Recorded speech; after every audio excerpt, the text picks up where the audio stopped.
for Christchurch West Central, but that we have to engage, sir, in watching them earn the most and contribute less than they should, sir, to our climate action responsibility, sir.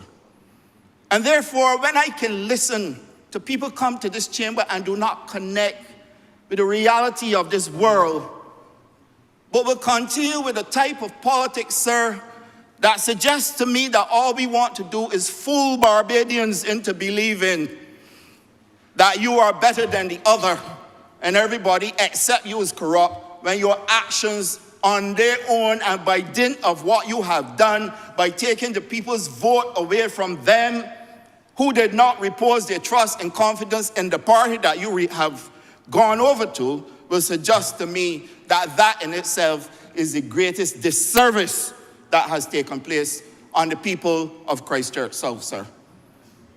And Mr. Speaker, I feel as though we need to take fresh guard, Mr. Speaker.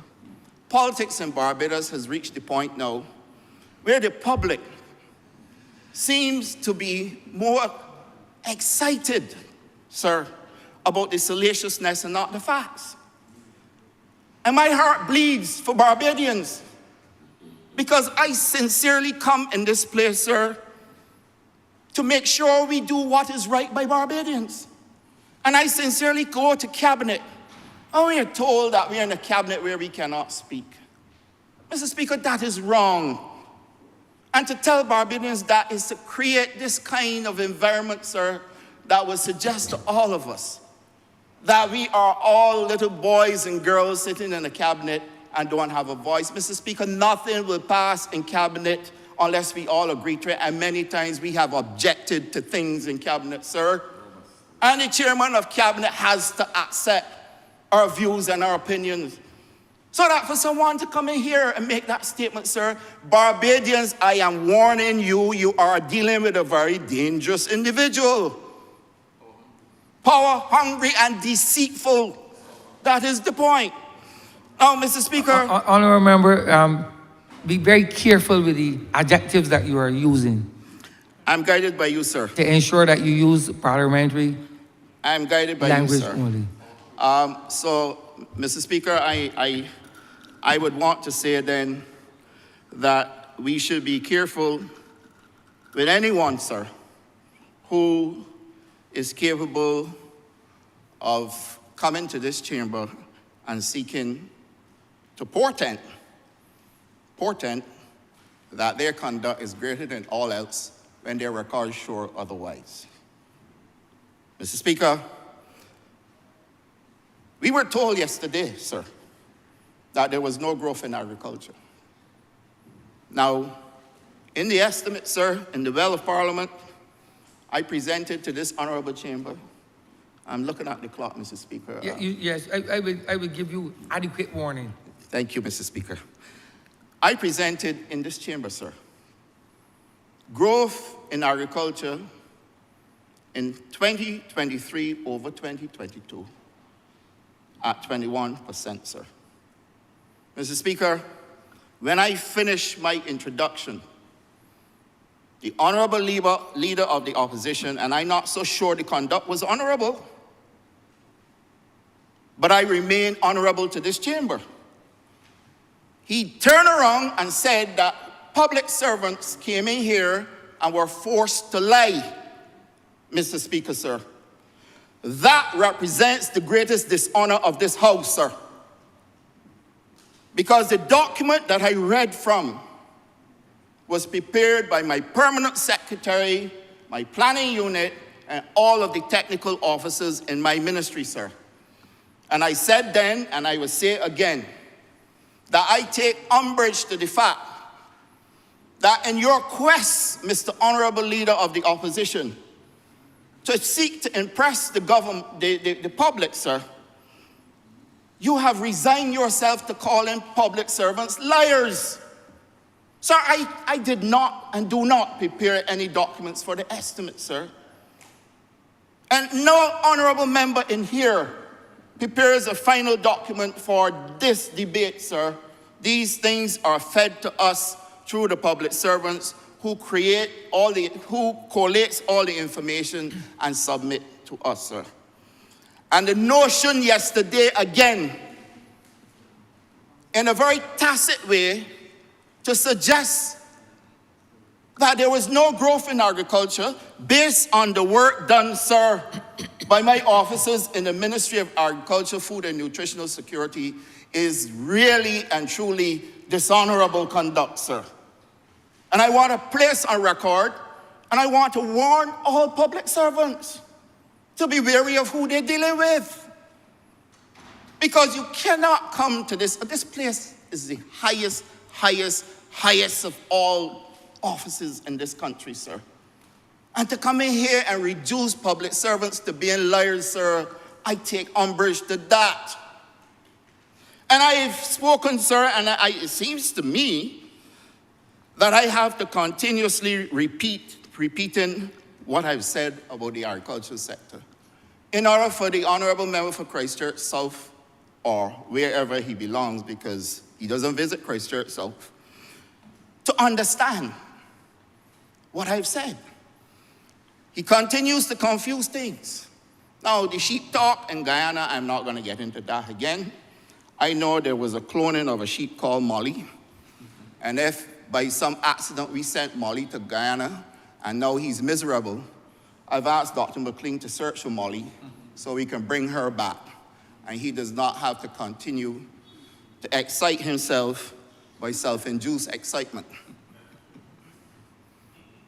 But that is all I would say, sir, because self-induced excitement is nothing more than what I consider to be a moment in time where you fail to recognize that was not real, sir.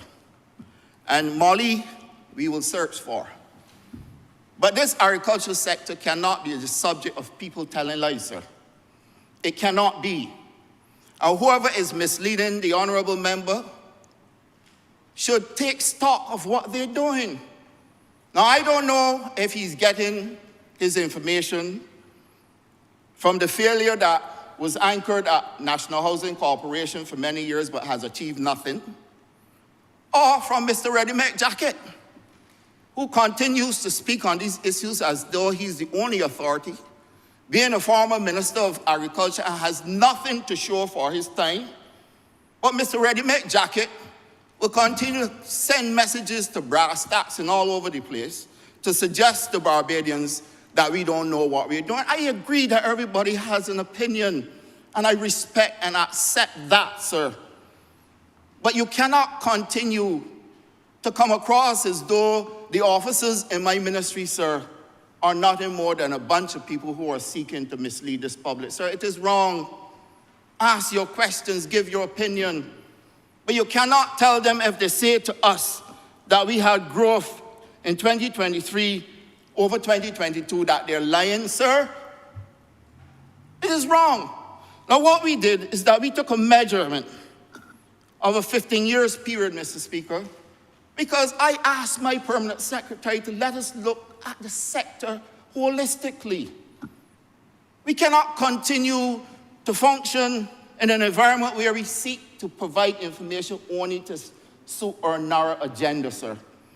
And therefore, I've asked that we look at a 15-year period to see what was happening in the sector. Mr. Speaker, we were not the government in 2008, sir. We became the government in 2023. In 2008, Mr. Speaker, this agricultural sector went through major fluctuations, sir. But the point that I took away from the information that was given to me, that in spite of the fact that we had our ups and downs in the sector, which tells me that it was not stable and will continue along that path. In 2020, Mr. Speaker, Barbados recorded its highest ever production in the sector over that 15-year measured period of 30.3 million kilograms of production.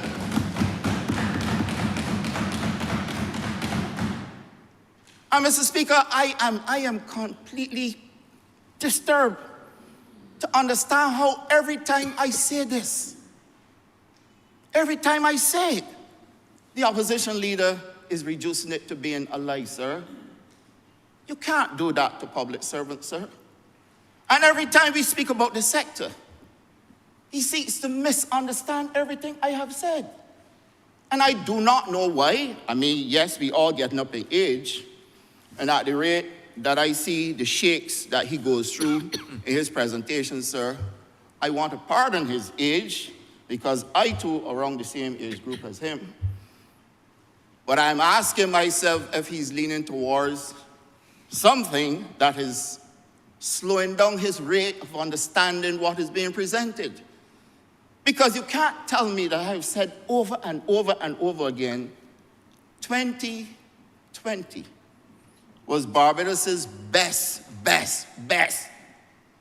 year in agriculture in terms of crop production, sir. Mr. Speaker, we want to take this country, sir, and all those in their quest for power in Barbados. I want to remember you have 5 more minutes. Thank you, Mr. Speaker. All those in their quest for power in Barbados are asking Barbadians to forget the past. Forget that there was COVID-19. COVID-19 disrupted the entire world. And that is why he said global economies are still struggling. Many of them are still on their knees, sir. Because if you appreciate the fact that for 2 years, economies and the world were in shutdown, and that we were isolated from each other, then you start to understand the gravity of what took place. But we must ignore the fact that there was COVID-19. Mr. Speaker, we must also ignore the fact that there was sewage on the streets on the South Coast, sir. But that happened. We can't ignore it. And a government was in place for well over 2 years watching sewage on the streets, sir.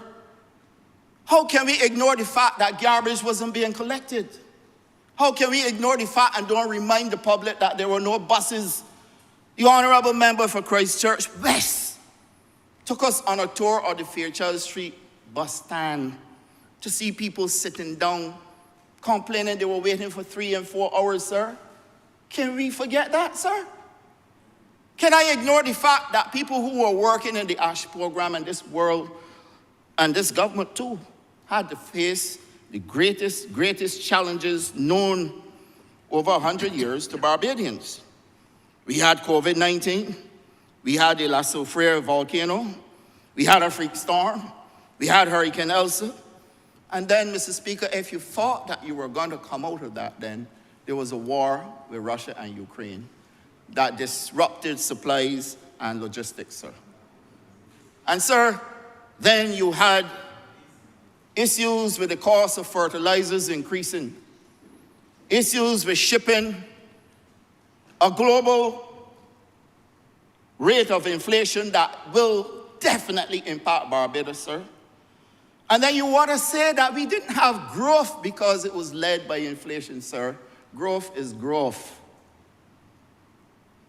And I want the public to understand that when you're talking about growth, you're not talking about some simple kind of arithmetic to arrive at growth, sir. You look at the performance of all the sectors in the economy, sir, to determine growth. And the fact that the Honorable Member for Christchurch South would come in here and seek to deflect what we have achieved, sir, is also dishonorable, sir. And you may debate these things, you know. Now, I know that he does not have the cerebral to discuss economic theory, sir. He's not a finance person. He sounds to me like a very good and articulate lawyer. But certainly, no one near the understanding of finance, sir. And I feel as though I have been done a wrong and a disservice, sir, as a Barbadian citizen. And all those innocent people out there have been done a wrong as well when they are being told that there was no growth in the economy and that it was only driven by inflation. When you hear people speaking economic theory and you don't understand it, stay out of it. Stay out of it. Because you come in here and you give us a barrel of foolishness. And the example that he used as well made it even worse. It told me clearly, here's a man out of his debt, but only following a script that was given to him, sir. Honorable has 2 more minutes. Thank you, Mr. Speaker. Mr. Speaker, I want to quickly turn my attention to the livestock sector, sir. I made it very clear that in 2023, livestock fell below 2022, and that we had a decline of 2%. I made it clear that the livestock sector, and I will read it again, Mr. Speaker, just to give clarity. It is recognized that the industry requires some immediate stimulus in order to remain viable.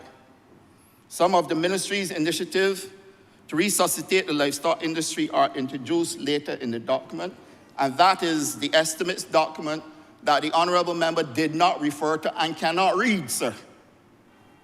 These initiatives focus on both the quality and quantity of animals available to farmers. Mr. Speaker, coming off this, we met with the Minister of Finance, the Minister in the Ministry of Finance, the Prime Minister, who is also the Minister of Finance. Could the honorable member wind up, please? Yes, I'm landing shortly, Mr. Speaker. And we worked with the dairy farmers to come up with the initiatives that were laid in this Parliament in the budget, sir. And we are now working to reintroduce a guilt program for pork farmers to make sure we can ramp up pork production, sir. So that if you did not check the estimates, you will not know. And if you don't know where to find it in the estimates, you're worse off. So you come in here calling a bluff and trying to make people believe that you know what you're talking about when you're totally lost on what was in the estimates, sir. And Mr. Speaker, I am completely dissatisfied with the fact that my ministry can be treated in the manner in which it was treated, as if Barbadians only want to hear lies and that there is nothing good happening in this sector, sir. Sir, I wish I had more time to delve into all the things that are happening, sir, including the tissue culture lab and all that is going to give us growth and further production in the sector and our seed bank. But Mr. Speaker, I want to say that I wish to warn all Barbadians that they need to be careful, because whilst it is true people want opposition, be careful with who you choose to be your opposition, sir. I am obliged to you.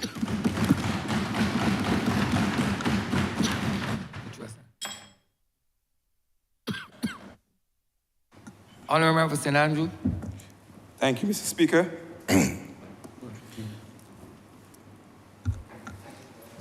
Firstly, I want to, at the outset, give my support, endorse this budget fully. I also want to thank those good people of the constituency of St. Andrew and all the 5 parishes that make up that constituency for reposing their confidence in me once again and giving me the opportunity to come here and speak on behalf of them and of the good people of Barbados.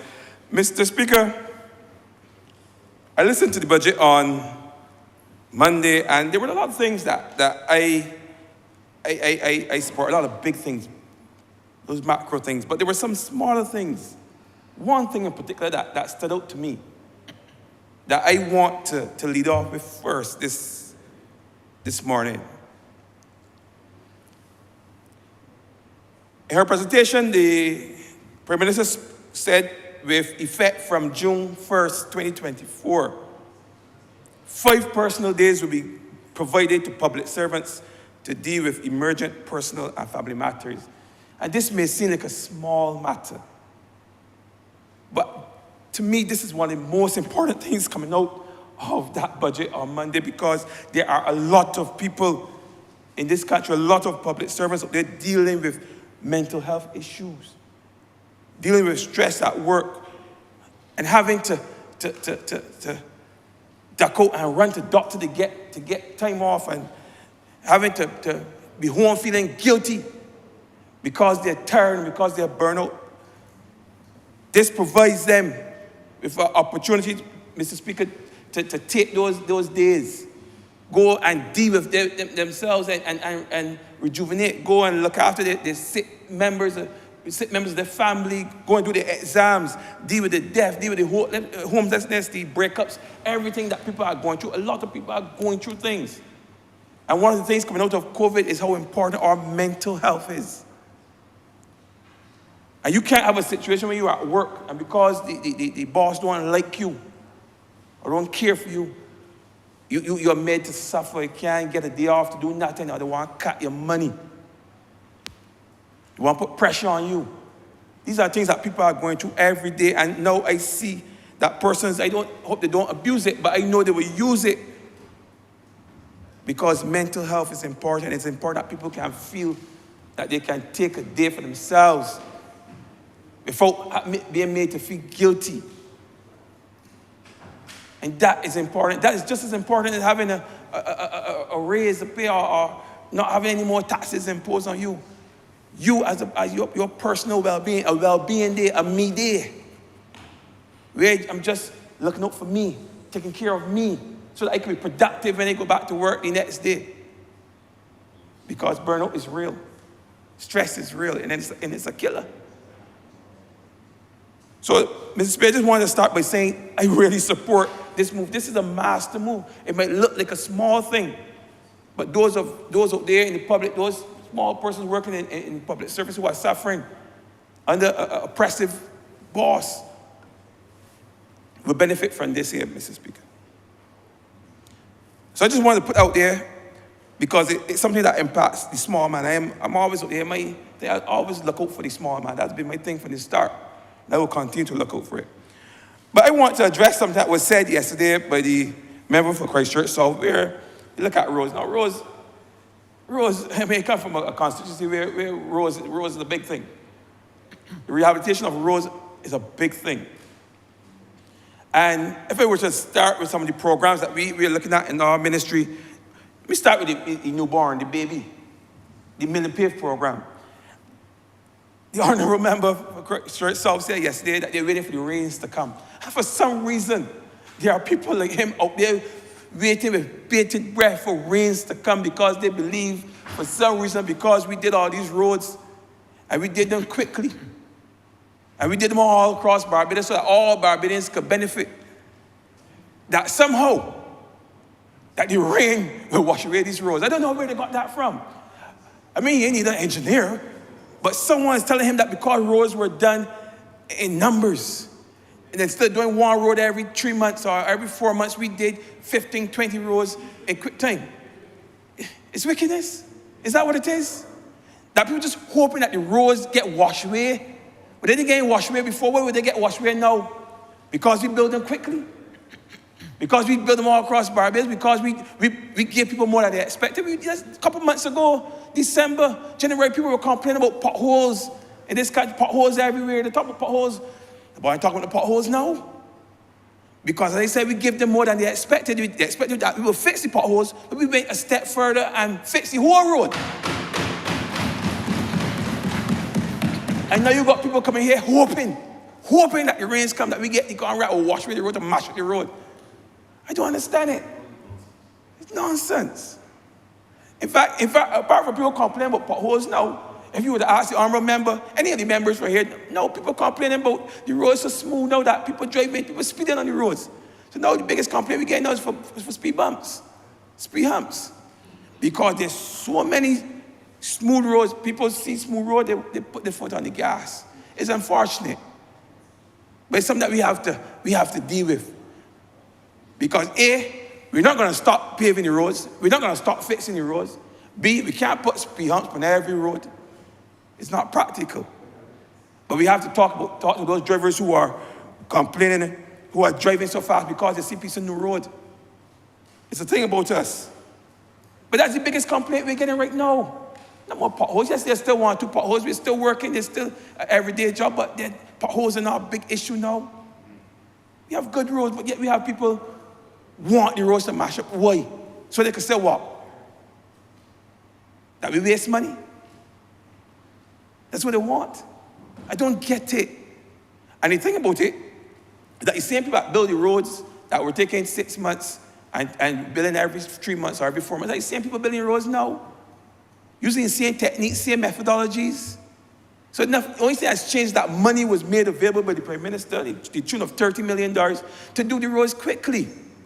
That's the main difference. So I don't know where this idea come from that the roads will wash away. All of a sudden, roads will start washing away in Barbados because they were done quickly. And let me tell you something. I said it before, I say it again, the roads were also not only done quickly, but they're done properly. Properly. There's some roads I would have liked to see the roads dug up and mill and pave quick so. But then when the contractor and the consultants go, they say, listen, you know what? This road does not have a good foundation. This road has too much soft spots. This road cannot be done under mill and pave. You have to do it under another program. Because we're not going to build a road that in 2 or 3 years, the road starts to sink. And when it's possible to replace those small, because you don't know what's underneath there sometimes until you mill off. And you find a soft spot here or there. You don't just pave over it. You dig it out. You put in sometimes a couple feet of marrow fill in there, and you compact it back. That's how it's done. That's how it's been done. So you see certain roads taking too long. It's not because the contractor lazy or the contractor he won't finish the road or work on another project. It's that some roads require, after you went in, the roads require additional work in terms of shoring up the foundation or the sub-base of the road. And that's what we've been doing. So we are building proper roads across Barbados. Proper roads, they're not going to wash away as much as they would like to see them. They will not wash away. And that's just the mill and pave, and that's the baby. They wanted to put that out there. And because a road is done quickly, don't mean that your road is done badly. It's not. And then we also have other road programs going on. For the first time in so many years, I'm an MP that represents the north, the Scotland district, St. Andrew. And when you go around Scotland district now, down there is a buzz with work, a buzz. St. Joseph Road building, St. Andrew Road building, down in St. Lucy, St. Thomas, St. John, St. Peter. Every place you look, work is ongoing across Barbados, across the north parts of Barbados, where historically we don't have gotten the attention, but they're getting attention now under this government. All the people in the north, all those places I just called it just now, people were suffering by roads for years. The honorable member for St. Peter could tell you. The honorable member for St. Lucy could tell you. If the honorable member for St. Joseph was here, he would tell you.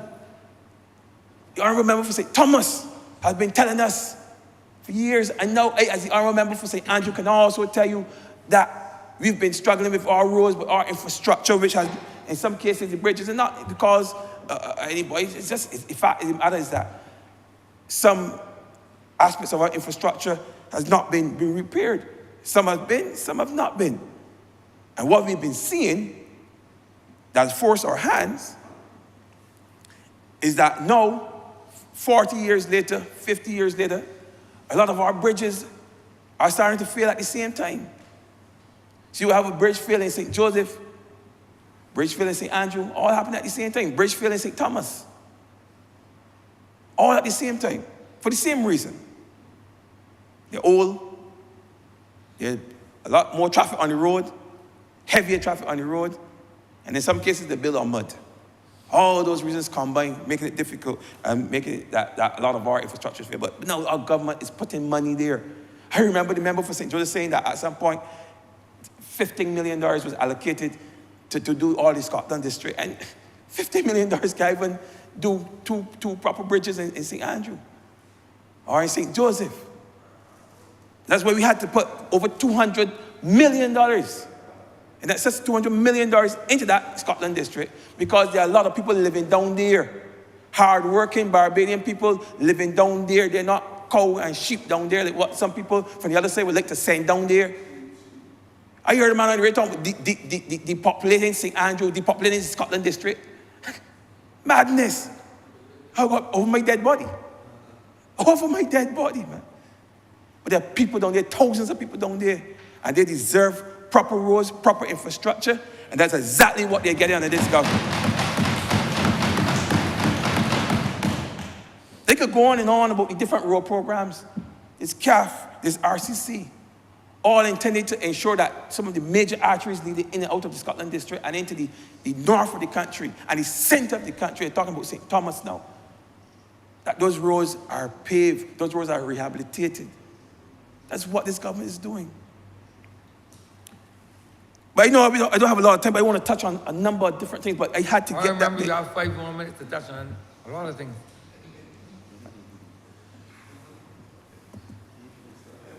Wait, I know starting. Yeah, I know that. That's why, I know. that's why I give you the warning. And I want to also look to at some of the efforts that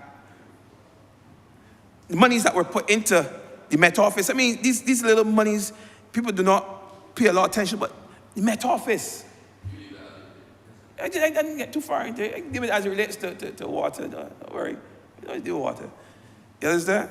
And having us, giving us that early warning, helping us to be prepared and be a bit more resilient. Because we have to be resilient. I mean, the honorable member just mentioned for St. Philip South, just said that in 2020, we were hit with a pandemic, 21, ash, 21, freak storm. Then the next week, Hurricane Elsa. And then when you thought it done, university didn't done with me yet. You understand? They had war and rumors of wars. And now you got a crisis in Haiti that it's going to impact us somewhere, and I don't know how yet. But we have to be resilient in order to combat these things. And resilient as it relates to food resilience, because any climate change, any impact on the climate is going to have an impact on food supply. Reducing in water is going to see a reduction in yield. Reduction in yield is going to incur an increase in costs. So these things have knock-on effects. But I like some of the measures that were put in place to ensure that the small man in the household in St. John and St. Andrew and St.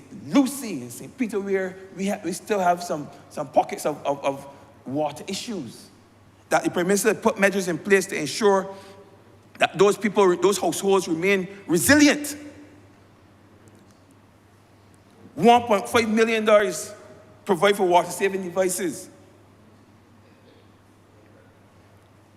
Then there's also the waiver on the import of import duties and VAT on generators and transfer switches. These are things that you need in terms of resilience. And then there's also which is even more important, the waiver of VAT on generators, on tanks, septic tanks, electric pumps, pressure tanks, all these things that we use to pump water into our homes. Not the septic tank, the other three, to pump water into our homes. Because those houses where we still suffer from low water pressure because of the mains. So being so heavily encrusted sometimes, being so old. Those places you need to have a water tank. Because if the pipe is going off every day like in the north, like far north, you need to have a water tank. And yes, the government would have, through the BWA, would have provided hundreds of households with water tanks and pumps. But the reality that as a government, we cannot, even with the best of intention, cannot provide every single household. But the Prime Minister saw it fit to put measures in place so that persons can afford to buy their own pump. But there are people who can afford to buy their own tank and their own pump and set up their own system. I remember I have 2 more minutes. I'm wrapping up now. I had to put out there. Had to put it out there for the people in North. I mean, right now it's not only North, people in St. George. There are people who struggle with water issues all over this country. And then it's this time of the year. I mean, growing up in the country around March, April, that's the time the pipe going off. Anybody from the country, the pipe going off around April. It's like crop season, the pipe off. Is there no water? We grew up with that. We're not seeing that now.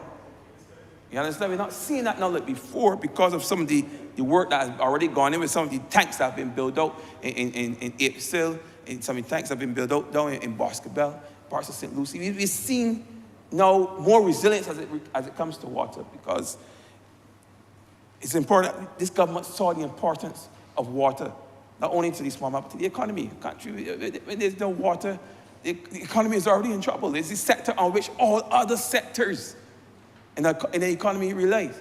I know I have a little time. That is so correct. And I'm not going to push it. Just wanted to get those things out. And as I started, I want to finish by endorsing this budget, by giving it my full support. And Mr. Speaker, sir, thank you for the extra 2 or 3 minutes you gave me, and I'm obliged.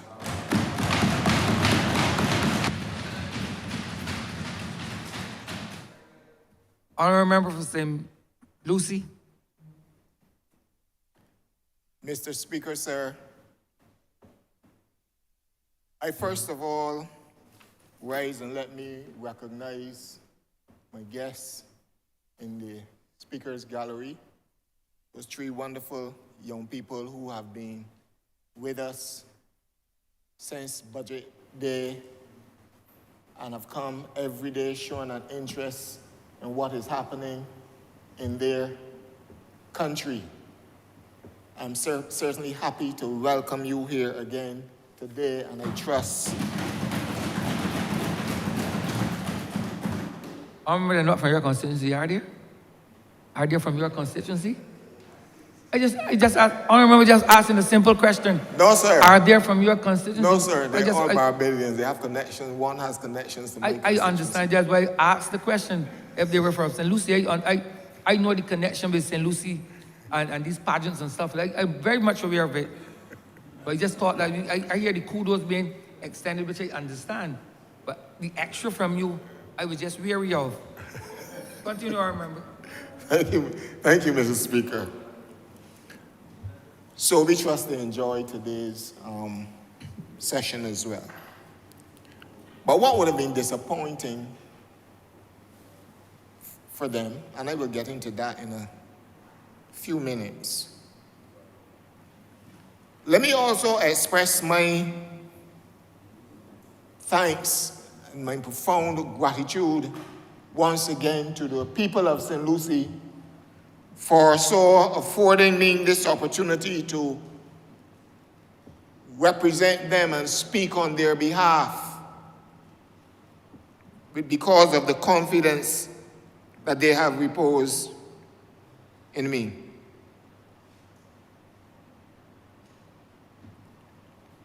I begin my contribution today, Mr. Speaker, with a reflection on where we were 6 years ago and where we are today. 6 years ago in May, we took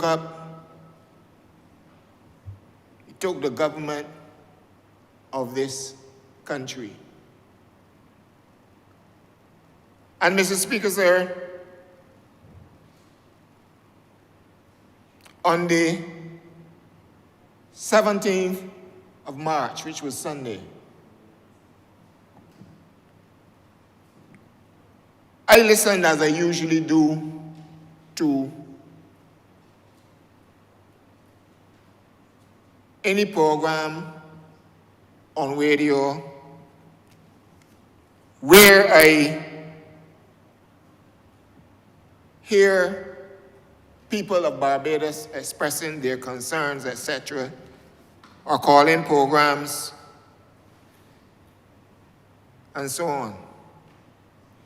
I listened on the 17th of March to a program on the Voice of Barbados, which was then hosted by one of the persons apparently vying for the leadership of the other side.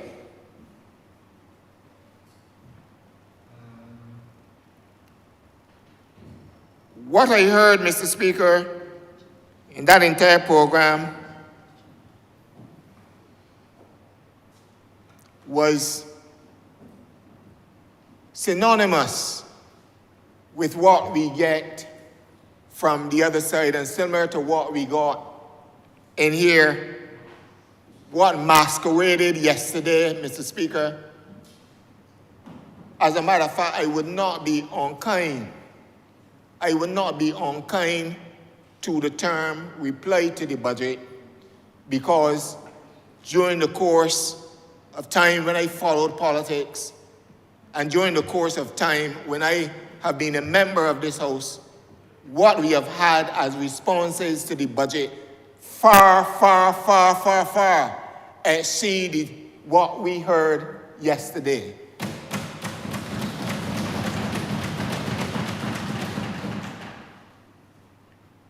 We had on Sunday Mr. Wayward. Yesterday, we had what I perceive as a tornado. A tornado, synonymous with how that side operates. And the first letter in the acronym, D, they distort, they degrade, and they look to destroy.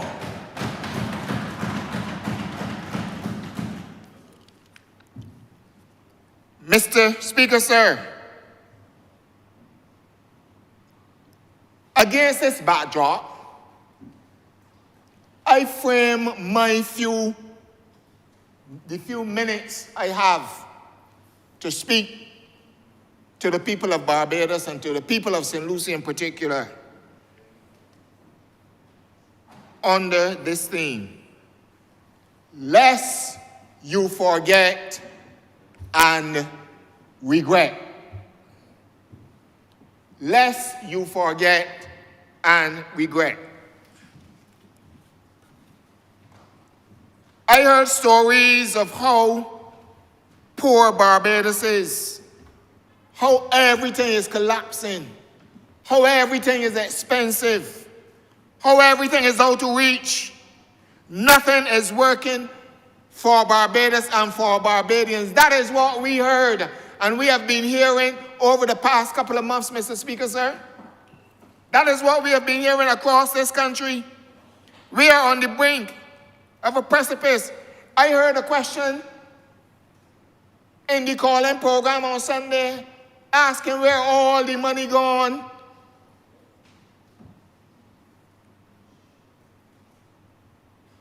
Honorable Member for St. James South, I see you look back. And you know who asked that question. This took me back, Mr. Speaker, to 2007. It took me back to 2007 when such questions were asked, when Barbados' economy was floating, was fine. But in order to win a government, Mr. Speaker, these kind of questions, and you created that doubt and that fear in the people of Barbados' mind just to be able to win a government. Power hungry is the word my colleague described it with, Mr. Speaker. I heard about debt, how high the debt galloping out of control, all these things. Nothing is working in Barbados according to them. Nothing, Mr. Speaker. Could not connect with the budget. They could not, have not connected to this day to the budget. But I remember in the good book, it says, wisdom is too high for a fool. I ain't calling nobody no fool. Wisdom is too high. Too high. Mr. Speaker, sir, they would want us to forget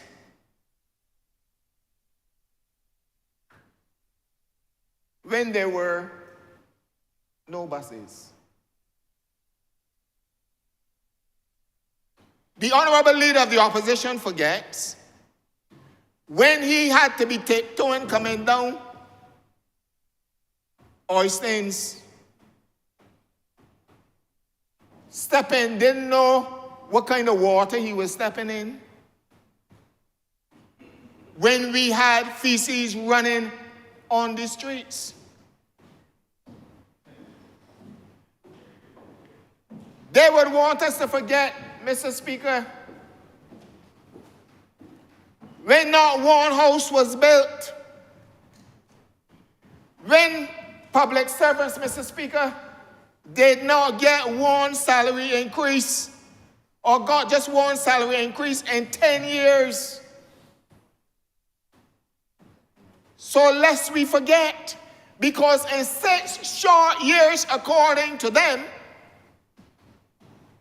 Barbados out of control.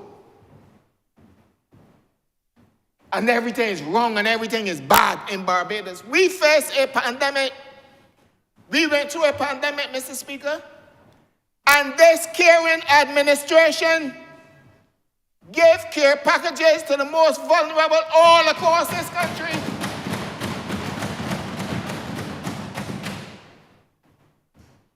And now you have the great pretender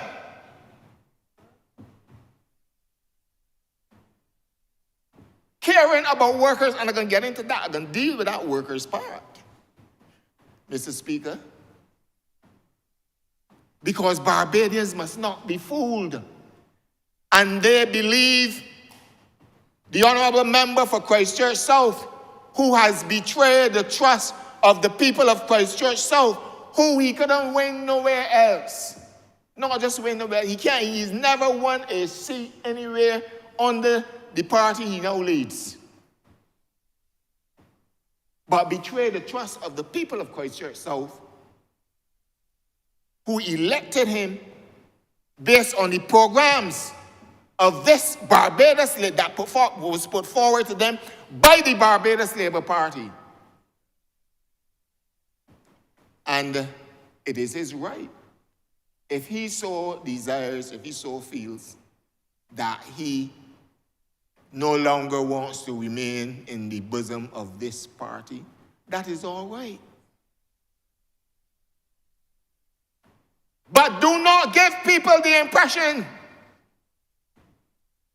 that he did not have a voice in this party. He had a voice, but he was never present at parliamentary group meetings. He was never present at retreats that we had. Never present. He wasn't even present in Christchurch South.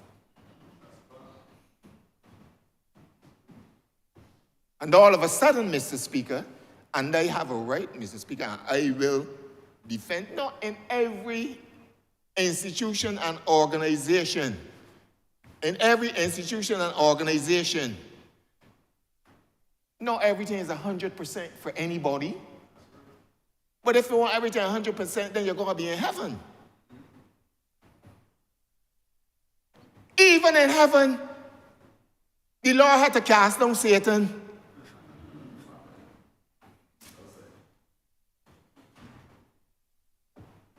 So not everything is right or goes the way you want it. But Mr. Speaker, sir, when you are a team player, you can share your views, but at the end of the day, you work,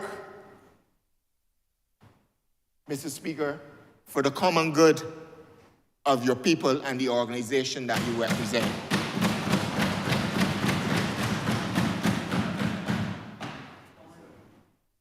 So we have a situation where we are made to believe that in this country today, nothing is working. Nothing good is happening. Nothing, Mr. Speaker. The workers are being unfaired, and we are doing nothing on their behalf. Mr. Speaker, sir, we talk and we heard talk about you're working on the behalf, you're on the behalf of the workers, the ordinary man. Mr. Speaker, I see yesterday there was a comment made with respect to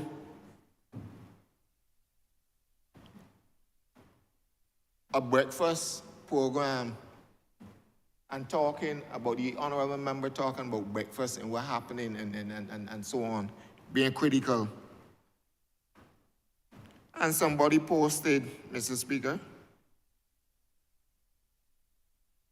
I don't know who they were referring to, but it is interesting that this comment came in the midst of the speech and right after a comment was made in that regard, with regards to breakfast by the honorable member.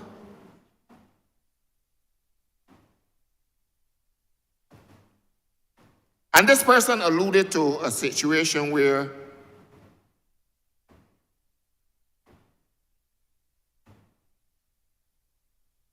sponsorship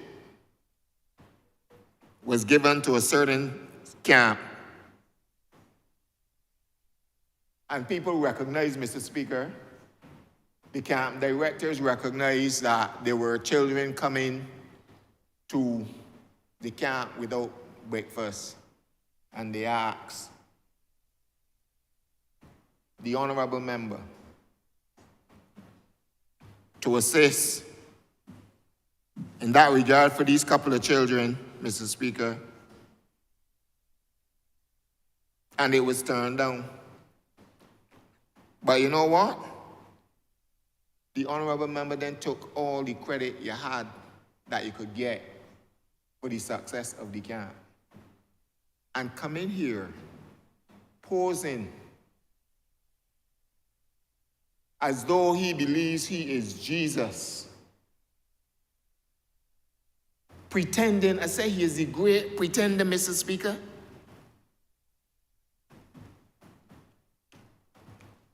He's posing on behalf of workers and the workers of this country that he's the savior and that this government is the worst thing since sliced bread with respect to the workers of this country. Your honorable member has 5 more minutes. Lord, man. All right, Mr. Speaker, I will work with it with the 5 minutes. You can say a lot in 5 minutes. Mr. Speaker, sir, he went to town on the National Housing Corporation, and I know the honorable member for St. George South, when he gets the opportunity, will speak to all the allegations, etc., that he has made. But he didn't talk because he went back, looking at every year under this administration with what was happening, what was done and what was not done, etc. But he didn't talk, and that is why the people of Barbados got rid of that administration. He didn't talk about when the 2.46 million was being transferred from the Ministry of Finance to that agency, Mr. Speaker, for a number of years, for a number of months, for 18 months, without parliamentary approval. He talking about infelicities, talk about that. That is why the people of Barbados got rid of that administration. And this administration is now doing its best to bring housing solutions. I don't care with all the theatrics, Mr. Speaker, that were displayed with respect to what is happening, or with respect, in order perhaps embellishing the what he's saying for it to go into the hearts of people. Because you see, Mr. Speaker, how that side operates is that they come and they throw things out there, Mr. Speaker, for Barbadians to latch on to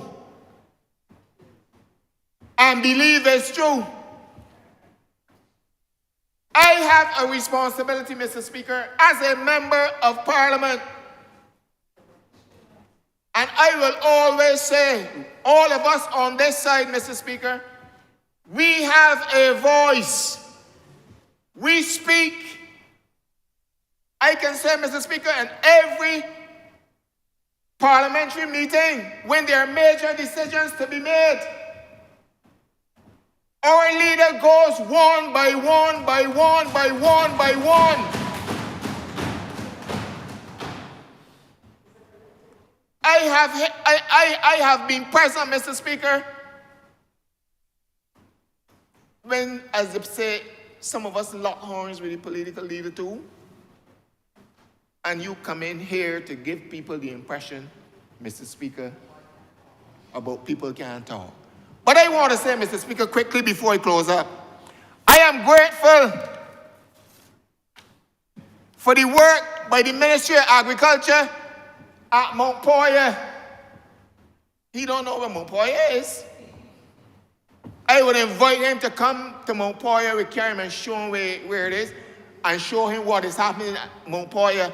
With this administration, Mr. Speaker, we have a water problem and we give every farmer a water tank to help them, Mr. Speaker, with the issue of water because of the dry season. This administration has done that. And Mount Poyer continues to be a success. In addition, we're also fixing the car roads that the people will be able to get to their land and to be able to move their produce. Your Honor needs to wind up. But on that note, Mr. Speaker, in saying that, I want to let the people know the car roads are being fixed to help the owners of the lots move their produce, not the larcenists. Not the larcenists. As I speak on the behalf of the people of St. Lucie, they are grateful, Mr. Speaker. They are grateful, Mr. Speaker, for the measures the Prime Minister has put in place to assist those, Mr. Speaker, you heard, and I concur, he probably was reading my speech. You all remember for St. Andrew. You heard, Mr. Speaker, with the personal days. I remember you need to wind up. I'm winding down, Mr. Speaker, I'm winding down. The waiver on the VAT tanks. This budget has been a progressive one to push this country forward, to help the people of Barbados, to help the people who live in my constituency from Crab Hill to Pike Corner to Josie Hill, to Bentons, Mr. Speaker, to Allendale. This budget that was given here is to help them. And I pledge my full support to this budget. I give my full support to it, Mr. Speaker. And I will continue to work with the government on the behalf of the people of St. Lucie that we will move forward, Mr. Speaker. As the only female parish, let me say that, at the top of the map, Mr. Speaker, a country led by a woman. All I remember is a term called stopping. Mr. Speaker, I'm going to stop now. I am obliged to you, Mr. Speaker, but I support this budget 100%. All I remember is the Michael Northwest. Sir, I raise on behalf of the good people of St. Michael Northwest, who I shall not betray by crossing the floor of Parliament, who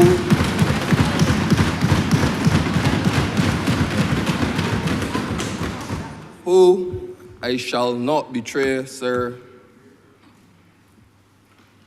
in any way that will signify that I am only thinking about self and not the good people who I humbly serve.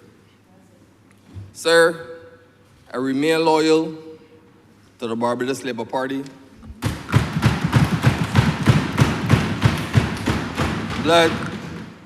Blood is thicker than water, and I was birthed within a Barbados Labour Party family. Sir, I will remain and retire as a member of the Barbados Labour Party.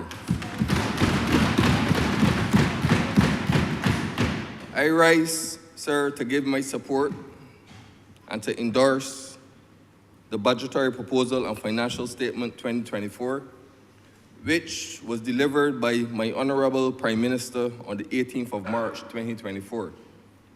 Sir, it hurts my heart that the Honorable Member of Christchurch South has decided to act as Jesus and to carry the cross for the Democratic Labour Party.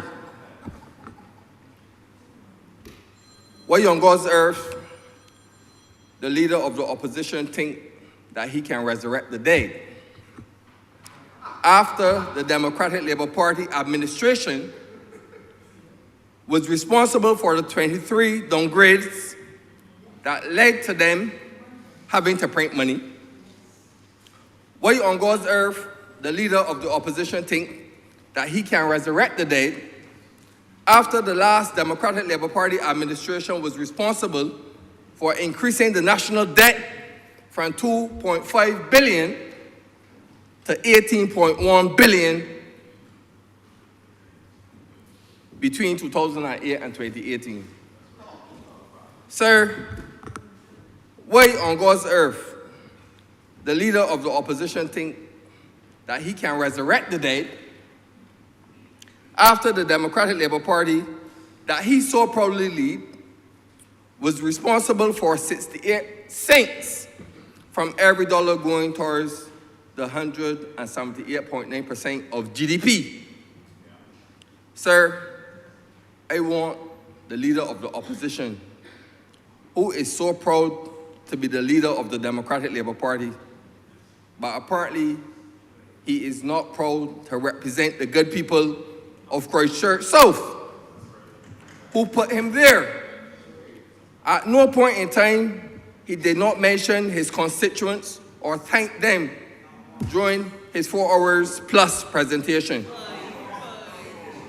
I want the honorable member to tell the people of Barbados, who brought down the GDP from 178.9% to 114.6%. Who did? The Barbados Labour Party did.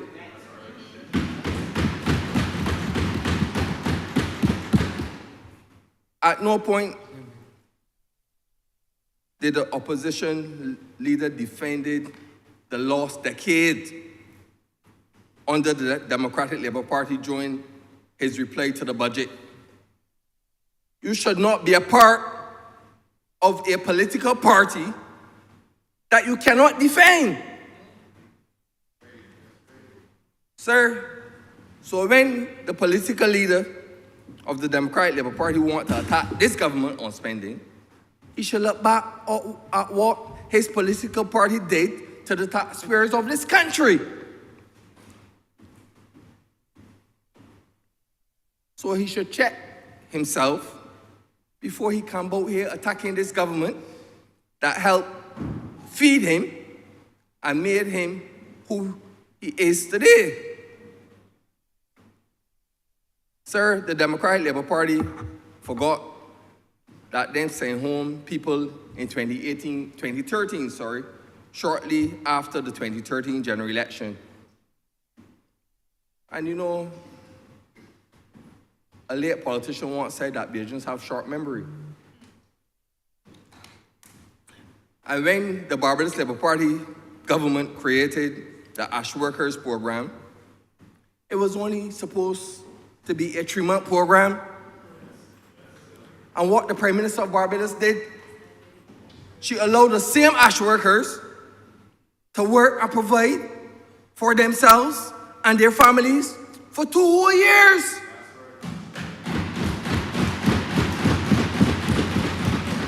And not only that, this government created opportunities through the Gateway Program for the same ash workers to embrace and to learn a skill and to become more marketable. Some of the same ash workers from my constituency benefited from this Gateway Program project. And I want the leader of the opposition to name one such program that the Democratic Labour Party administration had implemented during the 10 last years.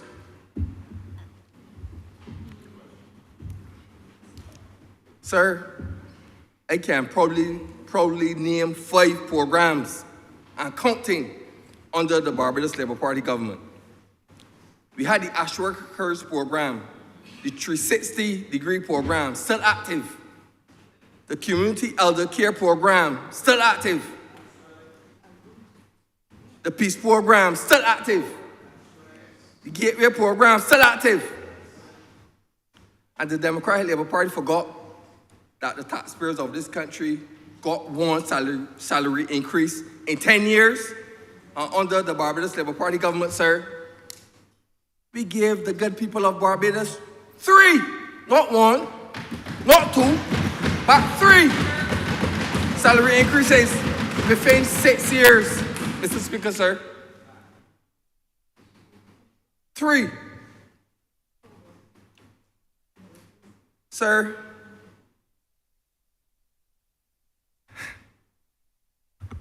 I will caution the leader of the opposition. He should be careful about who is leading him behind the scenes, because the Barbados Labour Party has 1 leader and the Democratic Labour Party has 2 who are battling for leadership and more to come.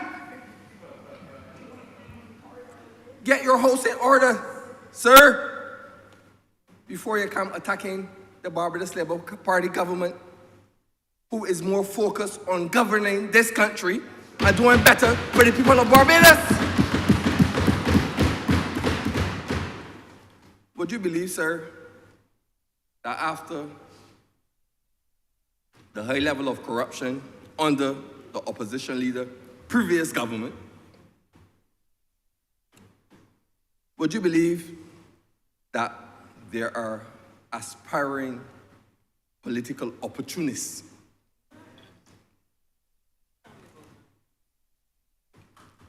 who call themselves business executives,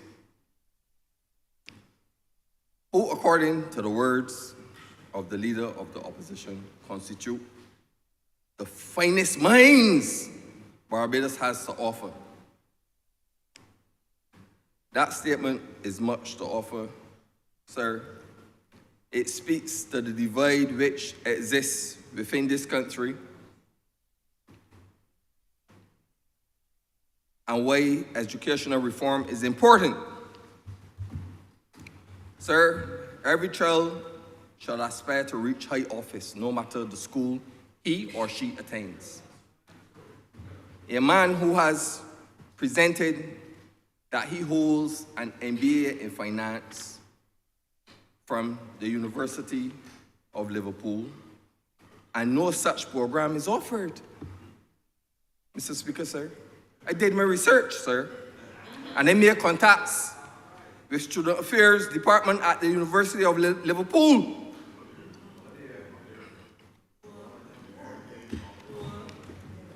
Sir, listen, and I have the documents that I could share.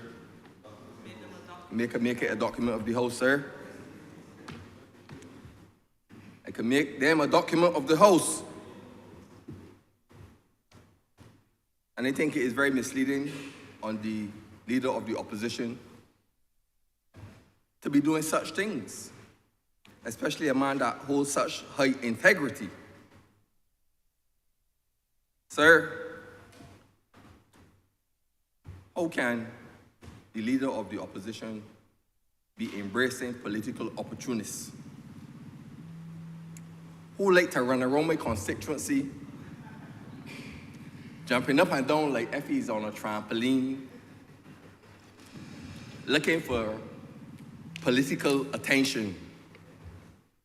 Who does that, Mr. Speaker, sir? Who does that? Sir, would you believe that this same individual who the leader of the opposition has under his wing takes advantage of small businessmen and contractors in this country, Mr. Speaker, sir? Would you believe that? Yeah. A businessman who likes to act like a wolf in sheep clothing, pretending to care about poor people, but on the other hand, is taking advantage of small businessmen and contractors who are trying to earn an honest living, Mr. Speaker, sir. Sir, when I was on my way here, sir, this morning, these documents here fell off the back of a hamburger truck. And they stopped, and they got out. I took them up, sir, and it was very interesting, sir. And, sir, this is an invoice dated the 5th of April, 2022, addressed to a certain general manager at a hamburger place. And this invoice, sir, is in the sum of 14,140 Barbados dollars, Mr. Speaker, sir. And it's so unfortunate, sir, that when contractors go out there and got to put in the work and then got to be running down certain businessmen to get the money, to feed the families, and to pay the bills, and to pay the workers, you'll be getting a runaround from these same aspiring political opportunists, taking advantage of poor people who trying to earn a living just like him, sir. But what I want to say to all the other contractors who the same businessman owe, I would like them to come to me and let me represent them free of cost. Unlike some people that turn the back on me.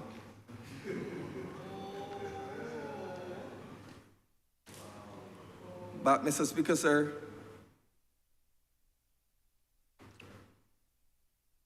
I want the opposition to know that I will remain focused when it comes to representing the good people of St. Michael Northwest. So when they're walking about looking for issues, I am on top of every issue that exists in my constituency. Every single one. And I will never turn my back on the good people of St. Michael Northwest. Never. I know sometimes it may be challenging, sir, to get certain things done because of the limited resources and manpower in some departments. When you have the treatment department, sir, servicing a whole island, sometimes it could be very difficult to get the team to come in to do work. The next challenge is with drainage, limited resources again, trying to get the drainage department to come and clean and clear some water courses because of limited resources when the equipment Your Honour, member has 4 more minutes. isn't broken down, sir. But I want the good people to know that I am on top of these issues and I'm fighting to have these issues addressed and rectified. Sir,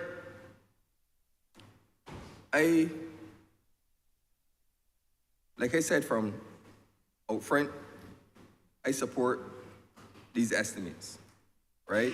And I know that these estimates will benefit the good people who I serve in St. Michael Northwest.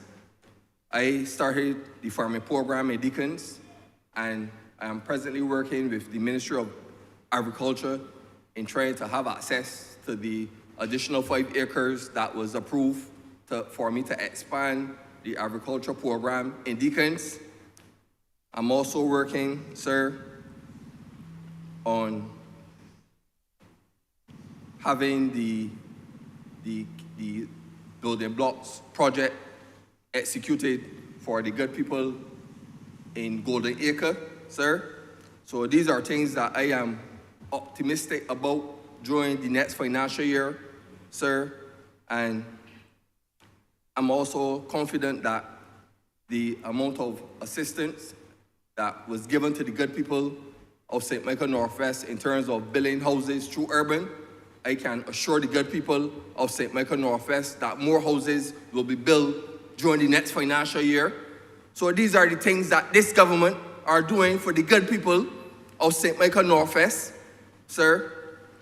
And one of the other things that I am presently working on, sir, and I want to thank the Prime Minister, the honorable member for St. Michael Northeast, sir, for having the Deacons Resource Center transferred to the Ministry of Youth, Sports, and Community Empowerment.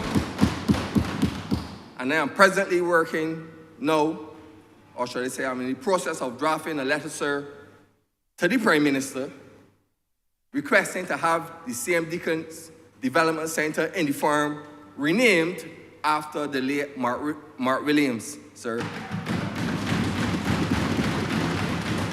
So these are things that I am very passionate about, sir, when it comes to my constituents and my constituency, sir. So I don't mind all the hollow balloon that some political opportunists like to just run about the place and talk and want to look pretty, you know, for the fanfare. I ain't about that, sir.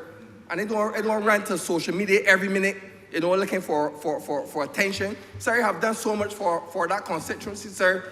And everything that I do, sir, I don't run to the nation or run to the social media and take pictures and post it on social media. That's not my style, sir. I remember you. Can you wind up, So, please? sir, like I said, I fully support these estimates, sir, and I oblige to you, sir.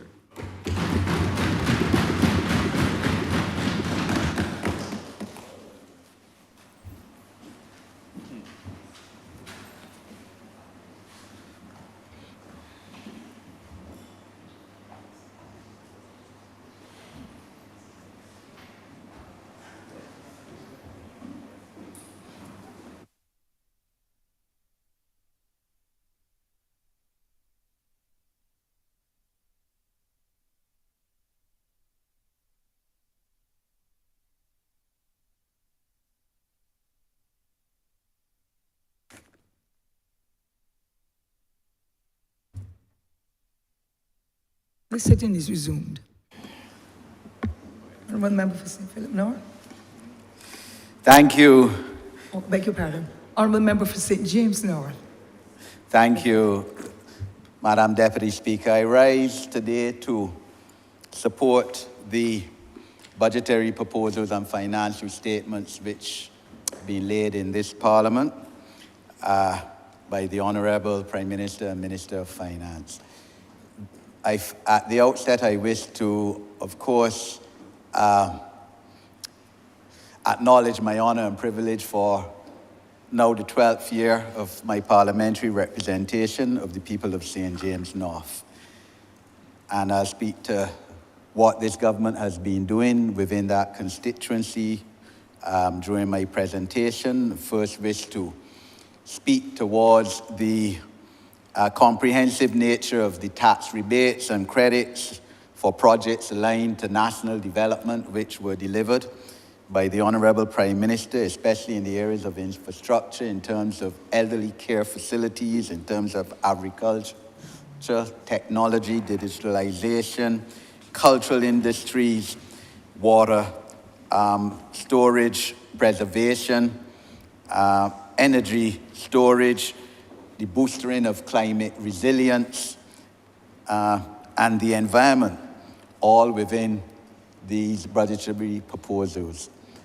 Also wish to associate myself with the stated intention to readjust the minimum wage for workers in this country, the benefits proposed to be given to teachers, nurses, policemen, and real and credible benefits, Deputy Speaker, not like the ones promised to the teachers, police, and nurses in the 2008 manifesto and on the platform of the Democratic Labour Party, that they would give them tax-free allowances, duty-free allowances for vehicles, a promise that was not realized in the 10 years, 3 months of the last decade. So there's something for everyone in this budget, Deputy Speaker. I first wish to address, for a while, business facilitation and investment proposals in the budget, then speak on issues relating to my constituency, and then, of course, I could not sit down, Deputy Speaker, unless I speak towards the issue of disabilities and the benefits in this presentation for people with disabilities. We have recognized, and ease of doing business has always been a difficulty in Barbados. Before COVID, we brought down Barbados from being one of the most difficult countries to do business in the world in. Brought it down to number 119, sir, from 156. But then, of course, COVID came along. And since then, clearly, one of the prime aims of this government is to try and make Barbados a better place to do business. So we have proposed the creation of an intellectual property agency as a dedicated division to support the registration of patents and trademarks in accordance with various international conventions relating to intellectual property. This is key, sir, because that office, as it is right now within KIPO, is problematic. I know that reforms are being carried out, proposals by a prime accounting company, but it is still problematic. It is still difficult to do business, especially within the area of intellectual property. They take too long in terms of applications, and therefore the proposal to intervene with the creation of a special dedicated agency is certainly noble, sir. The provision of a committee headed by the Honorable Attorney General and Minister of Housing to try to get a handle of the delays in property transactions, why it takes so long for property transfers, is probably long overdue. And some of the reasons, as the Honorable Prime Minister said, have to do with the state as well. And therefore, I certainly look forward to attending the sessions on this issue and making an input. And then, of course, the proposed creation of the entity called Business Barbados is key. The facilitation of business and ease of doing business, all spoken to in here, as well as the revamping and repurposing of KIPO with the launch of an expanded and upgraded digital registry during this financial year. Because growth and investment has to be led, yes, by the private sector. It's never led by any government. And these are some of the proposals that will ease such. The Honorable, I sat in amazement and listened to over 4.5 hours of the Honorable Leader of the Opposition yesterday. And quite honestly, I was wondering if he's speaking about the same country that we're living in. This abject poverty and hardship.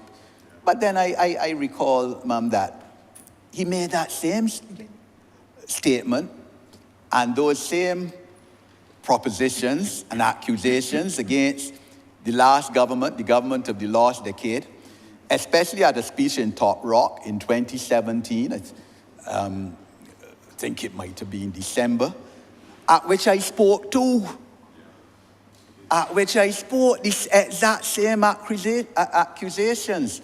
And I wondered to myself if the Honorable member for Christchurch South could honestly come in this parliament and tell this parliament and the people of Barbados through this parliament if there has ever been a time, in his opinion, that this country under DLP administration did not have a large amount of people suffering under abject poverty and hardship.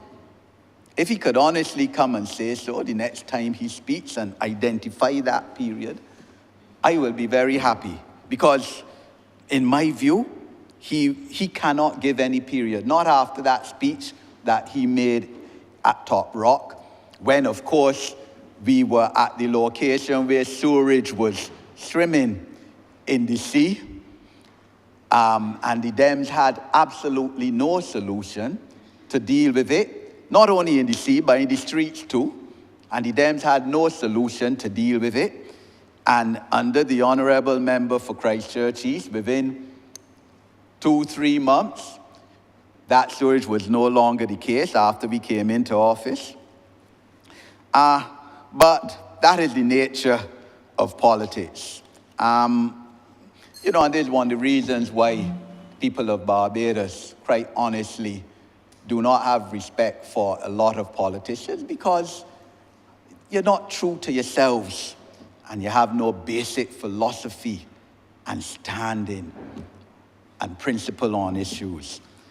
In terms of St. James North, Deputy Speaker, this is the first time in my, as I said, this is my 12th year now of parliamentary representation, that I can stand here and sincerely thank a Minister of Public Works and that ministry for the work that is being done in my constituency. Within the last 3 months, 10 roads have been done, Madam Speaker, Deputy Speaker. And within the last 14 months, 14 roads have been repaired, or at least the repairs started.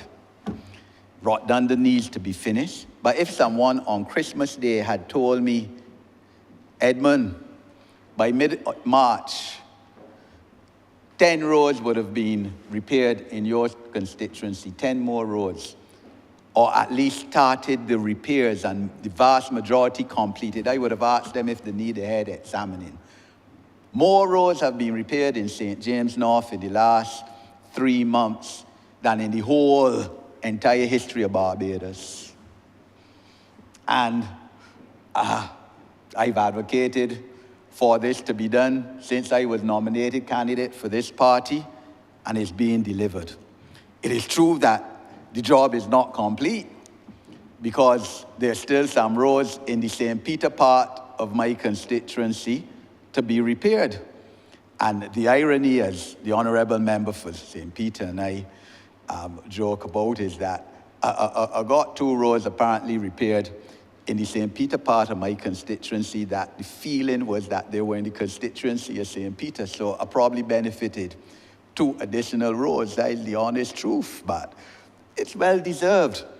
But now there's still, most of the roads in the St. Peter part of my constituency, except those 2, are still need to be repaired. I think Lower Bakers is going to be repaired under the direction of the Honourable Prime Minister last week, and repairs should start to that this week, and that's much needed. So road repairs no longer an issue now in St. James North, except for the St. Peter part, which I trust will be done within this upcoming financial year. New fish market, Spink and Span, Western, being constructed, due to finish around the end of this year, cost $3 million. The old fire station, which the Dems ignobly closed down in May 2017, without even telling me as parliamentary representative or the people who live in Western. Some refurbishment about to start there for that to be retrofitted to house a department or station of the coastal unit. Drainage, the hope and promise and expectation that when the new civic center is constructed above Trench, that part of that construction and mandate will be to deal with the problem of flooding in Trench, which all the rain has to do is set up. The sky has to set up and Trench flood out. But the Prime Minister, the Honorable Prime Minister, Minister of Finance, has addressed that too with her 20% rebate on assessed land tax for residential purposes that suffer from perennial flooding from rainfall and associated damage, provided that the homeowners have valid home insurance policies in place with flood insurance coverage. And this will be for the direct benefit of the owners of property in Trench. They certainly, Madam Deputy Speaker, have to insure their houses, which we have been urging them to do. Insure your house. We all know that property insurance has now increased. I got a bill for a property that a company of mine owns, and it's a 20% increase. But I appeal to Barbadians, don't let that deter you from insuring your property. And the people of Trench and other parts of St. James North which flood, I'm appealing to you to ensure that your property insurance is in place, covered with flood damage, and you will get a 20% rebate on your assessed land tax for so doing, because Trench clearly has to come within the ambit of one of the areas in Barbados where there's perennial flooding from rainfall. The issue, Madam Deputy Speaker, of the coastal infrastructural projects, which the Honorable Prime Minister announced will be implemented as a consequence of her signing the $50 million loan with the IADB in Dominican Republic 2 weeks ago. The area of Roadview and Mullins directly to benefit from that, because yes, beach erosion there as a result of climate change is a serious problem. And part of these monies, this 50 million, will go towards buttressing the coastal protection and the houses along in that area, which is a serious problem right now. Therefore, that proposal to urgently stabilize the shoreline and to enhance it in St. James North is key. There is also so what remains from St. James North, of course, and we addressed this in the estimates, the issue of the sports facility, lack of a sports facility on the coast in St. James North, and I trust that an imminent location can be found for such by the Ministry of Sports. The issue, Madam Deputy Speaker, of disabilities and the benefits there have caused people who traditionally are not supportive of the Barbados Labour Party to tell me yesterday morning that this Prime Minister is the best Prime Minister Barbados has had for persons with disabilities. Member, please be reminded you've got 4 minutes to conclude. Yes, ma'am. Thank you.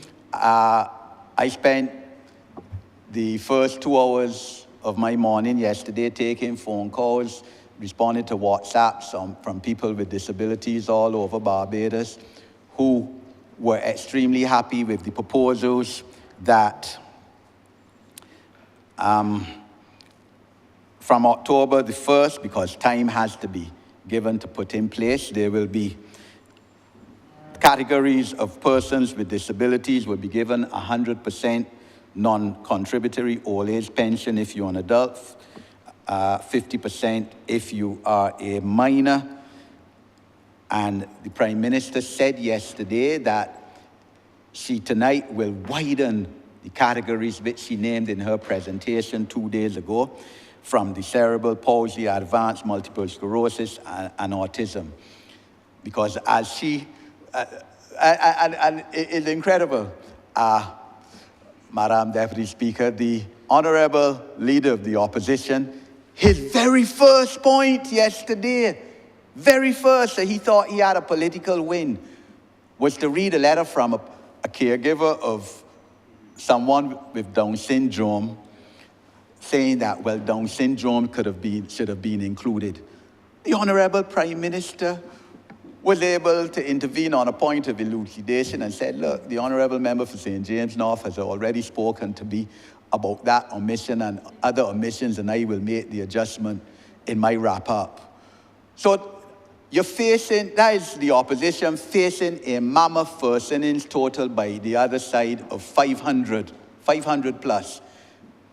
And first over, bowl, out, no point, dealt with. And the Honorable Leader of the Opposition would understand that because he was a cricketer of some sorts in the past. But, you know, Leviticus 19:14 says, don't curse the deaf. Don't put a stumbling block in front of the blind. Fear your God. That's something that always people who seek to serve the most vulnerable must be mindful of. And the National Insurance Act has not been changed for persons with disabilities and their benefits since its inception in 1967. We have called, people with disabilities, their stakeholders, have called on these changes, which were announced 2 days ago, for a very long time. Honourable Member, please make your wrap-up. And we look forward to these being implemented. Of course, I would urge, and I know that the Ministry of Labour and Ministry of Finance, Ministry of People Empowerment will speak with the stakeholders in the disabilities to make sure that the implementation of this is properly done. Just one more point, Madam Deputy Speaker. The issue of 2 new buses for the National Disabilities Unit is obviously key too, because accessibility and transport for persons with disabilities has been a problem for too long. People with disabilities having to pay $200 in many cases to go to their medical service providers or the QEH hospital and back, and this will help in that sense. And the Honourable Prime Minister also reminded that public service vehicles which have wheelchair adaptability for the purposes of providing public transport for such persons are imported free of customs duty and excise duty and VAT.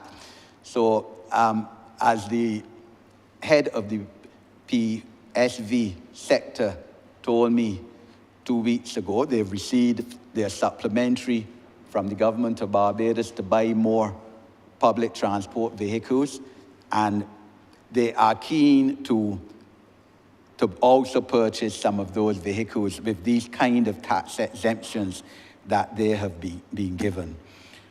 The issue of the credit tax, 75% tax credit for provision of educational and life skill facilities for persons with special needs, and the greater intervention in terms of diagnostic testing and screening for the children at both public and private schools to enhance special needs education, and the teachers' assistive technologies and Honourable Member, which will I be hate to given. interrupt you, Yes, but ma'am. we do have limited time. Okay, ma'am. And I'd Are like you all- please to make your concluding statement. Yes, ma'am. Thank you. Are all benefits for persons with disabilities. So I fully support these budgetary proposals and call on all Barbadians, right-thinking Barbadians, to let's put our hands on the block, the Barbados block, and to move to make Barbados a better place for all of us. Thank to you. live. I thank you. Thank you, Honourable Member. Honourable Member for St. Philip North. Thank you, Madam Deputy Speaker, and good morning to all in the chamber. I must admit this morning, well, maybe from last night after the speech of the Honourable Member for the Opposition, my mind has been muddled, a little confused, Obviously, questions are in my head, and I'm trying my best and will depend on the good Lord above to guide me in the direction I am going with this intervention today. I want to say, first off, that I really have no issues with the budget presented by the Honorable Prime Minister. But like I usually do, I just want to offer some suggestions, perhaps, and basically represent those mostly in my constituency of St. Philip North, some outside of my constituency. I want to offer congratulations or kudos to the Ministry of Health and Wellness in the annual budget, where I heard day before yesterday that 250 members of staff will be added to the complement over the next 3 years. This is something I have been praying for in my short stint at the Ministry of Health and Queen Elizabeth Hospital. This was one of the main things that came out of my walking around the hospital, the paucity of staff within the hospital. And this led to so many different things. This led to burnout of the staff members. This led to angst among the patients. I mean, this is not the only issue, as the Honorable Member for St. Michael North alluded to earlier when I listened yesterday. But this will certainly go a long way. What I would like to offer now is some small advice to the Ministry of Health and those who run it, is to allow the staff members to have a say, more of a say in what goes on within the walls of the Queen Elizabeth Hospital. And I point out, firstly, when I got there and I visited the new A&E, this is still expanding. As a doctor, I saw some of the issues we have with it, and many of the staff in there also saw some of the issues we have with it. But to my surprise, a lot of them were not even included in the design of the new A&E, even though there have to be some adjustments. Many of the heads of department in the A&E would have surveyed it and realized that it's really not fit for purpose sometimes. So I'm begging that the staff be included, even with the hiring of the COO. Yes, I asked the question in the CEO, the new CEO, and I was given an answer, but in terms of how people are interviewed and so on, the labor, and when you're working with somebody senior, you often have a voice. That is now the new thinking in hiring. And we have very professional, some of them have acted in that position, members of staff of the hospital, the directors, that are well equipped to lend something. In the end, they still have to help. So these are some of the things that I think would add to the morale. Really and truly, the hospital, the morale is probably at an all-time low. And some of these things, although they may seem small, are very, very important. I was pleased to hear about the linear accelerator come in. I really look forward to it. I really hope that by the end of the year that we can boast of having a linear accelerator. The delay was, in my mind, unnecessary.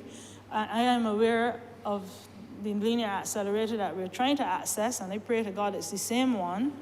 And I also am aware that but the other jurisdictions, other islands have been calling, ready and waiting. This is something that will pay for itself in very short order. So I'm glad that's coming. I'm glad about the mammogram, although, in my opinion, a mammogram is for primary setting mostly. I understand the biopsies, but we've moved forward from that a long way if you speak to the people at the hospital. But we need a mammogram in the primary care setting. We really do. Mammogram is mostly primary to secondary care. We need a mammogram in the primary care setting. Yes, the hospital, the Ministry of Health contributes to entities like Barbados Cancer Society. They have a mammogram at minimal cost to some, but some members of the population really cannot afford, even though it's a minimal cost of maybe $90. Some of them really can't. And I can have examples of people that really, I had a patient that died in the height of COVID that just could not afford a mammogram. She didn't tell me, if not, I would have paid for it myself. But having a mammogram in the public setting, the primary care setting, would be probably more useful than in the hospital setting. And this is very segue to the importance of primary care. Yes, I'm hearing about the build-out and the repairs and what's not for the polyclinics, the 9 polyclinics we have. Truth and in fact, if we do not address the primary care, we are losing the battle against NCDs. Yes, the hospital needs money, but the primary care setting really, really, really needs to be supported in terms of staff, in terms of training, in terms of getting the outreach. The nurses need to be really back on the ground in full force. I think some are back now, but in full force. There are elderly people out there that really cannot get to the polyclinic. There are young people out there that think they're well and don't want to come to the polyclinic. So the onus is on the Ministry of Health to actually reach those people that need care, that need educating. And we as a parliament in our branch meetings and so on can help with that in terms of bringing people to educate the members of the public. But primary care setting, we cannot make a dent if we cannot control hypertension. That is not a hospital issue most times. If we cannot control diabetes, if we cannot screen for certain cancers in the primary care setting, if we don't have the staff for the primary care setting, even things like dental care need to be buttressed a little more. We need to start offering more than, I'm missing the word, but preventative care beyond children. Let's be honest, the dental care, the cost of dental care is extremely high on the outside for most dentists, and adults really cannot afford it sometimes to go in the private service. So beyond extractions for adults, we need to be in the business of caring for teeth and saving teeth. So it's my hope and my dream, perhaps that's a better word, to see the build-up of the dental clinics within the primary care setting. We have an ambitious goal by 2030 to decrease the NCD. It's a tall order, but I believe we can make some progress. We probably won't get there fully, but we can make some progress into putting a dent, at least to access the numbers that we have on the ground of people with plagued by the various NCDs, including cancer. Cancer seems to be a big one. Right now, I have probably 2 patients in my office that I probably won't see in January next year. And these are people that we need to help out, that don't know that they're ill, that we need to get to within the primary care setting. Within the hospital, the elderly for care, as we call them, is still a problem. It seems to be getting bigger of a problem. And that the issue is we have people who are well-to-do that just refuse to come for their relatives. In my time when I was there, we used to put the well elderly person on a bus or ambulance and take them back home. And that was it. Truth be told, I think some form of legislation has to be put in place where, and it's probably better with an example. I had an elderly, I hope he's home now, 90-something, full brain, sharp as a tack, dropped off at the hospital. He was well, not a relative, and these are well-to-do people. It was his house, his children are in the house and refused to take him back. In my day, we would put him in a bus, I saw over. In my time, put him in an ambulance and take him home where he belongs. This is not happening. So I'm hoping to see legislation enacted that will have some sort of control in these elderly people being dropped off at the hospital for care. After they're well, they need to go back home or find a more suitable facility. And as I always say, don't always blame families for this. Some people have no choice but to use public facilities for housing the elderly. And I'm well aware that we give subventions to nursing homes. And I'm happy if I think something was said that there will be increase across the board so that we can treat our elderly better than they are now. I am glad in some ways about the new geriatric hospital in terms of building out of a new geriatric hospital. The number, I think, is being built in phases because we will need more than 400 odd beds. In the next 10 years, we will need more than that. And this is one of the things that we need to look at carefully. The thing is, I don't know, if I had a choice, this is me, Sonia Brown speaking, if I had a choice, knowing the ills within the hospital setting, within the issues within the hospital, the infrastructural pipes bursting, sewage pipes bursting, but we can't reach them because the wards are full.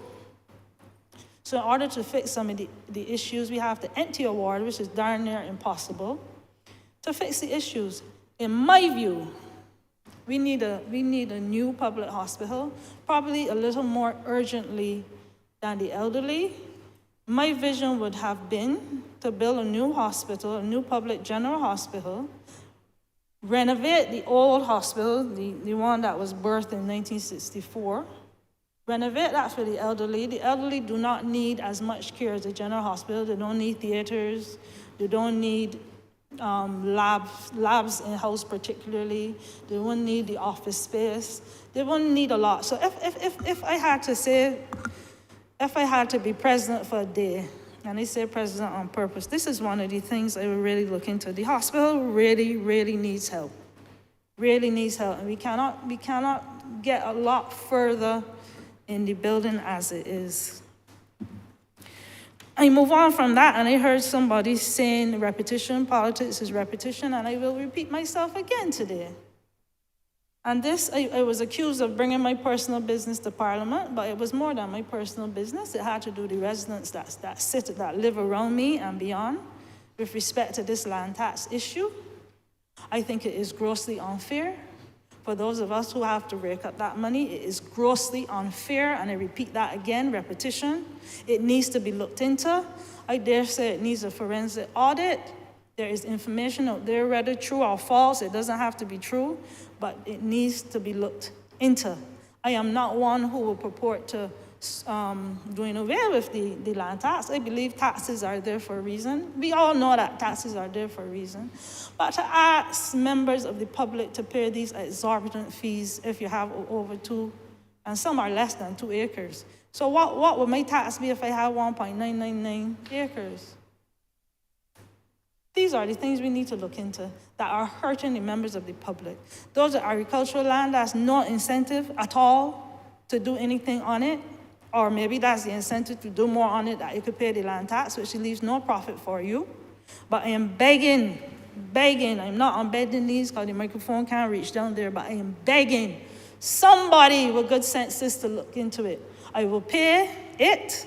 The danger with paying the land tax, I will pay some of it, is that you can't owe the government. The government can't owe you, but you wait with bated breath to get back your money from the government. We all know this with taxes. We all know this with land tax. So I will see for the next 5 years, or you have a credit and it will never be, I will still be asked to pay. So this is the dangers of it. I will be asked to pay interest rates on land tax if I'm late, but if the government owes me, no interest will be placed on that. And these are the things that we really need to look into. I am sorry that if I made some people uncomfortable. I was told lately that I made some members in here uncomfortable. I apologize for that. But these are things that affect my constituents. Or maybe I don't apologize for it. Let's leave it there. Honourable member, you've got 5 minutes.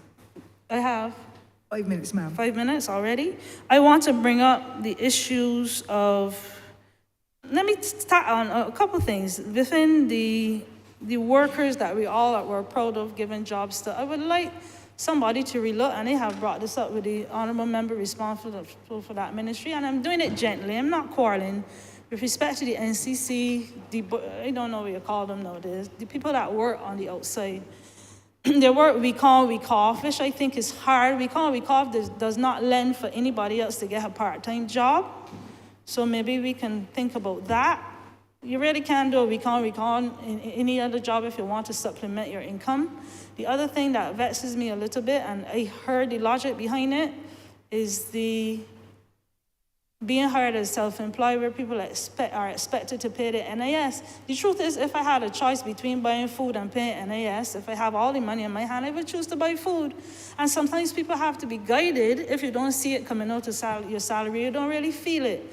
They need a little help. And then some people at these NISS, whatever the name is now, tell them straight, you cannot register as a self-employed person, and which means vacations are issued. I will admit it, I have written sick leave papers so that people can get a little rest, because if they go on sick leave, they won't get any money because they haven't been paying. The other issue I'm seeing, 2 people came to me this week that applied for jobs in the hotel, both of them in their 50s. And they were told at the interview process, and the member for St. George North, hopefully we'll look into this. The lady was told that she's menopausal and they don't hire menopausal people. That's one. The other one, he was a chef, and they told him point blank they're not hiring anybody of his age. We have increased the pension age. We can't expect people to not work. So these are things the labor unions need to look into most urgently, because pension areas have increased. Once you're aware of it, make sure the people contact whoever. But these are the things, the roads, we need to get back into looking into these private roads that are all over St. Philip, at least St. Philip North. They're private on paper, but they're really not private in practice. Everybody goes through the roads, we can't get them fixed, they're full of holes, people's cars are being destroyed. I want that looked at again. I'm looking to see what can be left out. I want that looked at again. People are crying out to me. KIPO, I brought this up in the estimates last year, with those who are asked to file annual returns, small companies that have a revenue of less than $1 million. I have asked, the DLP gave us the privilege of costing $10 a day for late filings. Some people were not aware that they were supposed to file. Our administration put a cap of that of $3,000 per year. I am aware of small businesses who were 8 years in filing. So their bills are up to like $24,000 more than that. I'm asking, and you can apply for a waiver, but the issue is nobody answers the phone. Nobody answers the phone, so applying for you give them all the information that you need, but nobody answers the phone, and small businesses will be hurting. So I'm asking for that to be looked into, or a waiver proposed, or something to that effect. These are the things I can bring up quickly. The other things would be Ministry of Housing, between them and rural, to help with these houses that were damaged since hurricane. All of them, some of them are still there. Pit toilets are still there, and we pay pit toilets are there to be built. And we are paying the sewage tax, that the garbage and sewage tax. My constituency reaps no benefit. I'm hearing the Peter pay for Paul's story, but sees no benefit from the sewage tax. That can be righted if these pit toilets can be put in, if people can be assisted with digging wells, which we have applied as a constituency, in my constituency office, for several wells to be dug. We need to get something out of what we pay. I understand the garbage. I'm wrapping up now, Madam Deputy Speaker. I'm grateful for your ear. All of my other issues can come up at another time. Thank you very much. Honourable member for St. Peter.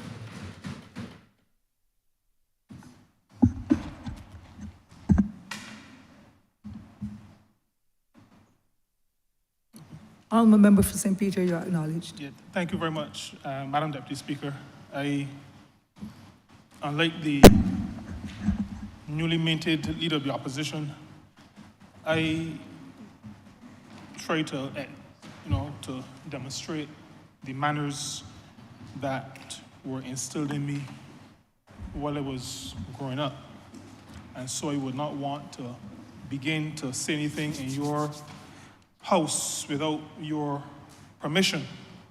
Permit me first to thank those who have sent me here to represent them, to speak on their behalf, the people of St. Peter. I speak in their name. I speak with their permission. They have been accustomed to good representation in this place and in other places. And I recognize the responsibility that lies on my shoulders, even as I stand to represent them. But I do it with honor, and I do it recognizing that I bring to this place the substance of what they want expressed. Now, we saw, or were treated to, what in my mind was some of the worst theater in my recent memory. I mean, I've been to many plays at UE. I attended Laugh It Off this year. And you get good theater. Sometimes you get theater that is so-so, poco. But last night for 5 hours, we were treated to bad theater. If I paid, Madam Deputy Speaker, I would have demanded my money back. It was awful. It was really awful. And you know that I sit in my seat most of the time unless they have to go to the washroom. I became very upset when the members of the Democratic Labour Party walked out. I thought it was disrespectful. But Madam Deputy Speaker, there came a point in time when I have done so many conciliations, and I can sit for a whole day just hearing the back and forth. But last night, I was forced to agree with those Democratic Labour Party members who walked out. And I do not feel proud saying that, but I really was forced to. We were treated to allegations. We were treated to what in St. Peter we call dropping remarks. Nastiness is not parliamentary. And I am hoping that one of my colleagues can give me a substitute word for it. But that is the word in my head. I'm not going to repeat it. It is the word in my head. I think we have sunk to a low, and I'm not going to say a new low, only because I am not, while very new, relatively new to Parliament, sitting in Parliament, I've been following parliamentary debates for quite some time. And I know that we've had low points in Parliament before. And human beings sometimes tend to think that what they are experiencing is either the best or the worst ever. I'm not that naive. But we have reached a recent low. We've come to a point where an honorable member can say, well, I have the right to be wrong, but I'm going to say this.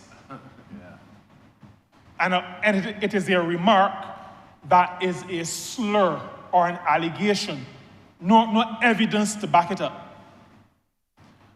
Or you can have an honorable member who says, well, I don't know everything, and then he says something.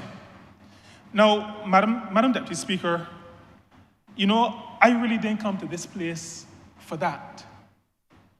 If I wanted to engage in what the King James Version of the Bible calls filth or filthy,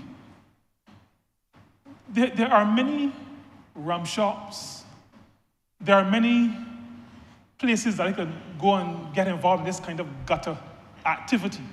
I would not need to come to this place to engage in that kind of stuff. Now, last evening, we heard things like questioning our motives in terms of helping the poor, and allegations that we are not elevating the poor. The honorable member for St. James North said he was not sure where the honorable member for Christchurch South is living, if we're living in the same Barbados. You've heard, Honorable Deputy Speaker, much of what we have done as a government since coming into office. We have increased old age pensions, non-contributory old age pensions. We've increased contributory old age pensions as well. As a matter of fact, in January of this year, 4.5% pay increases. The Honorable Prime Minister spoke on Monday evening to the underserved professionals. But before we got to the underserved professionals, we addressed the plight of persons who we consider to be the forgotten petrol station attendants, who now enjoy a minimum wage of $8.50 per hour, who now are entitled on an annual basis, at no cost to themselves, medical checks. And not the medical checks where a doctor spends a minute with you and puts something on your chest, listen to your back, look in your eyes, and then tell you to pay $70 at the door or at the secretary. I'm talking about medical tests that are appropriate to persons who are working with fumes. We have done, and I know I don't have a whole lot of time, but we have done so much to start the process of uplifting people in this country. I'll say one thing, Madam Deputy Speaker. I have much more confidence in the people of this country. Much more confidence in the people of this country than the Honourable Member for Christchurch South. Because if you can attempt in this Honourable Chamber that kind of lowbrow attempt to influence the thinking of the ordinary citizens of Barbados, it tells me you have very little respect for them or for their capacity to understand what is happening around them. We were told that there were lots of plans put on the table for development in the Needhams area into the Bridgetown area. Now, on the face of it, one would think that there was merit to the claim. But the claim does not recognize what the entire, I almost have to say the entire universe has recognized. That we lost 2.5 years to a pandemic. And I say the universe because while we were in the pandemic, there were people in the station that is orbiting the Earth, and they knew. So I do not understand how somebody who was on Earth while there was a pandemic in Barbados does not understand that we cannot count 5+ years to say that there has been no development. We had to address the pandemic. I was in St. Peter on Queen Street, sorry, not on Queen Street, on what we used to call the bypass road. The 28th of February, 2020. And after giving a speech, the Honourable Member for St. Michael Northeast, the Honourable Prime Minister, said to a group of us, let us, she and the AG, go to Harrison Point. COVID was around the corner. We had to use money to turn Harrison Point, overgrown by bush, into a functioning hospital. A hospital that had more critical care beds than the QEH. We had to buy vaccines. We had to buy other therapeutics. It boggles my mind that in the Barbados of 2024, there are still people who think that Barbadians do not understand what is happening around them. And Madam Deputy Speaker, the Barbadians who I associate with, who speak to me, say to me that the noises that we hear are a vocal minority. Now, why that may be true, I will not make the assumption. And I believe that we have to continue to share with Barbadians what the reality is, and not what is spouted or not what the remarks that are dropped by people who want to infect the brains of right-thinking Barbadians. We were treated to statements like disincentives against NGOs. Now, where does that come from? Disincentives against NGOs. The ministry I have the honor to lead has been, over the past 2 years, putting on seminars. As a matter of fact, up to about 4 weeks ago, a seminar, a workshop on governance for about 40 NGOs in this country. And all of them expressing gratitude for the work this government is doing on their behalf, building their capacity, allowing them to be in a position that they can execute the mandates that they are so passionate about. But somebody comes to this honorable place well, I almost said to dirty the place, but to infect, that is the word I wanted, to infect this space and the minds of Barbadians with things that bear no relationship with reality. An attempt last evening as well to confuse the public, but the effect was confusing himself, and I refer to the honorable member for Christchurch South, attempting to explain to this chamber growth, using an illustration and then speaking about, inflation means that there is no growth. Now, the honorable member is not in his seat. We are not surprised only because for 5 years, the honorable member was hardly in his seat. And that is the reason why he has not been able to familiarize himself with the estimates, with the policies of the government. He's not been around. But we've explained on many, many occasions the difference between nominal GDP and real GDP. If he were here, I would have shared with him that real GDP, first of all, the growth in the economy has been real growth. Now, real in economics does not just mean the traditional genuine. Real is used to contrast it with nominal, so that you take out the inflation, you adjust for inflation, so that the growth that we speak about is actual growth, additional goods, additional services, the gross domestic product. What Barbados is producing has increased in real terms. But this is the product of an absent body. And since the mind is connected with the body, if the body is absent, then the mind is also similarly absent. And I take the opportunity not to discredit the honorable member, but just to share that, if you go to school in August, there's a limit to what you can do in an examination. Honorable member, you got 5 minutes, sir. And that's 5 minutes is good enough for me.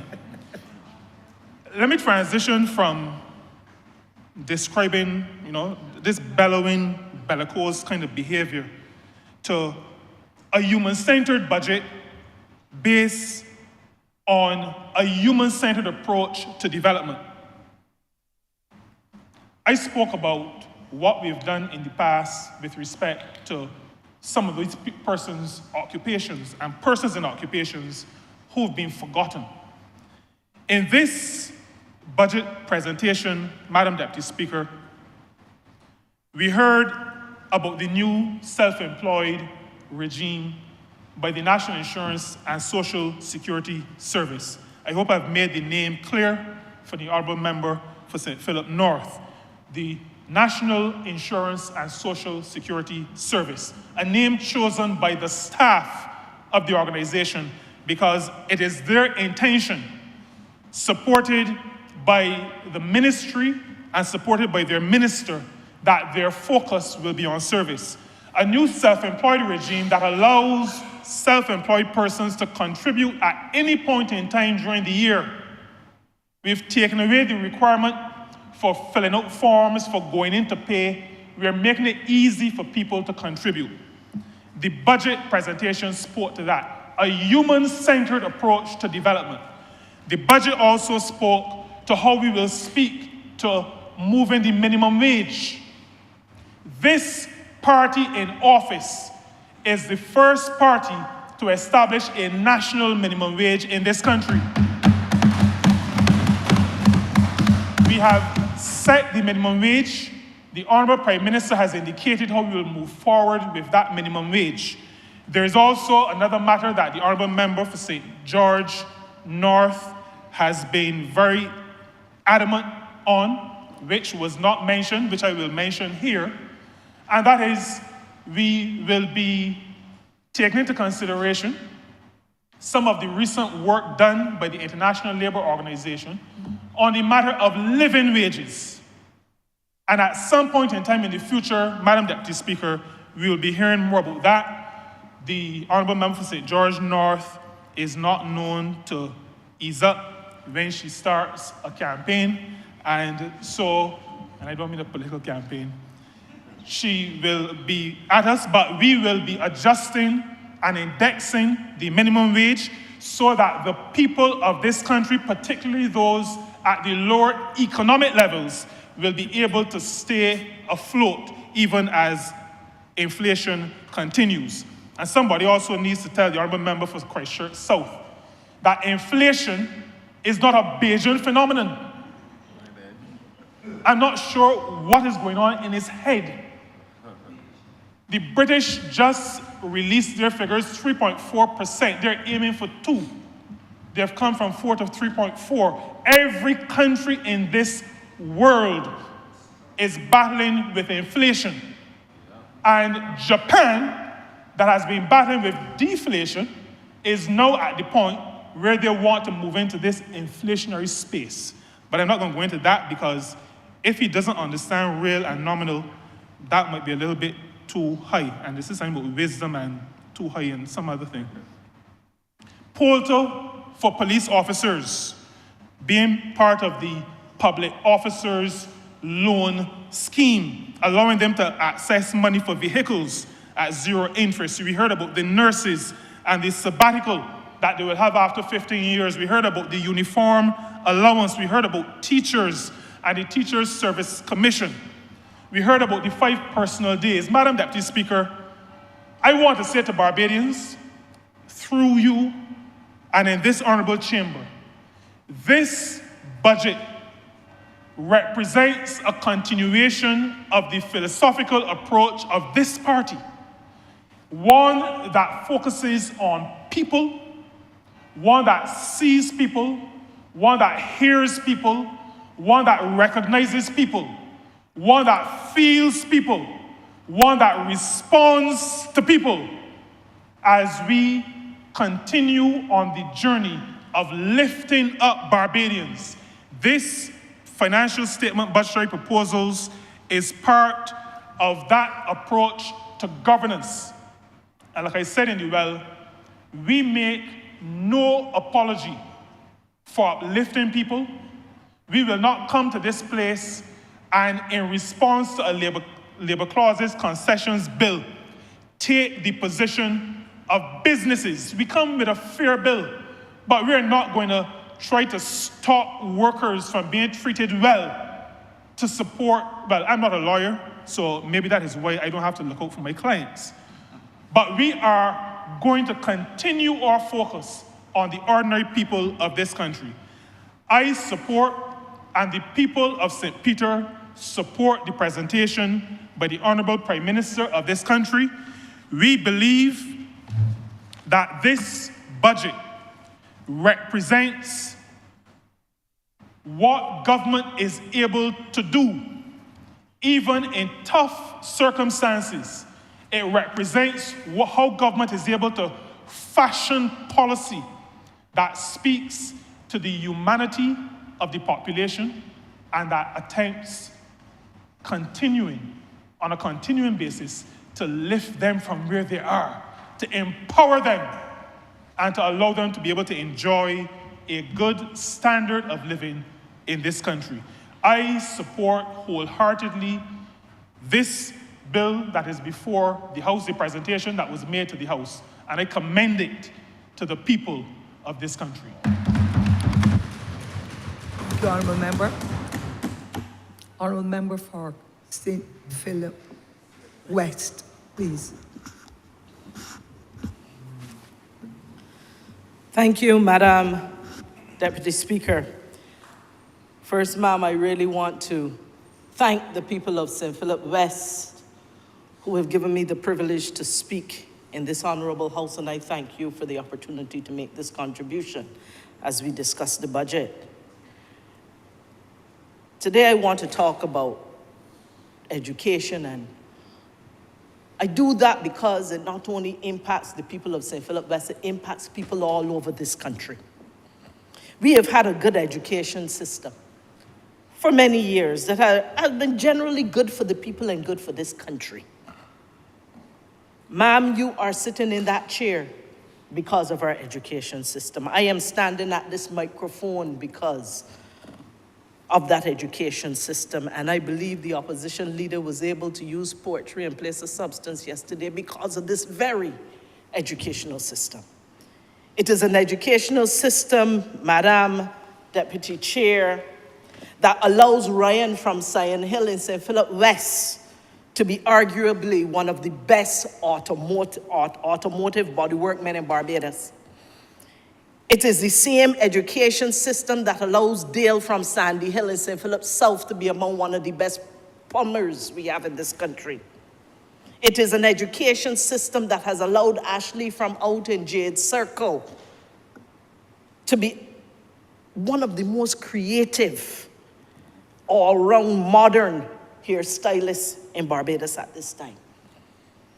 I say that, Madam Deputy Speaker, because our education system must serve not only poets and plumbers and bodyworkmen for cars, but also bodyworkmen and women who are doctors for humans. It must not only serve lawyers, it must serve cosmetologists. The thinking man, where only academic pursuits are respected and celebrated as excellence, we must evolve our thinking to the reality that technical and vocational skills are now on a rise globally.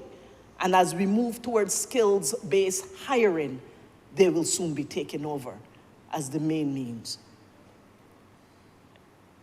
We have to build, Madam Deputy Speaker, on the education system that we already have. We cannot throw away everything. There are some things we will keep. There are some things that we will introduce for the first time. There are things that we will have to change in significant ways. But the intention is that when we are all done, we create a Barbados where all people feel as if there is a place in this society, in the school system for them. Because the day, Madam, that we continue to allow our system to leave people behind, we are going to find that it is to the detriment not of the people left behind, but of the entire country, because we must all live in one country together. And when there are those who feel as if this place is not for them, the school system is not for them, we as a society don't care about, they become disengaged and apathetic. Bajans will tell you that that is don't care-ish and lawless.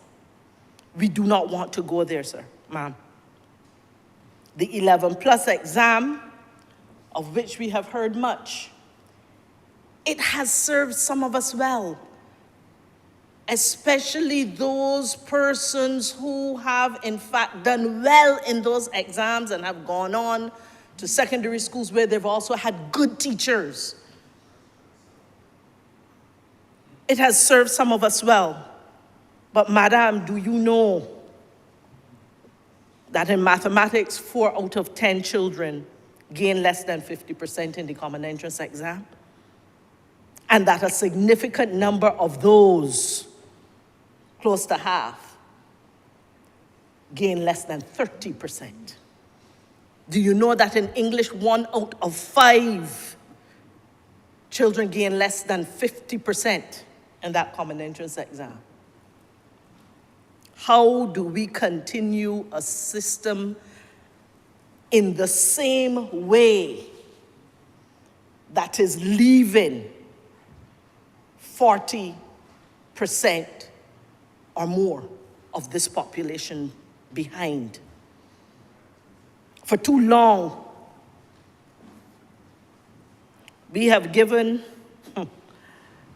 lip service to the fact that we have a number of people coming out with CERS, certificates from school. But do you know, Madam, that 11% of the children leave primary school, who left primary school between 2010 and 2022, 11% of those didn't leave with a single certificate. And if that percentage seems small, sir, know that that represents about 7,082 people of this country. Can we continue for this system to work in that way? What this means, Madam Deputy Speaker, is that we really need to put our minds and our hearts towards an education system that the curriculum may look different. The way we teach may look different. What we teach may look different. The way our classrooms are set up may look different. But even though there may be these differences that we need in order to plan for an education system that will serve our children today and in the future, we don't plan, we have no intention of diminishing the standards. In fact, part of what we are proposing is that we bring more standards, higher standards, so that it is not about a child simply looking to see how well they will do in an exam several years after they entered the school system, but rather that throughout their journey, from class 1 to class 2 to class 3 to class 4, all the way through, there are different standards that they must meet at different levels in order to move forward. Madam Speaker, there is a voice in this honorable House, loud sometimes to the point of having to apologize for itself, that shouted yesterday, "Do not touch education unless reforms our curriculum." We can check the Hansard because that was verbatim. Do not touch education unless those reforms are curriculum. Madam Speaker, Madam Deputy Speaker, this government hears that, and in fact, that is why curriculum transformation is one of the central pillars in what we are proposing as part of our education transformation agenda. But understand, Madam, that curriculum cannot be done alone. Cannot be done alone, because when you touch curriculum, you then have to touch the teachers, because the teachers have to be trained to be able to deliver the new curriculum. And the schools have to be touched, Madam. You know why? Because if it is that we are doing a particular biochemistry lab, that lab has to be set up differently, equipped differently than we are doing other things. And therefore, this notion that you can pull out a piece of education and you can then pull it out, and then you can tinker with the specifics of the syllabus, and then you can just shift resources. You know, this pull and tinker and shift, pull, tinker, shift, ma'am, that's what has gotten us here. It almost sounds like a bashment. So we're gonna pull and tinker and shift. We're gonna pull and tinker and shift. Ma'am, we cannot do that. We have to move to a level of transformation that is more significant. We have to take a systems approach. We're gonna look at the whole system and be able to see, when we adjust this, how will it affect that? And what are all the elements that it will take for us to bring to Barbados and bring to these children a brighter future for every single child, where we leave none out. Madam, you know, we were told we shouldn't touch education. But you know why? Because we did not touch education, we now have buildings in which we do education that have been sick, that are in a state of disrepair, and that basically are not all fit for purpose. As we take off roofs in one place, we are discovering that the metal has rotted. As we go to clean one area, we realize that the cleaning needs to happen in several others. And that is because we didn't touch education for so long. But what are we doing now, Madam? We have determined that we are going to implement a more comprehensive maintenance plan. This Ministry of Education cannot keep responding only. So you will notice, Madam, that on March 6th this year, a formal procurement process started for us to, for engineers to give express interest to go out and properly do condition assessments. Condition assessments were done by the ministry before, but they were not all done to the level of thoroughness and attention to engineering details as well as we will be doing now. And those audits, Madam, will then inform the more comprehensive maintenance plan for all public schools. What are we doing? We are upgrading and modernizing the infrastructure across the primary and the secondary schools so that we can use models that are more suited to climate, that are more energy smart, that seek to attend to water conservation, that allows the classrooms to look different. We now need to look at new models. We need to think of what does the classroom of tomorrow look like, and how do we now, as we do our refurbishments and our new constructions, make sure that we are able to attend to this. And so, ma'am, you would notice that on March 7th, the Modern School Infrastructure Design Competition to generate designs from local architects of what the future of schools could look like in this country was launched. It does not mean that we are not continuing to repair as they stand in place, but we recognize that we must also transform the space for the way we learn and the way instruction is done and for the needs of a 21st century. Madam Deputy Speaker, because we did not touch education, our curriculum has not seen any significant revamping or change or revision for nearly a quarter of a century. We are now, we can say, Madam, that a civics curriculum was introduced in this country, again, in September of 2022. Last year, in 2023, for the Class 1 students, that civics curriculum was turned into a game because we discovered that the ability to absorb the information and to interact with the information and better learning happened when you start to gamify aspects of the curriculum. We also introduced a digital literacy course in our curriculum.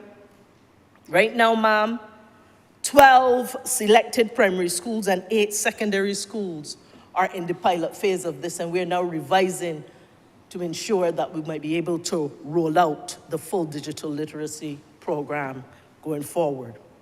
Coding has been introduced in our nursery schools. From nursery to primary to secondary, about 60%, I'm told, of our nursery schools now have some form of coding. Coding is in all primary schools with some robotics currently. And from the first to third forms of all secondary schools have coding and robotics on their curriculum. We have determined, Madam Deputy Speaker, that we will acquire the services of curriculum design expertise, because it's not just tinkering with the individual subjects, but it is how do you design and schedule curriculum across all schools to ensure that even if a student wants to take a particular elective or course at one other school other than the one to which they attend on a regular basis, we have that capacity so to do. On March 6th of this year, we launched the National Task Force on Literacy Education. This is significant because literacy and numeracy in this country, Madam, is, let me be generous, it is just not optimal. And we need to make sure that we are taking a strategic approach and not just a piecemeal approach. That is why the National Task Force on Literacy Education was launched. I share this, Madam, because what we have started to do in curriculum transformation and reform, it has already begun. And these are just a few examples of how we have started to move in the right direction as it relates to curriculum. Madam Deputy Speaker, because we did not touch education for a long time, a number of our teachers and our school leaders and our educators didn't have the opportunity to keep themselves sharp on the cutting edge of what is happening with teaching and facilitating learning and even administering the education sector. And so what have we done? We have put in place a program to reskill and upskill and equip our educators at all levels so that they can deliver better for our children. $450,000 more this year is being given to Erdeston Teachers Training College so that they can continue to upgrade their programs and to build their partnerships with Columbia University and others to be able to bring more. The Educators Hub was set up. It was piloted since Easter of 2022, and now it has 109 courses curated specifically for teachers. That is through the National Transformation Initiative. And those teachers can now go online and continuously upgrade their skills in their own time, when they're light, in the middle of the night, and early in the morning. It is self-directed learning in a meaningful way. We have intensified professional development for all school leaders, and I am going to tell you, if you speak to many of them, they'll tell you they haven't had so much training facilitated by the ministry in the last 12 months. They've had more than they have had in years. You heard of our master teachers. The Prime Minister spoke of the fact that by September of this year, we intend to have 22 master teachers in our school system. There are some teachers who are good at what they do, and their first love is teaching. But like anybody else, they want promotion and they want to have additional resources. And the only way they can do it is then to become a deputy principal or a principal. The master teacher route, it gives them a pathway to be able to continue to do what they love for the children of this country and still be able to have upward mobility in their profession. Madam Deputy Speaker, because we did not touch education for a while, the special needs education received less attention than it should have. You heard our Prime Minister in her delivery of the budget speak of some of the incentives being given to the parents of those children who have special needs. You heard of credits that are being given to those organizations who set up centers that deal with education and life skills for those with special needs. And when we say special needs, Madam Deputy Speaker, we are talking about the gifted as well as those who have remedial needs. Madam, we are continuing to ensure that diagnostic testing is increasing. When you look at the estimates for the Ministry of Education for this year, you will see we have augmented resources in collaboration with the Ministry of Health to help us better be able to diagnose and to be able to intervene and give the response. Madam, because we did not touch education for a while, our legislation, our Education Act and the regulations are very much out of date. It speaks still, Madam, to senior and composite schools, and you would know, ma'am, having been in the system for so long, that it is nearly 3 decades since such categories existed. The Education Act, it does not speak to the mandatory provision of details that would data that will enable the Ministry of Education to make decisions. It does not speak to the use of technology, and it does not hold the ministry accountable for providing spaces for the same special needs students. Madam, this Education Act needs to be overhauled, and what are we doing? We have made provision in the estimates for this year to ensure that we are able to respond in a meaningful way to legislation that will create the kind of environment for 21st century education in Barbados. Madam, I could continue. But because we didn't touch education, so many things have been left undone or underdone. And we now in the Ministry of Education are doing our best to make sure that the children of St. Philip West and the children of this entire country are able to have a better experience within the education system. We cannot just tinker with curriculum as some might have us to do. We have to train teachers.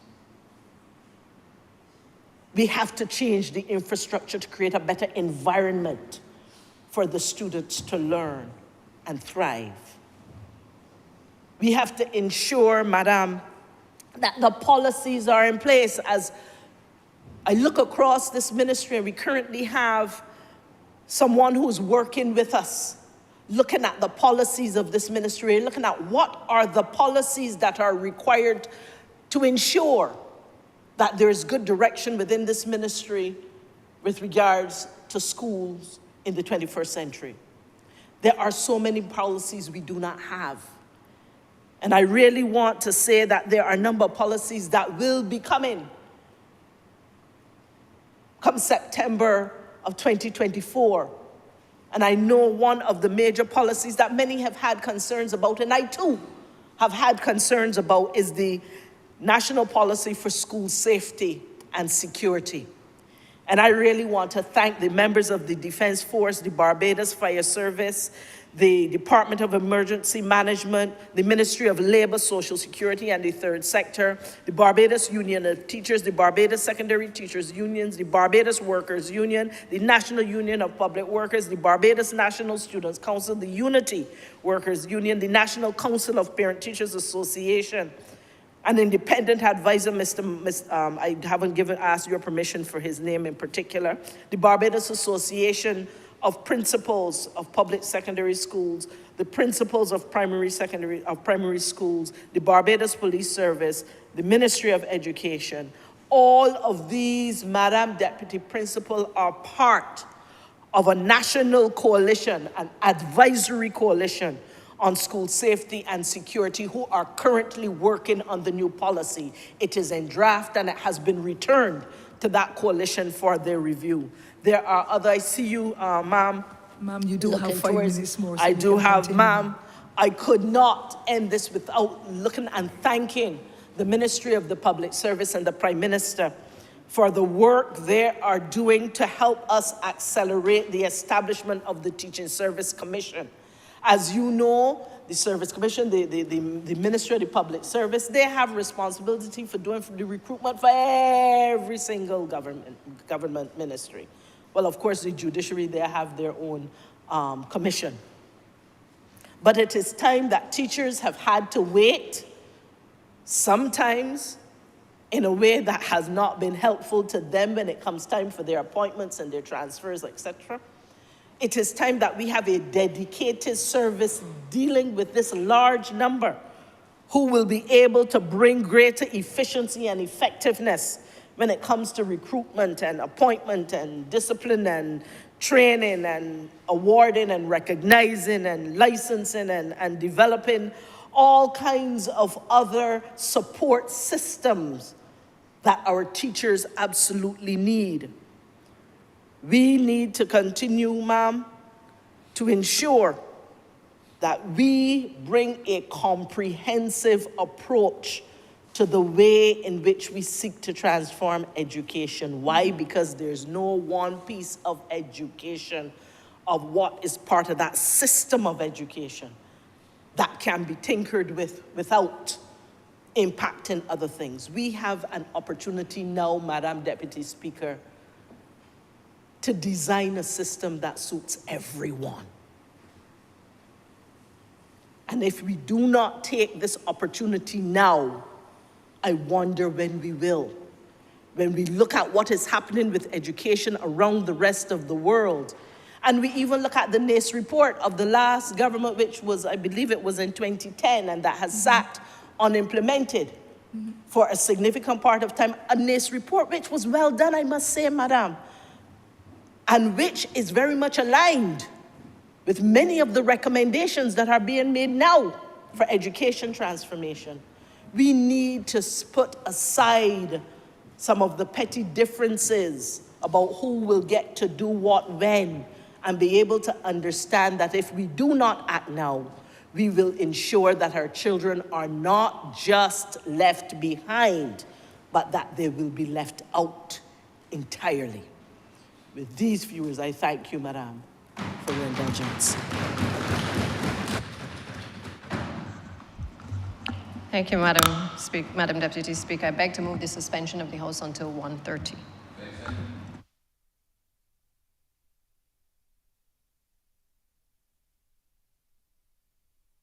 The question is that this honorable chamber be suspended until 1:30. Honorable members in favor, please say aye. Those against, please say no. Methinks the ayes have it. this honorable chamber is suspended until 1:30.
I think about what was shared yesterday by the member for Christchurch South.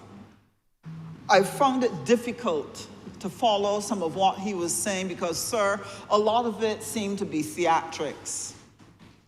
A lot of it seems to be play acting, using language in a way to create a picture without the underpinning of facts and truth. And sir, this is why I am joining this debate, to speak about what it is we are seeking to do and what it is we are seeking to establish for the people of Barbados. Because one of the things, sir, that I had to conclude after listening to him is that while the leader of the opposition was sleeping, he did not realize that the world had changed. He didn't realize.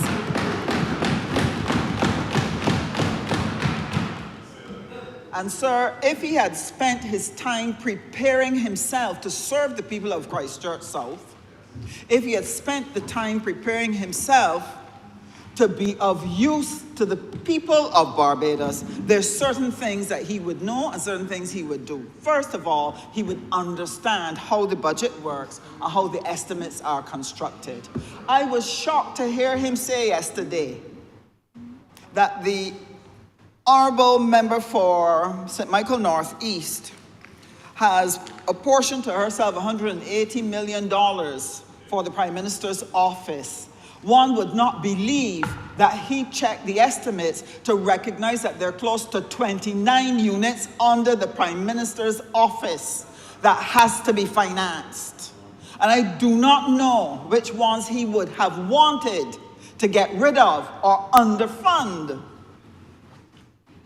by cutting in half the 180 million. But that wasn't the worst of the thing. Let's pretend he doesn't get the chance to read everything. It was for him to compare it to the 108 million given to the People Empowerment Ministry.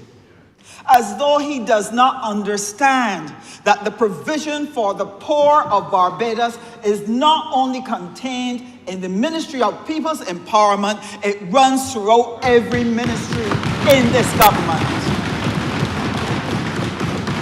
Sir, let me educate him. Agriculture, more than 40 million to help people get into the feed program and for small farmers to be able to make a living, sir. Let me help him again. In housing, over 60 million to help poor people get affordable housing that they can hold their heads up in dignity, sir. In the Ministry of Innovation, Science and Transformation, $11 million for Export Barbados to help Export Barbados help small business people and young people with ideas to get ready for export so that they can participate in the economic gains in this nation. Sir, this is what we do. In transport and roads, so people have decent roads running outside of their homes, $30 million. In health care, out of that budget, $145 million is dedicated to NCDs, to health promotion, to primary health care, and to nutrition. All of that is for the people at the bottom of our society who need to be lifted up, sir. Youth and sports, $68 million for Youth Advance, for the sports program, for community training, for youth development. The Peace Program and National Crime Prevention Program, over $12 million. And sir, when it comes to education, with $651 million, more than $254 million has been put aside for tertiary education. And why is that important at the level of tertiary education? Because as the honorable member for St. Philip West pointed out, how many children passed through the system that did not gain certification? How many children came out without having a career or a pathway from which to earn their money, ending up on a block? Ending up, sir, like that video that has been moving around Barbados today. That our children, when we fail to transform the educational system, they will have no platform for their lives. And therefore, putting $254 million towards the tertiary education is to help us provide a second chance for all of those children who missed it at primary and secondary school. Sir, and I will tell you something else that distressed me was when he was speaking about the ASH workers. The honorable members in here have already pointed out that when they were released, that one of the things we did was to make sure that their NIS was paid, but then in the Ministry of Education, we made room for them in the Construction Gateway program. Sir, more than 1,000 were able to get into that program of young people who were able to pursue construction and building classes that would give them the skills that they can make a life for themselves. Sir, I was distressed to think that he felt that the solution for our ASH workers was to return them to that same job. I want him to understand those are stopgap jobs. Those are not careers for our people. That is something that you give people to do when they need something urgently, to be able to get food on the table. But if they are going to live out a full life, maximizing their potential, a country owes them the opportunity to get the type of schooling and education that will give them better paying jobs, more sustainable jobs, especially in the area of their personal desires, because they have the skills to make their way in this world. It is only a stopgap, sir. It's only a stopgap. We want more for them, and that is why we work earnestly in the Ministry of Education. And I really want to congratulate the honourable member for St. Philip West, because she works tirelessly with a huge program of transformation. There is so much work in that ministry. There's so much that has to be done to transform this educational system. Sir, I really have to congratulate her for the work that she has been doing and her team. So here are some of the things that have been happening while the honourable member for Christchurch South was sleeping. You need to understand that there are changing conditions in the world, and that any government that is interested in the welfare of its people will plan and seek to govern in a way to address the conditions which their country will meet. And UNCTAD put out a paper outlining and advising developing countries what are the key things that they need to do in order to cope with the changing conditions that we are facing now in 2024.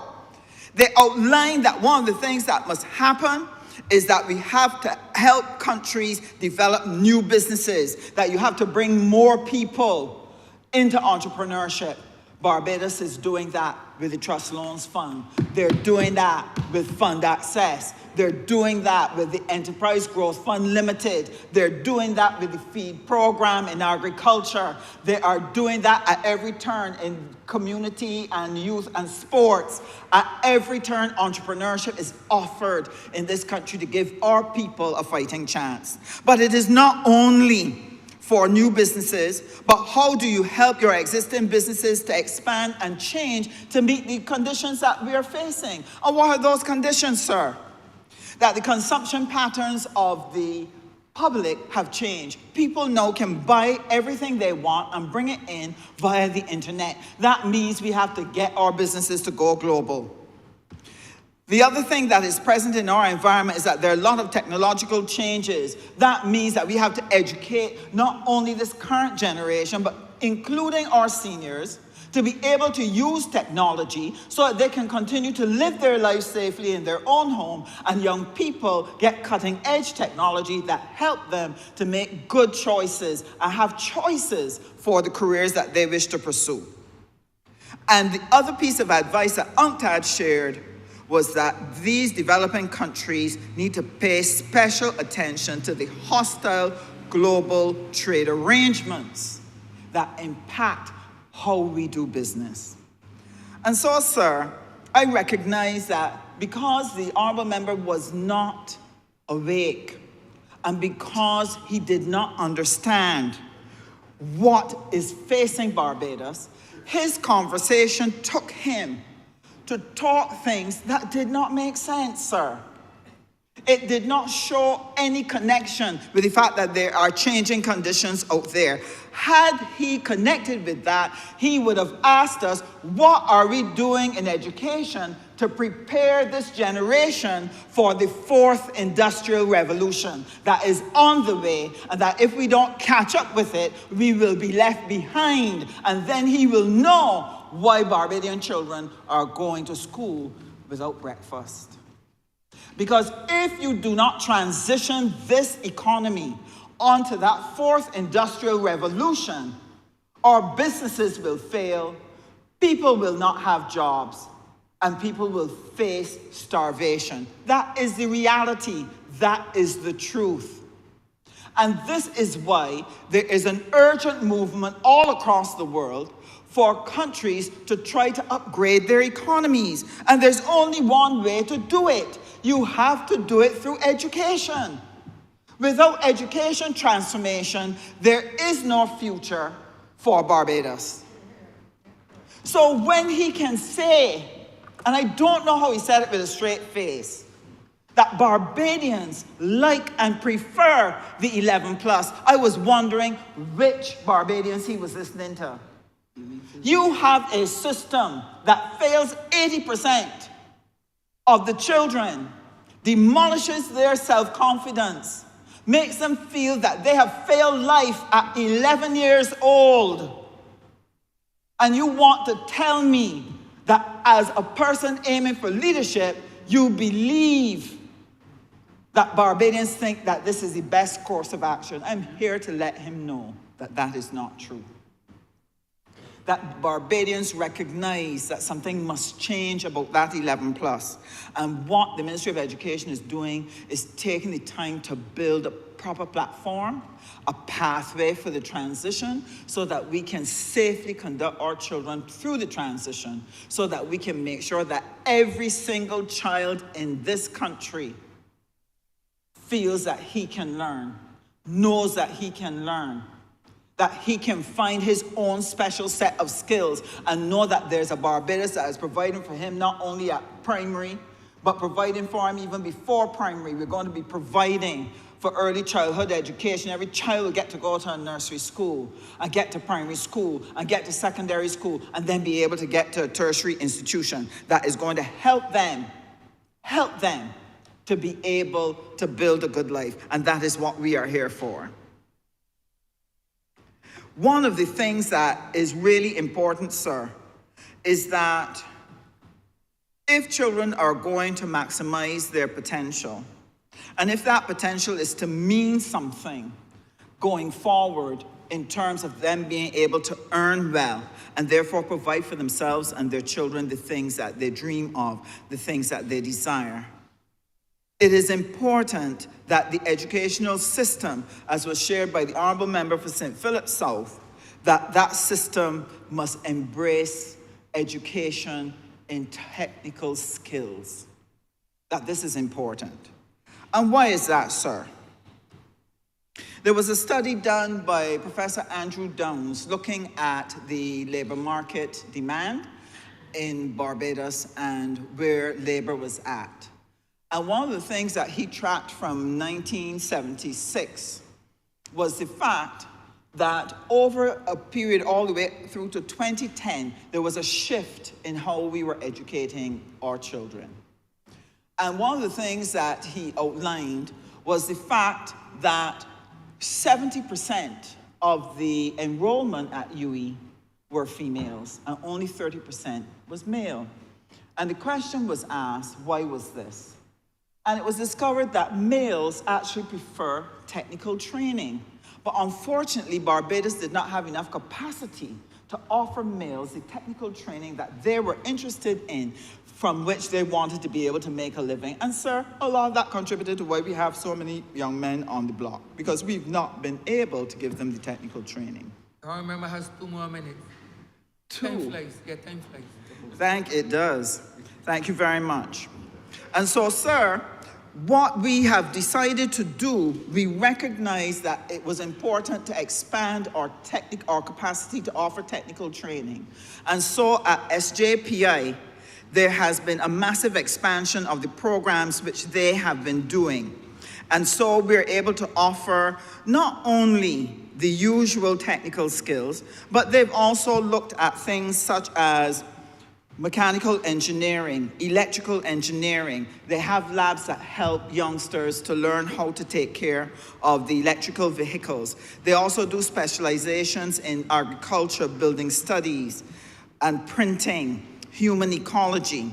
And this is important. BVTB, the Barbados Vocational Training Board, again, offering the technical skills in photovoltaics, welding and metal fabrication, cuisine, tractor operations, and the backhoe. And one of the things, sir, that I'm really pleased to have found in the ministry was the Jukes and Hope project, and that there has been significant progress in the building out of the Jukes facility to allow agriculture to flourish in Barbados. But what kind of agriculture? Smart agriculture. Agriculture that would take us into the future. And very shortly, we'll be breaking ground on the HOPE project, which will allow our tertiary institutions to transfer all of their agricultural training at HOPE in St. Lucie. And sir, this is what will make the difference to everyone, because it is going to provide us with a wide platform in order to build out the skills and opportunities for people. But we're doing more than just simply offering those. What has been happening in the tertiary section, we are sitting down with SJPI, BCC, etc.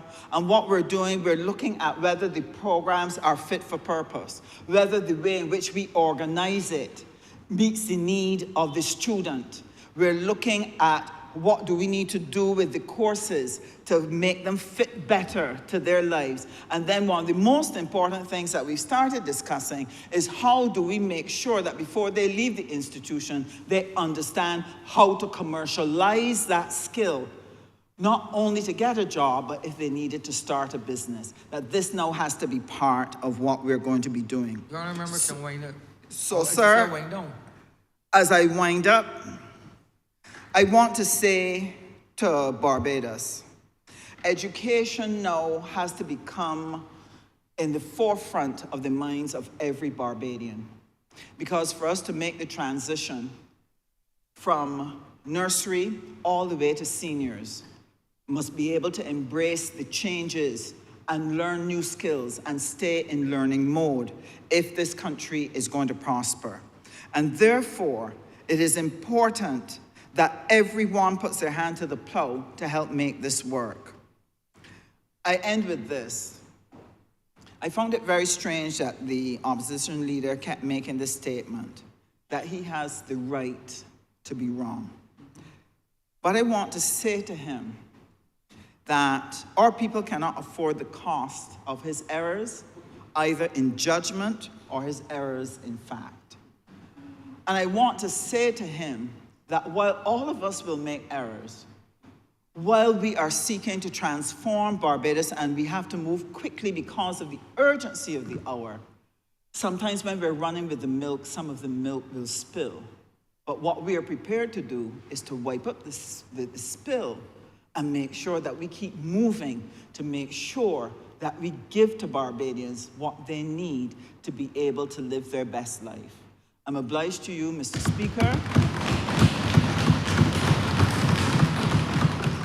And I want to thank my colleagues, I want to thank our leader, and I also want to thank the myriads of civil servants who work hard to produce these estimates and who work hard to turn them into a living reality. I'm obliged to you, sir. Honorable Member Sir Michael West. Mr. Speaker, I rise on this occasion, and I'm mindful that as one of the younger members of this House, not the youngest, because I was shocked to hear that my colleague, the honorable member from St. Michael North, is only 38 years old.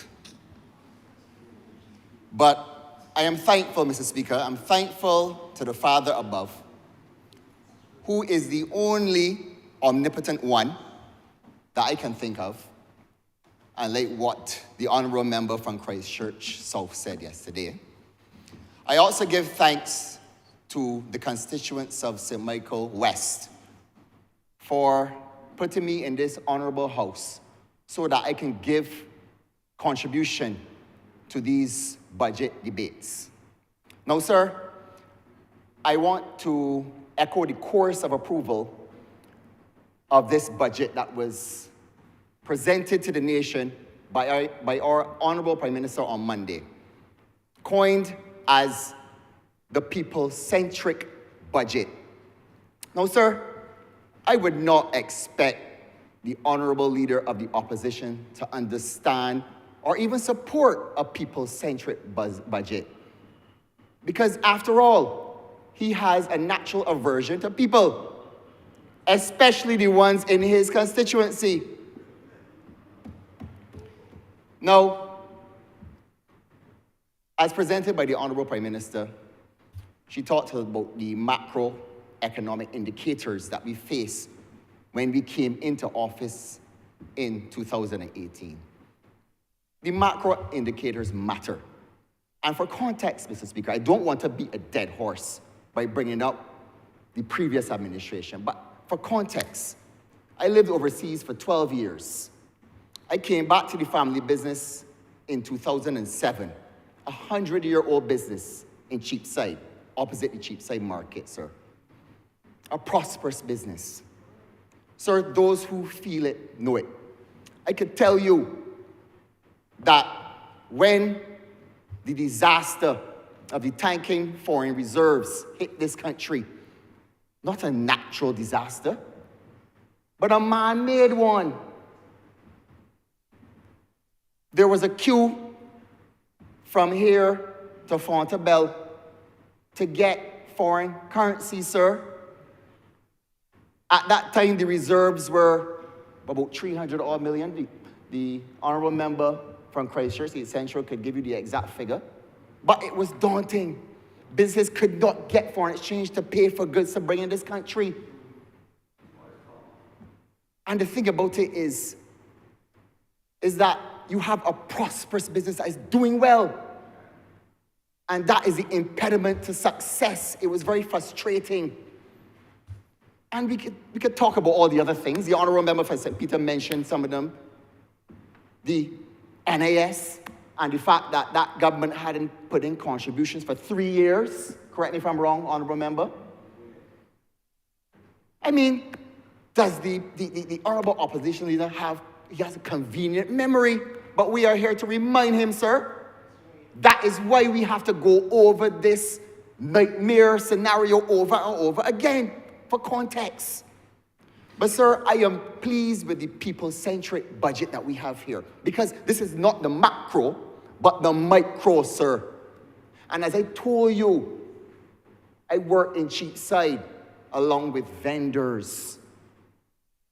And these vendors I've worked with for 12 years had businesses that were thriving, which is why legislation like the vendors bill that we passed in this honorable chamber, sir, that gave dignity to the vendors in this country, that they would not have to be hiding about to sell their goods to support their family, sir.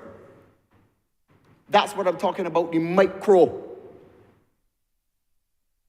But sir, since we came into office in 2018, we stabilized the economy, we saved the dollar, we commandeered this small island developing state into 11 periods of significant growth. These are facts, Mr. Speaker. The whole truth and nothing but the truth, sir. That's right. And as the Honorable Prime Minister said, we are going upwards and onwards. And as some people like to say, up and on, brother. That is correct. Perfectly correct. That's right. I remember. Mr. Speaker, economic activity and rising GDP is of extreme importance to allow this country, after having to climb out of a massive hole left by the previous administration, a hole that it could probably drive about 3 garbage trucks and 5 buses through, if they had them. Sir, we need growth. We need it to continue to deliver a high standard of public services that our people have grown accustomed to. Sir, we need it to keep our standards of living high, to keep our standing on the Human Development Index high. We need growth to continue to support the QEH, and I am very encouraged and thankful for the announcement made by the honorable member yesterday from St. Michael North that we will be hiring 250 doctors and nurses to help alleviate that problem and offer better patient care to our citizens, sir, because that's what we want. The average Barbadian wants efficient and effective delivery of public services. And that's what growth will allow us to do, sir. Also, I am encouraged that we will tackle the scourge of breast cancer that has rampaged our society by purchasing a linear accelerator, sir. This is a long time coming for the women in our country. And that we will revise the screening guidelines targeted to our demographics, which will help us to attain world-class 5-year survival rates, upwards of 90%, sir. That is what our women deserve. Sir, we need growth to continue to deliver free education from primary to tertiary. And I, like everybody else here, I am shocked that the honorable member from Christchurch South is enacting his convenient memory that administration abandoned the principles of that great party as it pertains to free education.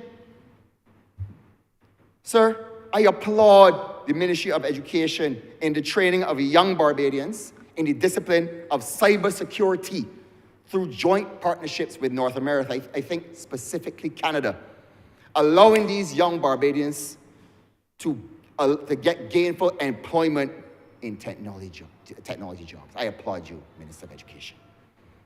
Barbados has a long history of exporting talent. You can remember the days, Mr. Speaker, when esteemed Barbadian nurses, teachers would go up to New York and the UK, and they would be ambassadors. We didn't have to appoint the ambassadors back then. We had ambassadorship provided by average Barbadians who used to excel and carry forward our flag on the world stage, sir. We could get back there again. That's our natural resource, sir. We need growth to protect the vulnerable, the elderly, people with disabilities. The commitment by the Ministry of People Empowerment and Elderly Care to amalgamate those agencies under its remit will help to deliver efficient and effective help and service to Barbadians, sir. I applaud you. That is what our people want. Mr. Speaker, as we go upward and onward and continue to grow the Barbadian economy, we, through this budget, sir, have aligned ourselves with the hairdressers, the nail techs, the vendors. These are the people that make up the heart of our economy, the micro, sir. And I am encouraged that we will not make the errors of other jurisdictions in history. We will not repeat their mistakes.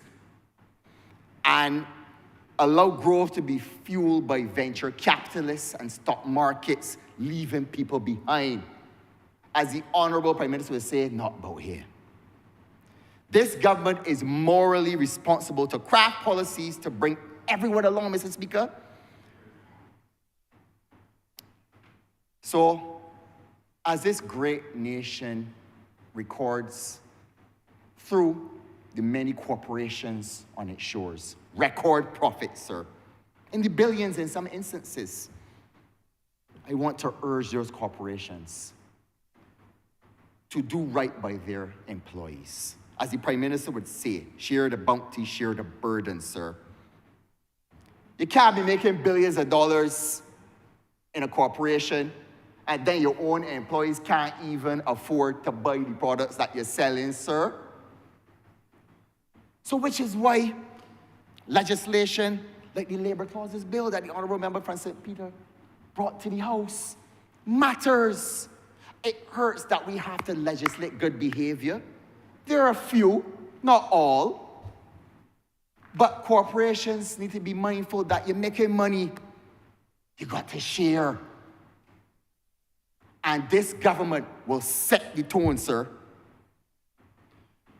Another thing that I am proud of is the establishment of the trust loan, sir. Because I could tell you that vendors had it rough in Bridgetown after COVID. I know they wouldn't mind me calling some of their names. I Drew, Ja Love, Gaskin, Ruben. These are vendors around Bridgetown. Some of y'all probably know them. They were successful, put their kids through school, but COVID mashed them up, sir. And and the trust loan helped them, some of them, to get back on their feet, sir, to provide a lifeline. And that is what this government is about, sir. Not only just the macroeconomic indicators, but the micro, the people of this country, the heart, the soul, the crust. The Prime Minister is very correct in highlighting the scenario where the average person could get a car in under a month, but can't get the money for the small business, sir. So I am encouraged by the efforts of this government to review some of those regulations that make it more difficult for them to access commercial loans, sir, when it comes to investment in their business. I'm also encouraged by the creation of Business Barbados, sir, because that is another impediment to our people, and it frustrates them. You want to do the right thing. You want to pay your taxes, but you can't do it in a proper timing, and then the bills piling up. You want to help yourself. So this is a step in the right direction for creating ease of business in this country. So I want to encourage the government to continue to lower the cost of living. We've done a lot so far, as much as we can. It's out of our control. Things like capping the freight rates on goods, things like the expanded basket of goods, they help. 7.5% VAT on 250 kilowatt, it helps. But we need to find other inventive ways. And I know that the government is looking at increasing and strengthening the relationships with the South-South, going to non-traditional markets for goods, so that we can complete our target of 25% import substitution by 2025. We can do so by strengthening our links with Brazil, Costa Rica, Dominican Republic. A lot of these goods go through North America and come back down. We can go direct, and it will be cheaper.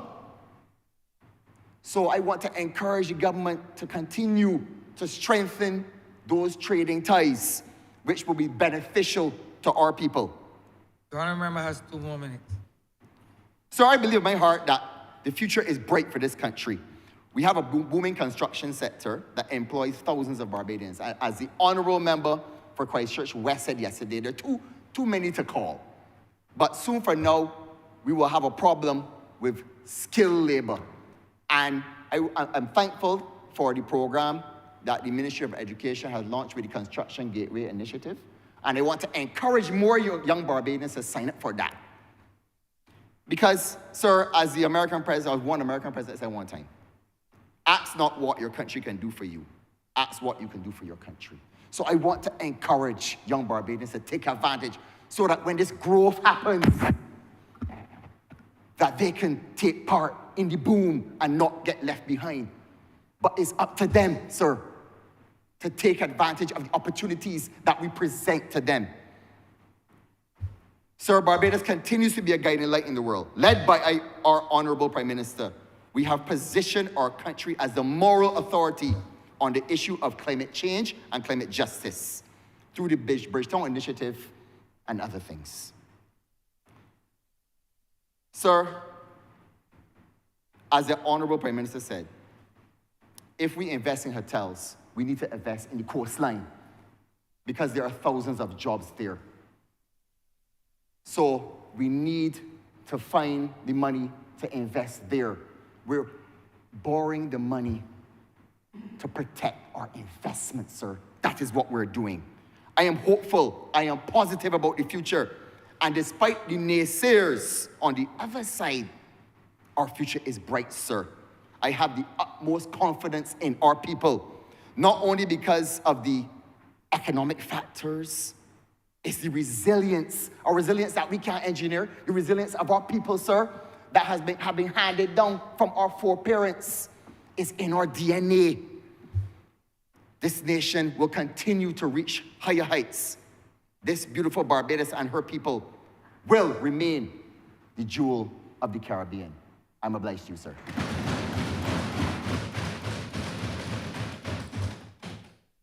Honourable Member for St. John. Thank you, Mr. Speaker. First, I want to say blessings on all of those persons in St. John who are responsible for having me here today, Mr. Speaker. Mr. Speaker, today I rise to deliver chapter number 2 of my story. I grew up in a village, Mr. Speaker, and they told me Your mic is on, I remember? It is on, Mr. Speaker. They told me that dogs bark at people they don't know. And I'm a firm believer of that. And people from George Street keep barking and barking at the Barbados Labour Party. Mr. Speaker, I was looking for this document. One has to be very careful of how you couch those words. You don't want to appear that you're using unparliamentary language in relation to the No, Mr. Speaker. I just thought that you just be mindful. I have a cousin living on George Street. Okay. Okay. Just be mindful. So when I go there, the dogs don't know me well. Mr. Speaker, I was looking for this document home, and you guide me if I should make this a document of the House because this is fiction.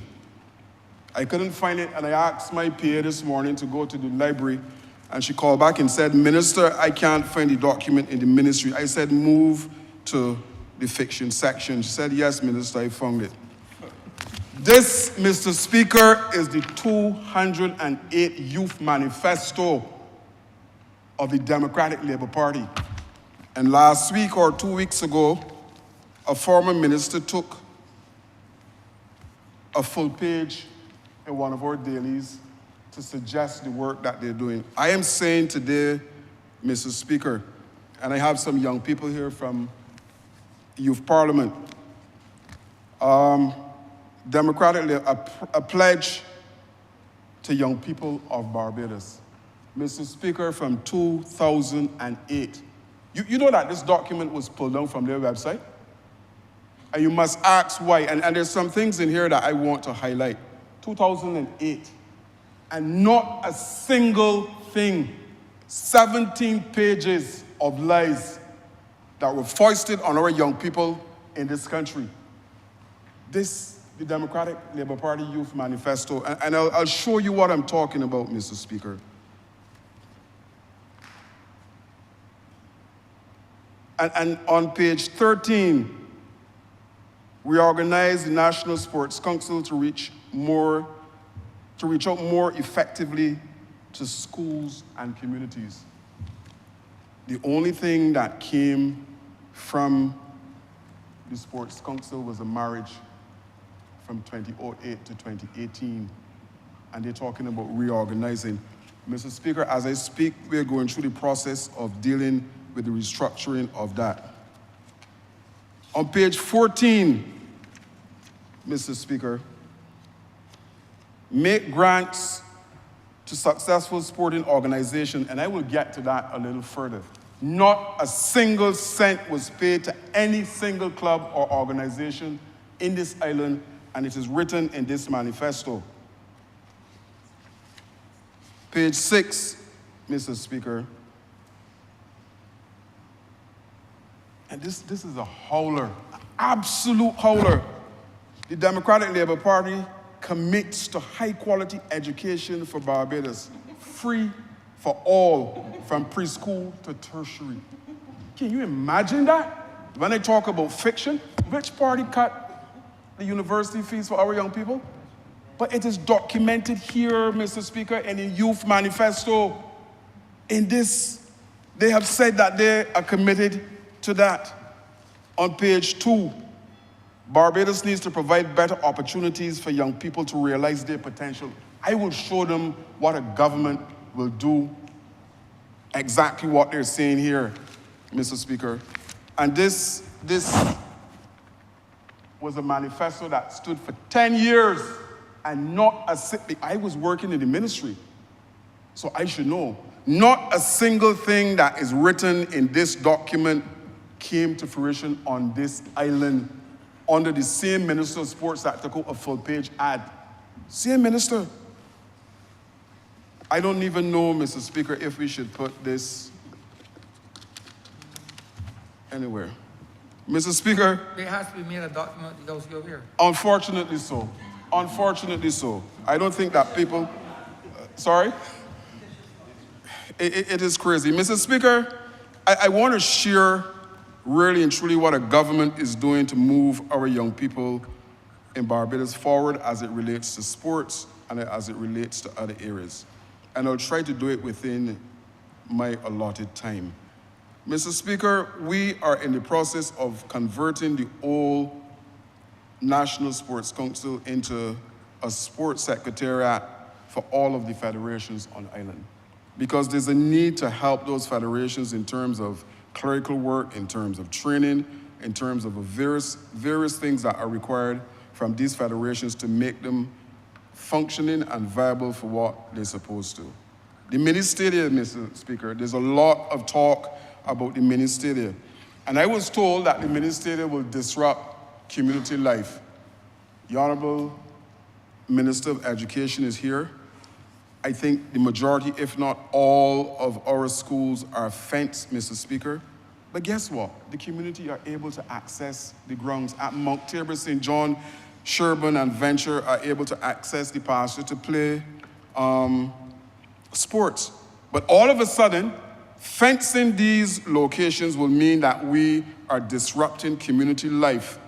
Mr. Speaker, these things have at least 9 or 10 gates attached to all of them that are not locked, that provides entry at 4 o'clock in the morning, at 11 o'clock at night.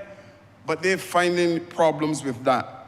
The last time I went to a fair at Mount Tabor School, Mr. Speaker, they made in excess of $10,000 because they were able to take a gate.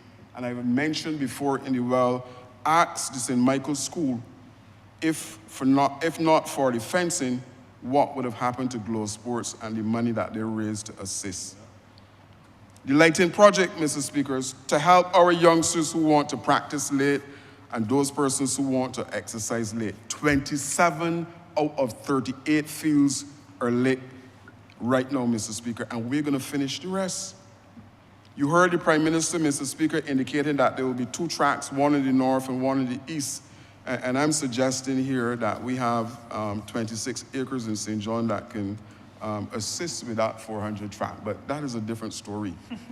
Mr. Speaker, there's a 400 track being constructed at Wildy that will take some of the pressure off the National Stadium when that is completed. It will also take some pressure off the Usain Bolt. And by the way, Mr. Speaker, the Usain Bolt is a partnership between government and the University of the West Indies that you see now BSAC is taking care of.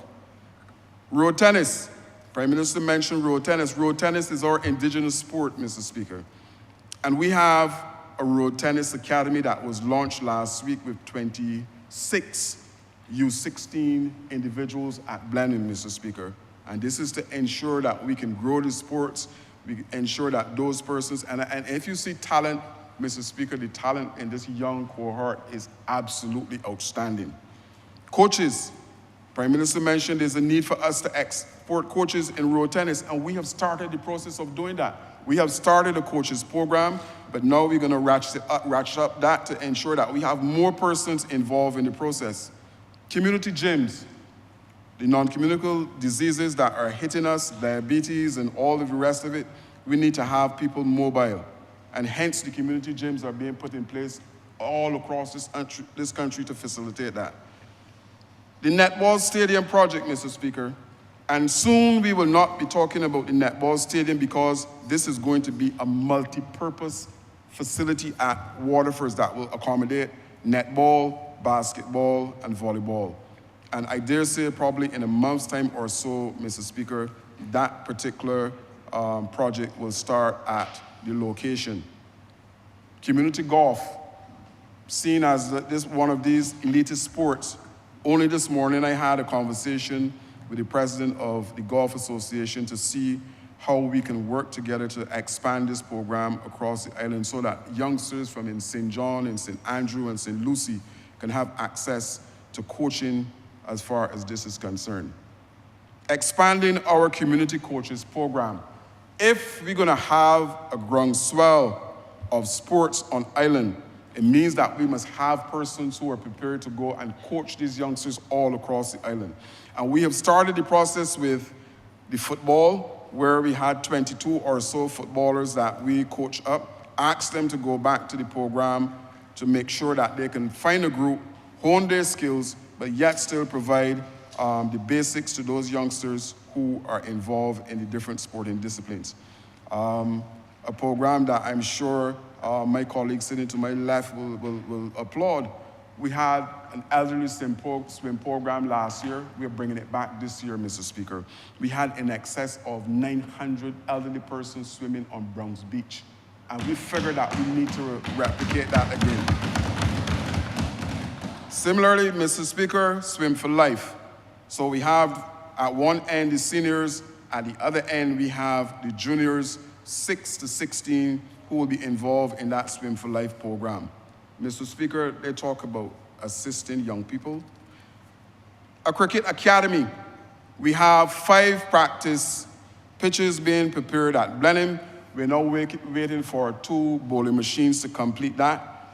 Mr. Speaker, this is a project that will see us dealing predominantly with youngsters at Blenheim to ensure that they have all the cricket skills that we can move them up to national, regional, and maybe international as well.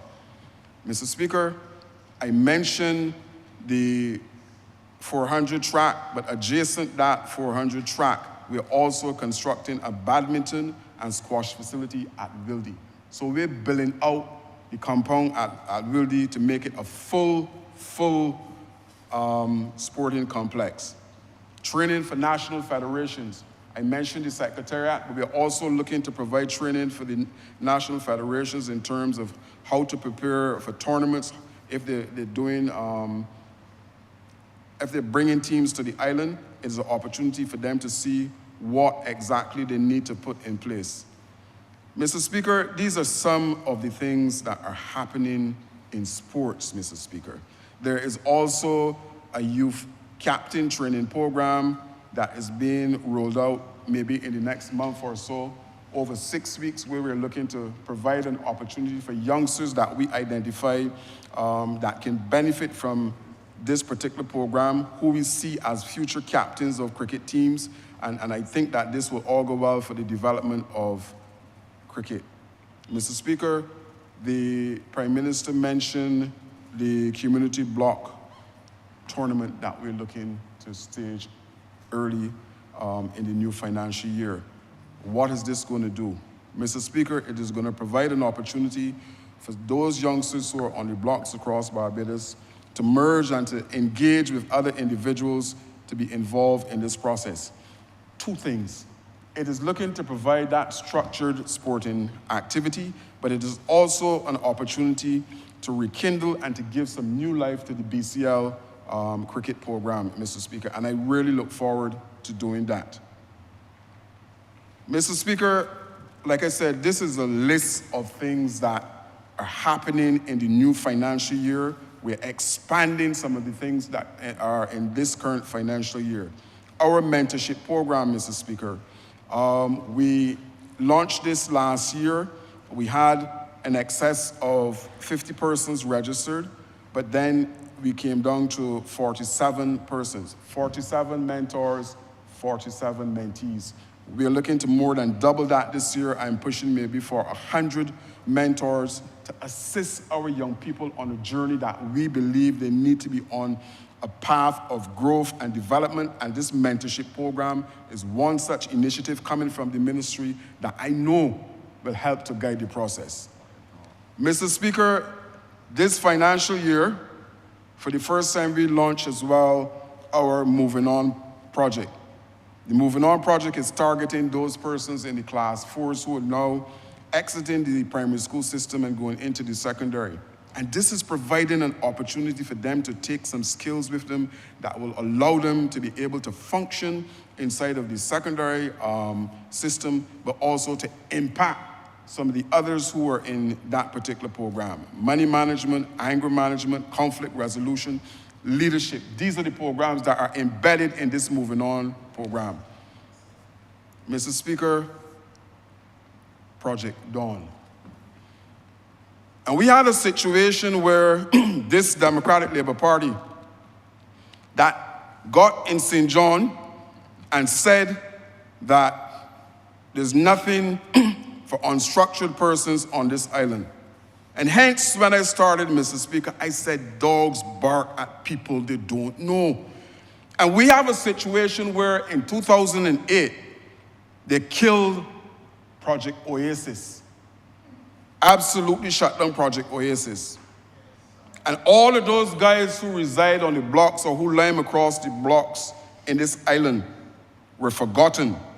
But then they tell you that they care. And then they produced this in 2008, this nonsense that they call a youth manifesto. But I speak to Project Dawn, a new initiative. There's a block committee at the ministry, 3-man block committee. Marcus Stephen, Shane Haynes, sorry, Mr. Speaker, I know, and Hassani Newton. And these guys are tasked with going on blocks across this island to ascertain the needs of those youngsters on the blocks, to gather information in terms of how we should treat to these guys and ladies who are on the blocks across this island. Mr. Speaker, today I am pleased to report that almost 200 blocks were visited on this island. 17 businesses were started out of this particular program from youngsters on the blocks. We launched this program in the honorable member for St. Andrews constituency, where 20+ acres of land were provided to men on the blocks at Belle Plaine to farm. He will speak to what is happening at that location. Mr. Speaker, we have provided technical assistance where those guys who want to get involved in landscaping were provided with an opportunity to source equipment for their landscaping project. The only thing we ask is that they register a business and come back to us. Let us see that you are serious, and this is something that we will assist you with. Mr. Speaker, sir, similar to Project Oasis, where the Democratic Labour Party said that all of the guys who we gave landscaping equipment to sold the equipment as soon as we turned our back. At the time, Mr. Speaker, the Minister of Education asked us to go to the same youngsters that we assisted to help with cleaning the schools for the new school term. Every single block turned up to clean schools. The same people that sold the equipment turn up to clean schools, Mr. Speaker. But what is happening this year? We are now tasked with assisting the Honorable Minister of Education with cleaning her school plants, and we have reached out to those guys who we have provided landscaping equipment to. Mr. Speaker, they are now engaged, some of them engaged at the National Sports Council to assist us with cleaning those schools. You all remember has 2 more minutes. Wow, Mr. Speaker. Time flies, my friend. I am now getting started. I remember time flies. No, I understand that. Mr. Speaker, this program will be expanded, and I know that we will see the benefits. For the first time in 12 years last year, Mr. Speaker, we had a National Youth Award that will be repeated this year, because we need to highlight the positive things that our young people are doing on island.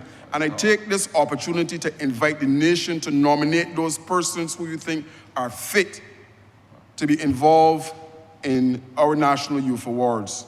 The Youth Hotline, Mr. Speaker, is another initiative that is happening. Mr. Speaker, there's a youth MC program that we are initiating at the ministry, started last year, to provide an opportunity for our young people to be able to stand up and to present at any function on this island.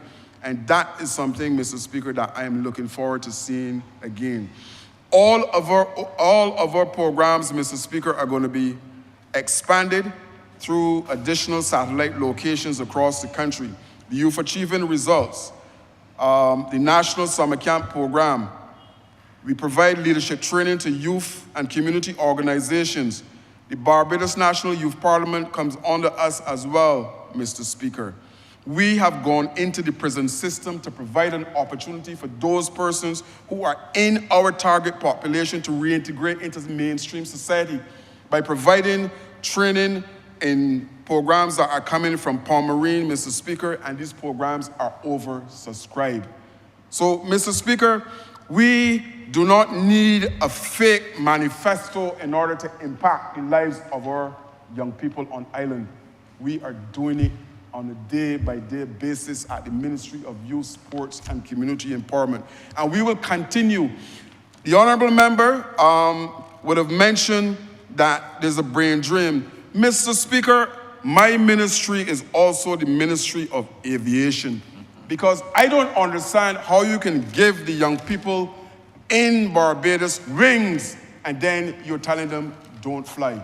It don't make any sense to me, Mr. Speaker. So we will continue, and I want to thank the staff at the ministry for the hard work that they're doing year in and year out to impact the lives of our young people, because our mantra there is that we must facilitate the needs and aspirations of all young people on this island.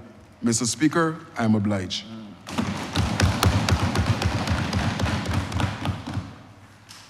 Honorable Member St. Thomas. Thank you, Honorable Speaker. I want to take this opportunity to say we are extremely proud today in Barbados for the astute leadership of our Honorable Prime Minister, the Honorable Member for St. Michael Northeast. And if I had my own way, she will now be called the Right Honorable Prime Minister, because she deserves it. And when you put a woman in front, Mr. Speaker, that woman with the support of all of those around her, male, female, the young, and so on, and she continues to do a good job, she should be honored and respected. I hail her as the first female prime minister in this country who has come and made excellent progress in the development of this country when she took over in the harshest of times, financially and otherwise. I say kudos to her and the team, not only the team that are members of parliament, but the people of Barbados who had put confidence in her to be able to win all 30 seats in the government, not once, but twice. Her performance will have to be excellent, and that of the people of Barbados, and we are proud, Mr. Speaker. And I say that from my heart because we just celebrated International Women's Day last week, and we have to hail our female leaders as we have our males in this society and wherever else in the world. She is a prime minister of class who is recognized across the world for her role, particularly in climate change fight. And every community, every society that she has visited, and those who do not even know her, but have read it on the internet, are talking about this honorable member, the Prime Minister of Barbados. May God continue to bless her and the people of this country and the rest of the world. Mr. Speaker, sir, I also want to indicate, sir, that the legacy of the Barbados Labour Party continues. We have had astute leaders of the past who built this society, and I must say, the Right Honorable Errol Walton Barrow, if you will let me call his name, sir, was a member of the Barbados Labour Party too, but when he changed, he made a tremendous difference in this country. And now today we are saddled with a member who would be here with us. And I'm not even going to go down the word to talk about how often he has been in this honorable chamber defending and lending support to those wonderful people of Christchurch South who were always accustomed to proper representation by their members of parliament. Right. Mr. Speaker, sir, I am not happy today. Our leaders of this Barbados Labour Party of the past were visionary. They were honest and upright. They were progressive. They were astute leaders, and I don't have to call their names, you know all of them, within the past many years. I also want to say, Mr. Speaker, sir, our leader continues to lead by example, and the people of Barbados are extremely proud to have a leader of the caliber of the honorable member for St. Michael North East. Mr. Speaker, sir, we saw articles in the paper last week about persons who have criticized this Barbados Labour Party, and some of those Democratic Labour Party members who went underground for the past 6 or so years are now coming like flies in the night to be able to say what they did. That honorable member of the Democratic Labour Party who became the Minister of Youth had a project called Endless Possibilities. And I always called it here, sir, endless impossibilities, because we can't talk of young people who got employed. If it is a handful, Mr. Speaker, there were a lot. That honorable member, sir, almost gave me connections. When that honorable member with his team went to Rock Hall Freedom Village with teams of people from his constituency in Christchurch, and not a boy or girl, woman or man got a piece of employment in extending that Rock Hall Freedom Village. And that Freedom Village, by the time 2 years had elapsed thereafter, everything with the handrails and everything started to fall apart, Mr. Speaker. More millions of dollars belonging to the government would have gone into that failed project because it was not properly done or managed. So when I hear of those things, I could also talk, Mr. Speaker, sir, of a number of other areas where we had challenges because the housing neighborhood, the housing neighborhood project that was assigned for Greenfields, the Garden Land, Allen View, and there was one other community in the St. Michael community, sir. The Cass Castle, sir. The millions of dollars, I think there were 30 million US dollars, 60 million Barbados dollars. None was spent at Allen View, Mr. Speaker, sir. Greensfields remained the same way, sir. Cass Castle without. And the then member of parliament for the city told his constituents, and they have the correspondence, say which part of your house want fixing. We're going to change the roof. They were not a part of it in that way. And those communities remained impoverished until this Barbados Labour Party came and said, we are refurbishing people's houses. Rural development and urban development will undertake upgrading because those people deserve waterborne facilities, sir. They deserved all the services that we enjoy because we have the position with the funding that we work for daily to be able to do it, but those persons don't have the employment. This Barbados Labour Party in 2018, Mr. Speaker, came in as a government and transformed and changed all the round. We heard about the sewage already on the streets in Christchurch. I'm not going to talk about that. We had buses that were breaking down here, there, and everywhere. Roads falling apart, Mr. Speaker, now drive through Barbados. I became a little confused at first, about 2 years ago, because I saw St. Andrew getting something, St. Peter getting something with the roads and projects. I am thankful today, sir, the people of St. Thomas who have sent me here to represent their interests not once or twice or 3 or 4 times or 5 times, sir, 6 times, because I am committed to the cause. And I will come here to this honorable chamber, sir, every week, every month, every time that we are meeting, because I have the interests of the people who put me here at heart. The honorable member is absent again today. We came here yesterday and sat to listen to him for 5 hours. And did not even have the courtesy to be here as the honorable leader of the opposition. But you know what? If he had had the common sense that I do not have, or I have not gotten, having never ever sat in a fifth form in the school yet, the reasoning would have said, make the president that you have just superseded a senator. It would have made a difference. Mr. Speaker, sir, they walked out. Yesterday, 2 ladies remain, perhaps like me, out of respect, faithful to the cause. And therefore, I am hurting today to see and to hear some of what was said yesterday about this budget that has transformed the Barbados under the Barbados Labour Party, that has had a track record of the Highway to Way, Tenantries First Before Purchase Act.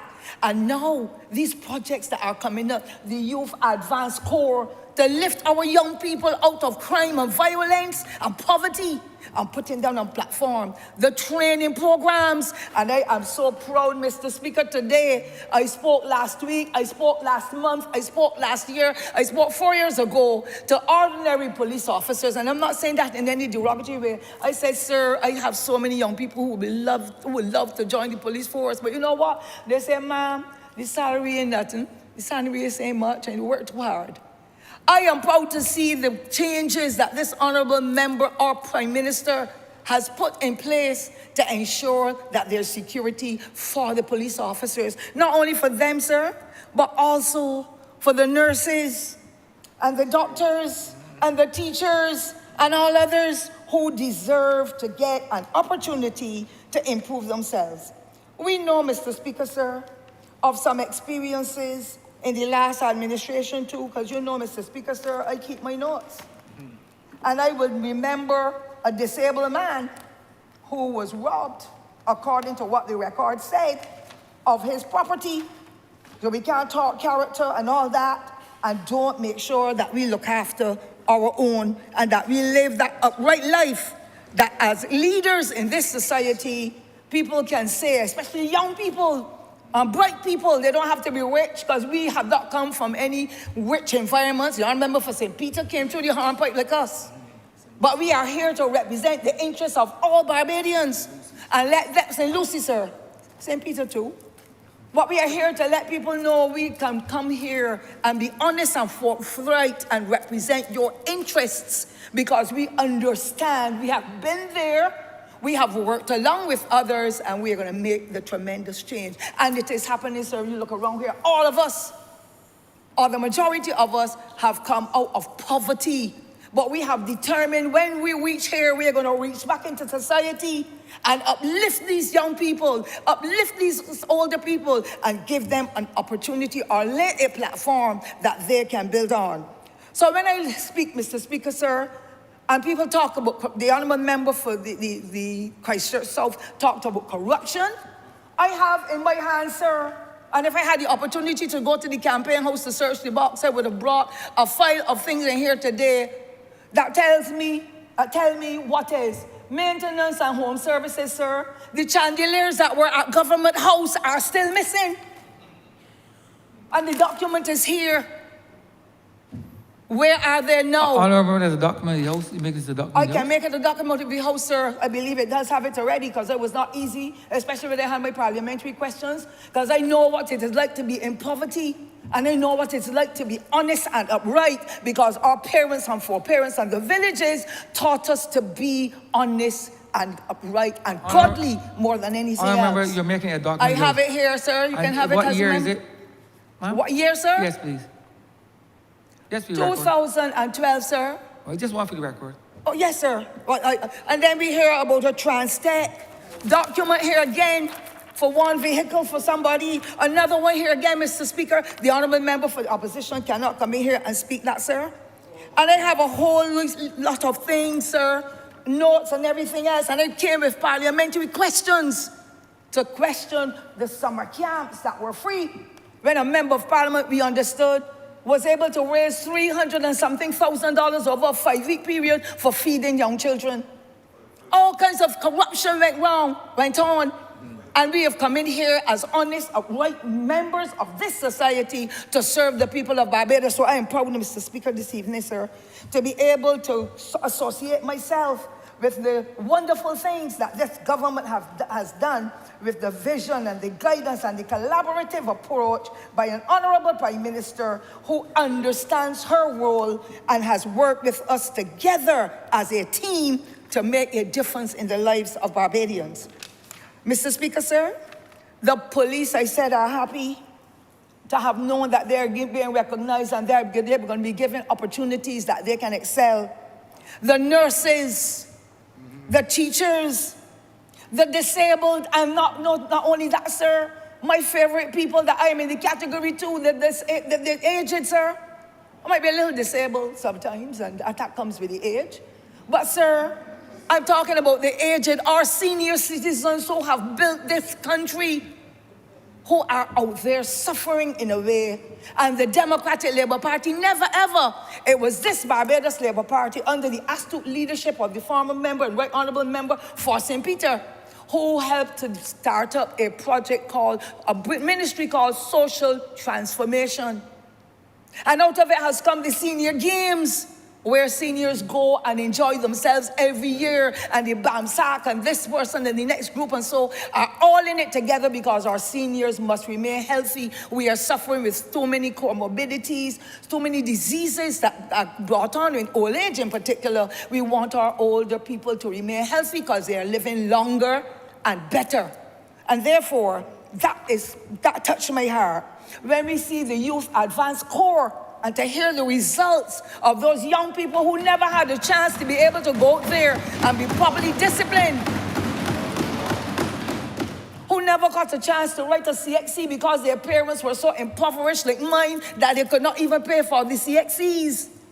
We heard about the results last week, Mr. Speaker, sir, and the great performance of those young people in their studies, not only in the academics, but their discipline and the ideals they have and the young businesses they're trying to develop. That is what I call progressive development of a party, the Barbados Labour Party, that means a better life for our people as it lives to that motto that has been there for many, many years.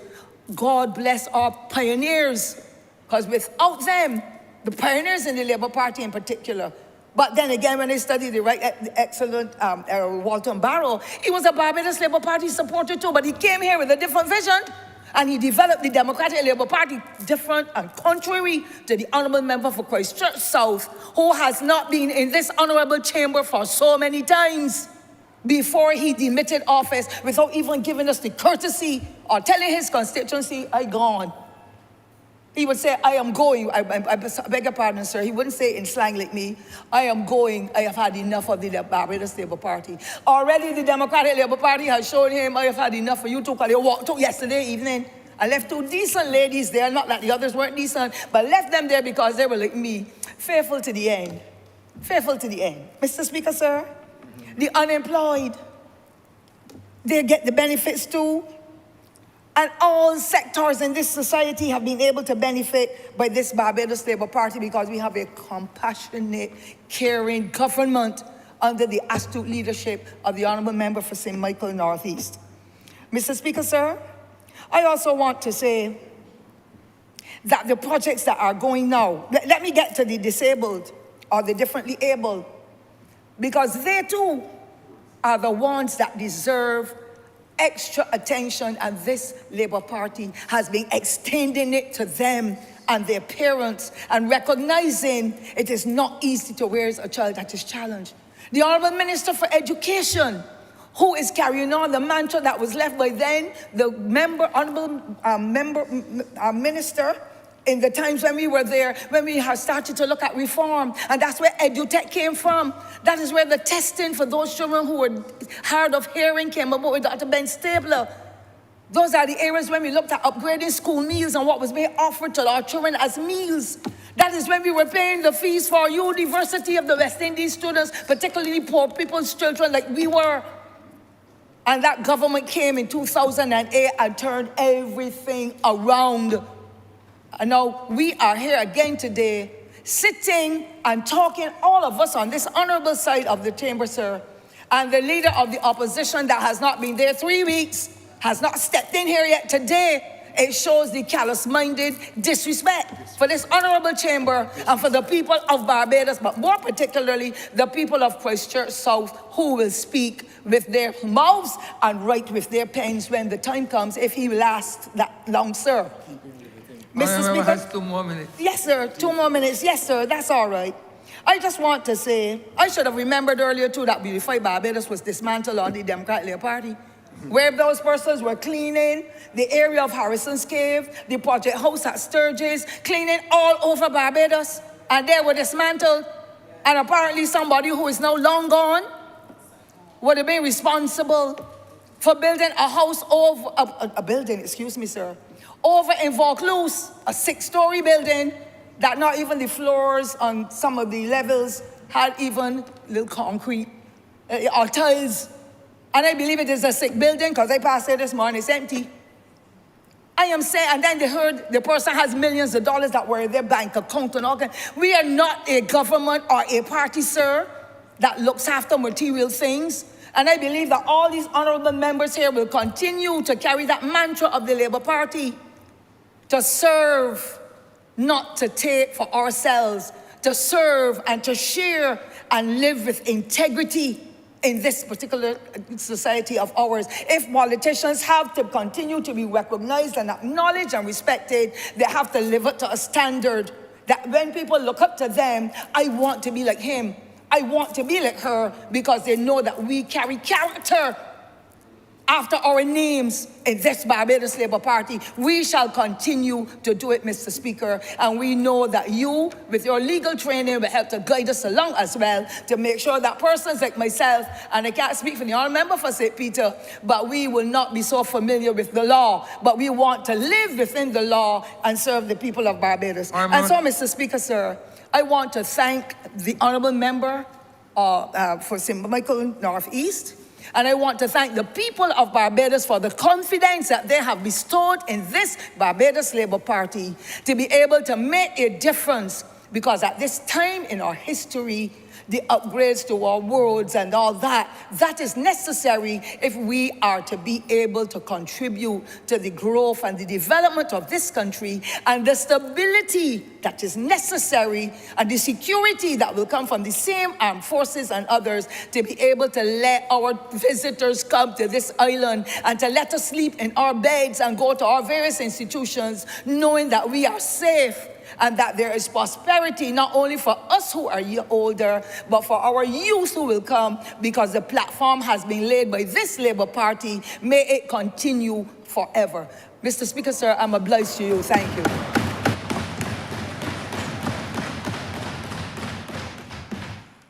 Honourable for the City of Bridgetown. Thank you very much, Mr. Speaker. And as I rise, I obviously want to express gratitude to God, my family, and of course the people of the City of Bridgetown and wider Barbados for the opportunity and support to be here to speak to you this afternoon. Mr. Speaker, I send a special shout out to those around me in my constituency office, my branch, the executive, because a lot of the times people see us stand here and they think we stand here alone. But we really stand here on the backs and the shoulders of those who support us. Mr. Speaker, my plan today really is to reply to the budget and not to reply to the reply of the budget. But I must start and say a little bit about that. I don't want to get too deep in it. I want to deal with people today because my heart is a little heavy, sir. But for me, I was a little disappointed in the reply to the budget. Because, sir, I was looking for constructive critique. I was looking for alternatives and solutions and suggestions that really, as a listening and caring government, that we could go back to the drawing board and make some adjustments. But, sir, I was thoroughly disappointed because the individual knows better. I have heard many speeches from the individual, And I have been impressed. And I don't believe just because you switch a chair, or switch a seat, that it should mean that that should diminish your presentation.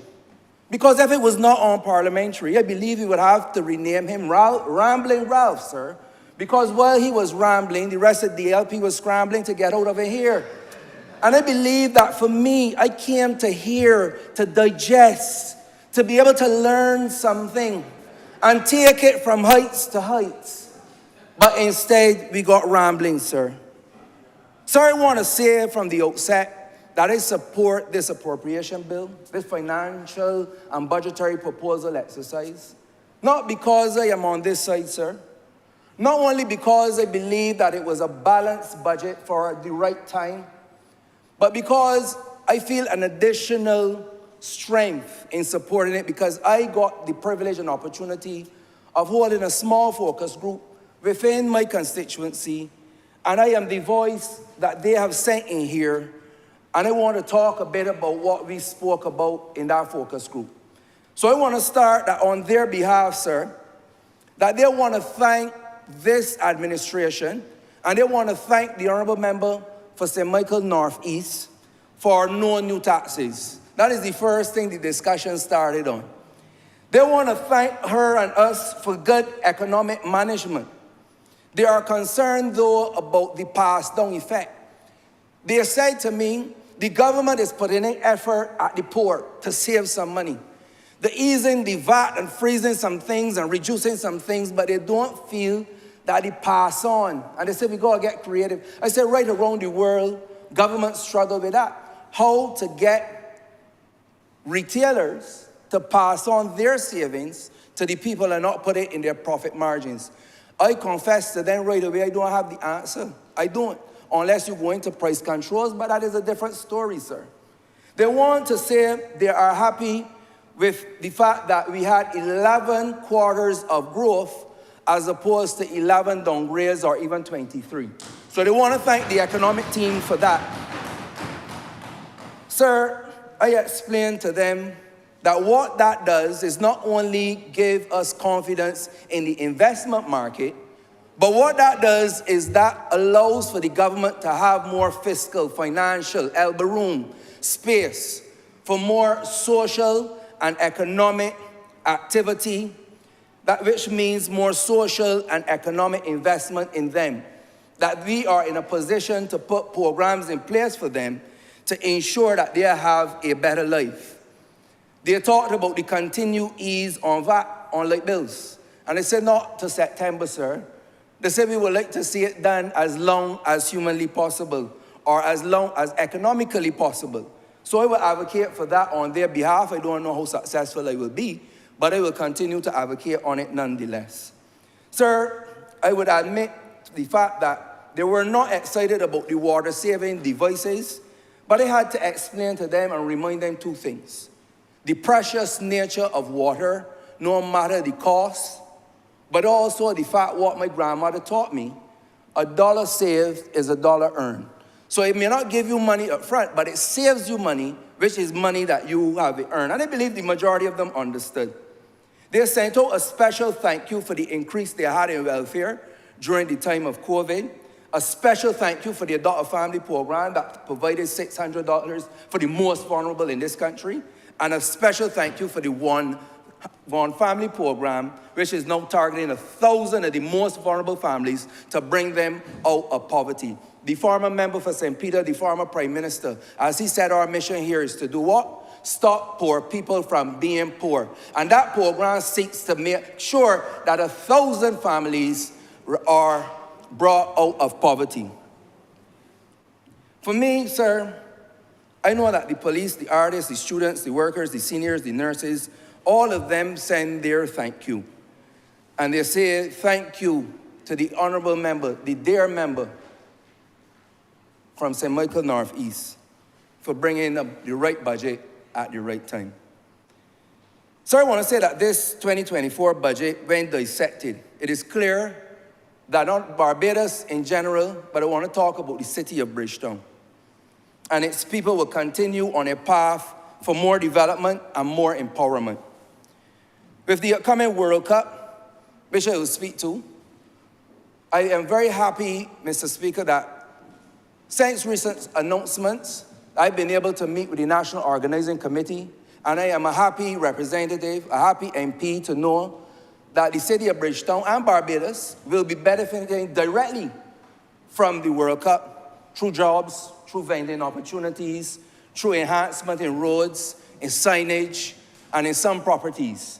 And there will be some legacy events. And what do legacy events mean?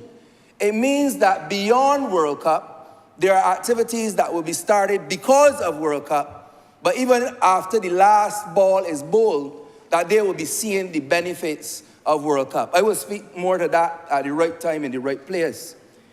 What I want to underscore is the urban renewal project and also government's general plan to continue to improve the city of Bridgetown and its people. Because, Mr. Speaker, sir, I know the rules in relation to newspapers in the House of Parliament. I do. I was in Youth Parliament, sir. So I know that I laminate it, and it's no longer a newspaper, it's a poster. And on these posters, sir, in 1976, the 5th of May to be exact, we had an election coming up, and MP Craig, he was talking about a new life for Bridgetown residents. City slums must go. And we talked about Emerton, and how it was condemned to die. And since then, if you check the development of Bridgetown, whether it was the Mayor of Bridgetown, whether it was Dame Billy Miller, whether it was Lieutenant Colonel, the most honorable Jeffrey Bostic, and now this member for the city of Bridgetown, you can trace back and see that Bridgetown is on the up and on, the on and up. And it ain't done yet, sir, because what we are about to see is the type of urban renewal that we not only need, but that we deserve. Mr. Speaker, sir, when we talk about the Bridgetown redevelopment plan, what does this mean? It means social and economic upliftment for the people. It means housing redevelopment. It means roads and drainage improvement. It means climate resilient urban cities. It sounds like a fancy word, but it means that what we will do is ensure that as we build and as we develop, that we can withstand what the climate change and climate crisis has in store for us. If you look around, you would see the continued investment in the Constitution River Project, Fairchild Street, Temple Yard, Pelican Village, the building blocks, and so many more. And these are areas that we know that we not only need, but that we deserve. My major development for development, sir, is not just development for development's sake, but development to provide employment and economic opportunities for the people. It is not about the concrete. It is not about the steel. It is not about the galvanized. It is not about the nails. But it is about the young men and women, senior men and women, and middle-aged men and women getting that opportunity to live their best lives. I move on quickly, sir, because I don't want you to have to tell me about the time. But I want to tell you that jobs and housing is the two biggest concerns expressed to me by my people, and I have redoubled my efforts to do my best to make sure that as many of my constituents are properly housed and properly employed. That is the mission. Mr. Speaker, sir, I quickly turn to crime prevention. I am happy to hear about the step in the right direction for the police, and I know many more steps will come. But I like to connect the dots. I like to think critically. I like to think deeply. And therefore, I put to the people of Barbados that crime prevention platform of this administration, it goes deep and it goes wide. That is why the ramping up of poverty alleviation by the honorable member from SMS, St. Michael South, is linked to the idea of crime prevention. The work of the honorable member from St. Philip West in relation to education transformation is linked to crime prevention. The excellent work and the confidence-led investment led by the economic and finance team are all exciting to me because these help treat to the secondary level root causes and the social determinants of crime. At the deep root cause level, I believe that we are on the right track tackling the issues such as parenting, childhood and other traumas, low self-esteem, boredom, lack of motivation, and other deep-rooted causes. Working closely with the Youth Development and the Honorable Member from St. John, we are moving forward to ensure that we have exciting programs. I give an example, the National Peace Program, which is anchored in the Office of the Attorney General Crime Prevention. And I invite the public to judge it for yourselves. Judge the results, honestly. In that program, we have 6 pillars, sir, and a 3-phase approach, utilizing some time and tested and proven concepts. The 3 phases really was to reduce the heat on the street. You can judge that for yourself. Prevent criminal activity, where we can see, we make sure that the Ministry of Environment is cutting the grass, the lights, the cameras are there, that we can prevent criminal activity.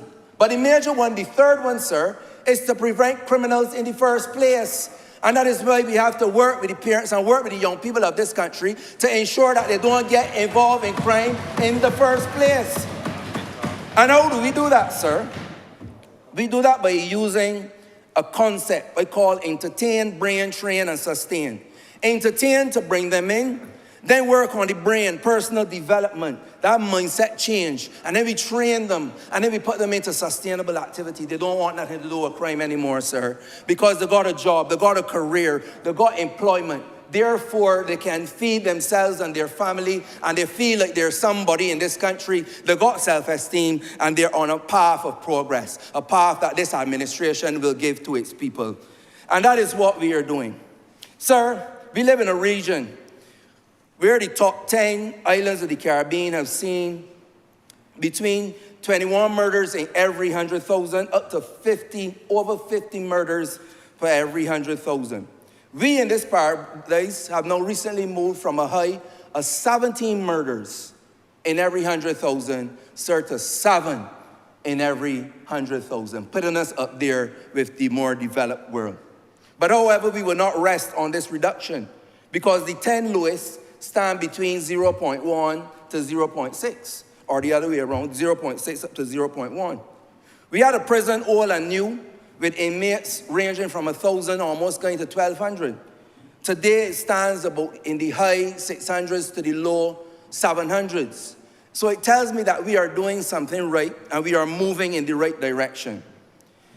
The National Crime Prevention Plan, Project 180, has identified 180 things that this country can do in a serious way towards crime prevention over the next 3 years. 67 of those are located in the Office of the Attorney General Crime Prevention, and 25 have been completed thus far. It is only because of the economy of time that it falls upon me that I could not list them right now. But I am sure that the time is coming close where I can put it in a document and have it as a document of the House. We at the Attorney General, sir, will continue to work to ensure that Barbados is a peaceful, safe, secure, and just society. In closing, as we continue to put people first, each and every one of us, all 29, 30 of us, to put people first, I believe that we are transforming Barbados to be a better place for all of our people. Let us stay the course towards a morally grounded, socially cohesive, economically prosperous, technologically sensible, environmentally friendly, and people-centered paradise. Mr. Speaker, sir, I support this Appropriation Bill 2024, and I am obliged. I thank you.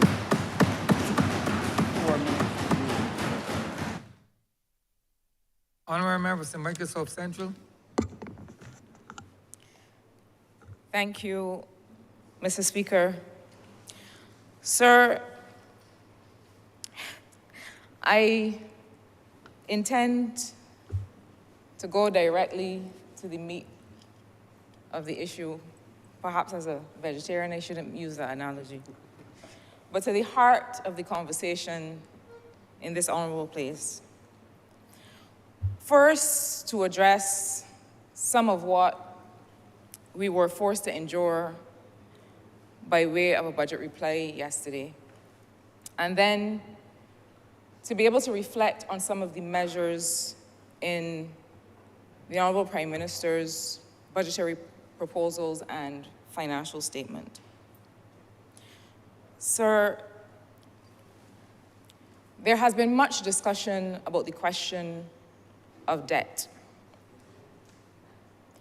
And while others have addressed it in various ways, I think it is extremely important because debt and the way we manage it will continue to be a part of our economic management program in this country. And there were certain representations made in this honorable place yesterday by the Leader of the Opposition that suggests to me that he perhaps was somewhere else while this country and all Barbadians were holding on, hanging on at the precipice for dear life for a decade. And it is something that I do not take lightly. And when the Honourable Member for Christchurch East Central spoke yesterday,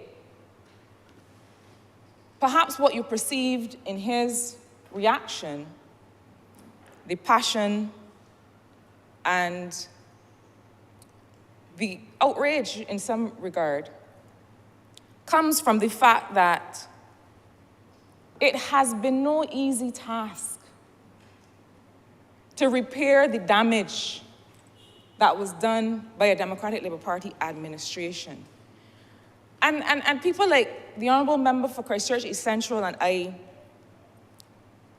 often feel as if we were sitting in our various places, almost minding our own business, but embarrassed to be Barbadian economists in an economy that was being flushed completely down the toilet while we watched.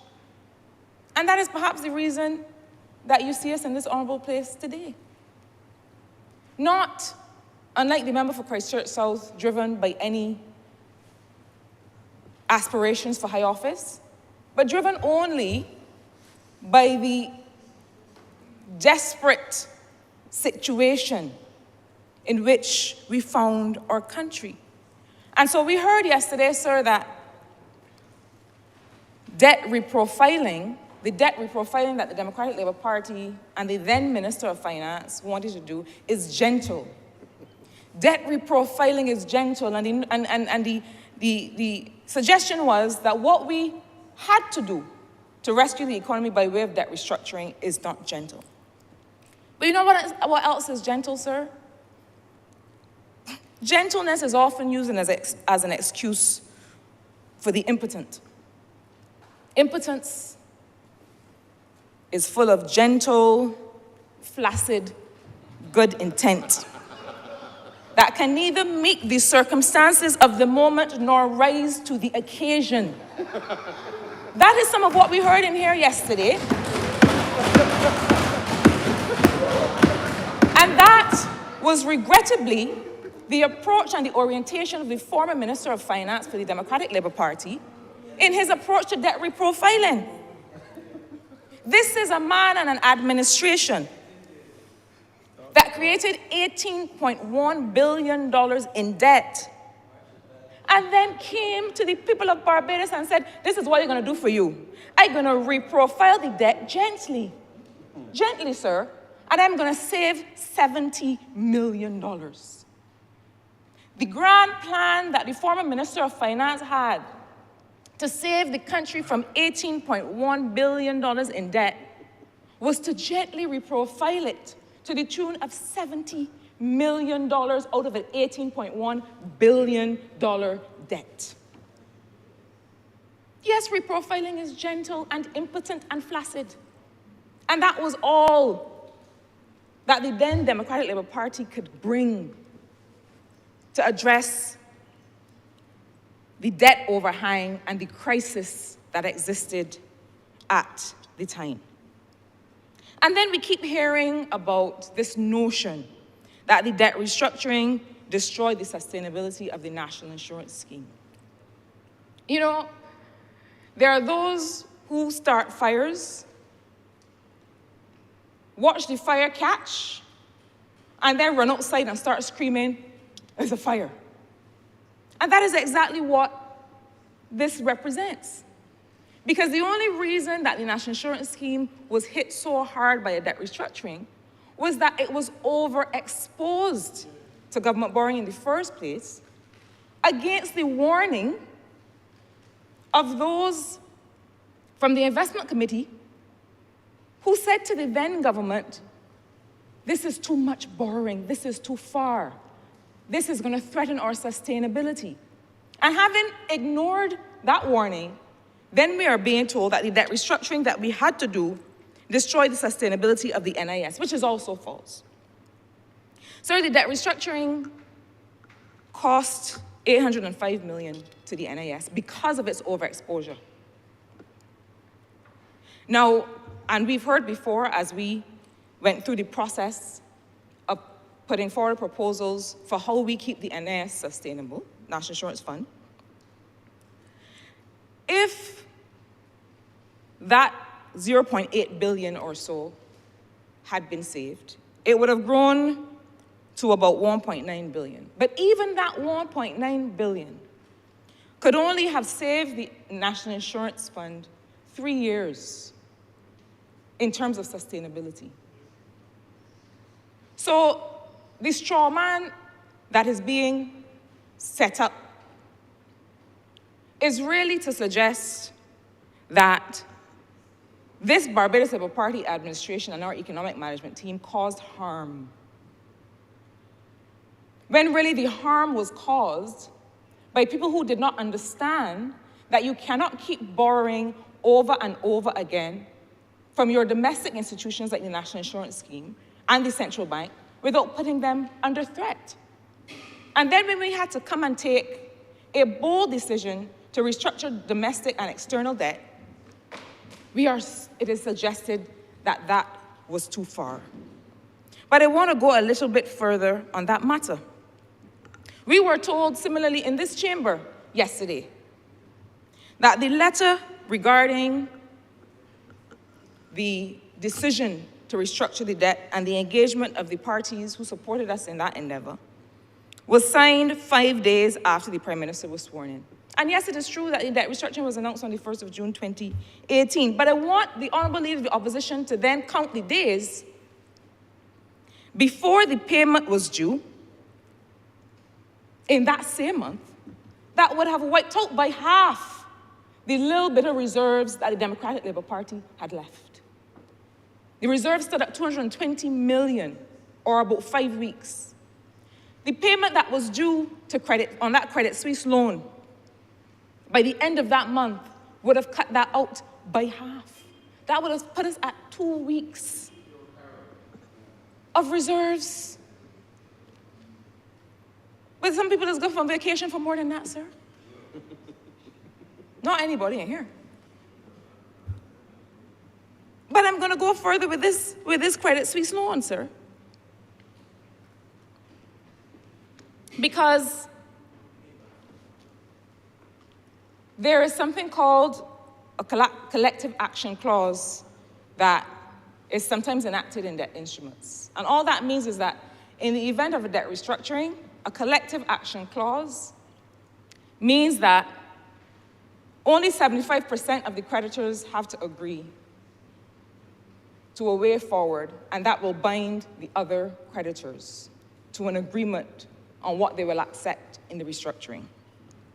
I want to say something about the Credit Suisse facility that was agreed by the government of Barbados in late 2013. It was for the amount of US $150 million. So when they done rinse out the NIS and they done rinse out the central bank, it was for US $150 million with a 5-year maturity, sir. Well, by the time you blink, it's time to pay that back, so I don't know who negotiate that. A 5-year maturity. It was increased to $225 million in 2014, and the maturity was extended by 1 year to 2019. The interest payable on it was linked to Barbados's credit rating. And it had therefore increased significantly over the years, with numerous downgrades, to 12% and climbing at the end of 2017. That was the loan that would have come due in a significant payment by the end of June, and that was the way that it was negotiated. But sir, the irony of it is that the same people that we were supposed to not have paid for their work to restructure the debt were the same ones that managed to achieve the following. Remember, the Credit Suisse loan did not have in those collective action clauses that would have meant that once you get 75% of the creditors to agree, everybody has to agree. The Credit Suisse loan didn't have that. It was not negotiated with that. So it meant that everybody involved had to agree to the terms. Sir, I am quoting from an IMF report of 2020 that makes an assessment of Barbados' debt restructuring, and I encourage everybody to read it. It says in November 2013 press release, the government announced overwhelming creditor support for the debt exchange, with participation well above the 75% threshold for the 3 outstanding Eurobonds. But I want to make this point about the people that were maligned in here for doing the work to bring about one of the most successful debt restructurings in debt history. Not in the Caribbean, not in the Western Hemisphere, but in the world, independently assessed to be so. The participation rate in the Credit Suisse facility, these people did not have to agree because it had no collective action clause. They could have held out, sir, for the next 40 years. The participation rate in the Credit Suisse facility, based on negotiation of the team that was representing Barbados, came in at 100%. On December 11, 2019, the transaction closed with full creditor participation. Sir, on the same day and in response to the completion of the debt exchange, Standard & Poor's upgraded Barbados' foreign currency sovereign credit rating from selective default to B negative. And these are the people, nobody thought it could be done. These are the people that you come in here and malign and suggest that they took advantage of a government. It is not they who took advantage of a government or the people of Barbados. It was a Democratic Labour Party administration in this country. But sir, there's something else that I want to get to. And it is the notion represented in here yesterday that we've had no capital expenditure. You know, I really believe sometimes in just getting yourself ready for battle, because you are facing a Barbados Labour Party administration that has done the work and that has the receipts. And you come in here ill-informed, having just woken up, not ready to have a real conversation. So let us have a real conversation, sir. In 10 years of capital expenditure by a Democratic Labour Party government, and when we talk about capital expenditure, what we're trying to say is this: how do we spend the money, expend the resources to be able to make sure that people are employed, to make sure that we create the infrastructure to build confidence and get people to invest and make sure that business works, things like roads and mobile networks and so on. Houses, schools, the things that Barbadians determine are important in the way of capital works to their lives and to the expansion of their choices. And that is why capital expenditure is important to an economy. In 10 years of a Democratic Labour Party government,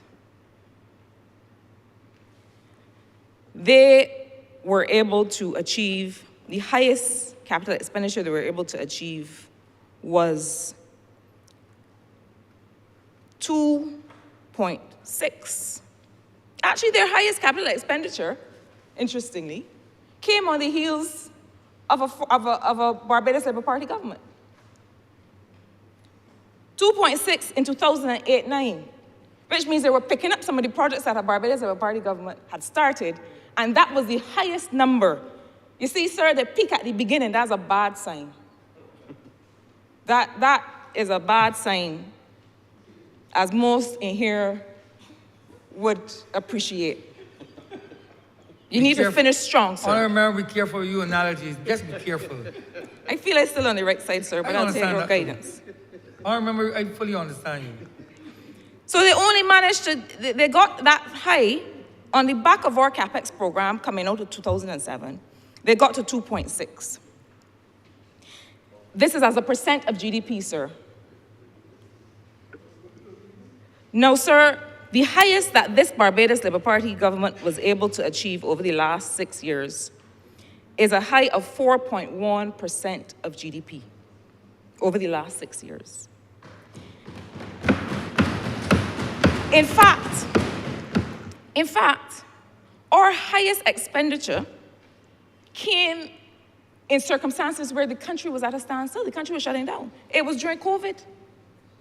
We saw that we had $425 million in CapEx in 21-22 and $476 million in 22-23. So and furthermore, they never even managed to reach the expenditure that we saw in the height of COVID. This is a Democratic Labour Party administration that had 10 years to get themselves together. But sir, the final point I want to make on this is this. Over the last 6 years, the CapEx for this administration has reached $1,835 million over 6 years. Over 10 years, with 4 more years, they didn't even manage to get that high. Coming in only at $1,800 million. And they had 10 years to do it. So even not having gotten to the 10-year mark, we are still far, far ahead. And that is why I don't understand how a leader of the opposition can leave aside where he would have had a record of which, not to boast, but with which to demonstrate sound leadership and good management. But instead, he chooses to associate himself with the worst results, arguably, that this country has ever seen by any economic team or any government since independence. Why we choose to associate in that way? Sir, I want to turn to the budgetary proposals and the financial statement that we heard from the Honourable Member for St. Michael North East, the Honourable Prime Minister, on Monday. And you know what strikes me, sir, is this is not an ordinary budget. I don't know how many people realize that. This, having gone through BERT 1, Barbados Economic Recovery and Transformation Plan, the first iteration, where we were focused on stabilization, now that we are at BERT 2, this is the platform for growth. But, you know, sir, the Honourable Leader of the Opposition talked about wanting to remove elitist structures. I don't know how a man could want to remove elitist structures and holding on so desperately to King's Council after his name. Don't want to get rid of KC at all. In this new republic that he's so proud of. These things jump me every time I look at the TV. That's how we want to associate, and you're talking about removing elitist structures? But sir, if there has ever been any example of a rebalancing and redistribution of resources and opportunity in a budget, it is in this budget. And I'll tell you what I mean. These budgetary proposals have managed in regularizing these legacy concessional arrangements that we heard the Honorable Prime Minister talk about, where people are coming with typeset agreements and saying, I am still entitled to concessions, not having proven how many jobs you've brought or continue to bring, not having proven how much foreign exchange, not having proven how you're upgrading the plant, or making sure that workers' rights are protected. But you believe that you can hold on to concessions for 30 and 40 years, and we're saying no. It is not an anti-investment posture at all. It is a pro-investment posture that seeks to make sure that government is investing its tax expenditure where it matters and where it helps people. And so we require those people to reapply and to be reassessed while we do what, sir? While we bring that concessionary space to the groups and sectors that most need it and that can least afford to go without it. And so we see, sir, that we have, for example, not legacy concessions to large, big, in some cases, foreign business, but 25% tax credit to boost the 50% research and development tax that already exists, research and development tax credit that already exists for oceans and greening the economy. 50% tax credit on centers that are offering artificial intelligence, coding, robotics, and digital training. 50% tax credit for laboratories. And then there's a range of tax credits and other concessions that relate to the community of people living with disabilities, that relate to centers that offer care. This is what a redistributive budget that is focused not on consolidating wealth into the hands of those who already have, but on making sure that those who we must involve in the growth path are set up to thrive and prosper. I dare say, sir, I have worked throughout the region, throughout Latin America and the Caribbean. You know, some say that there's one of our characters in Barbadian lore that says famously, I have been all over the world and other places too.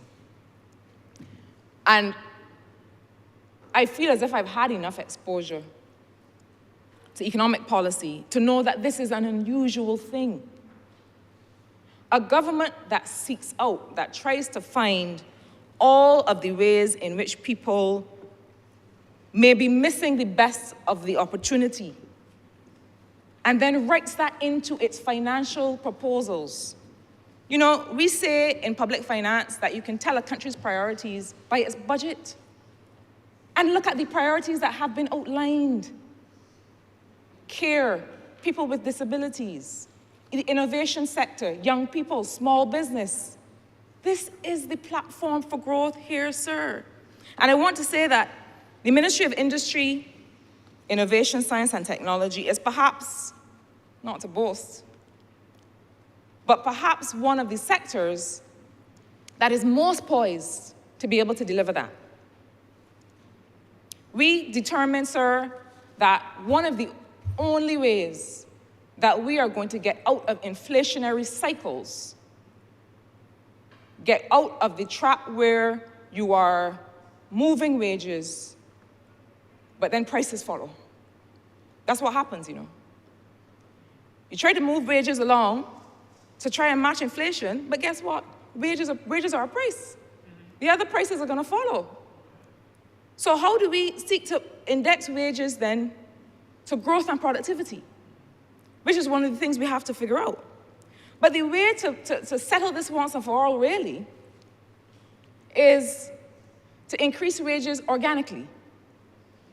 To be able to say, actually, we're creating high-income sectors. Everybody who works in these sectors will be making more money because of the nature of the sector. The data and technology sector has to be that sector. So that we're not just buying software and putting in immigration or putting in the Office of the Attorney General, so that we are creating an ecosystem of startups and scale-ups and other local and regional companies that are building for us, that are solving local problems, and then saying to the rest of the world, look, we solved this problem for Barbados, we solved this problem for Jamaica, we're gonna come and solve it for you. That is the industry that we have to create. The reason the data center is going to be built is that that data center is gonna power that industry. Now, we have some work to do, and I very much appreciate the posture of the Honorable Minister in the other place, the Minister for Health and Wellness, when he came to this place and he said, I am not happy with everything at Queen Elizabeth Hospital. I am not happy with everything in the Ministry of Health and Wellness. The Honorable Member for St. Michael Northeast, the Honorable Prime Minister, had a similar approach when she said, look, I'm gonna call it as I see it. What do we have to clean up? What do we have to do better? What do we have to fix? MIST is in a similar place, where we have to say simply, look, we have created GovTech, brand new agency that is going to be responsible for the execution of online services to all people.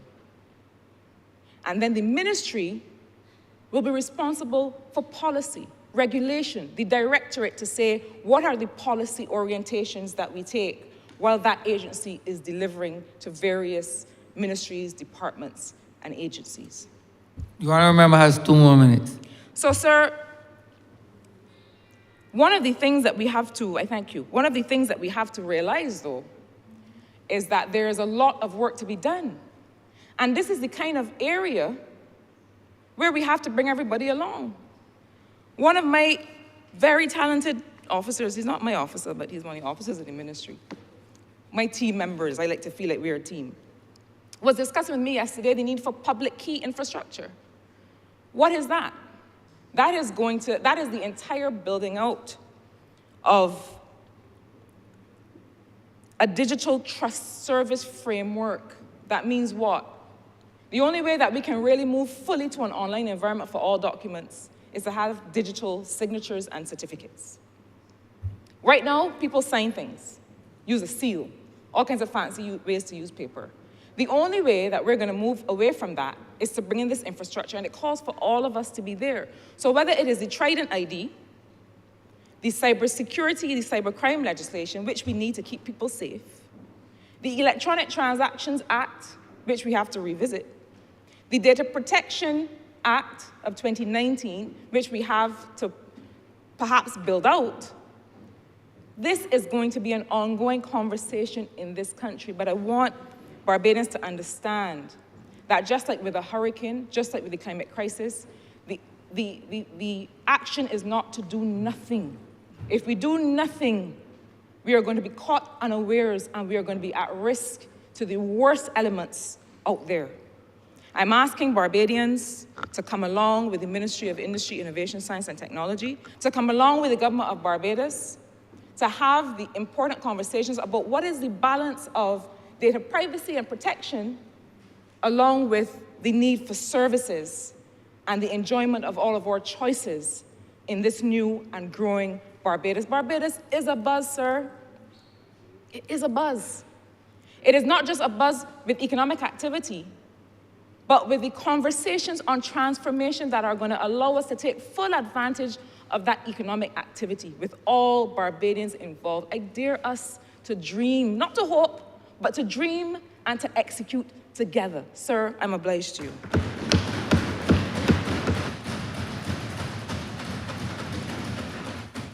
Honorable for Christchurch West Central. Thank you, Mr. Speaker, sir. First, allow me the opportunity to thank God Almighty for being here. I want to also, in the same voice, express my gratitude to the good people of the epicenter of Christchurch West Central, who basked in the sun 2 days ago to ensure that they were there to support me. I want to also thank my family for being the strength to help me in my efforts. But not only did they come to support me on Monday, but they also give me a message today to give the rest of Barbados. They have told me in an unequivocal voice that they found Monday's presentation, budgetary proposal, to be a caring proposal. They told me, in their opinion, it was compassionate. And they also told me that it was comforting for them, their families, and their extended friends. That is what the good people of Christchurch West Central asked me to say on their behalf. And I want, Mr. Speaker, to say that the budget delivered on Monday was a budget for every single day of the week. It was magnificence on Monday as it relates to how we treat the most vulnerable in this country. There was something for the young people as it relates to education with the master teachers.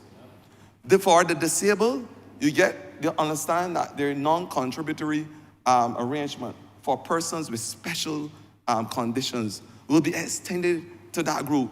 And of course, for the people who touch my heart and titillate me more than anybody else, the elderly.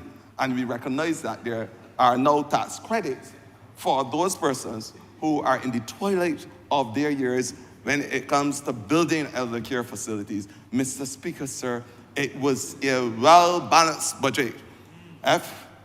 It was as balanced as nature itself when it's not interfered with by certain people. Mr. Speaker, sir, I want to say to you that it was the budget executed and articulated by the Member of Parliament for St. Michael Northeast at the right time for the right occasion. And Mr. Speaker, sir, I want to say, because there are a lot of atmospheric, I will call it atmospheric noise, it may be mesospheric because it's gone beyond the atmosphere, in Barbados as it relates to the travel, and especially the travel of the Honorable Prime Minister. Mr. Speaker, prior to 2018, Barbados looked at it off the cuff. There was no mention of Barbados, no place in the world. And what has the Prime Minister done, and this government done since coming to office post-2018? You've now heard about a debt for nature climate swap, which would free up, in terms of savings on our debt, the better part of $50 million for marine conservation and built out over the next 10, 15 years. Mr. Speaker, the work and effort of our Prime Minister, who has traveled the length of breadth of this world to ensure that Barbados has a voice and a space. Mr. Speaker, sir, the much talk about Bridgetown Initiative, and I want us to understand, and you can change the name because for me it's a Bajan initiative. The Bridgetown Initiative, articulated and put together by a group of Barbadians, homegrown talent, an initiative that seeks to disrupt that which was normal, that architecture, that financial architecture which seek to dissipate our small and developing states and disadvantage us, where those big financial institutions, multilateral development banks as we know it, where that they would allow by opening their arms to us, using special drawing rights and special instruments so that we can be able to ascertain loans at the 2% and 3% like the other big countries. Right now, we are paying the better part of 15, sometimes between 15 to 20%, where these same loans are given to other countries at 2% and 3%. And we say that was not fair to the 2 billion people who live in the tropics. Remember, Mr. Speaker, there are 2 billion people every single day that can't get a drink of fresh water. 2 billion people in the tropics who contribute very little to the climate change, and the disaster are feeling the worst effects of it. And we are saying that the way how the financial architecture was constructed, it was not fair for the people who live in the tropics or the small and the developing states. We were saying so, and this Prime Minister championed the Bridgetown Initiative so that we in these small and developing states will have a say in the way how we are able to treat the natural disasters. And Mr. Speaker, sir, when we talk about the work that the Prime Minister has done in terms of bringing recognition to this country, the amount of grants that we have been able to get since she has come to office. In my ministry, Mr. Speaker, we were able, and I must talk about it, to get $450,000 for our biosecure fence of our leaf-toed gecko. Very endemic to our country, very important part of our biological diversity. Mr. Speaker, sir, the soil care project that we are doing currently, because we recognize that the Minister of Agriculture, the Member of Parliament for St. Philip South, will not be able to ensure our food security if we don't have arable land and arable soil. And so we started a project getting grant funding from Jeff, where we are trying to rehabilitate that first 12 inches or so of soil so that it can have its organic purpose. Because the reality on the current trajectory is that within the next 60 years, the world as we know in terms of soil and being able to be fertile for agricultural purposes and biological diversity, etc., will not be the way how we expect it to be. It will be a serious destruction in terms of how we treat the productivity of our sectors. I am saying, Mr. Speaker, sir, this is the work of a Prime Minister who cares about the country. And, you know, when I sit down and reflect on what she's doing and hearing the naysayers and fearmongers, there's only one song that comes to mind, but I would change up the lyrics. That's the song by Ernie Smith, which says, keep on doing what you're doing. I want to say, keep on doing what you're doing, Motley. You're making the people happy, Motley, because everything will be all right. Ladies and gentlemen, Mr. Speaker, sir, Mr. Speaker, Mr. Speaker, and when you reflect on the things that are happening in this country, and I didn't want to reflect on a lady who come from the Fulcrum of Christ Church, the lady by none other than Shirley Chisholm. She said that you don't wait till the table is pulled for you to sit in. You bring your own folding chair. That is what she said. And that is what this Prime Minister has done in the international sphere. She has allowed Barbados to have a seat at the table, and not only a seat at the table, but a seat in a leadership position at the international table. That is what she has done. So I don't mind the atmospheric noise as I see it. But Mr. Speaker, and I really need to talk about the mandate that was given to me. And I know you are a man who understands the color spectrum pretty well. I am minister responsible for both green and blue economy. Some may be able to say the turquoise economy, if you look at the mixture and the collage. My ministry, Mr. Speaker, is responsible for ensuring that the threat that, as we know as the triple planetary threat, that threat which seeks to destroy life as we know it, the threat of climate change, Mr. Speaker. Biodiversity laws, you heard me speak about it many occasions, and pollution. Mr. Speaker, I want to say today that we have another threat too, and that is the rise of sea level because of the melting in the southern hemisphere. Mr. Speaker, if we are not resilient and fit for our purpose, this Barbados as we know it will be no more. And that is why it is so important that we start doing the right things from our biosphere, which is the land, to the hydrosphere, which is the sea and our coastal environment. That is why a budget that speaks to a tax credit where persons are encouraged to come with they call marine infrastructure work, whether it is revetment, regrounds and breakwaters, and other reef restoration and coral. That type of work and activity, once approved by the Coastal Zone Unit, a budget that incentivizes persons to do that sort of work, Mr. Speaker, sir, is a budget that is fit for purpose. And when you are speaking about my ministry, Mr. Speaker, I want to report today that I said to Barbadians in 2020, when I became Minister of the Environment, that there must be a clean and green conversation that will become part of the Barbadian vernacular. I started out at zero. I know you play cricket, Mr. Speaker, sir. You probably got out at zero too. But I want to report today. I want to report today, because I like to deal with the higher numbers, that today we have established 101 clean and green sites across Barbados.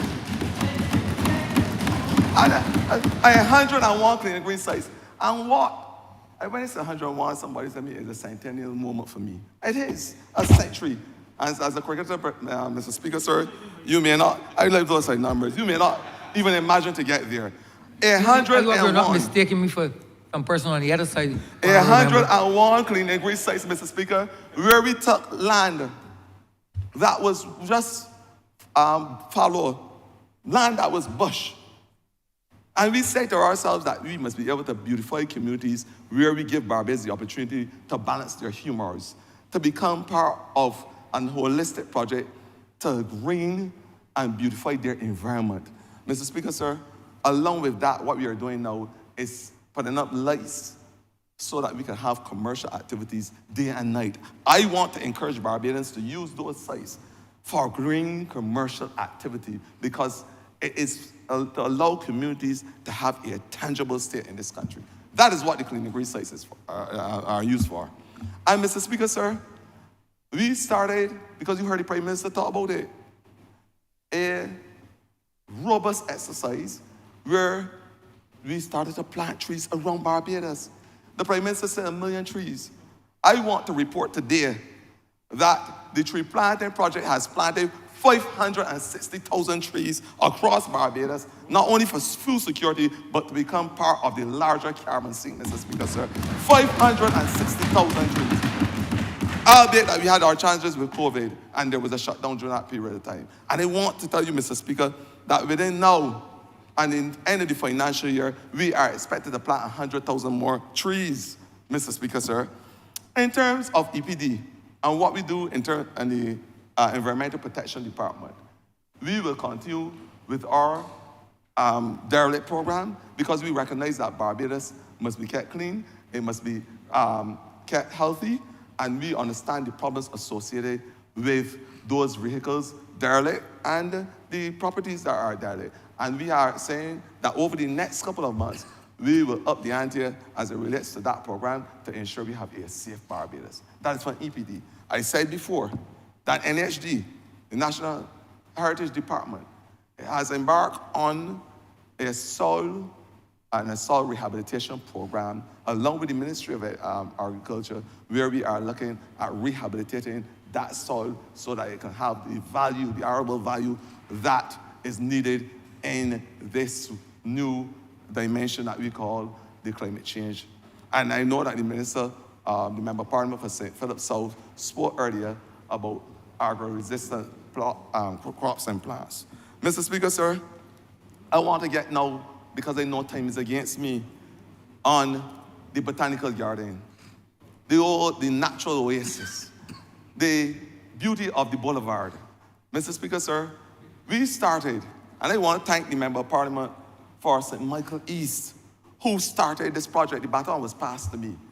The baton was passed to me, and I was able to have that Usain Bolt moment too, because I said, when I started the project after the Member of Parliament for St. Michael East, that over the next couple of years, that must be the most pristine environment ever seen in Barbados. Where we marry, we are able to marry science and ecology. We are able to marry the fact that it's able to bring about that psycho-social balance to people's life. I want to say today that although it is not finished, we have started the Richard Stout amphitheater. We have started the seniors garden and completed the seniors garden, woodland gardens. We are in the process of building out the infrastructure, the roads, the parkings, the facilities, the comfort zones. By the time, Mr. Speaker, the end of this financial year, we are saying that the botanical garden will be the crown jewel in Waterford. And you know it kisses your constituency, Mr. Speaker, sir, and you are happy to be able to go and have your parties, etc., in the gardens. The botanical gardens, Mr. Speaker. I want to thank the dendrologist who works hard on there, Mr. Nigel Jones, for leading the charge in helping develop the botanical garden.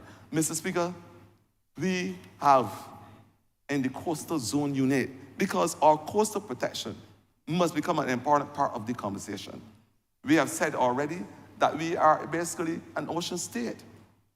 A little sea level rise will probably devastate our lives. We have in water saline intrusion in our nearshore aquifers. It is a reality, a lived reality for us.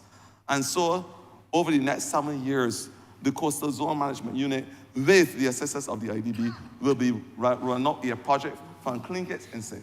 Lucie all the way to Oistins in Christchurch, a resilient project, a project that seeks to look at how we mitigate against the climate change and the vagaries thereof, as a project that looks at adaptation to these vagaries and these changes. This is a holistic project, Mr. Speaker, and I want to say that I am quietly confident that those in the coastal zone unit will be able to do such. Mr. Speaker, the ministry that I lead is on the cusp of rolling out a fisheries management project, because we understand that fishing is part of our vernacular. It is part of our history. It is part of our culture. It is part of our ability to sustain ourselves. Many families, Mr. Speaker, will tell you that they were able to build their homes from the fishing industry. We're able to get a tangible stake in this country from an industry. And I want to say, Mr. Speaker, sir, that with this management plan, we are looking to introduce, Mr. Speaker, aquaculture and mariculture, where we have the sustainable management of an industry for not only our locals, Mr. Speaker, but for the export potential that we know that it truly has. It is part of having that financial reserve, and they allow us to get that much needed financial foreign reserves in our country by extending the sector away from our shores and allowing Barbadians to have a tangible stake in it. Mr. Speaker, sir, I want to say to you that in the biodiversity section, you all often hear me talk about biodiversity and the importance thereof. Since the industrial era, 250 years ago, we have lost 250 years, industrial era. We have lost over 530 species of plants, Mr. Speaker. Over 600 species of animals. When you talk about biodiversity loss and the threat to life on this world, it is serious. We are talking about the basis of life itself. I coined a phrase when I went to the last biological diversity conference, that life on this earth began with biodiversity. It would end abruptly without it. And I want to say, Mr. Speaker, sir, that we have started the action plan, the National Biological Diversity Action Plan, which is the action plan that seeks with a 12-point theme that seeks to preserve the biological diversity in this country so that Barbados can say to the rest of the world, we are protecting that which will eventually protect us and our children. Biological diversity. And I want to say to you, Mr. Speaker, that Nature Conservancy was able to see the hard work of the good officers in the ministry, because the praise don't only go to the minister, it goes to the hard-working officers in the ministry, and award Barbados as one of the leaders in terms of the small and developing state and as it relates to biodiversity. And we were given an award last December for that work.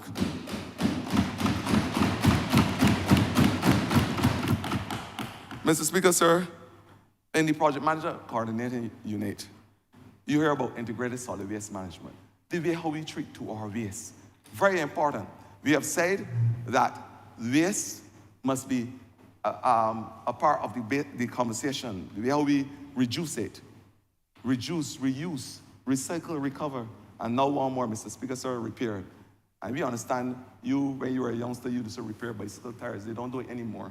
But that must, if you are serious about integrated solid waste management and the way we treat to that waste, we must be able to utilize every single thing in a circular Barbados, which will have benefits in the long run.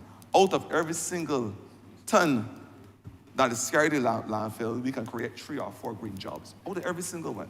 And I want you to be mindful of that, Mr. Speaker, because this is important work. Mr. Speaker, at the NCC, I want to say today that we have started to propagate those seeds that I spoke about last budget. And those seeds are the seeds for the citronella grass. And those things that will help us with the fight for our biodiversity, the fight against the mosquito population and the threat of dengue. I said already that we have to look at natural ways rather than losing all the pollutants so that we can have a fight against these common threats. Honourable Member has 2 more minutes. Mr. Speaker, and I will use that 2 minutes to go quickly to the Sanitation Service Authority, Mr. Speaker. I want to say that when this government came to power in 2018, we had 12 garbage trucks. I want you to hear me good. 12 garbage trucks. If I was sitting as a member of the Stockholm Convention, I would call it the dirty dozen. Because those are the chemicals that destroy the world. The dirty dozen. The fellows at sanitation were calling them that as well. We were paying, Mr. Speaker, sir, $250,000 a month contracting persons to do the work which sanitation was naturally supposed to do. I want to report today, Mr. Speaker, that in the period that 2019 to 2023, we have now bought 33 compactors. I want to repeat, man. The Sanitation Service Authority has bought 33 compactors with a further 7 arriving in the next 6 to 9 months. I want to repeat it. 33 compactors. And this is in comparison because the mass sometimes on the other side, there's end up like calmanonics. It says that 20% is greater than 80. So I don't allow me to make the mistake, colleagues, to say that 11 compactors were purchased between 2008 and 2018. So 11, I know, is less than 33. For my mass and the mass on this side with the Member of Parliament for Christchurch, Essential, I know he will correct me. 11 is less. So during the period 2019 to present, we have purchased 22 more in that short period of time. Mr. Speaker, sir, I ain't got that mass.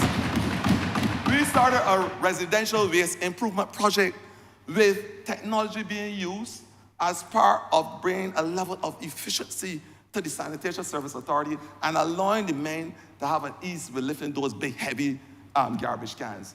It is a part of showing that we care for those workers so they won't end up with the rheumatoid arthritis and the other physiological problems associated with lifting those big, heavy beams. We also said that we will put the RFID readers on the bin so we can trace and be able to know how much garbage is being collected so we can optimize routes. It is part of bringing technology to the whole operationalization of the Sanitation Service Authority. Mr. Speaker, sir, and what we say too, because we care, and this government cares about the workers of this country. You heard it from the Member of Parliament of St. Peter. And as a caring government, we say, for the first time in the history of this country, that the SSUA workers must have medical insurance, and that's what we did. So that if they get injured on the job, they'll be able to get a little financial assistance, go and pay for the prescription, get a teeth pulled if they need to. And if by any chance that they have a fatality, their family will be looked after. This is a government that cares, Mr. Speaker, sir.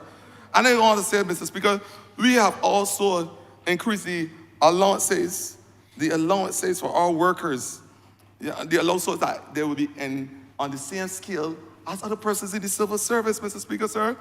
We have also constructed a recreational center at the facility and just in the Pine. Mr. Speaker, there is a lot that has been done on behalf of the workers in this country, by this government, and by my ministry. And we will continue to do right by the people of this country who give us the mandate to do it. In closing, Mr. Speaker, sir, I want to just say to you that I remember, I don't understand, you just spoke about Kelbonomics, right? Or Kelbomaths. I said 2, but you want 22. Excuse me, Kelbonomics, I want to say that today no, 5 is probably less, 5 is probably less than 2. I see. Right, but Mr. Speaker, just in closing, I just want to say, Mr. Speaker, sir, that the book of Proverbs 29 verse 18, the member of Parliament could correct me if I'm wrong for St. Peter, says that without vision, people will perish. I want to say equally that without vision and good leadership, the people will perish. I want to give Barbadians the calm, quiet, rested assurance that they don't not only have a vision for the next financial year, but they have leadership on this side which will ensure that they have prosperity in this land. Ladies and gentlemen, I oblige.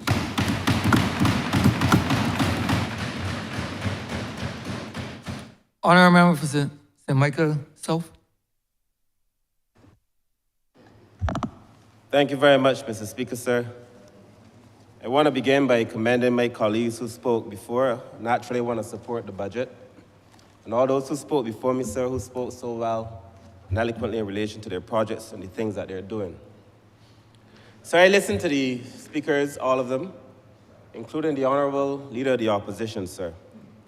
And while I, too, am a man prone to like poetry and so on, so I recognize the reference to Julius Caesar when he spoke about stabbing your mother, sir. Julius Caesar, sir, is one of the tragedies in Shakespeare, sir, that is filled with deceit, betrayal, and perfidy. I also listened, sir, to the opposition leader. As he made reference to the Bible, he took us to Genesis. He spoke of the voice of Jacob, the hand of Esau. Sir, a passage filled with betrayal, deceit, and perfidy. The question, sir, that we must ask the opposition leader to reflect on is why his bosom is so burdened with deceit, betrayal, and perfidy. Sir, this is a very serious discussion, sir. And this budget, sir, is perhaps the most important budget of our time. I listened, sir, to the Honorable Prime Minister, sir, and that this budget, sir, will lead to inclusive growth, as the Honorable Member for St. Michael South Central just said, is extremely clear to me. While I was in the well, sir, I made great pains, sir, and effort to ensure, to connect the dots, sir, between why economic growth is important. You need the growth, sir, to create some fiscal space, to engage in social programming, sir, that allows you, sir, to move a people forward, sir. And this is important because this is what is really going to break the cycle of poverty, sir, and transform a nation. I heard the opposition leader, sir, offer me, sir, as the Minister of People Empowerment, of some money. He would give me more money, sir, but to do it, he proposed to cut cadets, cut urban, cut UDC, cut the defense, the security and defense. So my mother was a government security guard after she stopped being a bus conductress, sir. So he planned to send home people like my mother. After the Dems sent her home in 1992 when they cut programming, sir. That is blood money, he can keep it. I'm not interested in that kind of money, sir. This budget, sir, will stimulate growth. The kind of growth, sir, that is necessary to propel a nation forward, sir. You must also remember, sir, that when the Democratic Labour Party was in, sir, when they were borrowing, that they were borrowing to pay recurrent expenditure. They were borrowing, sir, to pay wages and to pay salaries and to put on the light, not to pay the NAS, because we heard yesterday that they didn't pay the NAS for government workers, sir.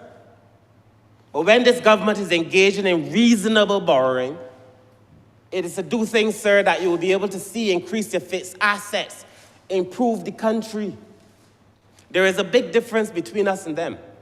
Sir, I had the privilege years ago when I was with Global Affairs Canada of managing a public financial management project led by the IMF, but I was team lead for Jamaica. And the things that we are doing is what Jamaica has been trying to do, and other countries across the region has been trying to do.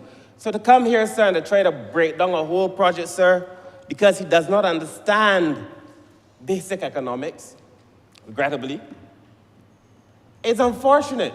And I do not mean to cast aspersions on the honorable member, sir. He isn't here. I wouldn't do it when he's not present.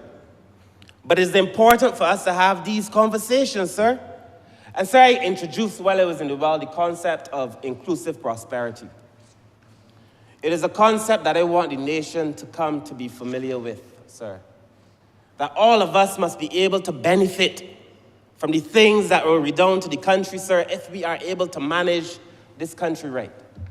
People who traditionally have not been involved in the development process, sir, must be able to get something. There must be something in the deal for every Barbadian, sir. That is why we go to work every day, sir. That is why I am confident that my colleagues are working so hard, sir. And when I look across my ministry, I cannot name a single group that has not seen more. I cannot name one, sir. And I will explain that perhaps in a little bit more detail, sir, if time permits me, sir. But if you look at these estimates, which is the funny thing, you know, the Honorable Leader of the Opposition was saying they got 104 million and da-da-da. Sir, if you look at when the Democratic Labour Party was in, they never saw that kind of money. This is the most money that was ever offered to the social services sector. This government, sir. And I am happy to report that I know, sir, before we end this financial year, sir, when we bring back in for the move-ins and so on, sir, we anticipate even more. We anticipate an additional 6 or 7 million more to build up facilities for the elderly, sir, in this country. Because we recognize if there is a problem coming, that we always say you have to face it and fix it, sir. I anticipate, sir, an additional $2 or $3 million for children to build that facility that we described in the child protection legislation. That is going to be so important, sir, to allow us, sir, to work with children. Work with children, sir, so that we can save some of them. You saw there's a video circulating this morning, sir. There are children in this country who need help. And I do hope, sir, when the child protection bill comes back to this parliament, that the honorable member takes the high road. But that's up to him. But I do hope when it comes back, sir, the honorable member takes the high road. The honorable member, sir, also quoted during his rant the former member for St. Peter, the Prime Minister of Barbados, sir. He said, the Prime Minister said he came to stop poor people from being poor. But I remember, sir, that Prime Minister also said you cannot take the low road to high office, but yet he's the opposition leader. You cannot take the low road to high office, yet he's the opposition leader. Tell me which road, sir. And it's important, sir, that when we try to call on the names of great people, that the principles on which we stand align with the principles on which they stood, sir. It is important. And I come to this house, sir, having done a lot of work, so my entire life in communities, sir, social policy, sir, community development and engagement, sir. These are important things.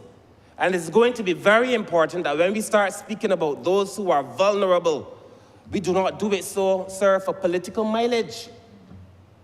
And when I listen, sir, to the vitriol that was spouted all yesterday, sir, and the accusations, the innuendo, and the conjecture, it was an unfortunate presentation. The most vituperative things that you could imagine to be said about honorable members, sir. For what? For what? This country, sir, is too precious to all of us, sir. I believe, sir, that there were things that the Democratic Labour Party, not the last set, but the traditionally, would have done for Barbados to propel this country forward. You have to be able to say that there were some things that were done that were good things. And And sir, if you do not say so, sir, something is wrong. I mean, all of us, we have to be able to say there were some things that the Labour Party did that were good. There were some things that the Democratic Labour Party did that were good.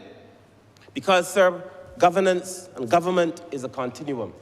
We build on what the other party would have done. Unfortunately, sir, when we went through the figures yesterday, you would have heard that the Democratic Labour Party between 2008 and 2018 is one of the few governments that did not build the economy. They did not build on what they were given. In fact, sir, the Bible speaks of talents. I don't know if they're buried there, sir, but they surely did not do anything with it. Sir, I also feel very concerned, sir, that yesterday everything in the Barbados Labour Party government was wrong. Everything. The honorable leader of the opposition could not find anything that the Barbados Labour Party did that was good. And you know, sir, the Bible teaches us in John, sir, that if we say we have no sin, we deceive ourselves, and the truth is not in us. Then it seems to me that he thinks the Democratic Labour Party has no sin, sir, and that all the sin is located here in the Barbados Labour Party. But when you look at what we've done, when you listen to members, sir, each of them, one by one, individual by individual, talking about the things that they would have done, sir. When you look at the leadership of the Honorable Prime Minister, and you compare that to the leadership of the Honorable former Prime Minister of this country, sir, chalk and cheese. I ask honorable members in this place, sir, to remember what it was like when we were approaching the election in 2018, sir. We could not recognize our own country. You know the song, sir, taken from the Bible verse, sir, by the rivers of Babylon? When they asked us to come and sing, sir, songs, we asked, how can we sing songs, sir, in this strange land? It was a strange land, sir. We now remember what Barbados was like, sir. Children have hope. I remember having conversations with some of my constituents, having to decide if they're going to send school their son or if they're going to send school their daughter.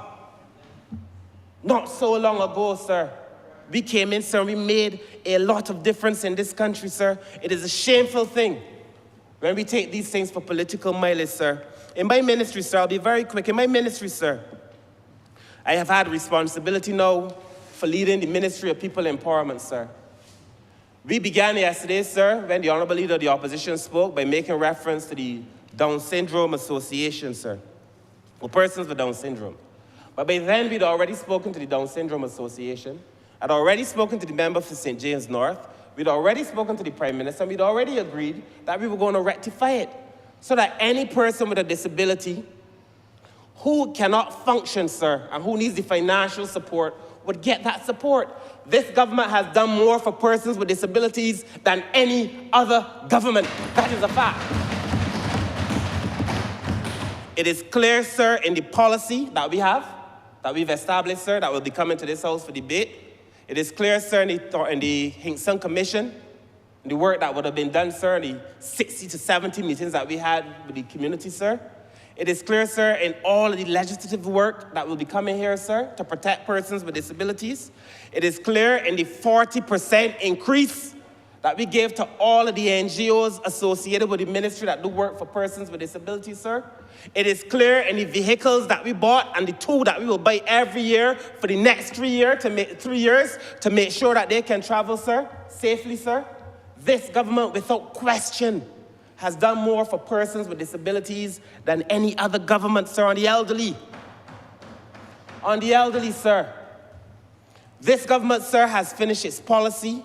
The legislation is in draft. You just heard me say we're putting $7 million more into facilities. We built, sir, the old Barbados Labour Party built Vauxhall. We came back and we renovated Vauxhall. You have to go see it. Brand new. We are working, sir, with the NGOs in that space, too, to be able to make sure, sir, that as our population ages, that we put in place the systems to be able to protect them. Sir, we cannot play politics with the lives of people, sir. I've met so many old people, seniors, I should say, who have seen me on the road, sir, and have said to me, Kurt Humphrey or Minister, I want to thank you. I want to thank the government for what they're doing, sir. You see this elder care program, sir? And you must remember, sir, that during COVID, when people were sending home people, this government brought on 420 persons to look after the elderly, sir. 420. And when people were saying they were going to be sent home because the opposition leader has convenient memory, he doesn't want to talk about these things, you see? Sir, it was this government that said we are not sending home a single one of them. They are all working today with NAS being paid. They get sick days, vacation days, and in this budget, sir, they get in uniforms, sir. This government looking after the workers, sir, who have to take care of the older persons, sir. I want to thank the staff at the National Assistance Board and the National Disabilities Unit. I want to thank the staff in the Ministry of People Empowerment. They've been outstanding, sir, in the way that they have delivered to the people who are hurting in this country. Yesterday, my phone was on fire. I could use the word buzz, but anything that buzzes bothers the member for Christchurch South. But the country, sir, is abuzz like my phone was. People calling me, sir, members of the disabled community, one in particular, sir, I have to tell you about, sir, said to me, I have been hoping for this moment for over 20 years. We have negotiated with other governments hoping to get a chance where persons in this country, sir, who have disabilities can get some financial support because it has been hard. We never thought it was going to happen in our lifetime, sir. The person messaged me and said, I am sending you this message with tears in my eyes, sir. This government, sir, cares about the most vulnerable, sir. We then expanded, sir, to make sure that we have taken on a new department, sir, that we call the Resilience and Reintegration, sir, to be able to cope with persons who are displaced, sir, because we live in a climate crisis. And we are dealing with people, sir, who are burdened. The number of persons, sir, that since we started this unit that we have been able to help, sir, is surprisingly large. And I keep asking my staff, sir, every day, I know you're tired. I know that some of these people can be difficult and hard to deal with, sir, because hurting people hurt people. The workers in the Ministry of People Empowerment are humans too. But I've said to them, sir, just dig a little bit deeper. Give a little bit more. Because the transformation that is necessary, the transformation that will take us from where we are, sir, where people are broken and need help, sir, requires that the staff and that the ministry digs a little bit deeper, sir. I am proud of the staff in the ministry. There's some who came here yesterday and called public servants liars. You are not going to hear that from me. I am proud. This government is proud of the public servants in this country. Sir, I cannot say that we have been perfect, but no government is. But we have done a lot to support this country. We have done a lot, sir, to propel the country. We have done a lot, sir, to take care of the most vulnerable in this country, sir. I've asked some of my colleagues, sir, I won't name them, but I've asked some of my colleagues in the 1,000 Family Program, sir, to support, as we've asked the wider public, to support some of the more vulnerable families. Give a little something. Give a chicken, if you can. Put some financial assistance if you can, sir. And most of the ones that I have asked, sir, have already stood up and more are coming. I put the challenge, sir, to the Honorable Leader of the Opposition. Stop talking. Do something for the people, sir. Because it is the people of this country that need help. It is the people who put us here, sir. We did not come here, sir, most of us anyway. We did not take these positions, sir, by betrayal and deceit and perfidy, sir. My conscience, like the colleagues that I sit with, like their conscience, my conscience is clear, sir. And I know, sir, that we are working every single day to make life better for people. Yesterday, the PM said as I close, sir, that this budget has to be about growth, it has to be about resilience, and it has to be people-centric, sir. This country, sir, must think about these things. If COVID were to come tomorrow, would you trust what you've seen of the opposition? I have said, sir, during the estimates debate that we are pretty much guaranteed another pandemic at some time.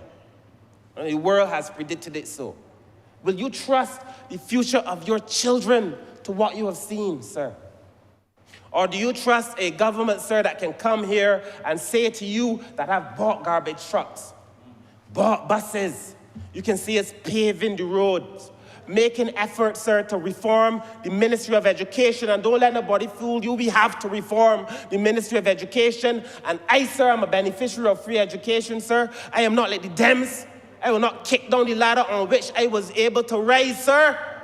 But I do know that if it stays the way it is, we will not be able to reap the most of what Barbados has to offer. And that is all that we are saying, sir. When I was a student of leadership, my professor used to say that leadership is an improvisational art. It is an improvisation. You gotta try a thing. If it doesn't work, you try something else. But you have to ask the people that you're leading to trust you enough to give you the space to engineer, to try things, sir.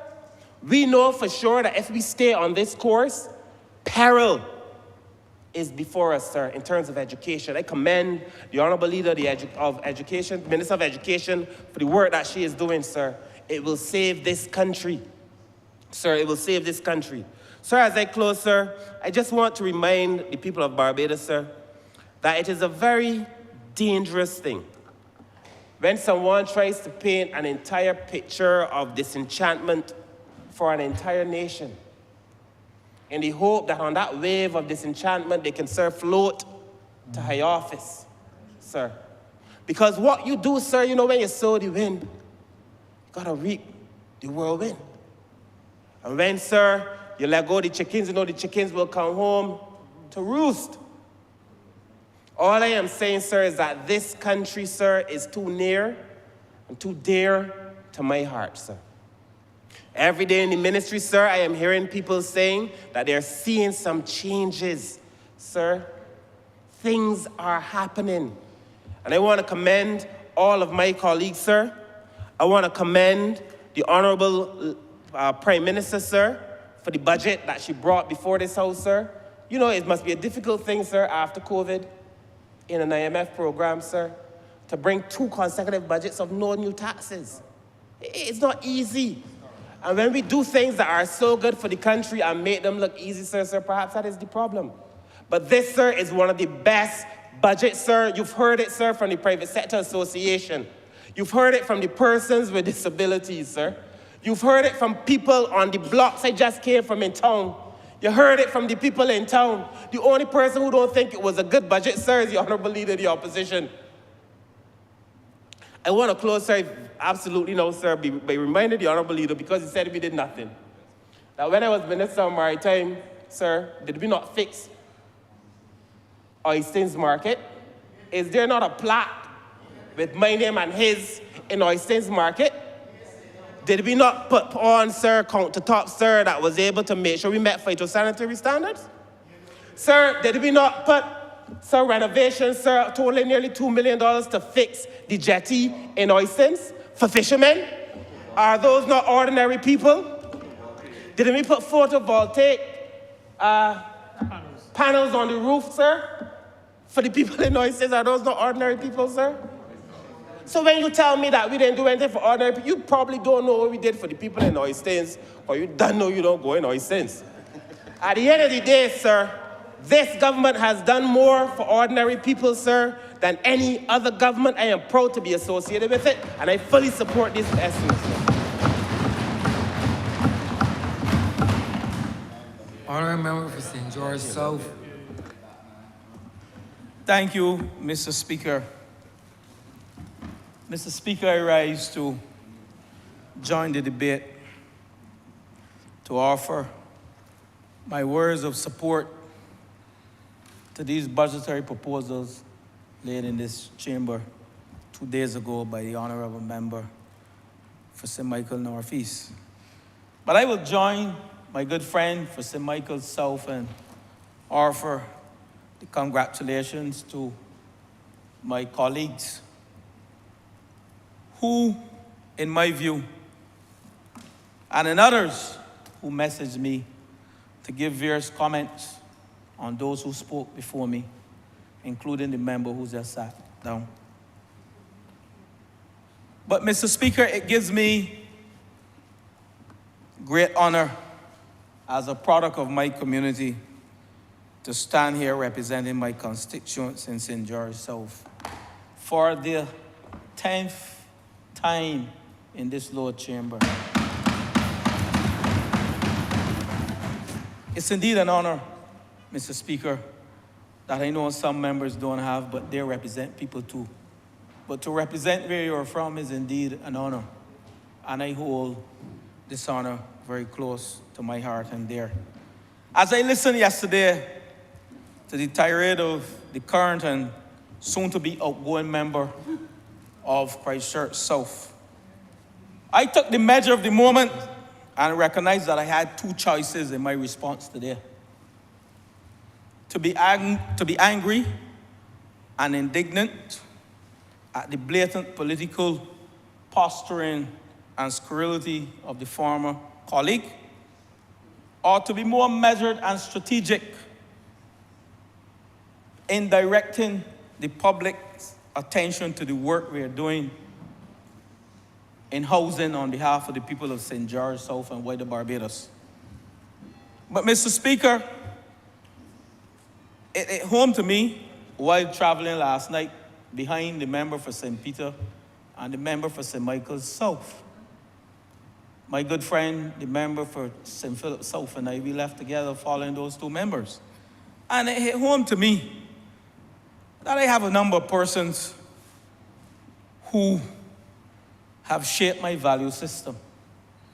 And for me, Mr. Speaker and colleagues, to come here and to disrespect the late Rock Sisters and the late Groveners and the late and present Lashleys at the Elton Wesley Holiness Church, to disrespect our spiritual coaches, and to disrespect the members of the church community would indeed be an injustice to who I am as a person. So, Mr. Speaker, I got the answer while driving home. And Mr. Speaker, Galatians 5, verses 22 and 23 is what I will premise my presentation on, and be resilient, focused, and stoic today. And it goes like this: but the fruit of the Spirit is love, joy, peace, forbearance, kindness, goodness, faithfulness, gentleness, and self-control. Against such things there is no law. And that is where I am. I am so settled in my choice, Mr. Speaker, is to be obedient to the Word of God and address the concerns raised in a spirit of kindness, sympathy, and empathy. As it is clear, Mr. Speaker, that the leader of the opposition is out to sea in shark-infested waters. He's in shark-infested waters. And he's very much still in search of a safe harbor if we are to go by the sensationalism, member for Christchurch West Central, and the hyperbole that he engaged in yesterday. Mr. Speaker, that is where I am. So with my time, let me begin briefly by clarifying a few matters, Mr. Speaker, for the public especially, and to reinforce for the members in this chamber who know differently. Mr. Speaker, Hope Inc., Hope Ownership Providing Energy, and the member for Christchurch West, he started it yesterday, was set up by the government of Barbados to provide housing for ordinary Barbadians in this country. Ordinary Barbadians. And the acronym HOPE came from this government, Home Ownership Providing Energy. And the member for St. Michael South spoke to growth, resilient, and people-centered. And that's what the member for St. Michael Northeast premised this budget on. And the acronym acutely represents every single one of those strategic intents. Home ownership providing energy. Homes to provide growth, resilient, the energy aspect of it, utilizing photovoltaic to drive the cost down for home ownership, and indeed people-centered in that it will empower and enfranchise the ordinary Barbadians. But Mr. Speaker, these people are the persons that we set up Hope to cater to, are ordinary Barbadians, teachers, nurses, firemen, policemen, gas station workers, teachers. Mr. Speaker, at the announcement that this government intends to build the 10,000 homes that the member scoffed at, and I'm going to speak to that later. The project at Vesper Gardens, and he was wrong when he spoke to 133 houses. We are building 154 houses at Vesper Gardens. He was wrong about most things, and I will correct him this afternoon. Over 4,000 applicants. The said ordinary Barbadians that he claimed to love, and he's cursing the housing program, which showed to me that he don't love these ordinary Barbadians. 4,000 applicants applied for the 154 housing solutions at Vesper Gardens. I will repeat for the public, 4,000 plus applicants applied for those houses at Vesper Gardens, 154 houses. And Mr. Speaker, Hope is such a revolution that there's nowhere other than in Barbados that you can own a 2-bedroom wall house for $172,000. There's nowhere in the world except in Barbados that you can own a 3-bedroom wall house for $227,500.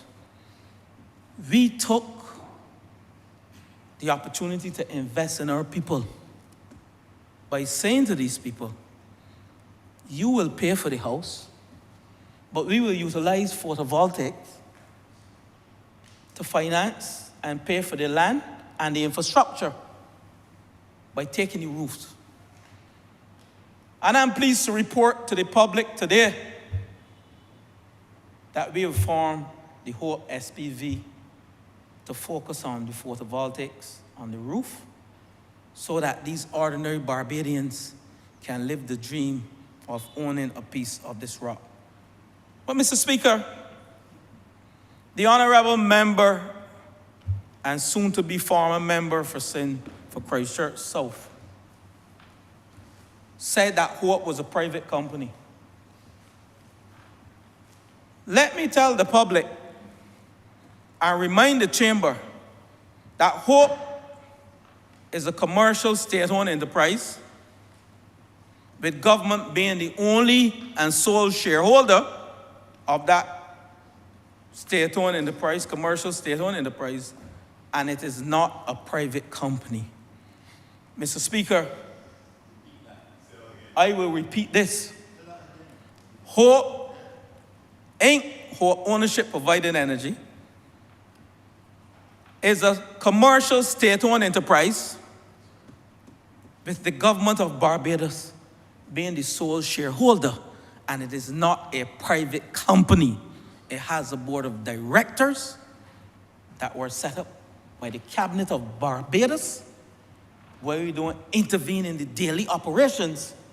It is similar to Grantley Adams International Airport. It is similar to Barbados Tourism Investment Inc. It is similar to the QEH. So I listened yesterday.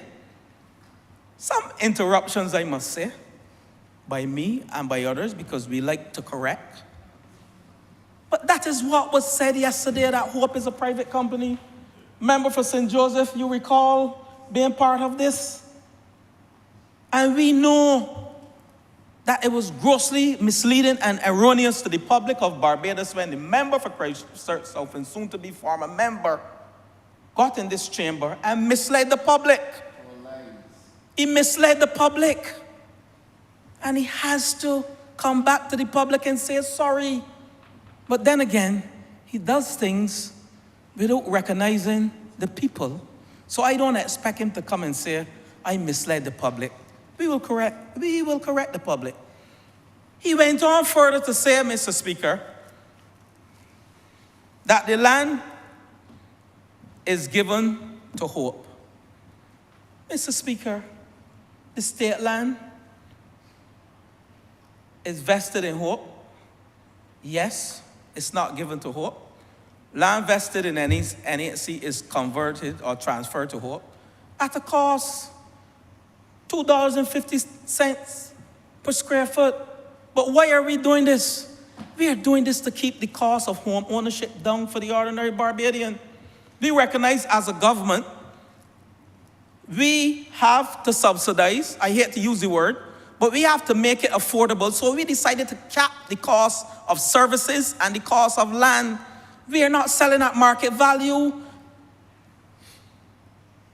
We are transferring the lands to Hope so that the persons I just mentioned, the ordinary Barbadians that he disassociated himself from yesterday, on the one hand, he wants to talk about class and color and social divide, and at the other hand, he wants to disassociate himself from the ordinary people as it relates to housing.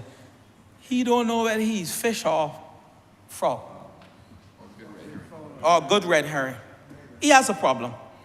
So, Mr. Speaker, he went on further, and Mr. Speaker, I want to make this letter that he referred to, a letter insinuating that there's something nefarious or sinister with respect to this letter that he read yesterday and claimed he don't want to call names.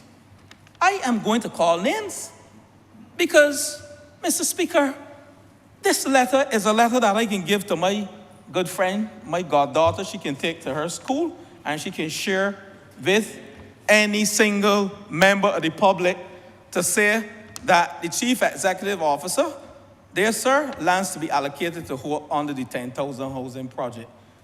There's no secret to this letter. We come here every week, member for Christchurch East mostly, and we vest land. Well, we know he only comes to mark his name and then he leaves. Or at lunchtime. I won't go further with that. Because I don't think he's a hungry man, but it's very strange he comes here during lunchtime. All the time. Only during lunchtime. But he has been absent from this chamber, so when I come here, you can refer to the Hansard and you can see that most of our debates relate to vesting of lands in Hope or National Housing Corporation. Member for Christchurch East, on my line, he lied to the public yesterday. But this so-called nefarious and sinister letter that he produced was written by the general manager of NHC to say to Hope, and member for St. Michael Southeast, you know which land is in here too? Lower Burnie. Lower Burnie is in here, 20 acres. It has 15 sites identified by the general manager of NHC. He was transparent to allow Hope to know these are the lands that we'll invest in Hope. Why? Because Hope will build houses for the ordinary people in this country. That is why we come to this chamber to vest. It speaks to Branchbury West, member for St. George, if you know this place. Yes, sir. Branchbury West. Member for St. Lucie, you know Bright Hall, St. Lucie? 40 acres. Member for St. John, you know Colleton, St. John? 27 acres, thumbs up. Member for St. George, you know Cottage, St. George? Yep. Member for St. Philip, you know Golden Grove, St. Philip? Yep. Guinea, St. John again? Yep. Harmony Cottage, St. George? Lower Burnie, member for St. Michael, South East? Lowlands again in St. Lucie? Marchfield in St. Philip? Yep. Market Hill in St. George? Nestfield in St. Lucie? Padmore Village in St. Philip? Shorey Village in St. Andrew? Colleton in St. Lucie again? Member for, Mr. Speaker, 478 acres that can translate into 5,579 housing solutions for ordinary Barbadians. And he is referring to this as some sinister and nefarious document. Well, I have made it a document to the House, and I want to thank the General Manager for NHC for indeed being transparent and above board and letting Hope know that these are the lands we will transfer to them. But we ain't finished there, you know. We ain't finished there. That is only half the amount of land that we will transfer to Hope.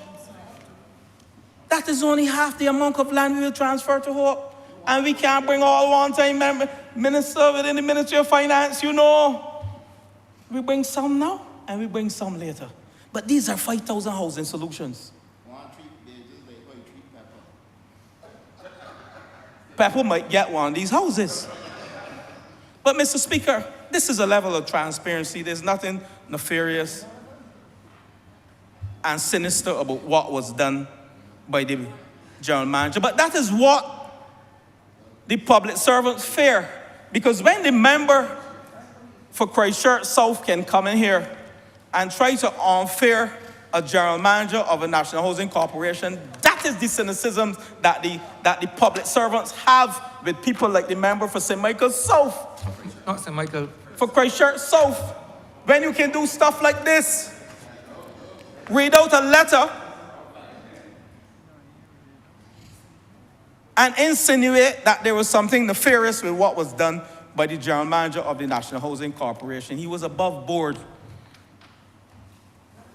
But Mr. Speaker, you know, this member for St. Michael South interfered with me.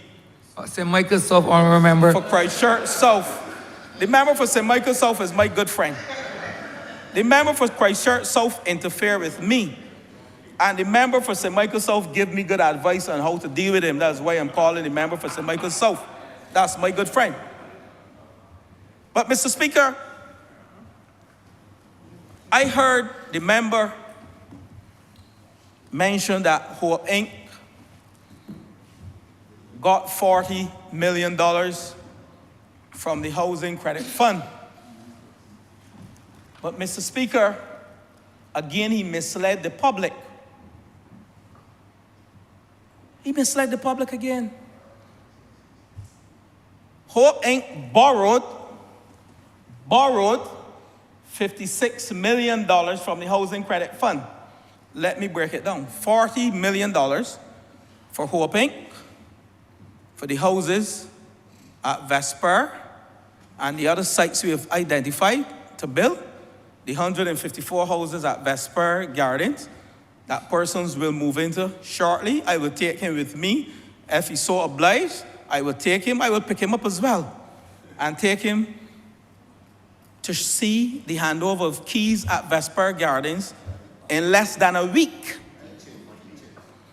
But the $40 million was borrowed from the Housing Credit Fund, plus $16.586 million borrowed to fund the purchase of Jurvilla houses out of Guyana, makes it $56.586 million, borrowed at an interest of 1.15% to be repaid by the 31st of March, 2029. Why I'm going there, Mr. Speaker? Why I'm going there, Mr. Speaker? The member for Christchurch South has aligned himself with the Democratic Labour Party. And Mr. Speaker, the facts would have it that the Democratic Labour Party took $75 million from the Housing Credit Fund, $75 million from the Housing Credit Fund to build the grotto and to build Valerie. The money was paid directly to the builder, and to date, they have not repaid the housing credit fund. What? Shameful. Shameful. I will repeat. Shameful. Hope Inc. has borrowed $56 million to be paid by Hope Incorporated, Hope Inc. Hope. They have borrowed, and not 40, $56 million at an interest rate of 1.15% to be repaid due the 31st of March 2029. But the Democratic Labour Party, that the member for Christchurch South has hitched his wagon against, borrowed $75 million from the Housing Credit Fund to build Grotto and Valerie and has not paid it back. What year that happened? What year that happened? Under the dens between 2008 and 2018. That's about $100 million now. Mr. Speaker, the public, you must know these things. I will be sympathetic and kind to the member for Christchurch South because he's ignorant to these things. He has hitched his wagon against the Democratic Labour Party. I cannot forgive him for that, but I will let the public know the facts. But that is not all, Mr. Speaker. This member came in here to criticize Hope Inc. This member came in here to criticize Reform Hope because we saw the bankrupt nature of National Housing Corporation. I can get there, Mr. Speaker. I beg for a little more time because I have to educate the public because this member came into this chamber and he said that this government is about to close down National Housing Corporation. He said that. Stick a pin on that. Stick a pin on that. Having utilized all of the General Workers Loan Fund, the last administration, the General Workers Loan Fund was a fund that any person who was building a home, it was administered by National Housing Corporation, can indeed borrow money from that fund to put on a little toilet and bath member for the city. We understand this thing because we talk about this regular. They can borrow the money to buy land. They can borrow the money to do home improvement. The Democratic Labour Party that the member for Christchurch South has hitched his wagon against spent $10 million of the General Workers Loan Fund money to the point now that it is bankrupt. And the workers can't get any funding to do any home improvement. That is what happened at NHC. Shameful. That is what happened at NHC. So when he talk about forming Hope, because what Hope will do, and Hope has started to do, to drop the cost of building in this country to affordable levels so that persons can own their own home. You know how much the Grotto and Valerie were built at? Do you know how much? Let me tell you all. $653 per square foot. And one at $651 a square foot. That is Sandy Lane prices. Under the last administration that the member for Christchurch South has hitched his wagon against. $900 now. He hitched his wagon against the Dems. You know it's $651 a square foot back in 2014? Look at inflation and see how much that is now. Ask me how much we are building at. Hope. Ask me how much we are building at. How much you building at? How much Yes. you building at? Members and the public, we are building at less than $380 a square foot.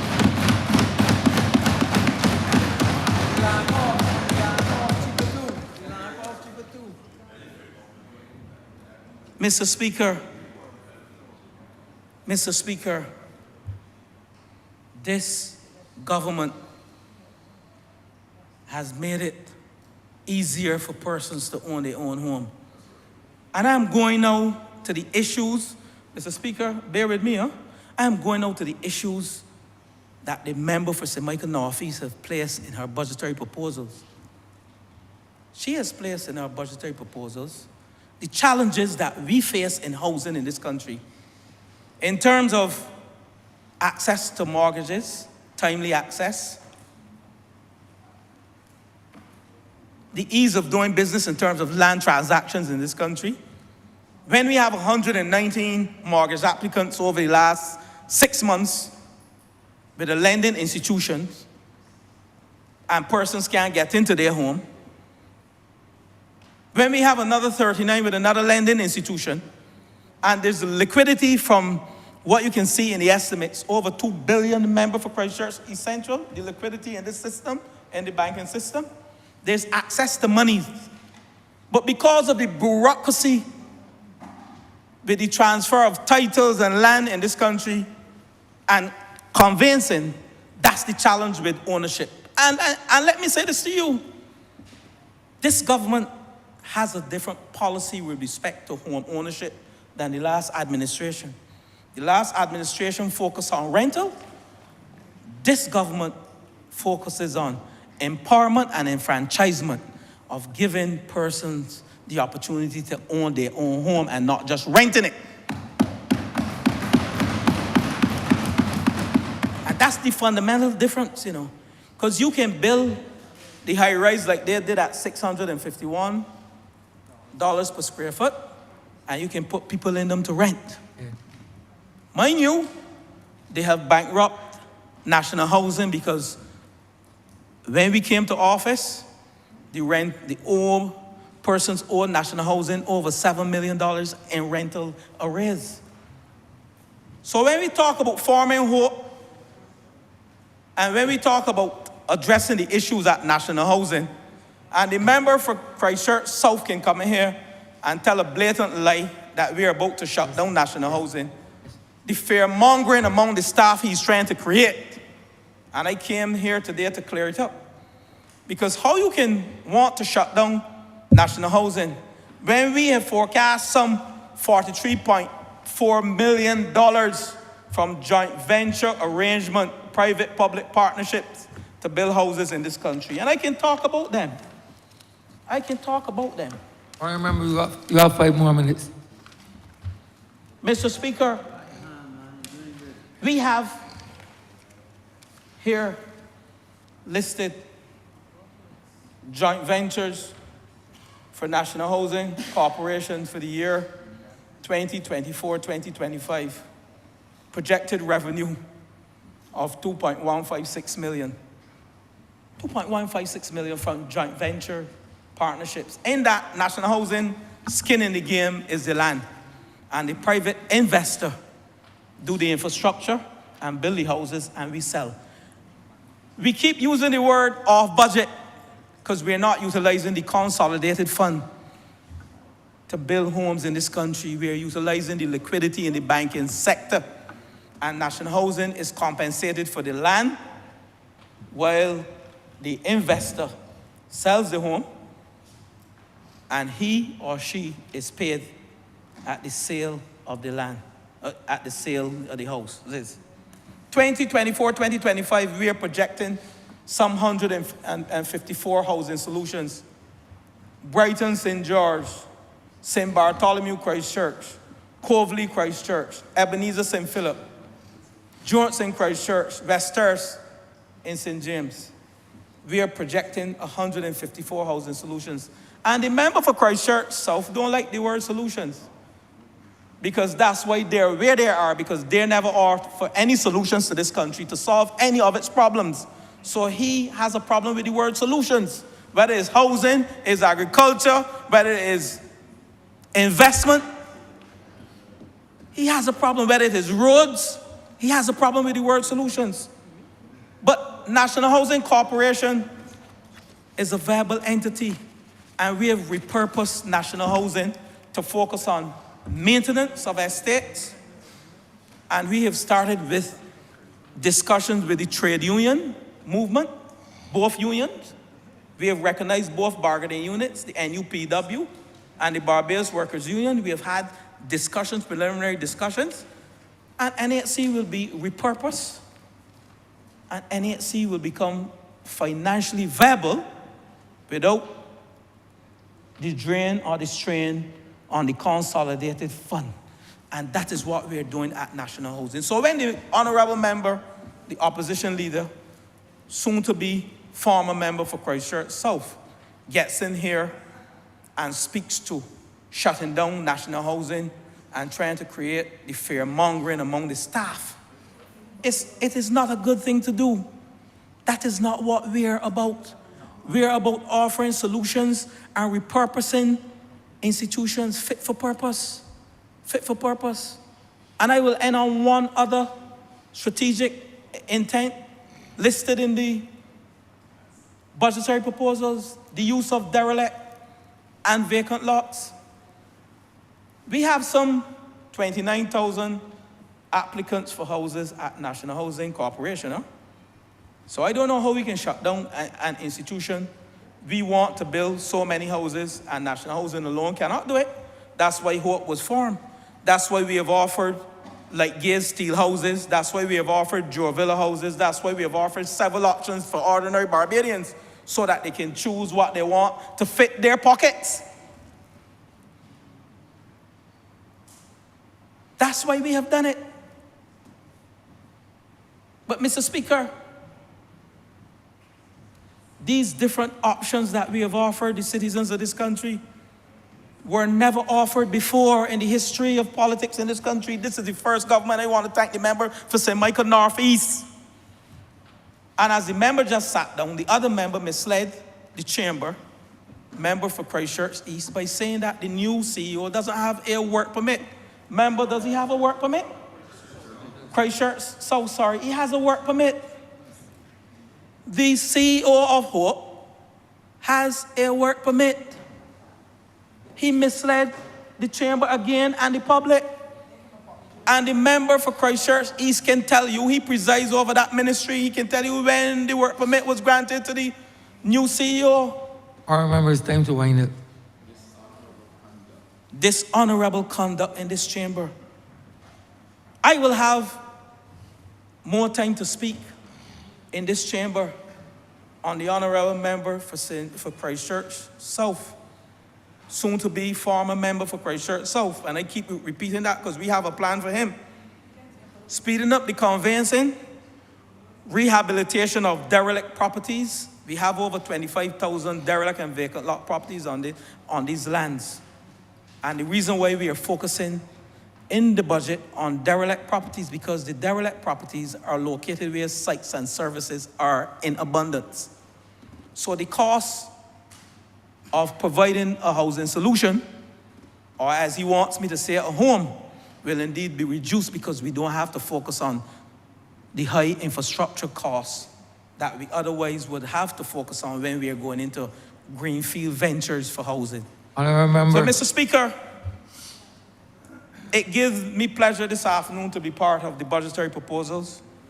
While my time was limited, Mr. Speaker. It was? I have several... I remember, I didn't hear you just say that. What's your time as was? I remember. While my time could have been a bit more. I didn't know that. I didn't hear that either. I didn't hear Mr. that Speaker, either. Nonetheless, I want to thank you for giving me the opportunity. I didn't get into the strategic objectives that I listed, 5 of them. But I want to say that housing is in good hands in this country under the Barbados Labour Party.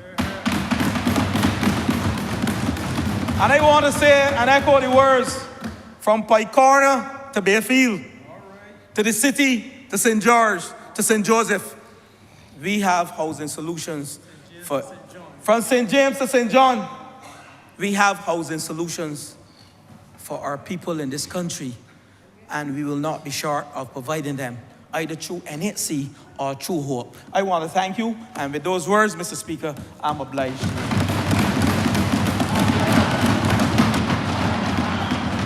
Honorable Leader, Government Business. Thank you, Mr. Speaker. I beg to move the suspension of the House until 10 minutes past 5. The question is that this Honorable Chairman be suspended until 10 minutes after 5. All of our members in favor, please say aye. Those against, please say no. We think the ayes have it. This chamber stands suspended until 10 minutes after 5.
Our member for St. Michael East. Madam Chair, let me thank you for giving me the opportunity once more at this checkpoint of my long journey in the politics of Barbados. And I must congratulate you. I think this is the first time, Madam, that I'll be addressing you as the Deputy Speaker. And I'm sure that if you stay a little longer, you can never tell, you're likely to become the first female Speaker of the House of Assembly. Thank you for your kind words, but I know when I should go. Well,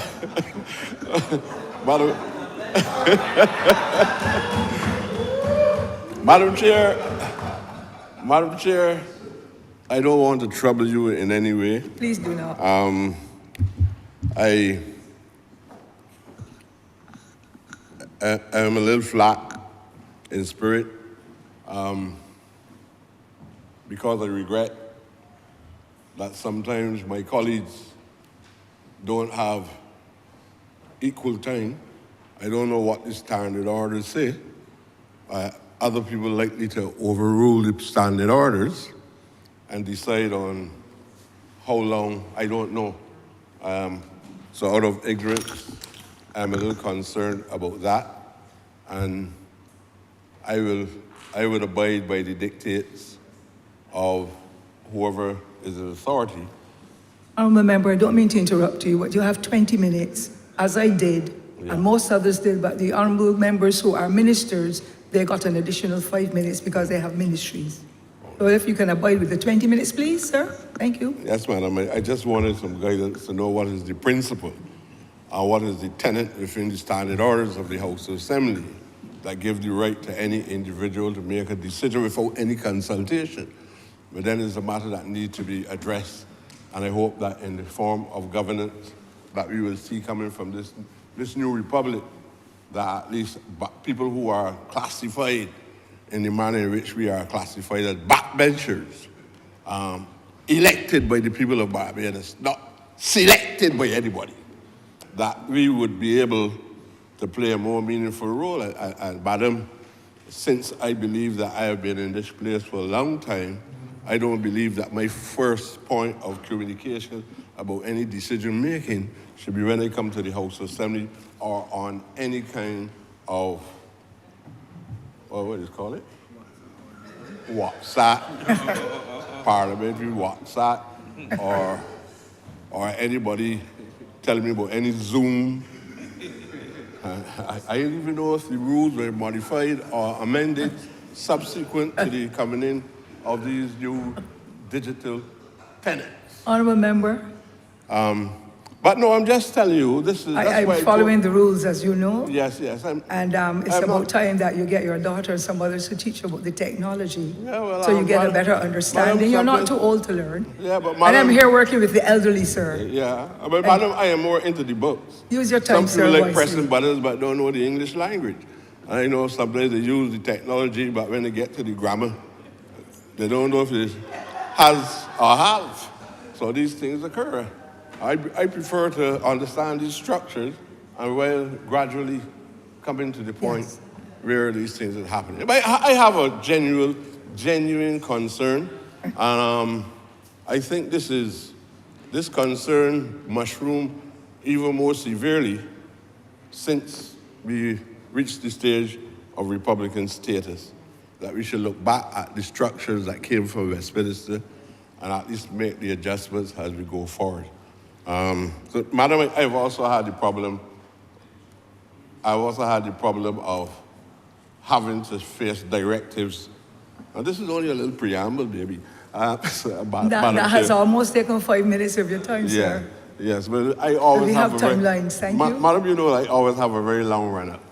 Yeah, it can't be too long tonight. And then the pace follows. May have another long run, another place. But yeah, okay, but madam, sorry again. But yes. I want to focus a little different because everybody made their little contributions looking at the body of the economy of Barbados, and everybody, all those who never even studied the subject in any serious way, never even went beyond arithmetic, all of a sudden become experts on the subject matter of economics. I prefer to follow the road or the directions of Kwame Nkrumah. So I prefer to seek ye first the political kingdom, and that is the way I enter into politics, right? And all other things will come unto thee. I believe that the politician is the decision maker. And I believe that the politician must shape the kind of politics.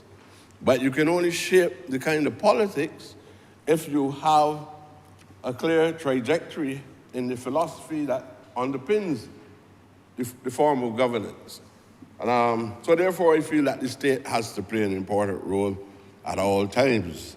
I am not one of those people who would tell you that it might be so, but it's not what I agree on. That those who control the economy shape the direction of the state. The ministers must know that they have power. I am not going to water down the word power by using any term about any authority. Is because people don't respect the authority that you have. So if you have power, you have to learn to assert yourself as a minister.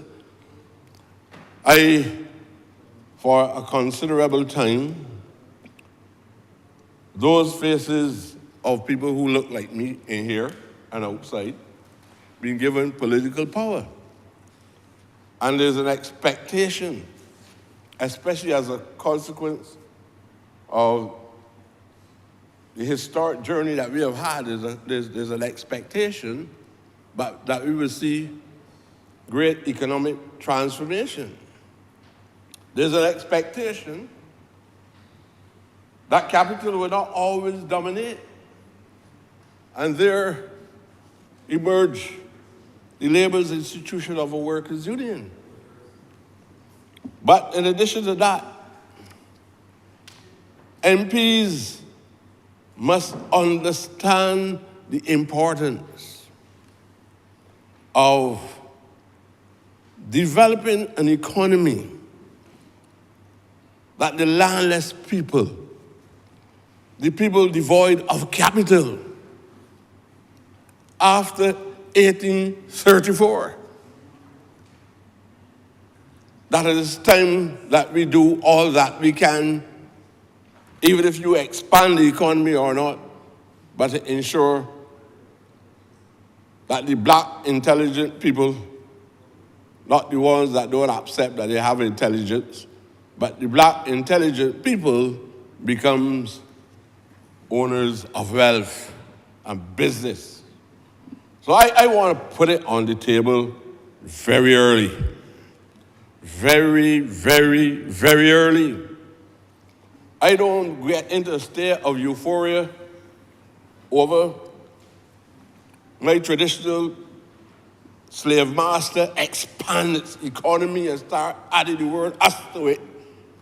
That we this and we that, and you have nothing but the salary that you get from here. I expect that members in this parliament would understand that when we talk about economic restructuring, all this economic restructuring and debt restructuring and so on, I don't want to see black businesses declining at a rapid rate in the society because the politician has done nothing of the time. If under a regime, the black businesses decline. I came up hearing people saying that the whole of Robert Street once belonged. But wait, it's called, no? Not in the Reconstruction period. They used to call it Black Wall Street. And I know how it was destroyed. I know how it was destroyed, Black Wall Street. But I also know Black Robert Street. And that is no more. I also know through the street, and through the street produced many black people that occupied the halls of Parliament. How do we feel with all of these skills in our hands? That people who stole the land, the people who exploit us, never pay a cent for labor. That we now glorifying and continue to have an economy that is still dominated by those same people. They will hate me till eternity. But I know this is the role that I will play. I'm not stopping anybody else from being an agent of whoever they want to. I am not saying that other people should not survive on the face of the earth. But I say, how do we redress these serious imbalances in our economy if we do not understand the priorities that must be given to the political energy of the politician over those who control the economy and work assiduously for the transformation of the economy into the hands of our people? Look, I had some friends, they're no longer around. Some of them. They had hotels on the South Coast. Their families struggling to keep the hotels. I saw there was a big industry, what do we call it? Industry with the clothes that make clothing? Textile industry, no more around. I bleed and cry for these people, the families. The children could not inherit anything because black businesses collapsed in this country. I know you can't do it the way it was done with the highway to way. I know that. Because I understand how the law is structured and how the international institutions exist and how they direct small states, especially third world states, that we must follow their directives. And when you don't, they end up even paying people when they have not even done the work because they have to come to some kind of legal settlement because of the language that they use here. I'm not going to use language that will cause such. But I want to say,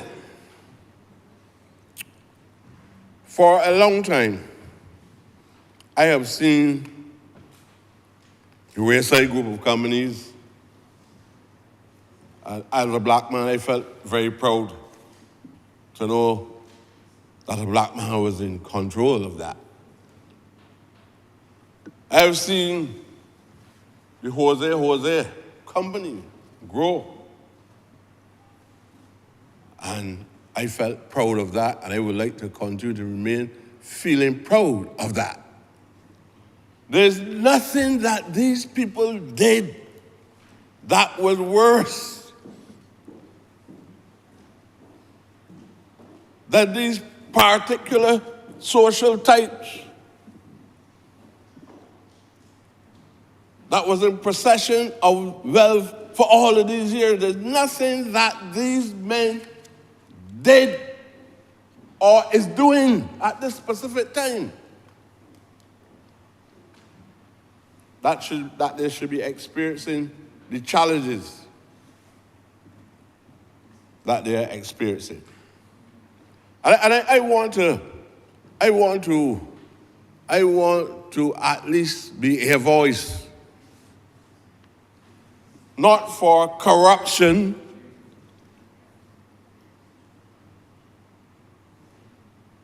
not for being subjective in my view because I'm a black man, but I believe that any one of us with a conscience understand very well that we have to do something to help these people. These people should not going to run from this country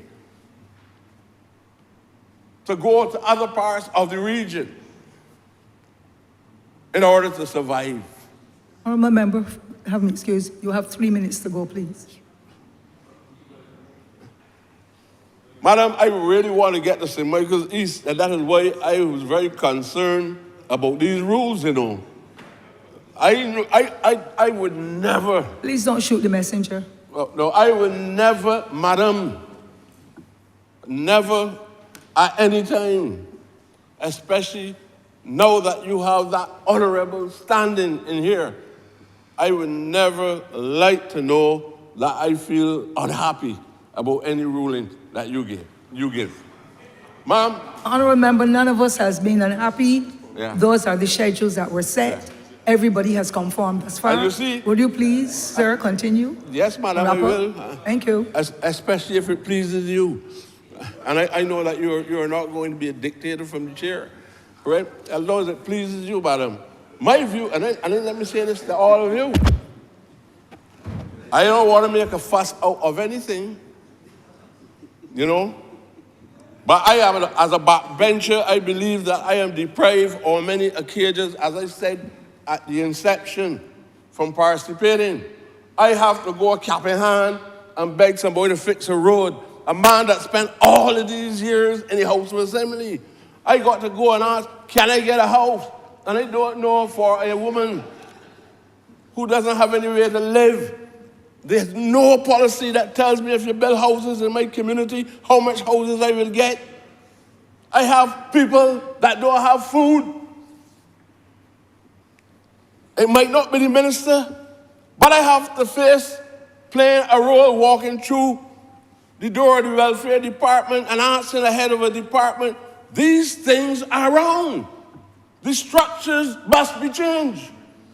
I have to wait till a minister that did not face the electorate in this country approve sometimes things that I asked for and could justify and approve.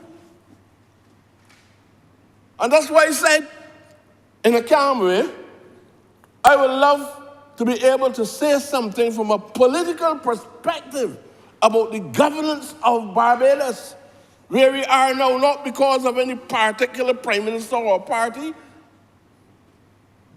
I live in a constituency, and for years I come here every day and talk about Zone 1 and whether the only change that has occurred is it changed from Zone 1 to Zone A, what that means to me and the people who are suffering in the Bell.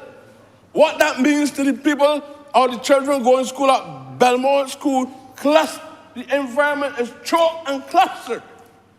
Honourable member, I hate to interrupt you, but I have been given the schedule because all the other members have their opportunity to speak for the limited time as well. If you would so kind, sir, to wrap up. I will never disrespect you. I wouldn't disrespect you.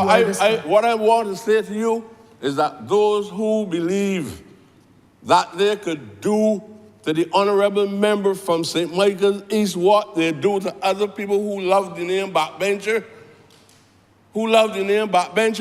if you do it to me here, I don't have to even come back in here. I can go to the people with a branch meeting or community meeting and speak my position on these issues. It is not right to come in here and nobody give me the equivalent of an introduction in time.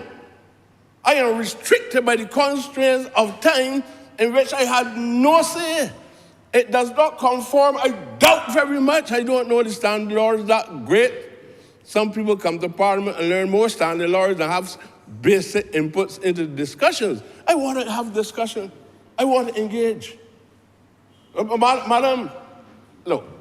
Honourable member, I understand what you are saying, sir, but I will wish you to conform in the light. I will. And to just let you know, I agree with you about the branch meetings and so on, to be able to reach your residents and your constituents, because I conformed with the same limited time you have, and I'm a backbencher. So will you please wrap up, sir? And I'm going to do that now. Thank Madam, you. Thank you. I just give you notice in advance. Thank you, sir. That I will His Honour will go to the people that I represent, All this thing about giving people special slots deliberately, because I am not a significant other. So if you give me a slot at a specific time and other people speak, everybody can see them because them is significant others. I am not. All I'm saying, madam, I can only put it to you. And if it was any other person, I would put it to them as well.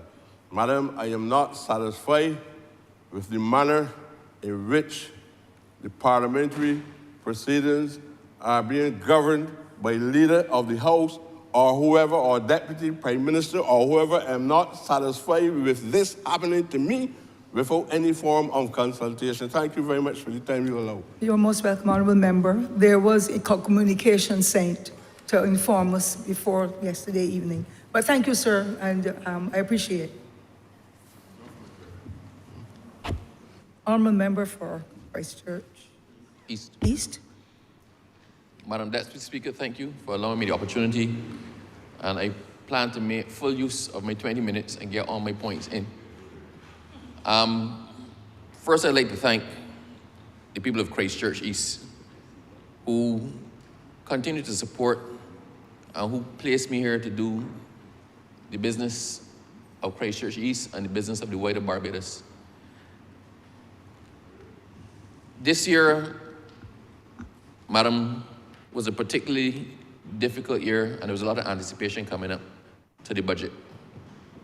I must say that the Honorable Prime Minister delivered a budget that met with pretty much universal acclaim.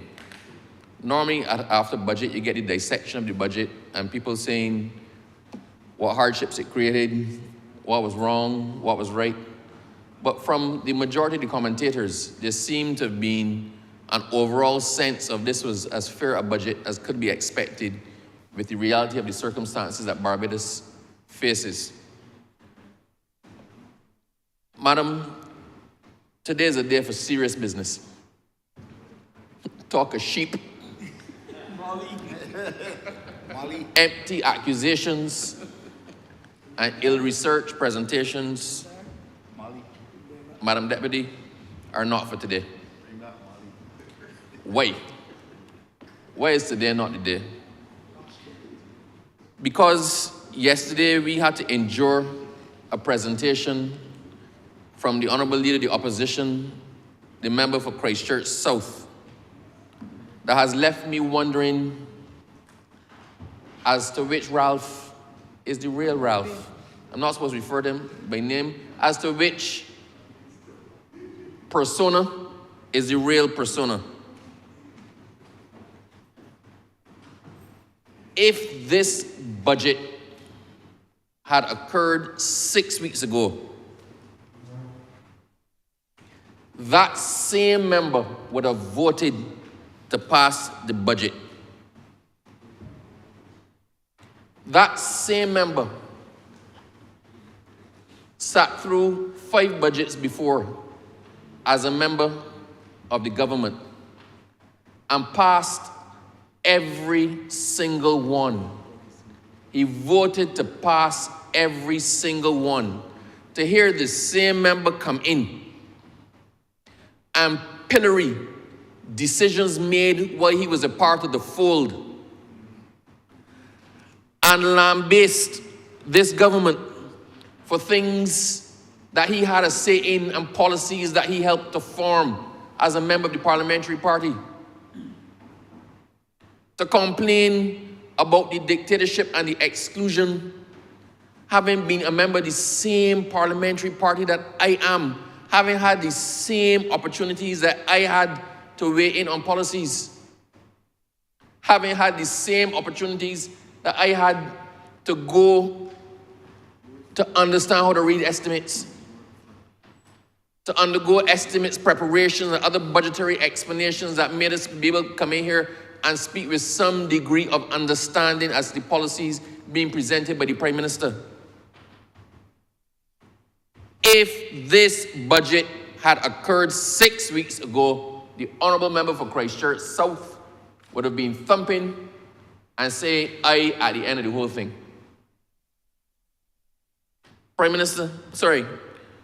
Madam Chair, 6 weeks later, the honorable member can find nothing good at all to say about the budget. Nothing good at all. I come in here and I try to be balanced. And I'm going to show my balance later. I try to be balanced in what I say. Sometimes we do things that may hurt, but are for the greater good. And I will acknowledge the pain. Sometimes when the honorable leader has spoken, leader of the opposition has spoken, I may not agree with everything he says, but if he says something that makes sense, I will agree with what he said that makes sense. I find it beyond reasonable and honest comprehension that the honorable member could have listened through 4 hours by the honorable Prime Minister and then responded for in excess of 5 hours, and in that dissection and response could find not one good thing, not one thing that appealed to him, not the provisions in support of the police officers, not the provisions in support of the nurses, not the provisions in support of the disabled, not the provisions in support of whoever. Not one thing. Almost everybody in the private sector who weighed in, the business owners, labor, said it was a fair budget, no new taxes. If the honorable Prime Minister had levied one more tax, she would have been the devil incarnate. She didn't level any, she's still the devil incarnate. However, despite all the commendations of the budget from people saying that it was balanced, it encouraged growth, it provided a way forward, it allows for the development of business, it shows capital expansion, despite all those comments. However, if you listened to what was said by the Honorable Leader of the Opposition, Barbados is worse off than ever before. Ever. People are suffering and the end is near. The government, the end is near. Madam Deputy Speaker, this government is not unfeeling. It is not uncaring. But we had to grapple with unprecedented challenges. Challenges that no government in the history of Barbados had to deal with, one on top of the other, on top of the other, on top of the other, enough to cripple any other government that this country has ever had. We're not making excuses. We're being real. We're being practical. The dollar is still stable. Our dollar is stable and capital works are still ongoing. It was a few years ago, 6 years ago, every Barbadian was living in dread that the dollar was going to be devalued. We were on the edge of devaluation and most people could not see a way out. Thousands were scheduled to go home. People could not see a way out. Now, the economy is growing. The dollar is still stable. For anybody who said, I'm not pointing back to what they did, because you know what? History will judge them. Is there, people say Bajan's memories are short, but I don't think they're that short. For all who say that nothing is happening in Barbados, for all who say where the money is going, let's just take you on a visual journey. You cannot drive through Waterford Bottom and look left and look right and not see that a change has happened in Barbados. And I want to big up the honorable member for Christchurch, West Central. I want to big up the honorable member for his Clean and Green project.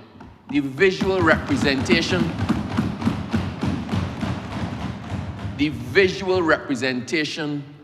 of a country that is turning around. Here's 101 Clean and Green sites, a number of them, and God bless you, a number of them in Christchurch East. A number of them in Christchurch East. Madam Deputy, for anybody who says that the government has done nothing and we're worse off, then I just said, look out for the electric buses.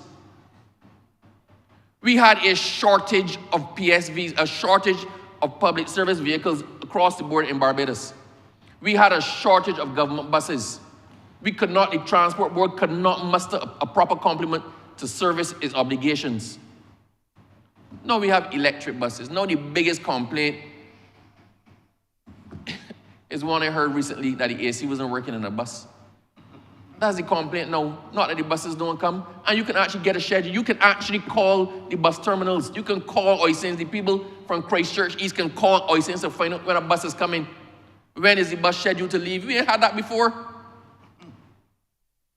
Madam Deputy Speaker, you remember the garbage was piling up. Every which way we looked, the garbage was piling up. Now we have garbage trucks to properly service Barbados. We now have more roads being fixed than in the history of Barbados. This is probably the most aggressive road program in the history of Barbados. People complain about the potholes, having the road surface all over the place. And yet, nothing good has happened. The government is not doing anything. More houses are now being built for low-income persons in Barbados than in the history of Barbados. More housing solutions are going on at this point in time than ever before, but yet to hear him, nothing has been done. And solutions started with them. The ELSA repairs and rebuilds, the most aggressive post-disaster social improvement program in the history of Barbados. The government undertook a mammoth task not to make a profit, not to put money in anybody's pockets, but to help the people who were ravaged, who suffered at the hand of a natural disaster, to ensure we improve our housing stock. I mean, quite frankly, Madam Deputy, I'm in charge of disaster management. I don't think the government can ever undertake a program like that again. But at the time, it was critical. At the time, it was necessary. And it was done. It is disingenuous to sit in his 5 hours. He could not find one good thing that this government has done. We have, Madam Deputy, we have more upgrades and refurbishments of pavilions and community centers and lighting areas than ever before. I have one in Inchmarlow in Christchurch, and God bless you. God bless you too. I have one in Inchmarlow that allows people to use that field on the evening, that field that nobody ever used to use.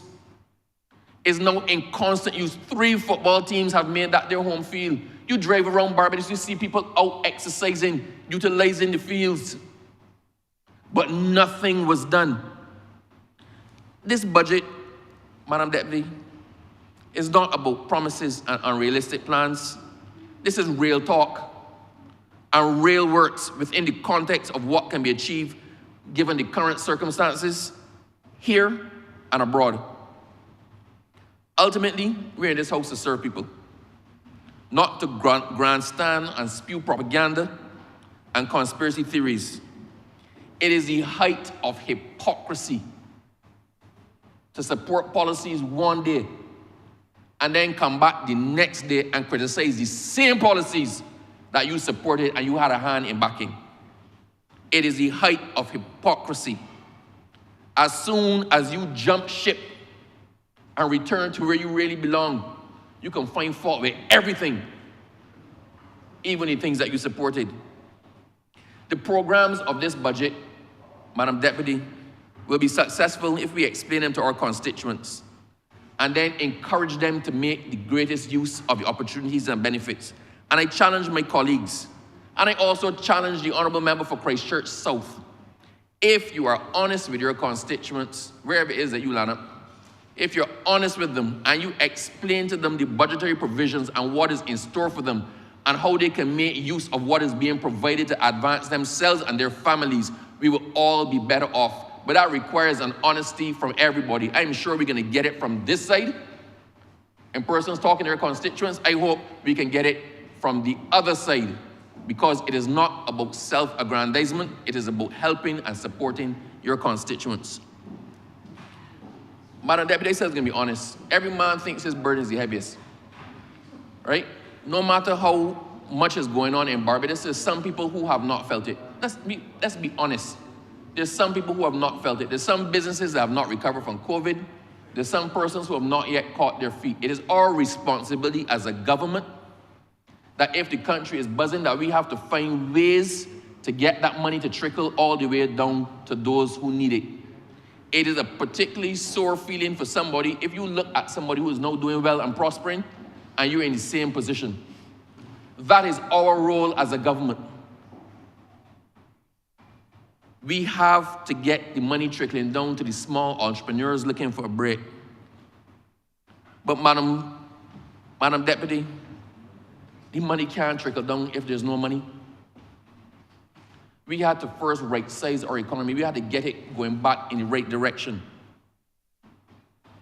If Barbados is on the rebound, but your business is still suffering, then your perspective and your pain is real. And we as a government have to help you to realize your fullest potential. So let's be real. Is it hard? Yes. But we're also coming from a long way back. Is the cost of living high? Yes. But the government is doing what it can to try to bring that down. Are some people suffering? Yes. But equally, is the dollar stable? Yes. Is there confidence in the economy? Yes. Is there real growth in the economy? Yes. Are we seeing a real turnaround? Yes. It's not going to happen overnight, but we're on the right track. And as I said, the only way that we can get money to trickle down is for there to be money in the first place. Madam Deputy, let me just go really quickly to hurricane preparedness. The Prime Minister in her budget provided over $4 million to the Met Services Department. And I want to big up all the staff at the Met Services. The Barbados Met Services is doing well. It is actually establishing itself as one of the foremost Met Services in this hemisphere.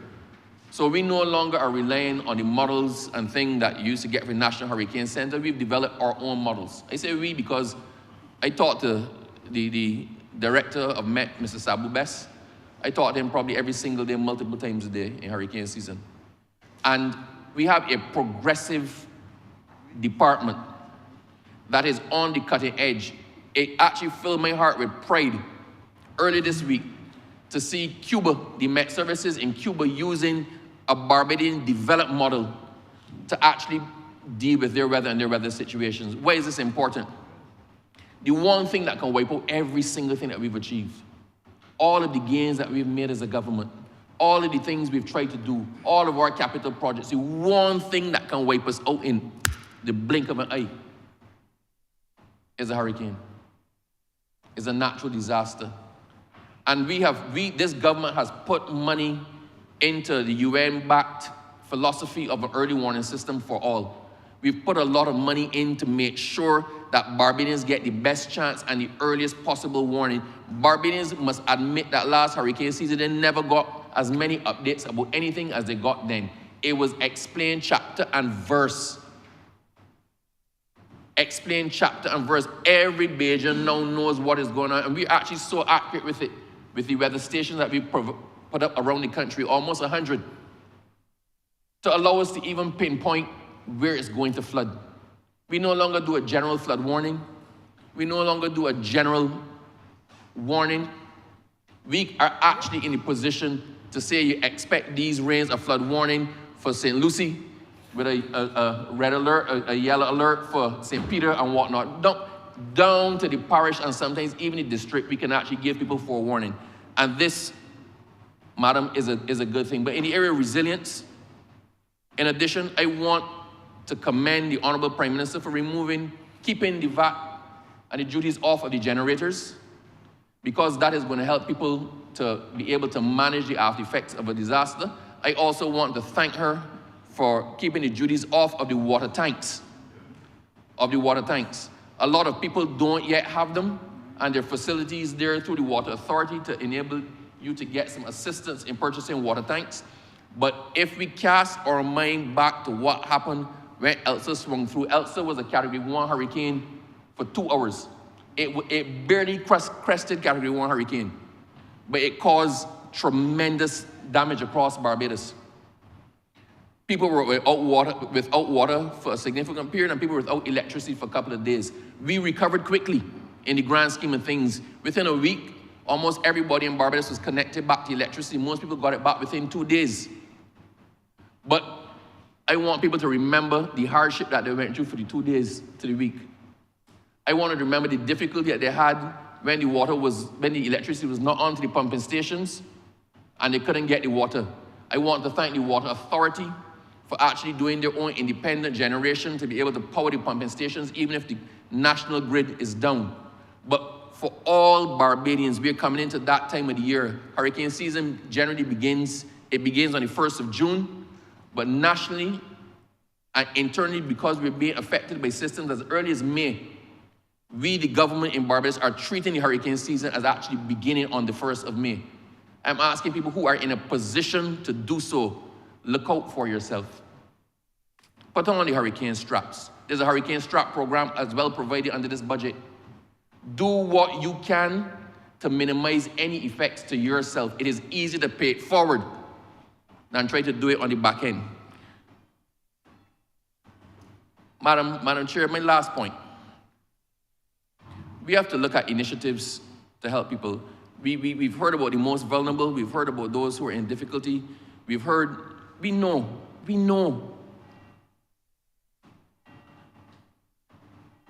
I want to urge Barbadians as well to take advantage of the opportunities that present themselves.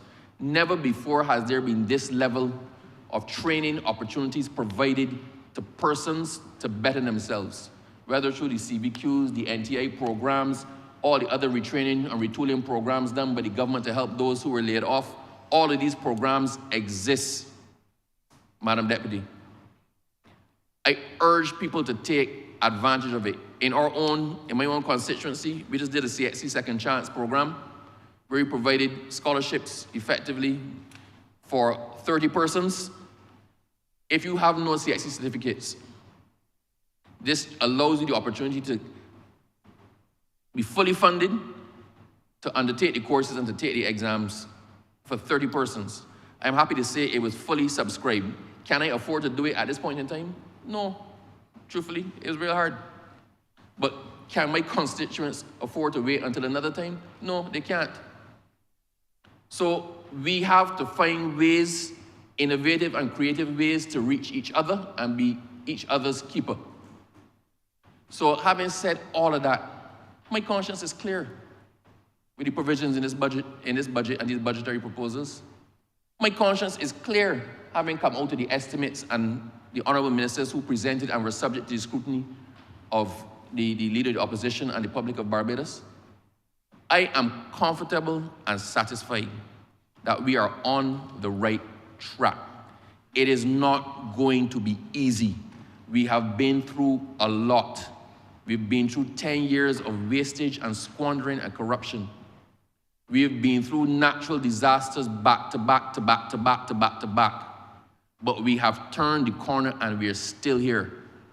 This budget is going to help us to continue further on that road, to see real growth, real prosperity, and real development for the people of Barbados. All we have to do now is make sure that what is happening above trickles down to those who need it most. And I'm comfortable that this budget will help us to get there. Madam Deputy, I thank you.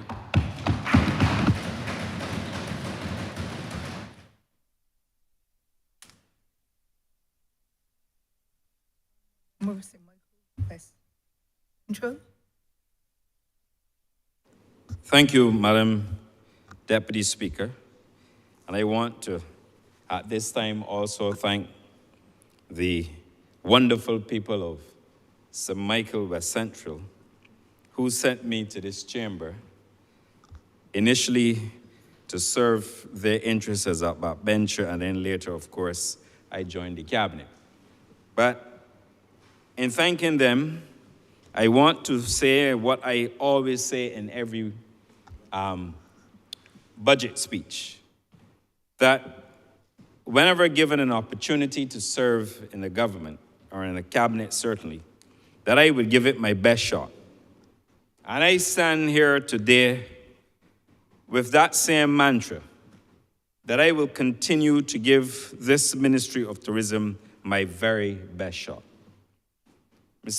Madam Speaker, Deputy Speaker, the Honourable Member for St. Michael Northeast and her able economic team, also greatly assisted by the Honourable Member for Christchurch East Central, must be thanked for the budget presentation which she delivered in here on Monday. Mr. Speaker, the budget was a no-tax budget. It was one focusing on growth and development of the Barbados economy. And for that, we have to thank them. Madam Deputy Speaker, I should also thank the Leader of the Opposition, because the Leader of the Opposition has certainly expressed his concern about the continued reliance on, that Barbados has on tourism as a major economic driver of the economy. He himself, Madam Deputy Speaker, complimented the Ministry of Tourism and certainly the team by extension for the success being enjoyed in Barbados by the ministry under my leadership. And clearly, if you have policies within a government, those policies are within the government. And therefore, he's also, by extension, congratulating the government. But I want to assure him that our best efforts and his best wishes certainly expressed for the support of the tourism sector will not go to waste. I can assure him of that. Because, Madam Deputy Speaker, the Barbados economy, when it had sugar as king, sugar led the economic growth in this country. With the reduction of sugar as king in the economy, tourism stepped in, Madam Deputy Speaker, and filled that void. So, even though we rely heavily on tourism, it must be established and context has to be set. That you had sugar, it was king, and there was much reliance on sugar. But today, as we evolve and we move, we have now tourism playing its role. So I'm happy that the Leader of the Opposition has associated himself with one of the successful policies of the Barbados Labour Party, and that tourism is on its way. Mr. Speaker, I also am very happy to announce that the Barbados Tourism Marketing Inc. is set to welcome on April the 2nd, I believe that's the Monday, contractually the first, but first work day is the 2nd, its new Chief Executive Officer and its new Chief Operating Officer, both of whom are highly qualified Barbadians, Mr. Speaker. Mr. Speaker, the success of the tourism sector. In fact, last year I was in St. Lawrence Gap when we had a water issue. And whilst I was there, the operators and the workers told me, Minister, the winter season has started early. It has started in November. And that continues, Madam Deputy Speaker, to this day. Where operators in the industry, wherever you go, are complimenting the government and the tourism policies for what they are earning. And I might also add that the workers in the tourism industry are telling us about their service charge and the fact that they're enjoying a bigger service charge and more tips, ladies and gentlemen, and that is what is happening in Barbados. So it is important that we join the national debate, but it is also important that I also acknowledge the team that I have working for me, Madam Deputy Speaker, and I give you the assurance that the team working at the ministry and all the agencies supporting the ministry will continue to do so in earnest, because we recognize the value of tourism but furthermore, we recognize the value of the sector that employs thousands of Barbadians. And I remain conscious of this. And that is why I've always said, Madam Deputy Speaker, that I will always ensure, as long as I am Minister of Tourism, that there will be no trickling down, but we will ensure that we pour down and pour through to bring about personal development out of economic growth and development in this country, Madam Deputy Speaker. And I'm committed to that, and I will ensure that we do everything possible to ensure that the trickle-down gives way to flow through and proper development. In other words, Madam Deputy Speaker, I want to see us moving beyond celebrating growth to experiencing growth and development in the livelihoods and lives of all workers at all levels within the tourism sector. And I will do everything, like I said, to ensure that we do so. Madam Deputy Speaker, you know, the Barbados Labour Party has a very strong philosophy. It has an objective. In fact, such a philosophy and objective are already captured and expressed in the Barbados Labour Party's motto. That long-standing BLP motto, a better life for our people. And this is what the Barbados Labour Party has been doing. And as we approach our 86th year in April, we will clearly show and continue to show that the mission at hand that was established long time ago, has nothing to do with the lofty rhetoric, Madam Deputy Speaker, but practical realization that we will make life better for our people. And I say all of this, Madam Deputy Speaker, because something that I refer to as the AAA leadership. We had the right excellent Sir Grantley Herbert Adams, his son Tom Adams, and Owen Arthur. Of course, we have our current Prime Minister. The effect of the AAA leadership that has, from within the Barbados Labour Party, that has caused us to be where we are and to help define us as a people. Now, Mr. Speaker, Madam Deputy Speaker, let me go straight to the point because I'm conscious of the time.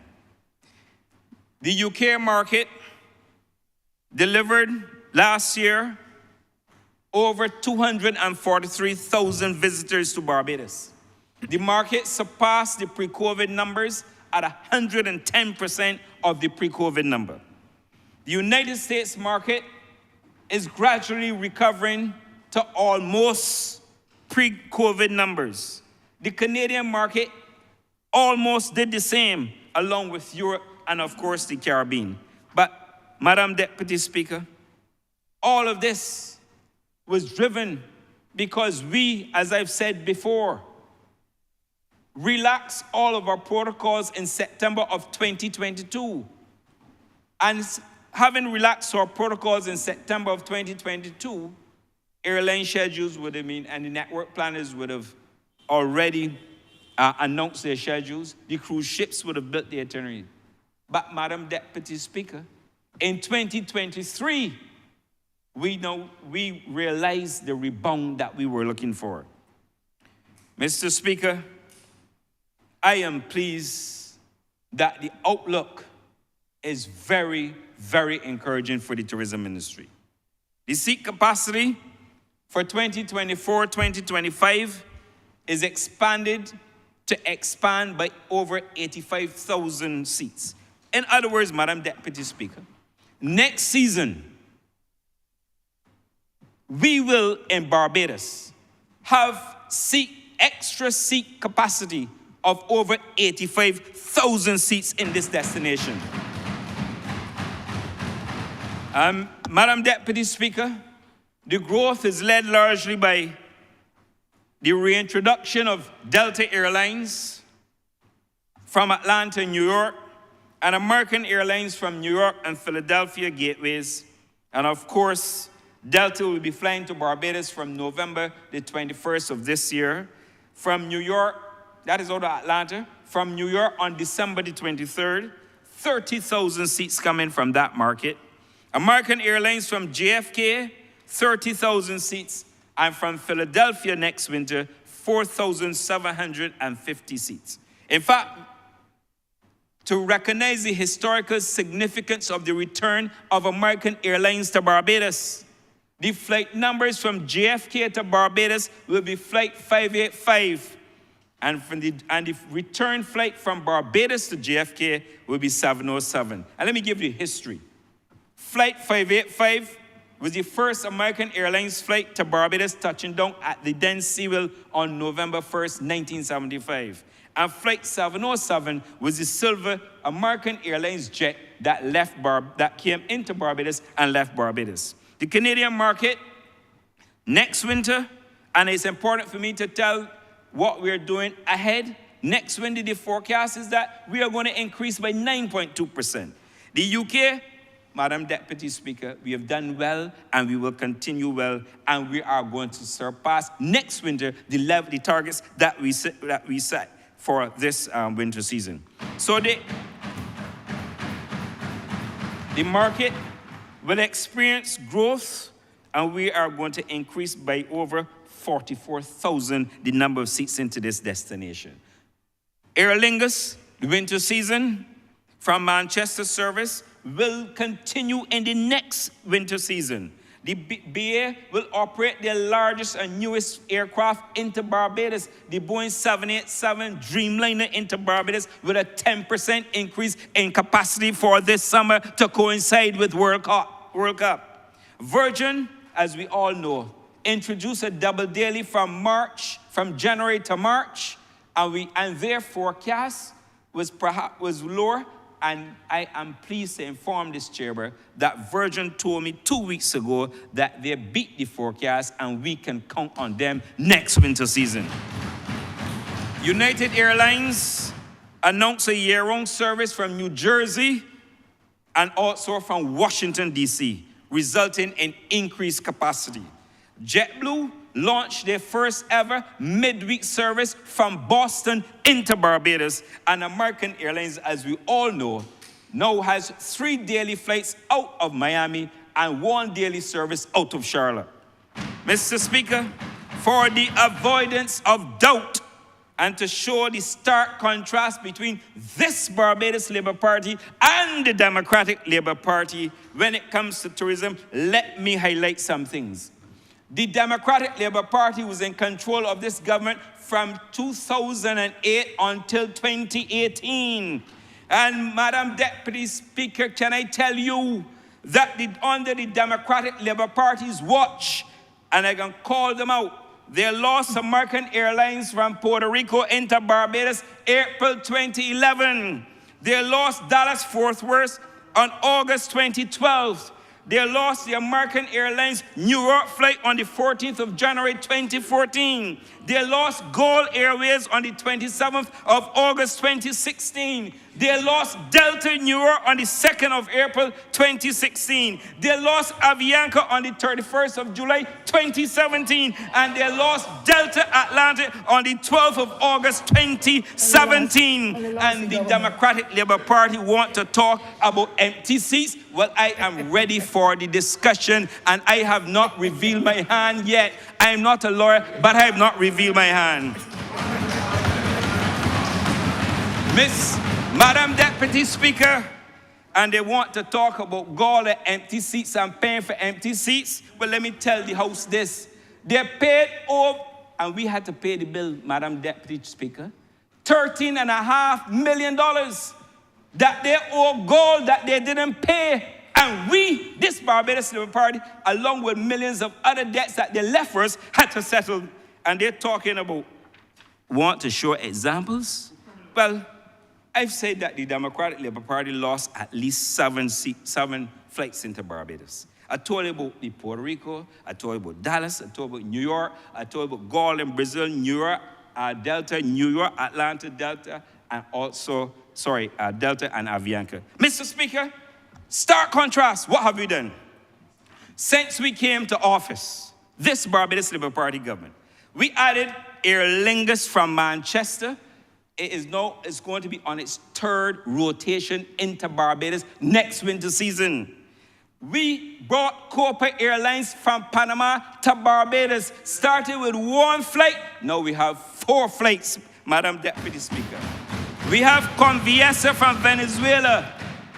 We have Inter-Caribbean with multiple flights throughout the Caribbean to supplement a lot of the reductions that we had for LEA. We have Suriname Airways from Suriname and Guyana. United Airlines, we brought from New Jersey and Washington. And of course, Cayman Islands. But Madam Deputy Speaker, in addition, you know what we did? We reversed the flights that the Democratic Labour Party lost. And we are reintroducing Delta from New York and Atlanta and American from New York for the next winter season. I tell you when we're going to bring over 85,000 seats, and I'm being charitable because I may soon have some other announcements to make. And next winter season, we are opening up the gateway from Philadelphia through American Airlines. That all the work that I did with my team when we went through the sweltering heat in Dallas and all across the United States last summer, that when you got on the airplane, the heat hit in your chest, almost to give you a cold. We did it on behalf of Barbados. And I might add, Madam Deputy Chair, that we are working on other initiatives. I would like some traction out of Puerto Rico. I want some traction out of Chicago. I want some traction out of Houston. I want some traction out of Africa. And I also want some more out of Latin and Central America. And I want to put this foolishness about the number of flights and that. We have some people in other Caribbean countries getting more flights out of Barbados. And I can quickly give you this, Madam Deputy Speaker. Look at the average weekly flights. And I can make mention of this. Barbados from Canada, 15. Antigua and Barbuda, 7. Grenada, 5. St. Lucia, 8. And St. Vincent, 4. Europe, Barbados, 2. Latin America, Barbados, 6. All the others, 0. United States, 43 flights a week into Barbados, compared with 27 into Antigua, 21 into Grenada, 36 into St. Lucia, and 4 into St. Vincent and the Grenadines. And the UK, Madam Deputy Speaker, 35 flights into Barbados, compared to 9 into Antigua. The tag flights that this Barbados Labour Party sanctioned to help St. Vincent and Grenada so they were going, but also to build out additional regional travel for Barbados' destination. And I can tell you the secret what we're working towards. We want to build out a hub in Barbados. And therefore, you can see, even though we have the tag flights, there is a strategy behind that. And we don't expand, I'm not going to expound on it today for the interest of time, but we are developing a strategy compared to other destinations. And I don't want to remind the country that the Barbados Tourism Marketing Inc. and Barbados as a destination won Barbados Best Tourist Board at 2024 Globes. And I'm not going to tell you about the Star Winter Destination Award that we won. And I'm going to tell the country that in cruise, this cruise season, we have rebounded, Madam Deputy Speaker. This cruise season, we will have 406 vessels calling here, over 742,000 passengers, an increase of 6% year on year.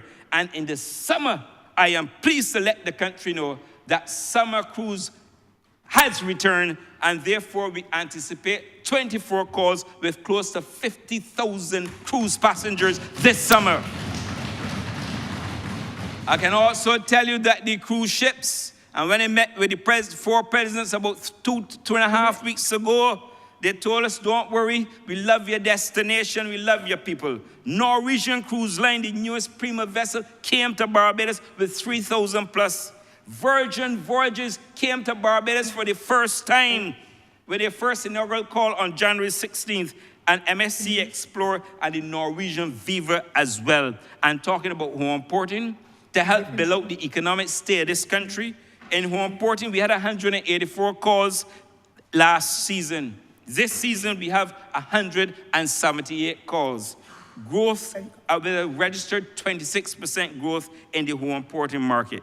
And of course, down the road, forward thinking, I can also tell you, and the Prime Minister also had a statement in the comment issued by P&O that the iconic Cunard Queen Elizabeth will visit Barbados through 2025 and 2026. And we are also seeing increased demand for luxury yachts in Barbados, the Ritz-Carlton luxury yacht. And of course, we are going to soon welcome a very special one that I cannot announce. I'm not going to talk about all the developments. Remember, you have 2 minutes, sir. Thank you. But, Madam, I have 2 minutes. But I'm not going to tell you about the hotels and what we're doing. That will come another time. And that how profitable we have been at Needham's Point. We're removed from a profit of $3 million in 2017 under the Dems to $9 million under the Barbados Labour Party. But, Madam Deputy, I want to tell you that I will ensure that this Barbados Labour Party continues to do very well in tourism. I am not going to rest until we turn every stone to ensure we get the best bang for our buck. And I want to say to you that the Democratic Labour Party has no moral position to come in here or elsewhere and tell the country that they have done better than us. Let the record reflect that the DLP's record on tourism can best be described as ineffective. That the Barbados Labour Party has restored airlift to Barbados. The Democratic Labour Party lost airlift into Barbados. And I'm going to repeat it finally. They lost American Airlines out of Puerto Rico, American Airlines out of Dallas, American Airlines out of New York, Avianca, Gold, Delta out of New York, Delta out of Atlantic. Not only did the former Minister of Tourism elected to give away and cause us to lose those flights, Mr. Speaker, we also lost earnings. But, Madam Deputy Speaker, as I conclude, let me assure this country that tourism is in safe and productive hands with this minister assisted by a first-rate team. I want to thank all of those who work in the tourism industry for their contributions. We have seen the difference. The country is abuzz. People are making money, and I believe that all players in the tourism sector are happy, and I want to thank them, but to give this House the further assurance that we will continue to grow tourism under this Barbados Labour Party. I'm obliged.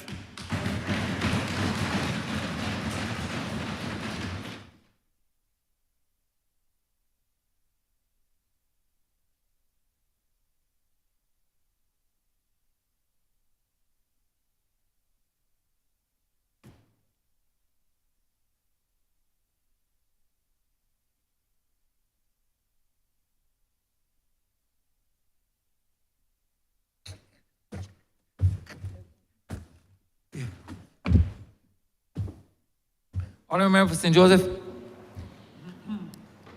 Mr. Speaker, thank you for according me again the privilege of speaking in this chamber.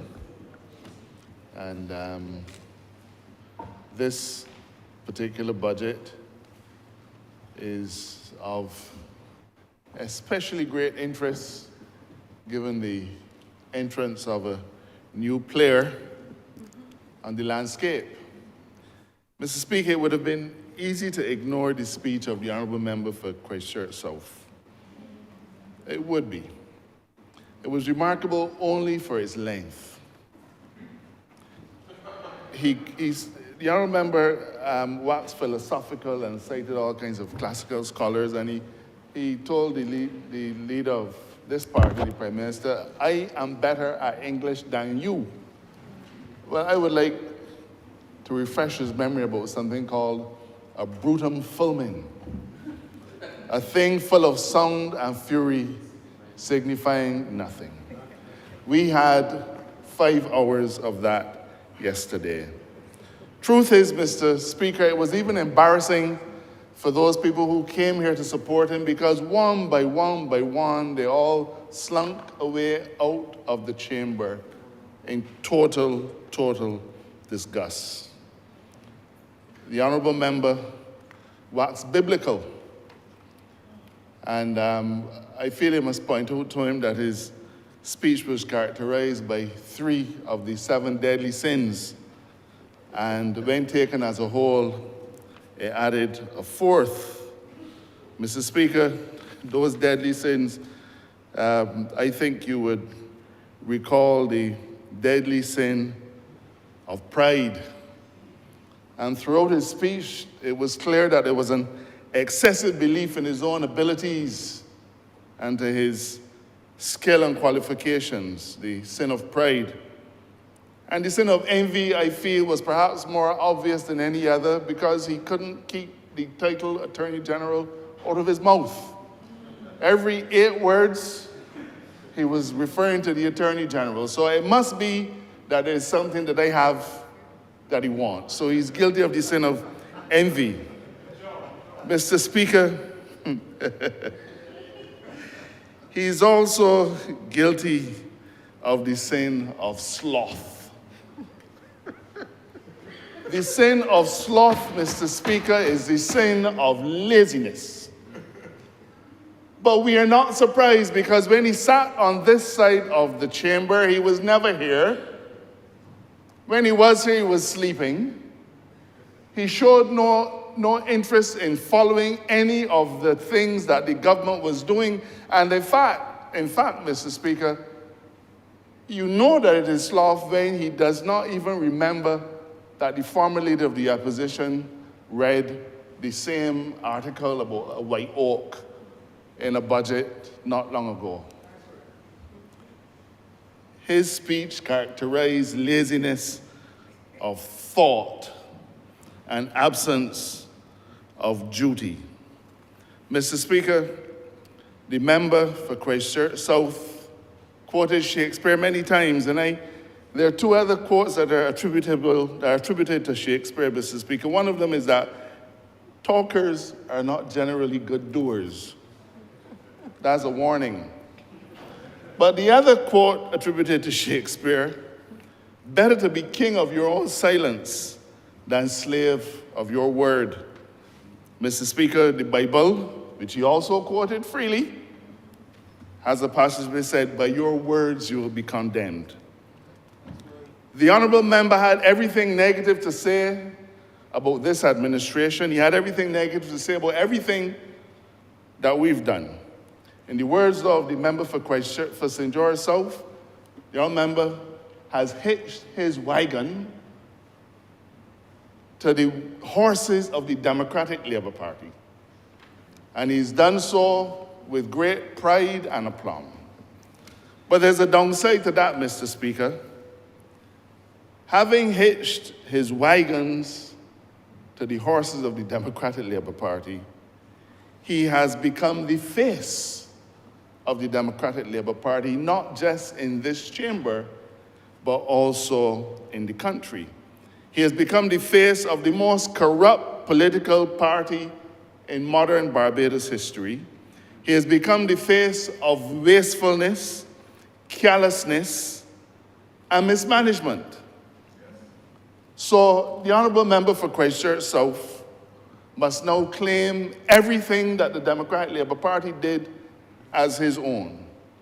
But that's the great irony, you see. This party has worked hard for 5 years to turn around all the wrong things that they did. And for some bizarre reason, he wants to disavow everything we've done. What we have done and achieved for this country is not worthy of him saying, I want to own this. Instead, he wants to own all the wrong things that were done by the last administration. Mr. Speaker, he doesn't want to claim the success of White Oak. And I am a little bit worried because the honorable member sat in this chamber when we talked about White Oak. He sat in this chamber when we passed legislation for our debt restructuring. And in every speech we went through methodically exactly what was done and why. We went through the fact, Mr. Speaker, that our national debt was at a whopping $18 billion when the Dems left. And at the end of White Oak's hard work, it was down to $12 billion. Now, Mr. Speaker, you know, I don't think the honourable member understands what it means to save $6 billion. $6 billion. And it is the fact that we were able to save $6 billion that was able to put this country on a good footing. But you know what? The honourable member would have preferred us not to pay White Oak and keep that debt hanging around our neck. But you know what, Mr. Speaker? It means that he also owning the $18 billion in debt that we were left with. I was dismayed, Mr. Speaker, at the fact that the honourable member could talk about White Oak's fee. But let me tell the honourable member what I want him to own today. Because under the last administration, a lawyer did work for a corporation, a statutory corporation. The transaction was canceled after a few months. You know how much the lawyer charged? $5 million. $5 million the lawyer charged. And another lawyer did no work at all in relation to the Four Seasons. Did no work. He was asked to sit on a committee. The committee met once. And he sent an invoice to the Ministry of Finance for $1.6 million to sit in a committee that met once. And another lawyer in their ranks did a little project for the port. Charged $3 million. And up to today, he can't justify even $100,000 of it.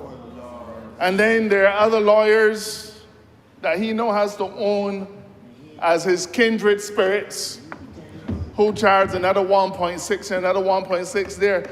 The difference between White Oak and his friends, Mr. Speaker, is that White Oak worked. They worked hard. We can identify what White Oak charged for. We can identify what we paid them for. And today, the work of White Oak is what has enabled us to have an economy with a future. But that is what the honourable member wants to disavow. Mr. Speaker, it took him 30 minutes to read one article in the Financial Times. I believe he was trying to fill up his speech. It took formerly the opposition who read it 3 minutes. But we understand his difficulty. You know, Mr. Speaker, when he was on this side, we explained that the critics of White Oak were the very people who did not want us to restructure the debt. Isn't that a strategy that we know? They didn't want us to restructure the debt because it meant they all had to take a haircut. So you know what you do? You curse the people who are doing the work. Oh, you're paying them too much, you're paying them too much. They never said that we were paying them too much as banks, but they cursed White Oak. And we explained that on this side, and somehow the honourable member still does not have a clue. Well, there are some more things that I want the honourable member to own. I want him to own the 2 5 Series BMWs that a contractor in this country gave to 2 of his ministers. 2 of his ministers. And they parked them in Parliament Yard. I want him to own that too. You don't want to own anything we do, we'll own everything that they did. I want him to own, Mr. Speaker, the results of the special audit of the Barbados Water Authority. I want him to own the paragraph which says, the audit office reviewed 10 contracts with a value of over $700 million. How much we pay White Oak? 27 million? The audit of the Barbados Water Authority under their administration, his administration, sir, because he belonged to them. The audit office reviewed 10 contracts with a value of over $700 million. And it was observed that the majority of these contracts did not go out to tender, as required by the Barbados Water Authority procurement rules and the Financial Management Audit Act, another act that have been adopted by the authority. It has been observed that firms were being engaged with no evidence of how the engagement was initiated. Millions of dollars in contracts were being awarded without evidence that the service was reasonably priced. There was also, in one instance, the absence of any written contract. In short, the procurement process lacked transparency. Own that too, member for Christchurch South. Those are the things that the member on that side, the member over there, railed against night after night after night. The corruption, the dishonesty, the wastefulness, night after night, when he was in the good company of these righteous, decent people. But he's abandoned us now. Well, I have no regrets about his departure. I don't think anybody on this side does. We are happy to see you over there. But Mr. Speaker, I said that it was easy to ignore it, so I have to caution myself not to pay him too much attention. I am proud to own what we have done as a government for the last 6 years. And I am proud of this budget. I believe, Mr. Speaker, that this is probably the third consecutive budget that we've been able to say to the people of Barbados, no new taxes.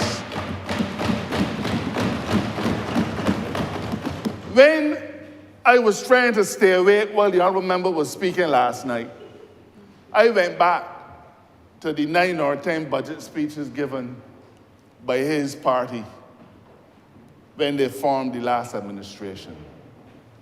In every single one, Mr. Speaker, it was tax, tax, tax, and more tax. Our country was on its knees. We were buckling, Mr. Speaker, and his ministers of finance were imposing tax after tax after tax. We have come yet again to this country to give, as we have to the disabled, to give as we have given to the police, to give to people who want to invest. And we're saying we're not going to extract a single tax from you in return. And the honourable member finds nothing commendable about that. Well, I am proud, and I know that we are all proud to own the achievements of this government, which could see us year after year after year saying to the people of Barbados, we will not burden you further. We will achieve the growth we want by being more efficient in our dealings, by being more transparent in how we conduct business, by encouraging people to come to our shores and help us to grow. That has been our strategy. Not taxing, relieving people of the burdens of taxes. But these fundamentals elude the member for Christchurch South. You know, Mr. Speaker, there were a few things that I had to restrain myself from laughing. The honourable member said that there are police constables, because I'm proud to own what we do about them too. He said there are police constables in the service for 30 years or 39 years or something like that, and can't even make a corporal. Well, I understand his problem. You see, the honourable member was a Dem first. And then when he lost the nomination against the future Prime Minister, so he was a Dem first, then he became a B and sought the nomination. Then he get vexed and went back and joined the Dems again and ran in 2 elections for them and came back over as a B. The problem is that he's spinning around with so much. It's difficult for him to focus and to remember who did what when. I believe that when he was a Dem back then, Henry Ford abolished the rank of corporal. Henry Ford abolished the rank of corporal. before I left being AG, Ben. But I would like the member, I'm sorry to use the allegory of the sheep, but I would like the honorable member to name one of these corporals. Tell me which station he works at. Tell me which station he works at, Mr. Speaker. I am proud to own the initiatives that we've put in place, Mr. Speaker, for our teachers, for our nurses, and for our police officers. You know, I don't know, again, I don't know what he reads. Perhaps he's reading too much Shakespeare and not the Daily Nation. The honorable member said that he listed 15 disincentives to investment in Barbados, and he said one of them is crime, and crime is rampant. Shakespeare reading, see, because everybody knows that crime has been going down, and he talked about homicides, and homicides are half of what they were in the previous year and have been on a steady downward trajectory. But we understand his strategy, you see. He is the boy who cried wolf. He sits or stands and he says, all is not well. But he can't tell what it is that isn't well. Name one thing that isn't well, and we give you a little reward. Ralphie boy. But he can't name one. So instead of dealing with particulars, he throws all these things out there and he said, oh, the members of that administration are guilty of misconduct with public funds. Name one. Tell us one. He cited the Anti-Corruption Act. Yes, we passed it. His prime minister, the former prime minister, the one he now owns and claims as his own, when we talked about needing a new legislation to deal with corruption in public life and so on, he said, oh, but we have an act. It was passed in 1919, and he was comfortable with that. But where's the corruption that he's talking about? Barbados had a sordid reputation for corrupt practices in every level of our government, in every level of our society. A taint, Mr. Speaker, that we have systematically worked at removing. And we are now ranked perhaps as the least corrupt country in the region.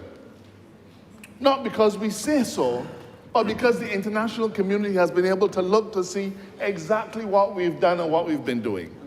I know your signal that I need to hurry along, Mr. Speaker. Mr. Speaker, we've begun to make important changes to a category of people that for too long governments have flirted with. When we talk about nurses, teachers, and police, I remember Oenatha was pilloried for making a comment that police are not special. And I think I understood what Oenatha was trying to say.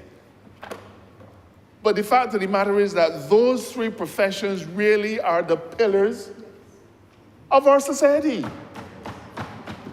It is like a tripod. I'm not trying to suggest that other people are not important, Mr. Speaker. Not at all suggesting that sanitation workers are not important, or that the BDF are not important, or that the watchmen at the school are not important. We all are.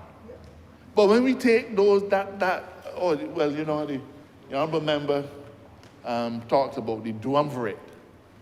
Well, we would rank those three professions in the hierarchy of careers as being the triumvirate. Those are three pillars that allow this country to stand, Mr. Speaker. And we have begun the effort, we've begun the work of changing how they function. I am so proud, Mr. Speaker, of our initiative to make loans available to sergeants, station sergeants, and detectives. I am proud, Mr. Speaker, of the fact that we are willing to give a special allowance for the criminal investigators. Mr. Speaker, all of these are initiatives in this budget that the honorable member seems to have found fault with. I'm sorry if I've offended him, because, well, I shouldn't. It is unparliamentary to make any comment about where people are. But you know, it is so disrespectful. It is so disrespectful, Mr. Speaker, that he called my name if he said 10 words AG was told him. It is so disrespectful. He doesn't have even the decency to sit down in here and listen to what I'm saying. Mr. Speaker, I'm going to wrap up now. Mr. Speaker, we have committed in this year's estimates a significant increase for the police service. Last year, we had an unprecedented $135 million. We have never had so much money voted in the estimates for the police service that we did last year. But this year, sir, we've surpassed it by yet another $10 million. So when the other honorable member tries to scare taxes about crime, we are grappling with the root causes of crime, and we are putting our money where our mouth is. But we're also putting our money where our mouth is in tourism. We're putting our money where our mouth is in agriculture. We are putting it where it counts, Mr. Speaker. The next 12 months is going to be an exciting period for this administration. The Prime Minister said that it's a buzz. I believe that is a pun on the bees, and it's one that I like. So I will help to own that too. The next 12 months will, in fact, determine where we are, not at the end of the next financial year, but where we are in 10 years and in 15 years. And we have a competent team of individuals. We have a competent team of individuals who are well poised, Mr. Speaker, to make the difference in the lives of Barbadians. Every single initiative in this budget has a target audience, and we are going to deliver. We've left no one out. Mr. Speaker, I'm sorry that I can't go on for any longer, but out of fairness to my colleagues, let me thank the people of St. Joseph. Let me thank you for your patience.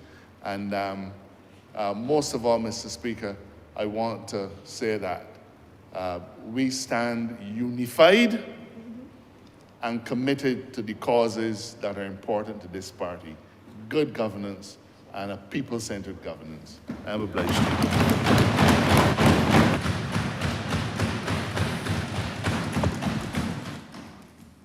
Honorable Member for St. James Central. Mr. Speaker, sir, I rise to share a few thoughts and a few perspectives on this very important matter. And as with my colleague who just took his seat, I think I should say this, read it just into the record of the House, sir, because there are those who will wonder why the Honourable Member for St. Joseph and myself, and indeed the Honourable Deputy Prime Minister, will only speak for 20 minutes. And that is because, sir, we want to demonstrate the discipline necessary in order to enable the Right Honourable Prime Minister to be able to to make her presentation at a specific time. I make that point mindful that there has also been a need to remind colleagues about the burden, at whatsoever level of experience, and whatsoever rank you may carry, of carrying and committing oneself to that discipline. Sir, I felt a sense of unbridled revulsion. Unbridled revulsion. Did you feel it, Mr. Speaker? When the Honourable Member for Christchurch South spoke in this place yesterday evening. And you, because you sit in the throne, might have been immune from it, sir. But there were periods of time, sir, when I feel that ingratitude, stronger than traitors' arms, would have burst the mighty hearts of men on this side.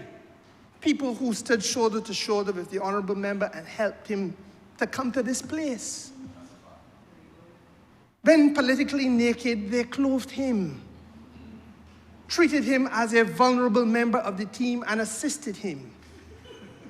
And Mr. Speaker, sir, what was visited upon us was unwholesome at best and obnoxious at worst. And beneath the character that I know the honourable gentleman to be, I consider it beneath him, sir. I go further. I feel he did an injustice by submitting this front bench to trial by ordeal. You, sir, are a member of the legal profession. You understand what I mean. Years ago, when you try a man by ordeal, this is the medieval way of trying somebody. So you met them, you stoned them, or met them walk on hot coals. And the language that was used by the honorable member for the gentleman for Christchurch South was identical. Oh, I watched them writhing in their seats, sir, taking pleasure at the infliction of pain, born in this case out of rhetorical ordeal, sullying people's reputation, Mr. Speaker, sir. Suggesting by innuendo that there are people in this place who are guilty of financial impropriety without a shred of evidence, Mr. Speaker, sir. Now, I can speak Sunday in St. James, and I have unlimited time down there. So I ain't going down that road now. But Mr. Speaker, sir, wherever you want me to speak, Madam Prime Minister, I will speak. But let me say this. I feel, Mr. Speaker, that, out of an element of empathy, because I know the honorable gentleman had to reply to a budget, and financially unsound as he is, one must feel empathy. And I know that he went to seek guidance from a chap called Eswick. And Mr. Speaker, sir, that would have taken him to the point where, they say, ignorance, sir, is the curse of God, and knowledge is the wings on which we fly. So to relieve oneself of the burden of ignorance, one sought knowledge, but in the wrong place. And the chap to whom he went would have given him that which he gave his predecessor, leader of the opposition, this White Oak story. And so he comes back to relitigate the White Oak story, sir. And as if not mindful of the fact that a whole general election campaign has gone since then. And since then, sir, 30 seats have been returned by the right-thinking people of Barbados in their judgment. And what is the fault? What is the fault, sir? An allegation about a professional fee. Now, first of all, the allegation, sir, is made by,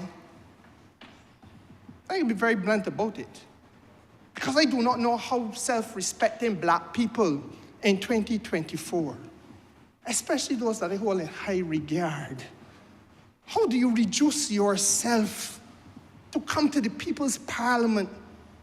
This is no longer, sir, any extension of Britain. We are a republic. Let us own that and own self-respect at the same time. So you come to the People's Parliament to repeat the empty racist, imperialist, neo-colonial rantings of a white journalist who feels that a firm made up of people that got dark colored skin ought not to be able to charge a fee. And this is made by an argument repeated in here by a professional, sir. A professional. And Mr. Speaker, sir, I don't know. I do not know what was visited on your chamber, on your house. Because the argument cannot be one of the size of the firm, that it is a two-man firm becomes an issue. Is that the substance of it? Because I would have thought it would be the competence of the two men. Mr. Speaker, sir, I died in a little office somewhere in London. Did not the honorable gentleman for many years practice in a little office in Roebuck Street? And did not the same little office produce an attorney at law in the form of that honorable gentleman who just walked out of here so disrespectfully? He's a senior counsel in Barbados, sir. Did his little office stand in the way of his becoming that?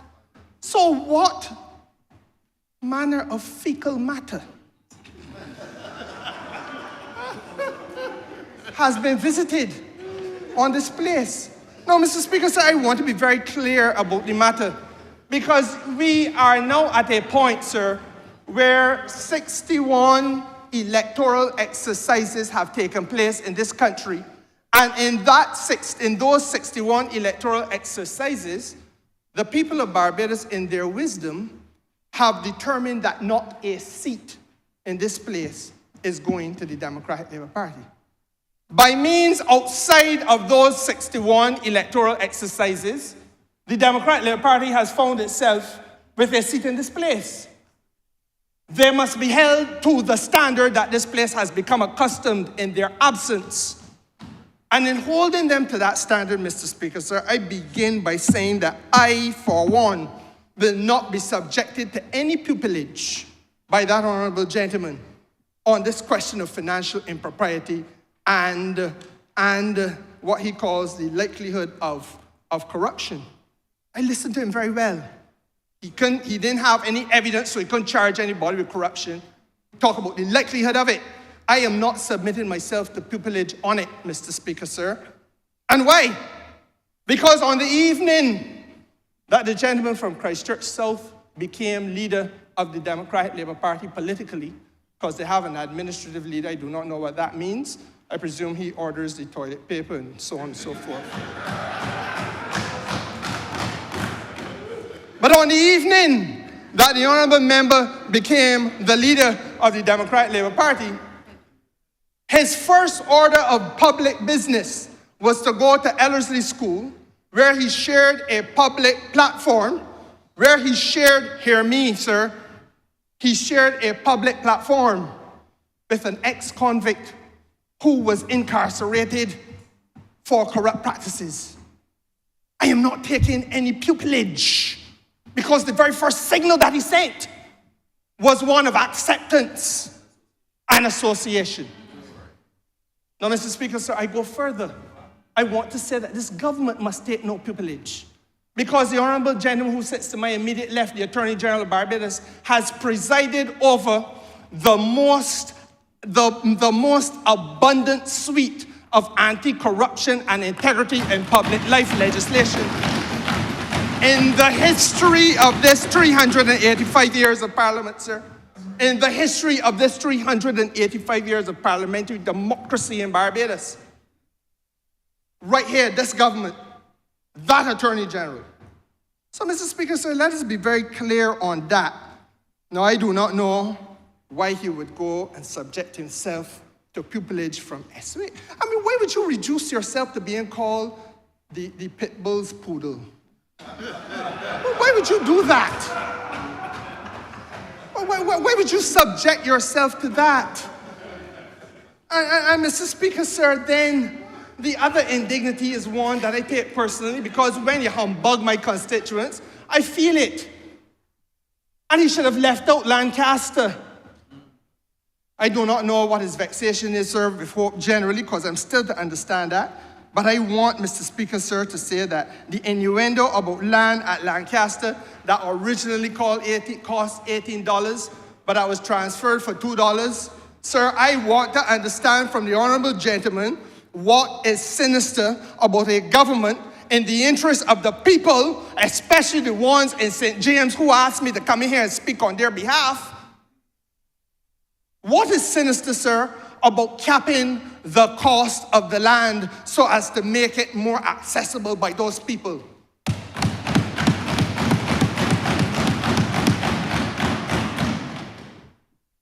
What is sinister, sir, about capping the cost of the land so that the total cost of the transaction is driven down, enabling ordinary people in working class and lower middle class Barbados to access piece of the rock? What is sinister about that, Mr. Speaker, sir? And then, on top of that, well, those folks go out to work by day, their roofs now will be working for them by day so that they are able to have electricity generated and sold into the grid in order to help pay off the mortgage, setting a new trend and a new standard for home ownership in Barbados, led by this government in the interest of the people of this country. What is sinister about that, sir? Now, Mr. Speaker, sir, I want to say to you that I took offense, therefore, when he said that there's no hope, but there's despair. And I want to share, sir, and in anticipation of what you're going to ask for, I will make it a document in the House when I'm done. But, you know, sir, on the 18th of March, while she who presides over the leadership of this government was giving her budget speech. What was delivered to me? This epistle. Dear sir, we write to inform you that we will be having a handing over of keys ceremony to the new homeowners at Vespera Gardens, Lancaster, St. James, which is one of the areas in the constituency that you represent. And to this end, we would be pleased if you could attend the ceremony, which will take place on Saturday, the 23rd of March, 2024. Don't worry about the postponement.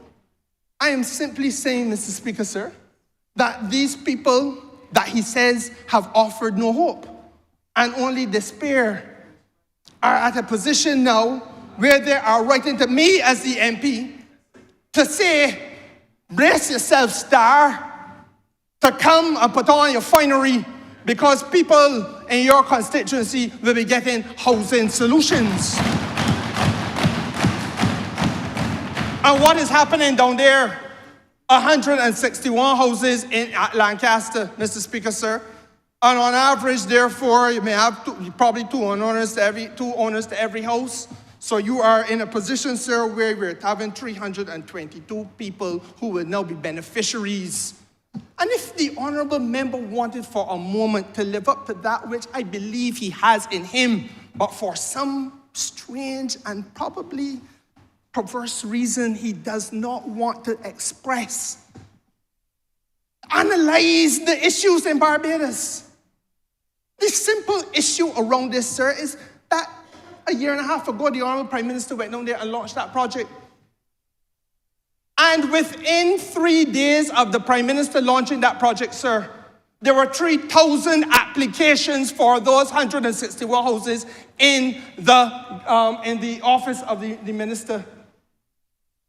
Now, Mr. Speaker, sir, it tells us, therefore, that the ambition which the Prime Minister set for this country of 10,000 housing solutions, and we say solutions because housing is a challenge and has been a challenge for donkey years in Barbados, that the ambition of 10,000, sir, is not only valid, but it might actually be too small, and that we've got to go even further, because while we are going to house shortly 161 people down there, sir, there are thousands more. And I've said it on all sides of this house now, and I say again, I've said it from the public platform in Barbados. Every administration, everyone has to carry an element of burden in this. I've said it in opposition, I've said it in government, I've said it publicly on the platform. Because, Mr. Speaker, sir, we knew for years. I came in here in 2003. And at that time, there was a backlog of 18,000. How did I know there were 18,000 applications at National Housing, Mr. Speaker, sir? Because a lady came to me from a Prospect St. James and told me that she, age 54 as she was then, was waiting on National Housing to provide her with a solution. And that she had been applying since she was 24 years old. That goes back to Barra. That goes back to St. John, Tom Adams, all Sandyford, everyone. So let us take the foolish party politics out of it and face this as a mature society and recognize that we have to wrestle this problem to the ground, and that the best solution to the wrestling of that problem has come from the Prime Minister of Barbados and this front bench of the Barbados Labour Party. Well, Mr. Speaker, sir, in the absence of logical thought, the gentleman from Christchurch South often seeks to shelter himself, or sought in the budget to shelter himself from public scrutiny by repeating the mantra, inflation, inflation cost, as though it is recent discovery. Now, Mr. Speaker, it is a serious issue, and it should be treated seriously. There is a challenge facing not only Barbados, but facing the world.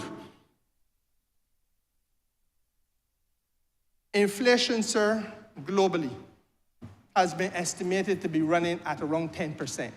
I mean, that's the IMF. Mr. Speaker, sir, our experience in Barbados was around 2020, 2021. We were seeing inflation at about 1.6, 1.7%. By 2022, sir, it had crept up to 4-point-something%, and that is largely because of the COVID challenges. And it has continued to be resilient, sir. I may have leveled off around 5% or so now. But Mr. Speaker, sir, it is a reality that hits everybody in their pocket when they go to the supermarket. It hits every one of our constituents, sir. And there's not one person in here who believes that their constituents should be suffering and paying more money if it could be avoided. So it is not a partisan political issue. And Mr. Speaker, I want to say that the disproportionate way in which inflation impacts us as a small island is because we are really net importers of everything. We're net importers of food, and the government's agricultural program has been robustly defended today by the Minister of Agriculture. We're net importers of fuel, Mr. Speaker, so that it must drive our economy, and we have gone beyond any other country that I know of in the region to transform ourselves to being renewable energy oriented and dependent. Mr. Speaker, sir, what has to be made clear is that Barbados has provided protection to vulnerable groups and to marginalized groups and has shielded average consumers in this country. And that the mischief that is being put abroad by the gentleman from Christchurch South in particular has now to be scotched. Because what is the record, sir? What is the record? The record is, sir, that there's now a household, has been since COVID, a household survivors program, $600 per month cash to vulnerable families, and that, Mr. Speaker, sir, since the time it was created, since its inception up until now, we're talking about $62 million provided to vulnerable families in this country. How then does he stand in his place and talk about a government that doesn't care? I invite the honorable gentleman from Christchurch South to show me where else in the Eastern Caribbean that has been done, or its equivalent. Mr. Speaker, sir, not satisfied, the Prime Minister of Barbados has said that she would intervene and did intervene to cap value-added tax on gas and diesel sales and reduce the amount payable to consumers in Barbados, sir. And that meant revenue foregone, or rather, savings to you, the public, of $14 million in this country, sir. Not satisfied, Mr. Speaker, sir, the government of Barbados removed the VAT on personal and critical care items. Another $6 million in savings to the constituents that we represent, sir. Not satisfied, we capped the freight costs for the purposes of calculating customs duties. Another $20 million in savings to the consumer, Mr. Speaker, sir. And then, Mr. Speaker, sir, the compact. Well, I must defend the compact. Why help negotiate it? When you're told we sat down face to face, eyeball to eyeball with big players in the private sector, in the supermarkets and so on, the distributive sector, and tell them, hold down the markups. That meant that had 30% markups, had to bring it down to 10, and that was an agreement. But it didn't happen anywhere else in the Caribbean, Mr. Speaker, sir. It did not happen in England. It did not happen in Canada. It didn't happen in the United States of America. And as if that was not enough, Mr. Speaker, sir, then the VAT reduced on electricity bills in the last budget. And then, sir, I remember what the thing. Yes. And then, sir, we intervened by way of legislation so as to ensure that those people who were being, quite frankly, exploited had an increase in minimum wage. And in a month or two's time, sir, we'll see the cutting of yet another salary increase in the public sector. And Mr. Speaker, so you cannot, in the face of all of those things, be heard to make a case that the government has been absent on this issue of cost of living in Barbados. And sir, I want, in the minute left to me, to speak to the most fundamental of all the issues as far as I'm concerned, and that is the issue of revenue being foregone by the government. Because we cannot advance the protection of people and shield people unless there's money to do so. And one of the things that the Prime Minister has pointed out now, sir, has been a humbug to the IMF, a humbug to those people who come and lend advice to successive governments. Since 2011, if you go to every Article 4 report between 2011 and 2016, sir, you can see them talking about the concessions that were given. And back then, they were saying that concessions of $400 million or $500 million was too high. But you heard what was said in the budget today, that we have yesterday, day before, I beg your pardon, sir, that 2020, 585 million. By 2022, it going to 784 million in concessions. By 2023, sir, 802 million. And the honorable member, if he was in his chair, would have been able to reach for a pen, but he in the car driving home now or wherever. So I would do the arithmetic for him. At 802 million, sir, he's talking about $67 million in concessions a month. How can this country continue on that trajectory and still protect or shield those vulnerable elements in our constituencies? It is not possible. And there's a dissonance in an argument, sir, that says that you have on one hand to be doing those things to shield people, and then on the other hand, sir, that you can continue to carry that revenue foregone. And therefore it has to be rationalized. And there's one thing that I agree with wholeheartedly in this budget, sir. If this country is to survive, is that we got to treat to this. And why? Because our tourism sector in particular has been a beneficiary of this. And let me remind the country that it was that government that the honorable member has now gone and associated himself with. Sir, furniture fittings, vehicles, boats and watercraft. You understand the type of things that were being, that you were not paying any duty on in Barbados if you were a particular hotel. Boats and watercraft, that means you were taking out the people, the small men on the beach to protect a hotelier. Mr. Speaker, sir, promotional and marketing materials, taking out the marketers and people who went through UE. The same people that the honorable member cried crocodile tears about. And then, Mr. Speaker, sir, household and personal effects and so on. I know you know time. I coming home right now, sir. And I'm coming home on the point that left of that government, or the end result of that government, was that there was a tax holiday for 50 years, and then a further tax holiday, sir. Sorry, tax holiday for 25 years, and a further tax holiday at 1/2 of the duty payable for 15 years. 40 years, a 40-year free ride on the backs of the people of Barbados. That is the legacy of the Democratic Labour Party. That is what has been embraced by the honorable gentleman for Christchurch South. And I want to say to you, Mr. Speaker, sir, that those are the things that we now have to wrestle with to pull back and to make sure there's balance and fairness in this economy. Because we cannot build out a diversified Barbadian economy by going so far down the road as to offer one sector or one hotel in a sector virtually everything. And then there are others coming along trying to try something different, to build resilience in the economy, to make the economy more diversified, Mr. Speaker, sir, functioning better in the interest of all of us. And them don't get nothing because the government can't afford to help them. That's where we are today, and that's the fight we have, sir. And that is one of the reasons why I am wholeheartedly and unapologetically committed to what this Prime Minister has offered us in this budget. I thank you, sir.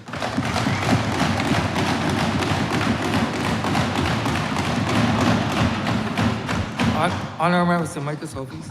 Thank you, Mr. Speaker. I rise late in this debate, sir, on the eve of the Honourable Prime Minister giving her reply to this budget.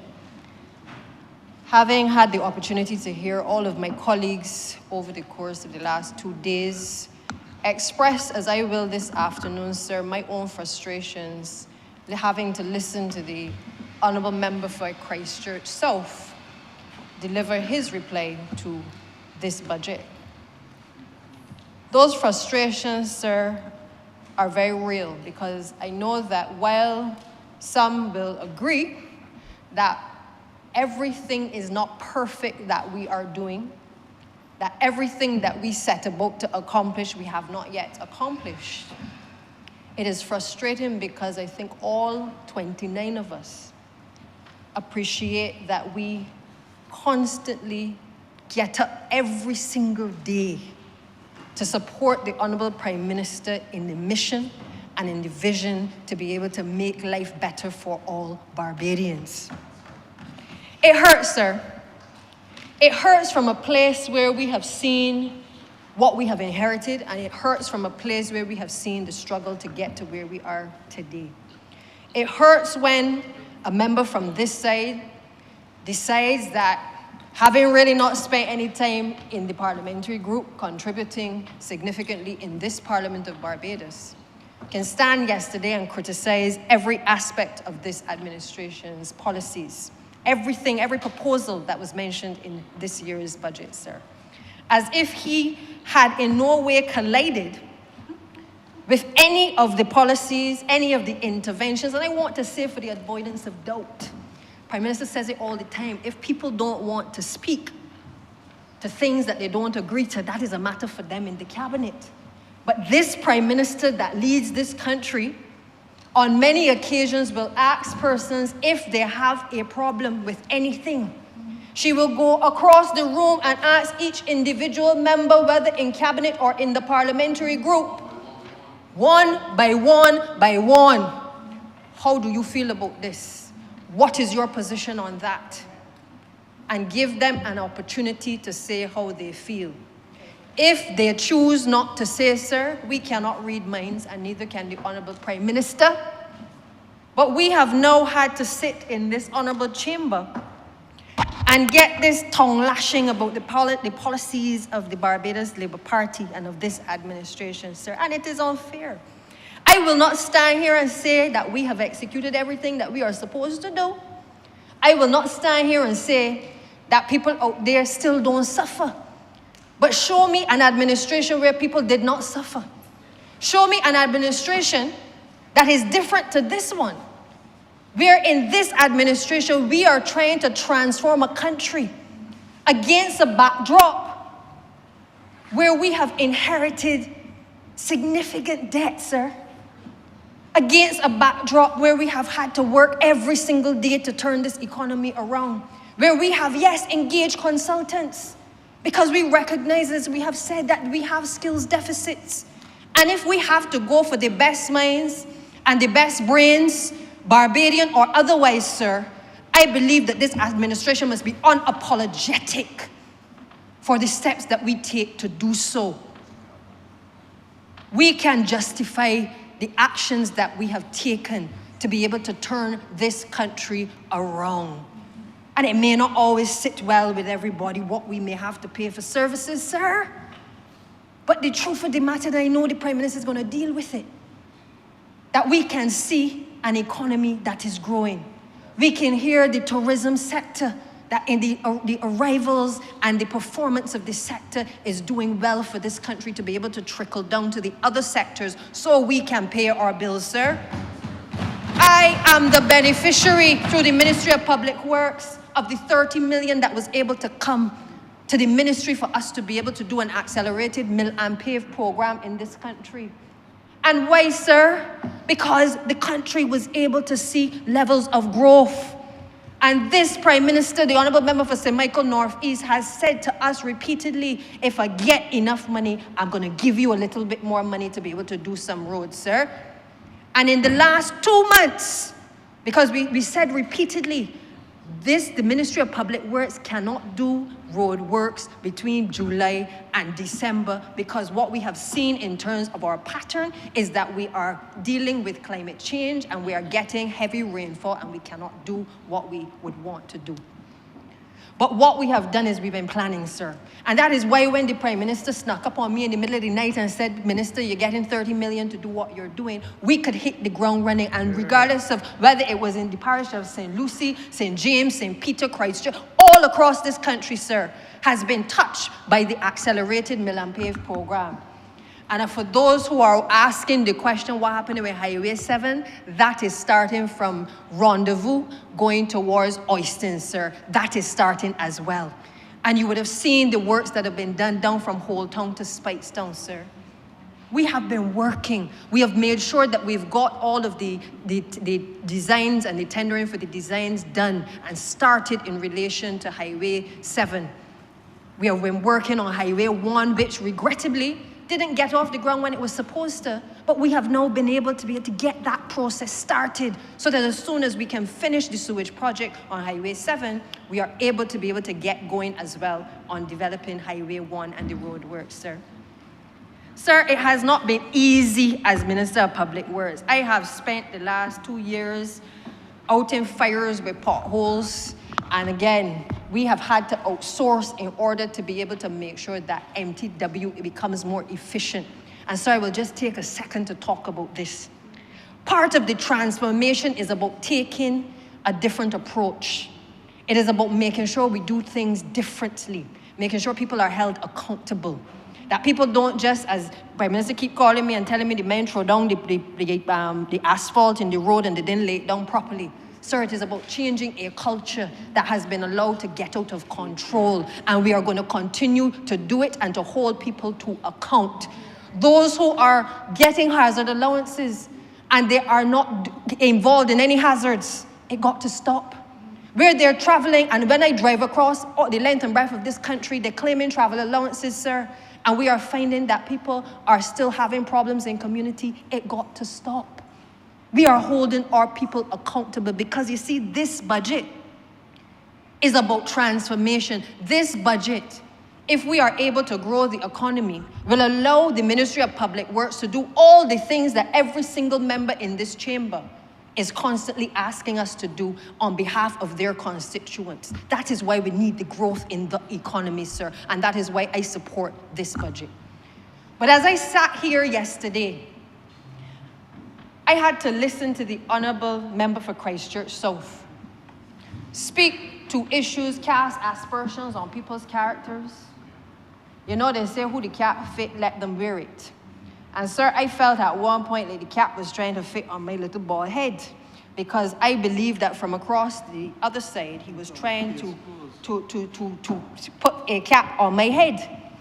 And sir, I want to set the record straight this afternoon, because the Honourable Member has chosen not to be in here while any of the last set of us are speaking. He wasn't here this morning. He came for a few minutes, but this is normal, sir. The other side will come to realize that the Honourable Member is not in any way somebody who is a party player. He's not an individual who is going to stay long on anything. We have that experience on this side. We know he is not going to turn up for meetings. You're lucky if he turns up for the branch meetings.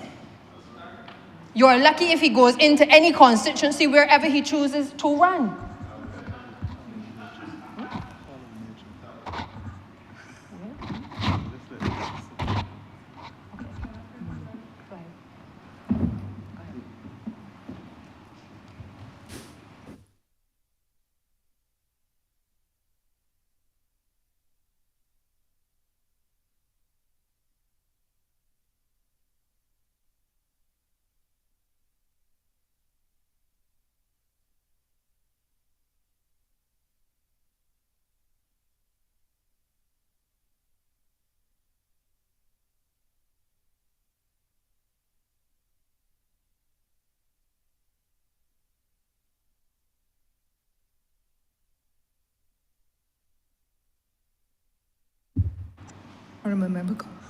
Thank you, Madam Deputy Speaker.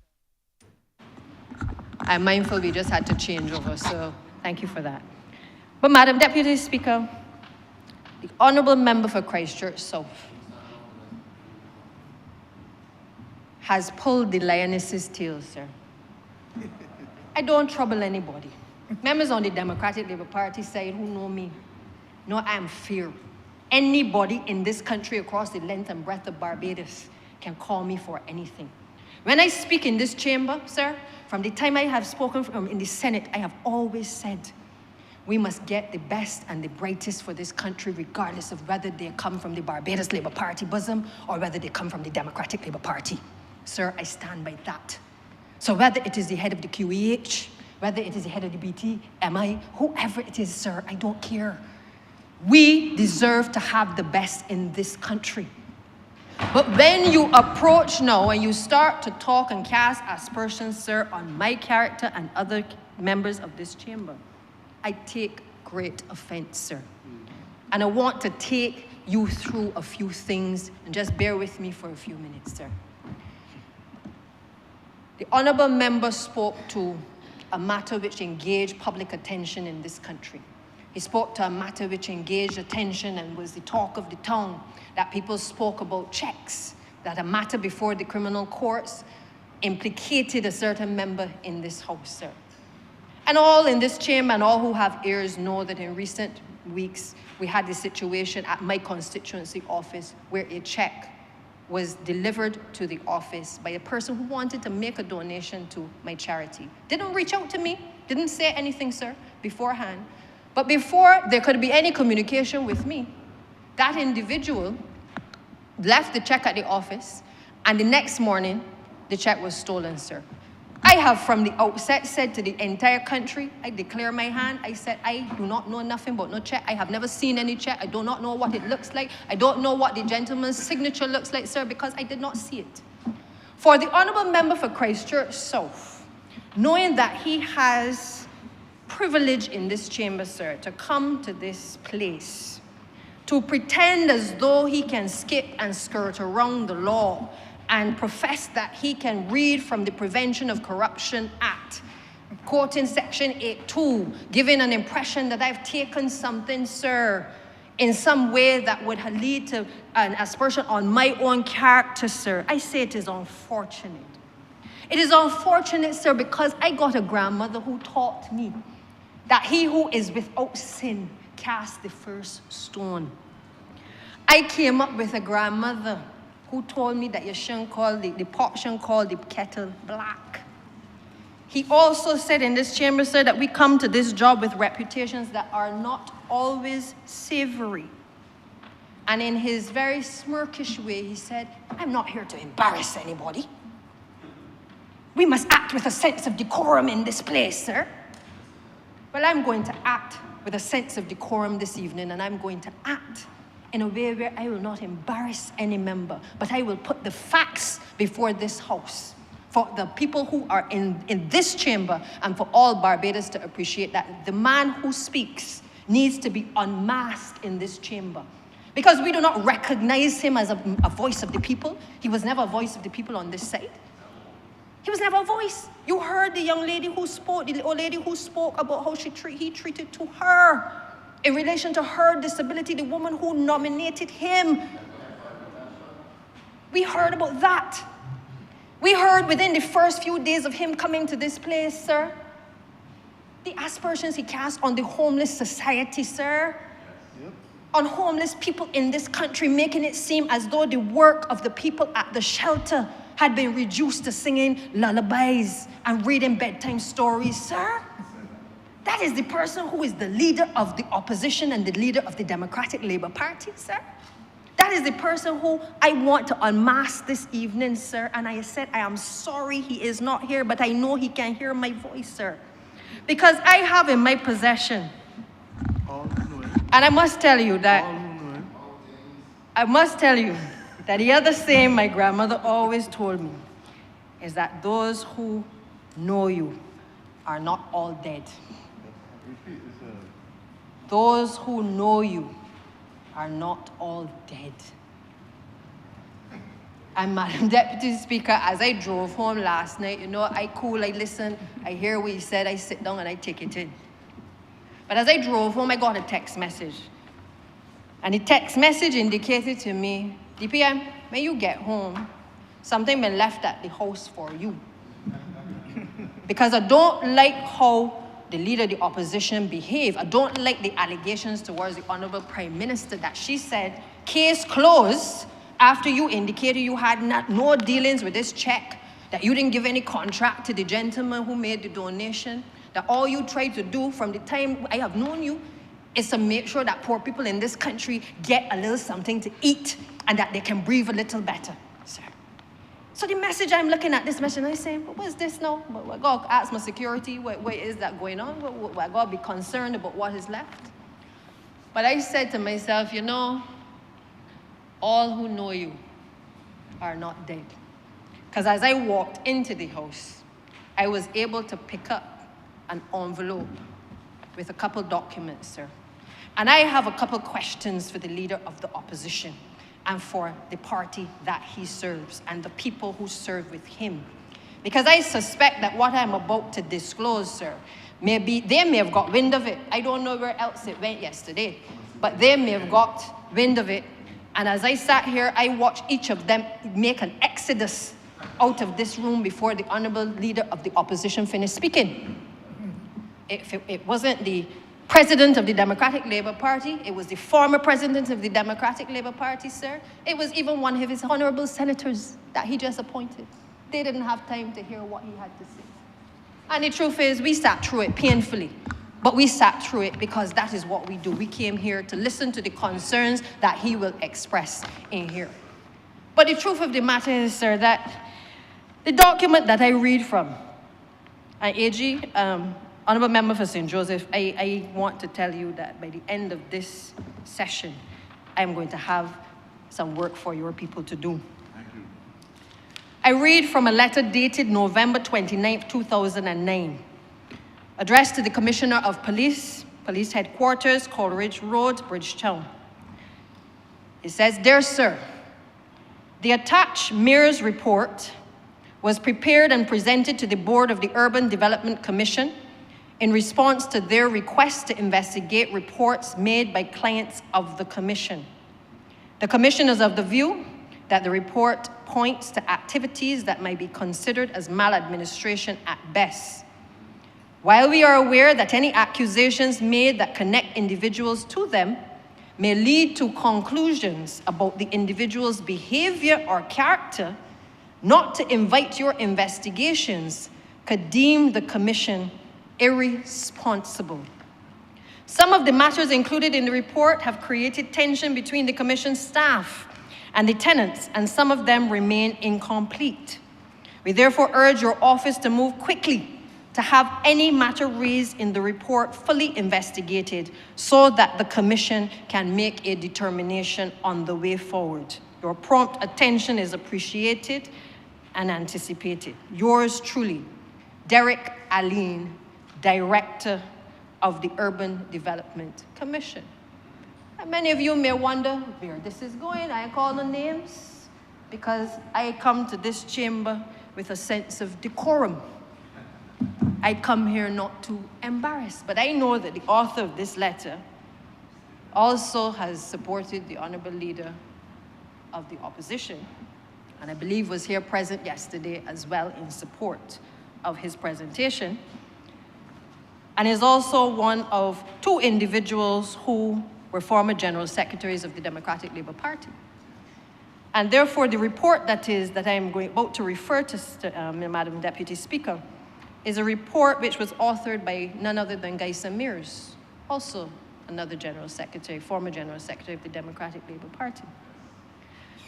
This report concerns a number of irregularities that had developed in the handling of the transfer of title proceedings by an officer, and I'm not calling any names, Madam Deputy Speaker, but by an officer who was the principal legal counsel at the Urban Development Commission. And it was in respect of several tenantries, the transfer of several tenantries. The first one was Nurse Land, sir. Nurse Land tenantry in St. Stephen's Hill, Blackrock. On the 9th of August, 2004, there was a check, imagine that, a check, bearing reference number 7958, constituting a subsidy payment of $12,250 drawn on the UDC Capital Works account, paid to Mr. Ralph A. Thorne, attorney at law, in respect of Lot 7, on behalf of a client of the Commission. The unsigned copy of the document bears the name of the legal officer and the legal assistant who seem to have signed on behalf of the director. On the same date, 9th of August, another check, also signed, prepared a subsidy of $6,705.97, drawn on the UDC Capital Works account paid to Mr. Ralph A. Thorne, attorney at law, in respect of Lot 3, on behalf of another client of the commission. On the 9th of August again, another check constituting a subsidy payment of $12,500 was drawn on the UDC Capital Works account paid to Mr. Ralph A. Thorne, attorney at law, in respect of a Lot 4 on behalf of another client of the commission. The report says, Madam Deputy Speaker, that it is of interest and probably a matter that needs further investigation, that these cases were all referred to the same attorney at law, who is known to be close to the principal legal counsel on the same date. Some considerable time has passed since these referrals without the work had been completed. However, this delay, though inordinate, may not necessarily speak to unlawfulness. However, the determinative factor is whether the attorney's inaction amounts to him assuming the role of the owner by deciding what should be done with the money in his possession. It may reasonably be assumed that if one is in possession of funds for an excess of 4 years and has done no visible work in relation to the matter referred, then one has perhaps stepped into the shoes of the owner for the purposes of the control of those funds. Madam Deputy Speaker, the report seeks to question not only the actions of the officer of the commission, but clearly establishes that there was a clear relationship with the Honorable Leader of the Opposition, then a practicing attorney, and clearly one doing work on behalf of the commission and certainly on behalf of its clients.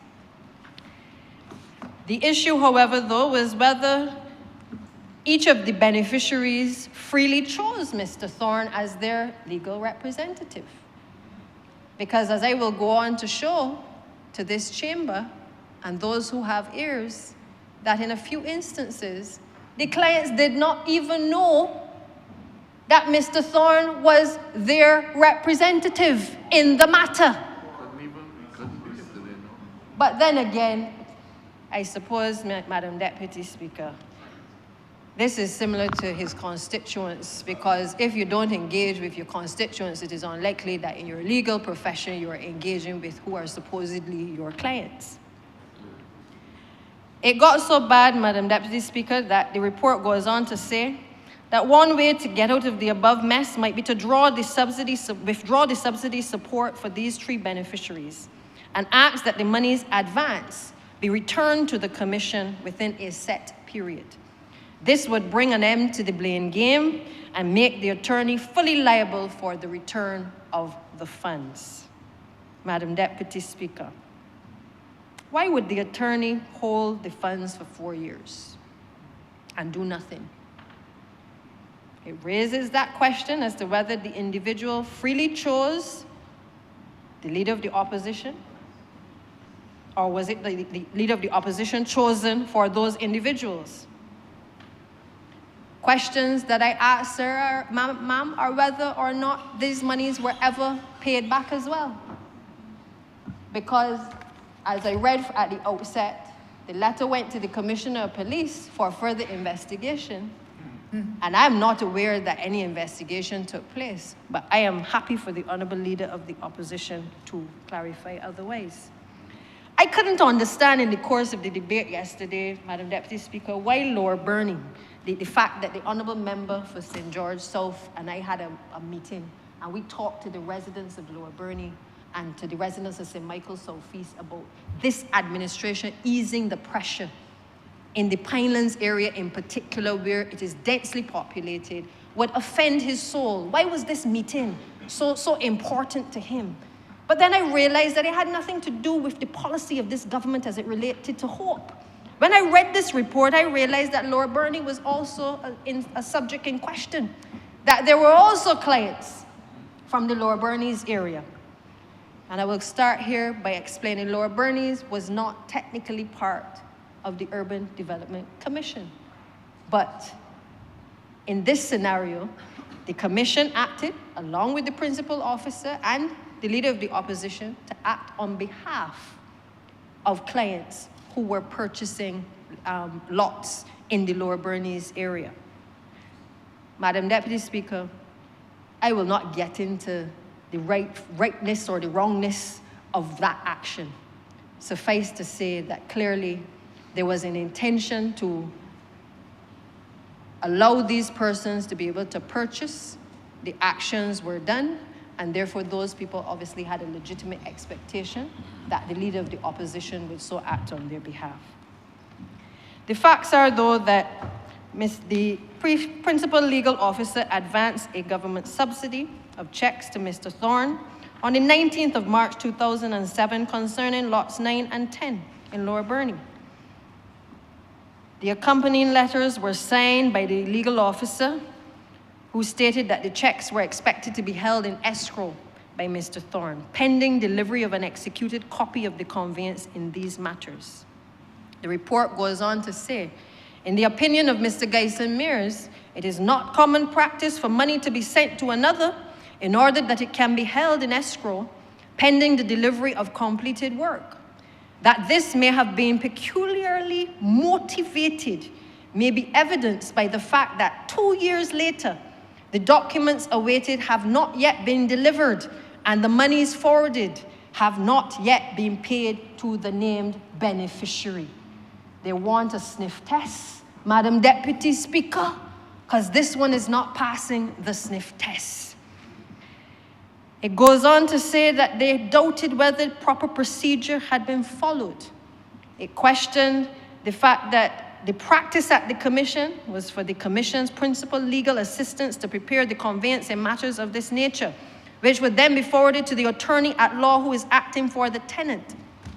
Mr. Mears felt that if this was true, the procedure disclosed Mr. Cummins' letters of 19th of March 2007 as being wholly inconsistent with the commission's policy, a policy which the individual is intimately familiar.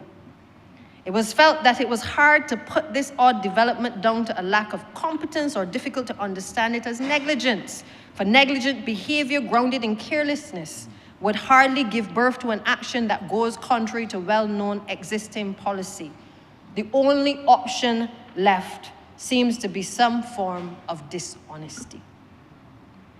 In any event, this seems to be an inappropriate use of the Commission's funds. Madam Prime Minister, it is written by Mr. Gyson Mears. The Mears report submitted to the Urban Development Commission and submitted to the Commissioner of Police for further investigation to look into matters concerning the checks that were written to the leader of the opposition and aided and abetted clearly by an officer within the Urban Development Commission. Madam Deputy Speaker, it gets worse. There's also Taylor's land tenantry, and I'm going to take my time to enter this into the record, because when I get to the section that I'm going to read on theft and the misappropriation of funds, I want the honourable member to know that he alone does not know the law. There are others who also know the law as well. On the 10th of June 2008, a lady visited the Commission's office to inquire about the process that would enable her to purchase the lot of land she occupied on Sylvester Cumberbatch tenantry in Taylor's Land Bank Hall, by UPM. The lady has never had any prior contact with the Commission about the purchase of her lot. But the file revealed that a government subsidy to the tune of $6,458.40 had been paid to Mr. Ralph Thorne on her behalf concerning Lot 9 of the said tenantry on the 22nd of January 2004, 4 years prior. 4 years prior to her even expressing an interest in the purchase of the lot. In this case, the tenant had never been in contact with her presumed attorney at law and had never had a conversation with the principal legal assistant who prepared the correspondence and facilitated the payment of the Commission's funds on her behalf in circumstances that could only have properly taken place with her consent. If the facts are stated here are correct, This state of affairs reveals a clear case of dishonesty. It goes on, Madam Deputy Speaker, Hall's land in Bank Hall, and it gets sweeter. On the 9th of September 2005, the Commission paid a subsidy in the amount of $17,500 to Mr. Ralph Thorne, attorney at law, on behalf of another client for Hall's land tenantry in St. Michael. This payment was directed to Mr. Thorne in error, as it was intended for another attorney. By letter dated the 6th of April 2006, just a year later, Mr. Thorne was informed of this error and asked to pass the $17,500 which was sent to him in error by the Commission to its rightful target. To date, and this was the date of 2009, it had not been honored. It was not returned. It is worth noting that the officer had directed this check to Mr. Thorne, and it was not until the tenant visited the Commission's office and asserted that Mr. Thorne was not her attorney, but in fact that there was another attorney that was on record for her, that a reversal of this transfer was attempted by the Chief Project Officer. This raises questions as to what instructions the officer had and from whom to cause him to direct these funds to Mr. Thorne in the first place. Because when seen against the background of the facts here contemplated, Mr. Mayor indicated that this seems to be one more event in a series that points to a special relationship with the officer of the Commission and Mr. Thorne in dealing with the funds of the Urban Development Commission. There is one more, Madam Deputy Speaker. Well, there's only one more in this report. I suspect that, like the other honorable member who spoke this morning, there may be more coming, and I may get more things dropped at the House. The other matter is dated the 23rd of January 2009, where a client visited the Commission's office in connection with the Johnson land tenantries at Green Hill and Whitehall, again in the Prime Minister's constituency. Last one was the Speaker. The lady was the owner of the lands, one of the owners of the lands, which was being sought to be transferred to tenants. It notes that the Commission started the transfer of the title deeds at 2 tenantries as early as 2000. They advertised in the newspaper. Surveying work was contracted for, and it was completed in 2002. From what Mr. Mears could see from this report and from the evidence, the first communication with the landowner came to the Commission on the 7th of June 2005. And this indicated that she would be using Mr. Ralph Thorne as her attorney at law. Now, I want to make the point that this is the first time that the client is saying that they are actually using the Leader of the Opposition as the attorney. On the 21st of July 2005, it appears as though the son of the landowner seems to have given a purchase price of $6.50 per square foot for the lots. It came to then be revealed that the landowner, the client of Mr. Thorne, had never given any such authority, had never given any affidavit, given anybody permission to be able to negotiate on her behalf, but yet another check was written. And in this case, Madam Deputy Speaker, a total of $26,683.70 had been paid on behalf of this client. Madam Deputy Speaker, the Prevention of Corruption legislation was read with a view to cast aspersions on my character. But as I said at the outset, everybody who knows you is not dead. I want the honorable Leader of the Opposition, the leader of the Democratic Labour Party, political leader of the Democratic Labour Party, to answer some questions. And I'm asking the honorable member for St. Joseph. He's not going to come back in here. He's probably heard what is transpiring. He won't come. I would like, on the floor of this House, to request of the Honorable Attorney General to ensure that the file in this matter that was sent to the Commissioner of Police is reopened and that a senior officer is put in place to deal with this matter, to determine whether there is any truth to what is here. Because what disturbs me, Madam Deputy Speaker, is that people can come in this place and try to cast aspersions on the characters of all of us in this place. Throw a couple sprats out and hope that something lands, that you make the public believe that people on this side are doing something untoward. You don't have to bring the facts anymore. You just have to throw out a couple things and hope that something sticks. It is not good enough. For the young people in this chamber who are part of the youth parliament, I want to say to you, this is not the way to do politics. This is not the way. It is a style of politics, Madam Deputy Speaker, that we rejected in this country. The people rejected this approach to politics, where you can just come and just besmirch the characters of people at will. It needs to stop, Madam Deputy Speaker. There are people who work hard in this country to make sure that the most vulnerable are able to eat and to breathe. And I will not stand here as the Honourable Member for St. Michael Southeast on behalf of the people who sent me here and allow anybody on any side to come in this place or any other place and try to cast aspersions on my character. I am accustomed to the Democratic Labour Party trying to do it, sir, Madam Deputy Speaker. I'm accustomed. I had to sit on that side and hear the Honourable Member who was then for St. John speak about how I was childless, how the Honourable then Leader of the Opposition was childless, and we didn't know how to deal with people's children. I'm accustomed to them telling my artists when I was heading Pyramid Entertainment, Madam Deputy Speaker, that they would be victimized if I represented them. I'm accustomed to the Democratic Labour Party nastiness. I'm accustomed to them trying, when you go and you get grant funding to assist the artists of this country to get out of Barbados.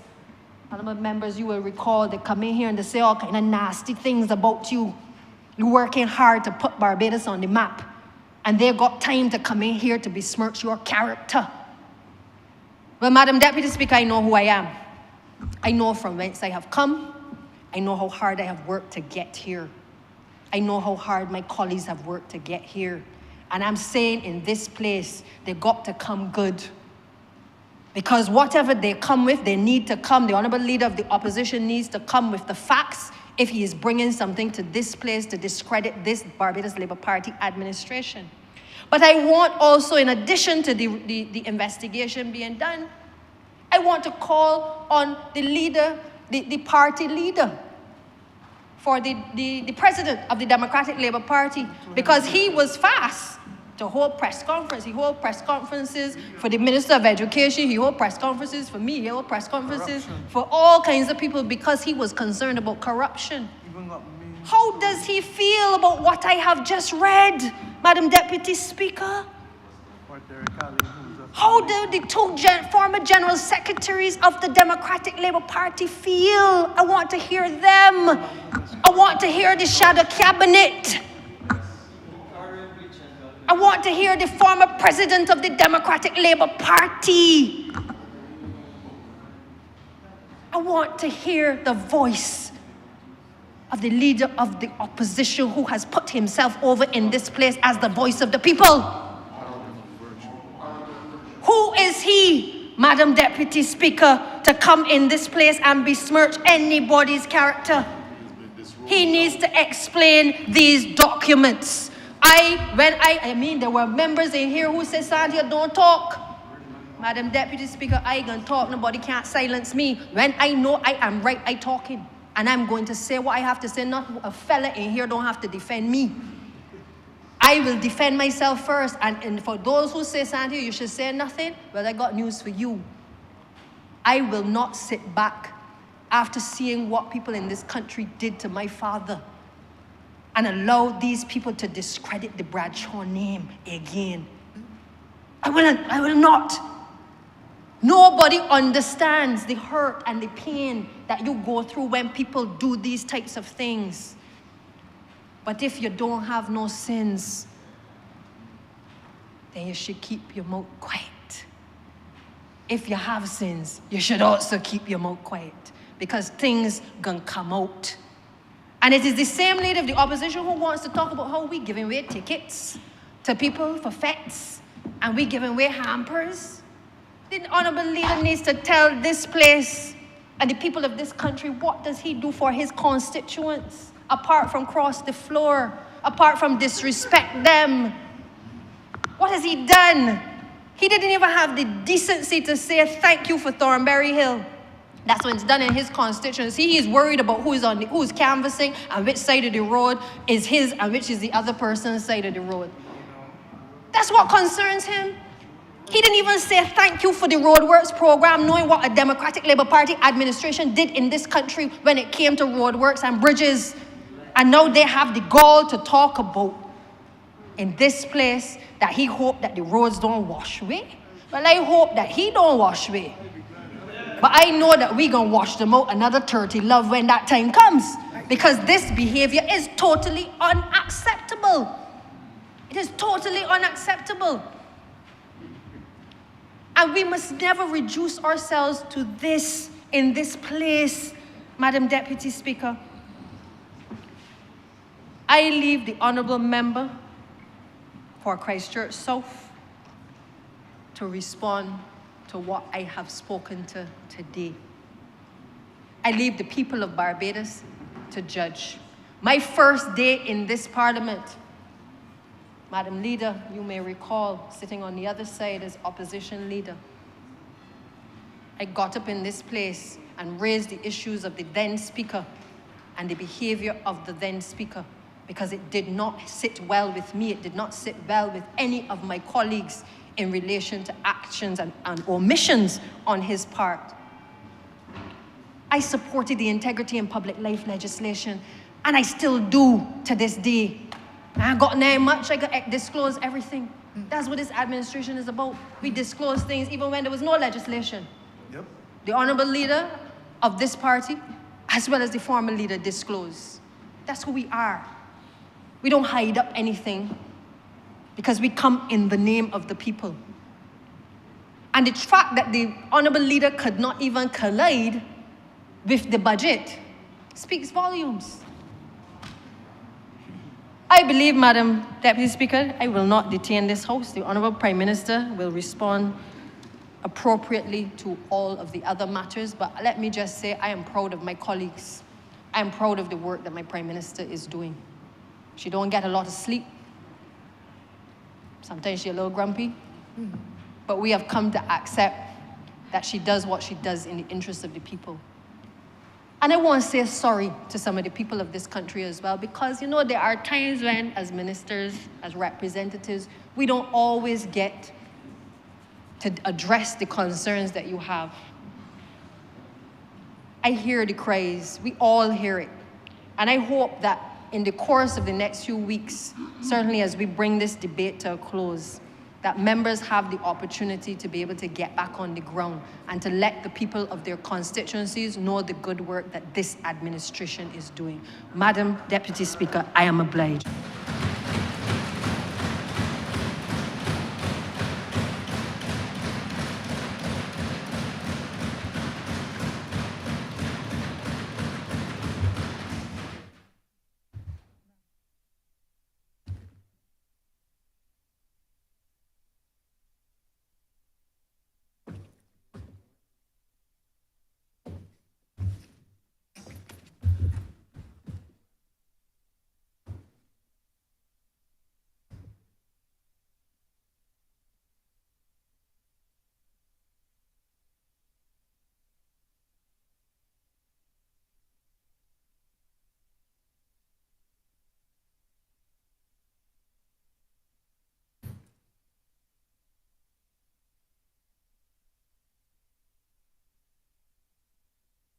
Honorable Prime Minister.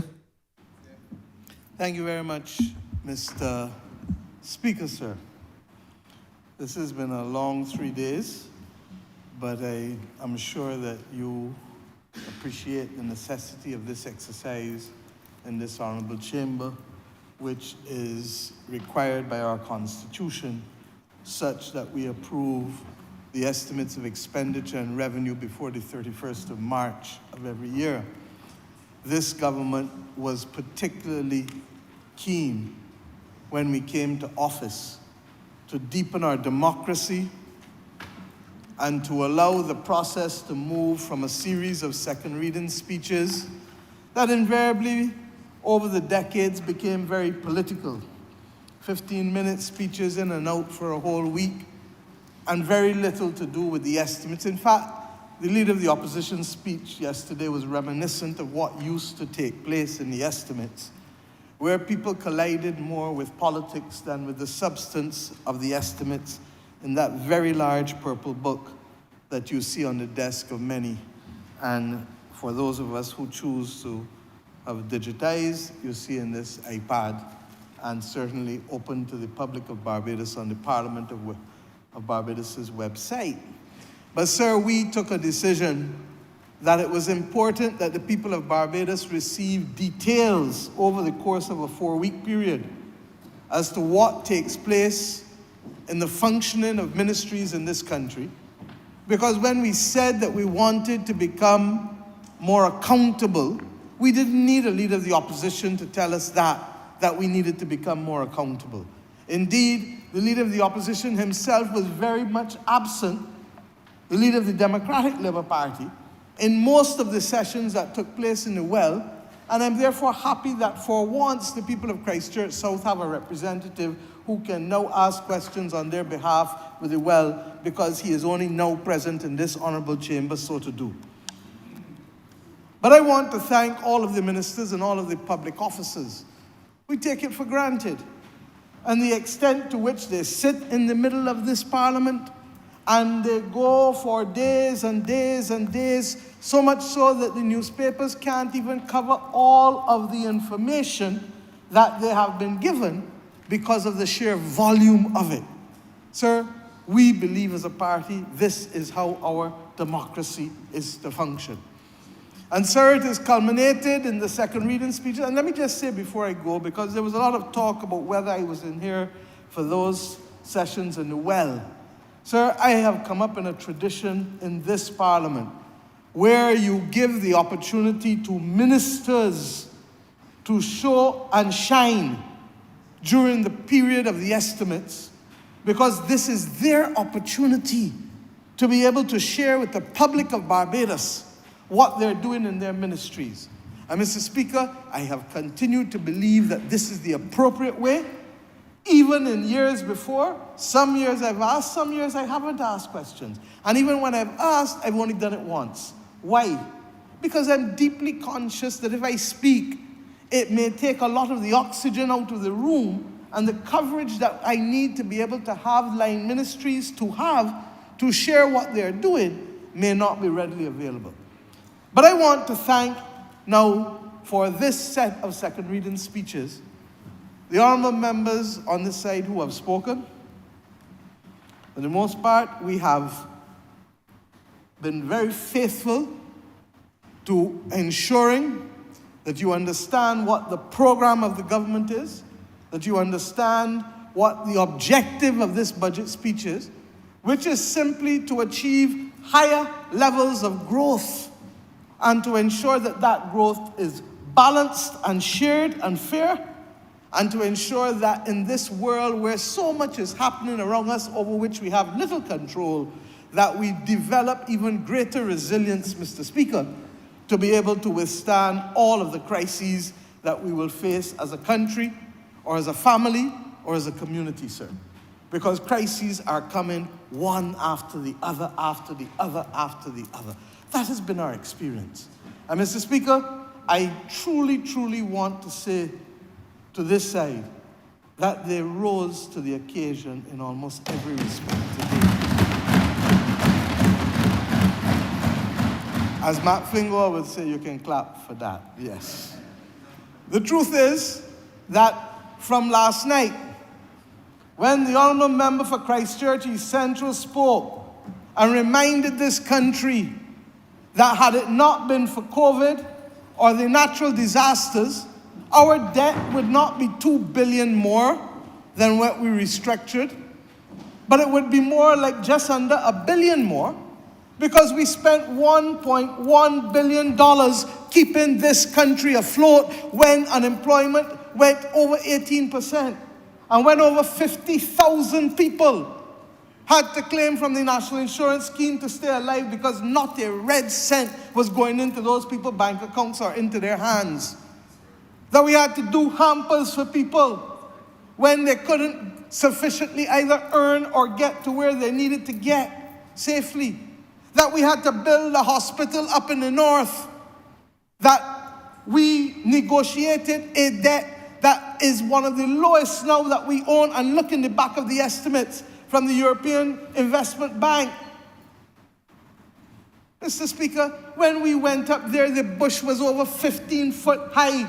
The member for St. Peter spoke about it in his speech this morning, because we left him from renaming the highway in St. Peter and went straight, the Attorney General and I, up to Harrison's Point at 6 o'clock in the evening. And by the next morning, the Ministry of Public Works and their officials were there. And within 1 month, we had a hospital there with over 40-something ICU beds, more than we had before, and others going in, sir. Sir, this is the reality of what this government has had to face.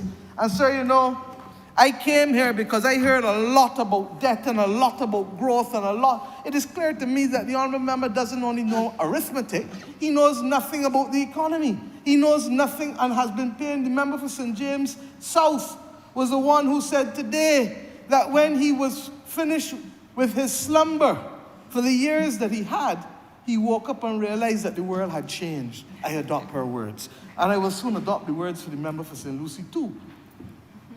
And I will bemoan the words for the member for St. Michael Northwest. I've listened to everybody in here today, sir, carefully while doing my business. And I say to this honorable country that I am proud of the government that I lead. We may not be perfect, but these men and women in here come to work to try to do their best every day for the people of this country.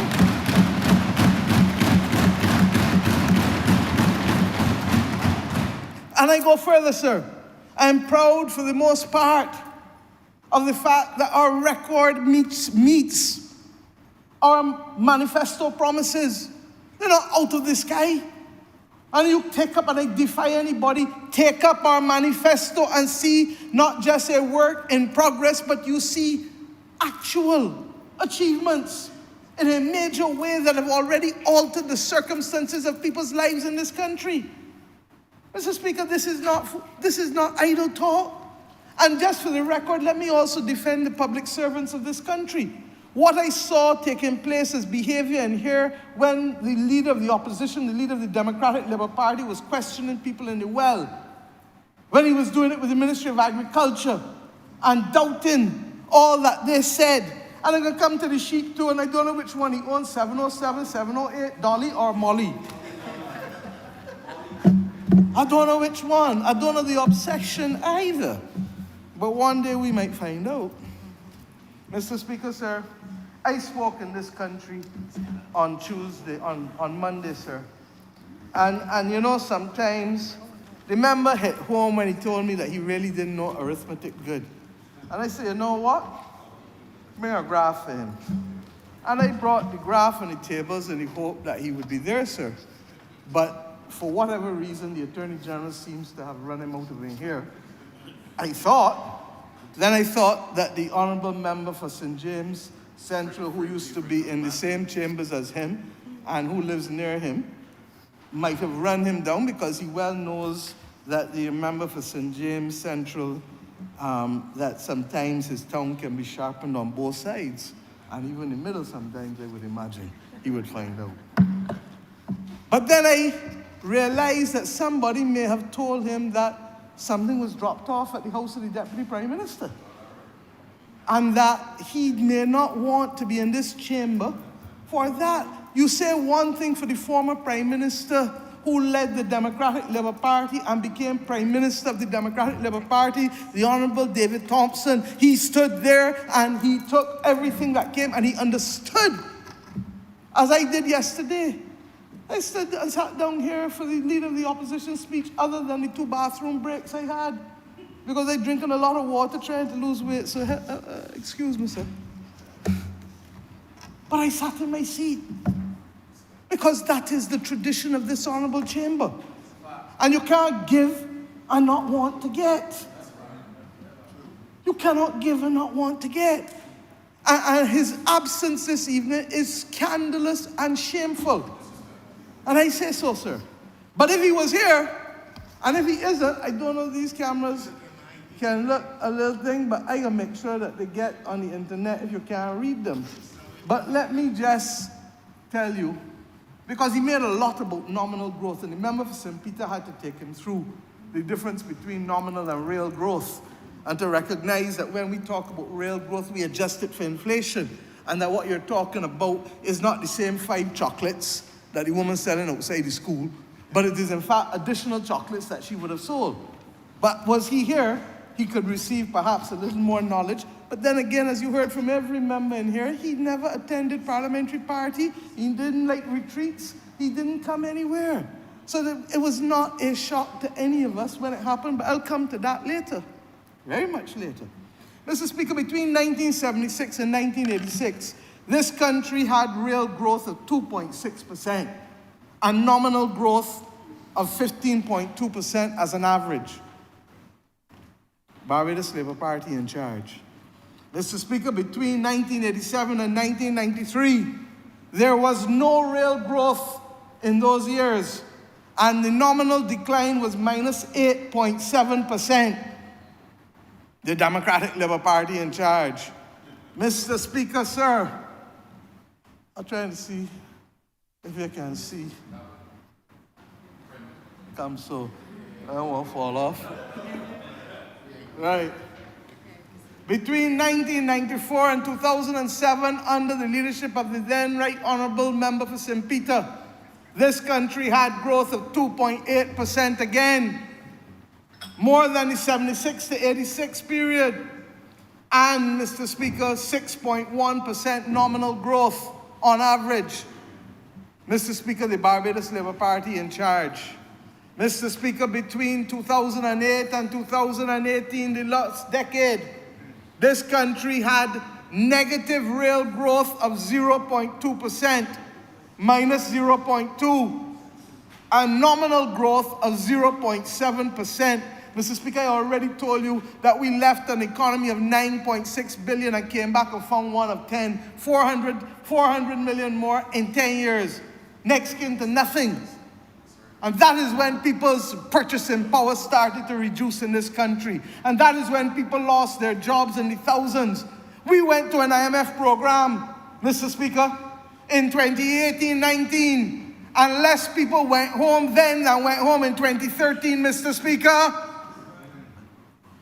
Mr. Speaker, this government's growth to date is at 0.6% on average in real terms and 4.5% in nominal terms. And you know why, Mr. Speaker? Because the first pandemic in 102 years happened. And this economy declined by 14%, not due to anything done by the people of Barbados, but simply, Mr. Speaker, that you could not travel in a tourism economy. That the fact of the hotels not needing to buy pork, not needing to buy chickens, not needing to have anybody move goods from Brydon's or Stanford Scott.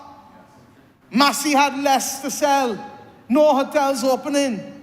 And in spite of that, Mr. Speaker, do you know that we don't even have the negative growth that the last decade have? And we have more growth than the Dems had between 87 and 1993, in spite of a pandemic, in spite of the worst ashfall the country knew in 119 years, in spite, and we're still paying the price of it, because the 38 buildings that closed down last year, owned by government, owned by the private sector. Those 38 buildings, the majority of them, the member for Christchurch West will tell you that he was advised, sir, that the fine dust from the ash getting into the air conditioning systems, as we knew happened up at the airport, as the member for St. Michael West Central would tell you, cause systems to fail and falter. And we therefore have to respond accordingly. But in spite, on top of all of that, having the first hurricane in 66 years, where 2,700 households in this country were affected, with almost 800 losing their houses totally. A bill well in excess of 1% of GDP, well in excess of 100 million. And Mr. Speaker, this economy has still grown.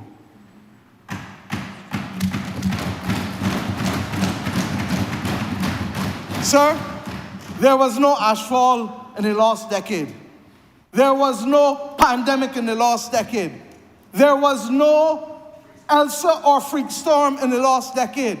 There was none between 86 and 96 either, 94. But we went and had to face an 8% pay cut and 4,000 people going home.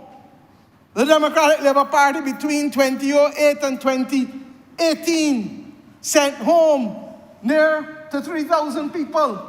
Mr. Speaker, when we came into office, and you heard the member for Christchurch East Central say it, the then governor of the central bank, who continued with the foolishness that we should not restructure debt, and who, having racked up the debt, then became the advisor to the same foreign creditors that you heard were responsible for that article in the Financial Times.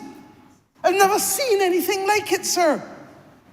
You carry us to the end, throw us into the pit of hell, and then stand up on the side and say, no, I'm not going to play any part of it, and you can't hold me accountable for it, and you can't cut the debt from it. And those articles in the paper were intended to deal with it. By coming back to that shortly, sir, sit down and get comfortable. If you're at home, go for a little cup of tea, go for a little Milo, go for a little short thing if you want. You sit tight. Mr. Speaker, the size of the economy. I talk about real growth. Look at it now. Everywhere you see BLP up 76 to 86. DLP goes up initially and drops back down sharp after 1991 to 94, sir. Look at it right there. Then the Labour Party comes in again. We have a little plateau at the same time that you had the dot-com bubble in 2001 and in 9/11. You remember that? And then it starts to go up again in the air. The last decade comes in and it goes in like it is a real hole in the ground. Look at it, right down. And then, Mr. Speaker, you have us. And this is the COVID that I'm talking about, with the green bubble. But look where we end up again. All the way back up. All the way back up from 2021 into 23. Mr. Speaker, back up again.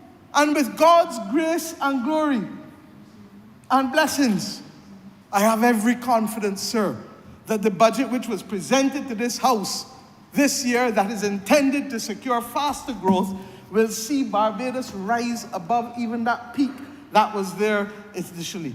Because we will surpass the size of the economy that was reduced because of the crises. And I beg bold to say, sir, that I know that if all Barbadians, you didn't get all, but if the majority of Barbadians put their shoulder to the plow, sir, with what we have, with the confidence that people have in us, sir, the sky is the limit even in these challenging circumstances. And we will learn to surf the waves, and we will learn when to duck, and we will learn when to stand up strong, because at the end of the day, sir, if you are small, use the benefit of nimbleness to your advantage, Mr. Speaker. There are other things that are not to our advantage. Mr. Speaker, I spoke to you about the nominal growth again. He was consumed with nominal and real. That, Mr. Speaker, was the real GDP just now. This is the nominal. Look and see where the inclines are least. Democratic Labour Party again right here. Look at it here again. Last decade, flat. And even with the nominal growth, look how much further we've gone ahead of them. Now, Mr. Speaker, we heard about unemployment too. Let's deal with unemployment. Mr. Speaker, the average unemployment rate from 2001 to 2008 was this here, Mr. Speaker. And you can see the green line, which is the average unemployment rate in the long run, long course of this country, which is generally about 10.3%, sir. Look and see that the majority of the Labour Party is under there, with the exception of that blip with 9/11 and the dot-com bubble again. Mr. Speaker, this country is small, and therefore large, they call them exogenous, big fancy word for outside. Large shocks on the outside is what will catapult. And if you're small and the wave big, you gotta be nimble and make sure that you don't fall under or drown. And that is what we tried to do in those periods. Look at how much is above the green line in the last decade. That's when unemployment really shot up. And then when we come in, you get a blink up for when we came in here. You understand?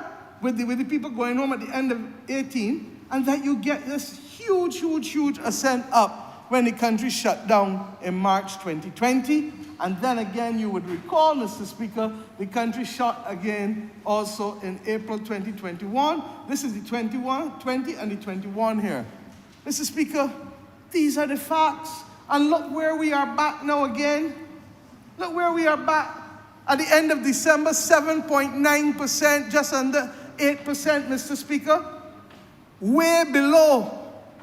The only time lower was the September to December period under the then Right Excellent Owen Arthur, when that quarter went, Mr. Speaker, to 6.7%. Mr. Speaker, in spite of all of the challenges, more Barbadians are working today than have been working for the majority of time since independence. Now, that is not to say, sir, that everybody is working. They're not. And that is not to say that there are not some people who are catching hell.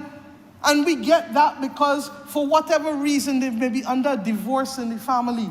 So therefore, they had a house together with the two people with two sets of income supporting the mortgage. They can't live in the same house for all kinds of reasons. You're going to get trouble. Somebody gets sick, or somebody, the grandchild is born disabled, you're going to get stress and things. So we have been working as a government to try to fill in the cracks for people, whether it is through the largest increase in welfare that this country has ever seen since 2020. We increased the welfare benefits, and we increased not just the quantum, but the number of benefits. And we then increased and introduced the household, we call it again, the family household mitigation unit, the $600 a month that the others spoke about. But I want to show you one last graph. The truth is that this one didn't get print before I found it. So you got to take a smallie from me. But this can go up on the internet too, and social media. All the talk about the level of taxation. You heard, remember, the leader of the Democratic Labour Party last night, no? Would you believe that we have one of the lowest tax rates as a percentage of GDP in this country in the last 30 years? Would you believe that, sir? Would you believe that we inherited a tax burden, sir, that was higher than anything you see here, sir? I take my time, because the people need the facts, and the facts they shall get. Our tax burden, sir, is 23.4% of GDP. Mr. Speaker, we inherited it at 27.4%. Do you understand that for every dollar produced in this country, Bajans are now paying 23.4 cents in every dollar, as opposed to the 27 cents. But you would have a leader of the Democratic Labour Party come in here and want you to believe that taxation is higher. People forget and have short memories that I came to this honorable chamber in 2019 and reduced income tax for everybody at every level. I increased the reverse tax credit at every level and expanded the number of people who could benefit from it. We created a new category called compensatory income credit, so you could get back every cent in tax. And if God spares life, and if this economy does well, all of you earning 40,000 and less or 45,000 and less, next year stand by for a compensatory income credit. Take my words for that. So long as this economy is doing well. Because, Mr. Speaker, we believe that as we do everything to give you opportunities for training, education, reintroduce, Mr. Speaker, back into this country for people, benefits for tertiary education, that we will still try our best to increase your disposable income so long as we can do it. Now, do you understand that we've reduced this country's tax effort while being in an IMF program and while facing a pandemic, a freak storm, an ashfall, and a hurricane? And, no, I ain't get to that one yet, and increased cost of living as a result of war in Ukraine and the war in Gaza. And also it was at the back end of the COVID pandemic too that shut off the supply chains. Mr. Speaker, where is he living? I agree with the member for St. James South. He was clearly sleeping in long slumber. But you know, the previous leader of the Democratic Labour Party who was there was also in long slumber too, and said that he was now waking up. So maybe it is a feature that is associated with the leaders of the Democratic Labour Party. Since Mr. Barr never used to sleep. Different person. Now, Mr. Speaker, this issue of debt. I come in here to Pompous said, others have told me that it is not 18.1 billion. Mr. Speaker, Central Bank report, document of the House. Mr. Speaker, January to December 2023. Please go, Mr. Speaker, to page 36. I have nothing to hide. If he was here, I would have even asked the deputy clerk to walk across and give it to him. In fact, I can still beg her to put it on his desk. He might collect it next week. Appendix 6, 2017-18. Central government debt, gross central government debt, which is the domestic debt plus the external debt, 15.847. That's the figure that the member quoted yesterday, remember? But, Mr. Speaker, there were other public sector liabilities, Mr. Speaker. And if you look down the document, I want to send it to you.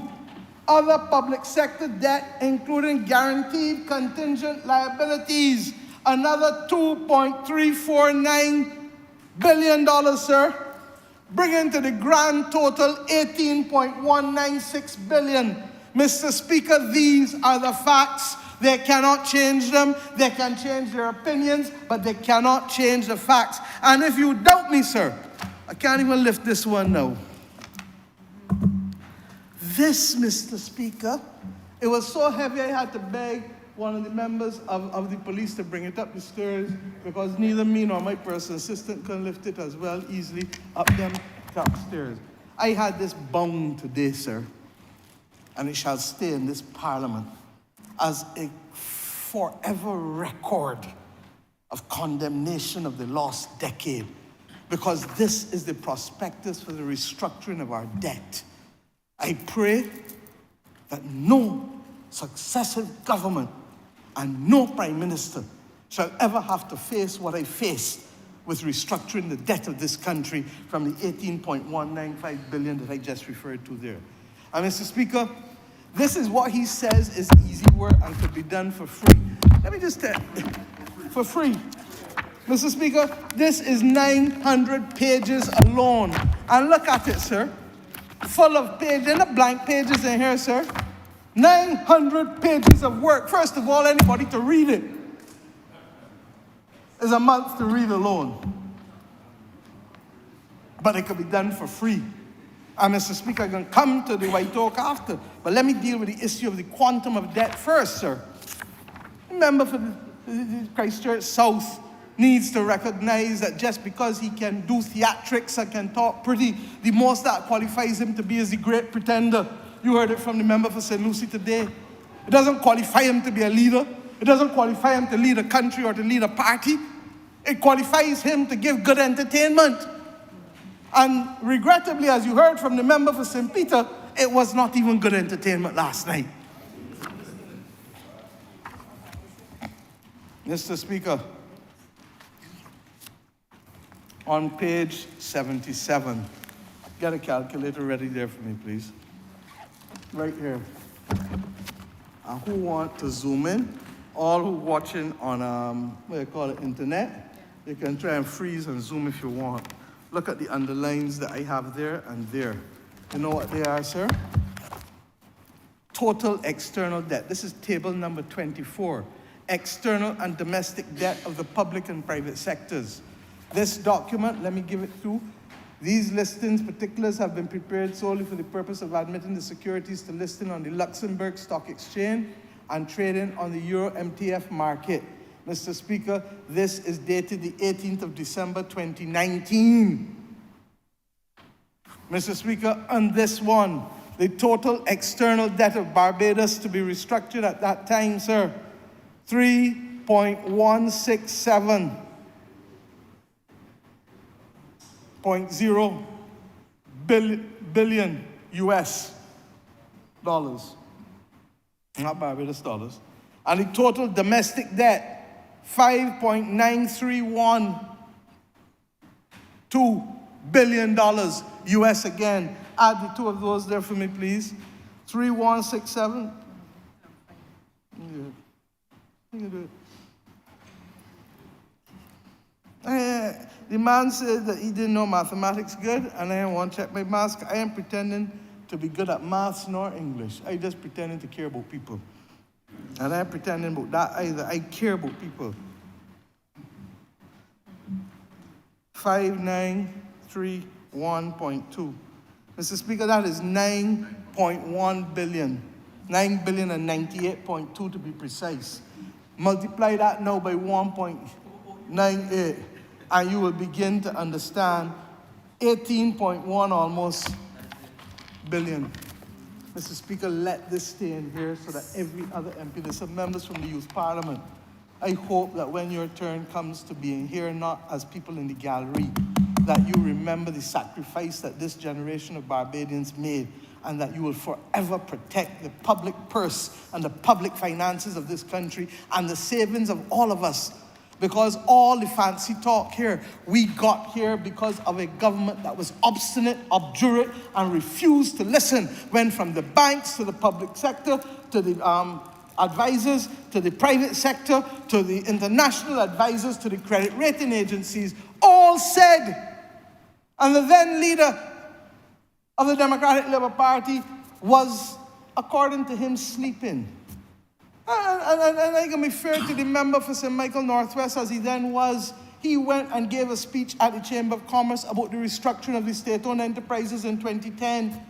And then after he made the speech, he was slapped down by his cabinet. Slapped down. And nothing was allowed to happen, sir. And for 8 more years, this country went down a path that it could not justify. Could not justify. Mr. Speaker, this government must remain focused. This government must remain focused on its program and policies, sir. And I say so without fear of contradiction, sir. When he spoke about White Oak, I'll deal with this one last time. Oh, this is a 2-member firm. The member for St. James Central dealt with him as if he is not a sole practitioner. Where do you get the right to look in a mirror and point a finger at others but don't see the 4 fingers pointing back at you? And worse still, now we heard what the Deputy Prime Minister has laid before this honorable chamber. I can assure him that nobody will charge him $141,000 on this side to represent him. And I come back to that. Mr. Speaker, White Oak. Before White Oak, and White Oak wrote the last government. You know that's a joke? They didn't start with us. They wrote the Democratic Labour Party government, who ignored them because they were singularly focused on the road that they were going down to the point of carrying us beyond the 5-year limit into the 90-day extra time. You know, in football, you have extra time for 30 minutes. Well, in Parliament, it's extra time for 90 days. And they went in the extra time voluntarily. Mr. Speaker, White Oak restructured Grenada's debt, 91% of it in 2005. White Oak restructured Dominican Republic's debt, 97% of it, 2005. White Oak did Belize's first restructuring in 2007, 98% of it. Côte d'Ivoire in Africa, White Oak was one of the people in that advisory team, 2010. White Oak was in the Seychelles, they were the lead advisor, 100% of the Seychelles debt, and that was 2010. They participated among a large group of people in the Greek restructuring as well. In 2012, they were the sole advisor in St. Kitts and Nevis in 2012. They were the sole advisor for Belize's second restructuring, and may we never have to do a second restructuring, sir. In 2013, they restructured Ukraine. Ukraine that you hear all about, they were part of a team in Ukraine that did it in 2015 before the war, 83%. They did Grenada, Mr. Speaker, again in 2015. And that is why we are working so hard, Mr. Speaker. Both Belize and Grenada restructured once, restructured twice. And that is why this team must come together. And if I have some times to be a little unpopular, I will be. Because I do not intend for the government of Barbados to face another debt restructuring in my lifetime. In or outside of Parliament, I will do everything to help those who have ears to listen and hands to act. Mr. Speaker, Belize had a third one in 2017. And this goes back to whether you are prepared to cut deep enough and to do the structural transformation that you have to do. That is why we remain focused on dealing with the state-owned enterprises, sir. And then in Africa, White Oak and others, at the same time that they were doing us, they were doing Mozambique. Mr. Speaker, and what was the fee that they charged us, sir? 0.4%. Mr. Speaker, they didn't charge a fee that was disproportionate. They charged a fee of 0.4%. And that 0.4%, let me put it in context now. That's not even 1 cent in a dollar. So out of $10, that is 4 cents out of $10. You go and you ask a man to pay you, to give you back $100, and he asks you for 40 cents. 40 cents out of $100. You ask for $1,000, and you pay him $4 out of $1,000. You ask for $10,000, and you pay him $40 out of $10,000. Mr. Speaker, these numbers sound big to a little child. 1,000 is big. You remember when you were a child and you hear about 1 million? 1 million seemed like infinity. And what he's trying to do, as the member for St. Peter said today, is that he's trying to pass remarks and drop remarks, good old Bajan phrase, drop remarks to make people feel uncomfortable, make people feel something nasty or sordid has happened. Mr. Speaker, we laid the White Oak contract in this Parliament.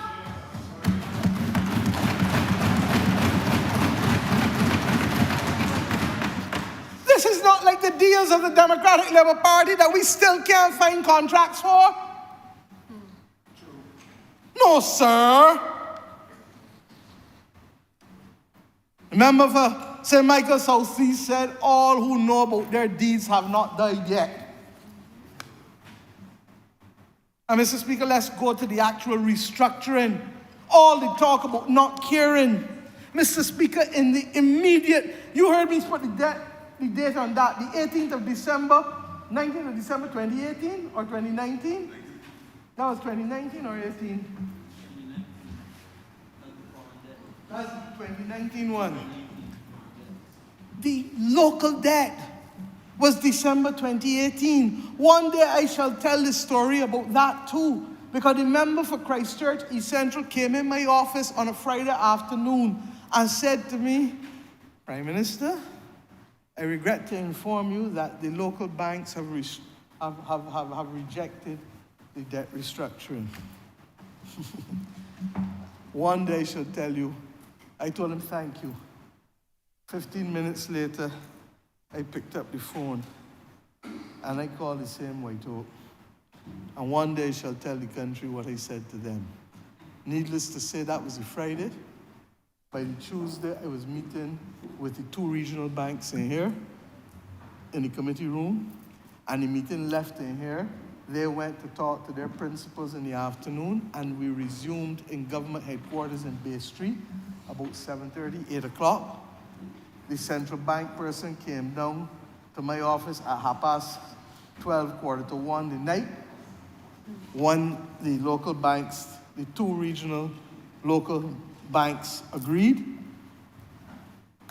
I had a few soda bicks and some cheese, and they shared in that about quarter to 10, 10 o'clock the night, and that was their supper. One day I shall tell the full story. Suffice it to say that all the fraudsters of the banks at the time that they would lose 3 and 4 years, 1 year of losses. 1 year. But Mr. Speaker, this matter was settled by the last leader of the opposition raising it in here. They campaigned on it in January 2022, and the country settled it in January 2022. But I'm conscious that I have some members of the Youth Parliament in here who 2-3 years ago may not have been following. And they're the ones who must carry the tradition and the knowledge and the customs of this Parliament in the same way that I had the honor to be able to come into this Parliament in 1989 and 1990 and 1991. I was in the Senate. I know what it is to tell the story of the 8% pay cut. I know what it is to be told that this economy was batting like Gary Sobers, and the next thing you know, 4,000 people were being sent home. I know the night when I was in Huddersfield Turning, and I made the point about the 4,000 people being sent home, and I was called a liar as a young candidate in this country. And lo and behold, less than 9 months later, not only were 28,000 people marching up and down Broad Street, but that the 4,000 people were sent home and the 8% pay cut came. So, Mr. Speaker, let me move from those matters. No, there was one other matter I wanted to tell you, that even after we were dealing, we had finished the domestic debt restructuring, sir, and we were about to go into the foreign debt restructuring. And, Mr. Speaker, when that happened, we heard from some of the pensioners who had debt that things were rough and that they really needed to help. And Mr. Speaker, we then decided in 2 lots and gave back people up to $100,000 in cash, even though we were doing the domestic debt restructuring. Mr. Speaker, in November 2018, people got short memories. In November 2018, we gave them back, sir, $50,000, 20 in November 2018, and $30,000 in March 2019, 4 months later. And then we committed, Mr. Speaker, to pay the other $50,000 over 42 months. Mr. Speaker, all of them received their money. We even gave another increase, and then I paid down debt again here last year again. Not only did we not raise taxes last year, but we paid down debt too. And Mr. Speaker, this country, lest we forget, lest we regret, this country cannot afford the mistakes. Member for St. James South said it again. That the member for Christchurch South said that, oh, he might be wrong. Well, you can go and play school in George Street and tell me if you're wrong. But this country cannot afford the luxury of another Democratic Labour Party administration. We have had now, since regrettably, the passing of the Right Excellent Errol Barrow.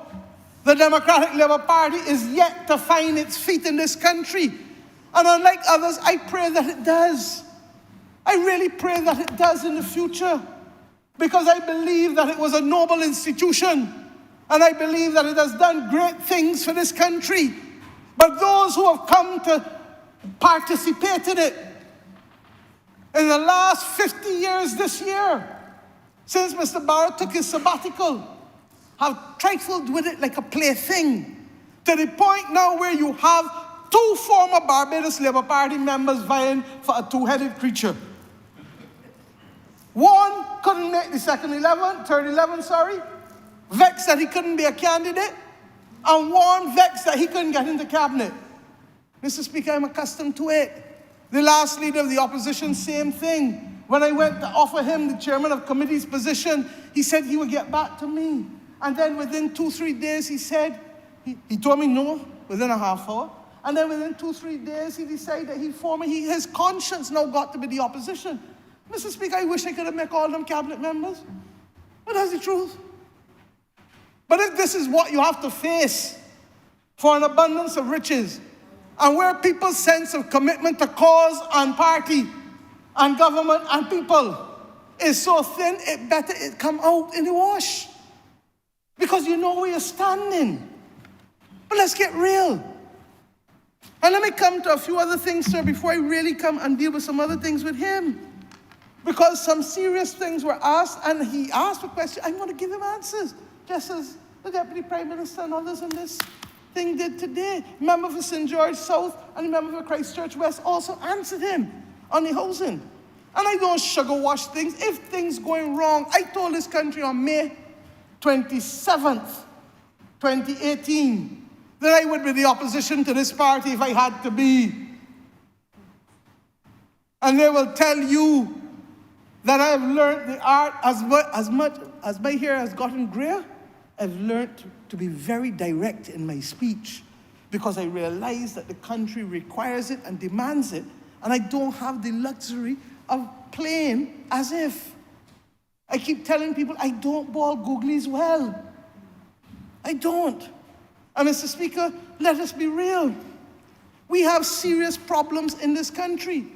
Remember, I'm not going to get into all of it tonight, but what they left for us at the Water Authority, the reason why I took responsibility for the Barbados Water Authority is because I discovered that the situation is far more dire than even we realized in the early years. The Water Authority does not and cannot go and raise money on its own. It has to depend and to weigh down government's balance sheet. The same balance sheet I want to build schools and refurbish schools. The same balance sheet that I want to be able to do things with the police and law and order. I can come to why hope exists because we found a way of not weighing down the central government's balance sheet with hope. Mr. Speaker, these are the real facts, and if they don't understand, say so, and let us arrange for some tutorials for them. But to come in here and to cast aspersions is wrong. Let me tell you what I got from this, sir. The last unqualified audits for the BWA are up to March 31st, 2017. You know why, sir? Because in April 2017, sir, the Water Authority under the last government bought a new IT modernization system. And that modernization system, Mr. Speaker, between them, some of it was for smart meters that were never smart. The smart meters was 34.499 million of that, and they were never smart. Never got the remote reading. And we're now working to deal with that through properly getting the codes, etc., to be able to make them function. Mr. Speaker, there was a company called SCL Sales and Services, $13.3 million. Another company called Water Management Caribbean, $9.2 million. Another company called EDM World Services Limited, Worldwide Services, $17.5 million. Mr. Speaker, Co-Water Sojima, $62 million. And that Co-Water, I believe, is the company out of Canada. And then the task unit fees for $616,000. Mr. Speaker, not only did the smart meters not work, the IT system has not worked. The BWA was then locked in with that contract into an 18-month maintenance contract with Co-Water at a total cost of $825,000. Say what you say about White Oak restructured the debt, and we had all the room to ride through the pandemic and all the other misfaults that we had. You know that you can't get proper figures out of the Water Authority and proper reports. They have to use Excel. You know, the same Excel that every little child and everybody personally has used? That's what they've had to resort to. And Mr. Speaker, when the contract came to an end also, not just the maintenance part, the overall contract in April last year, under the Deputy Prime Minister, they said that they wanted 24,000 US a month. And mercifully, the board up there said, no, no, no, no possible way. And the reason, Mr. Speaker, is that when all of the contracts and works were undertaken, the price to date, we suspect, may even be more than the 137 million, because the reason for the uncertainty that we have is because the very same system that they gave us is broken.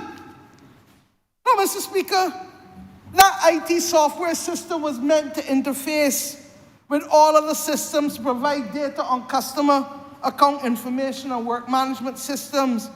And it never worked properly. I have a berriffle of emails and letters that the Water Authority sent me today of them asking over and over and over for this to be fixed.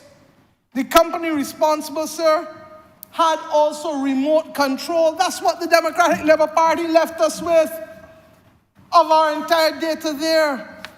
And Mr. Speaker, that no one here then could go into it and try to fix anything that had gone wrong. And the same company, in spite of us writing as a country to them, they didn't seem to be able to fix their own system.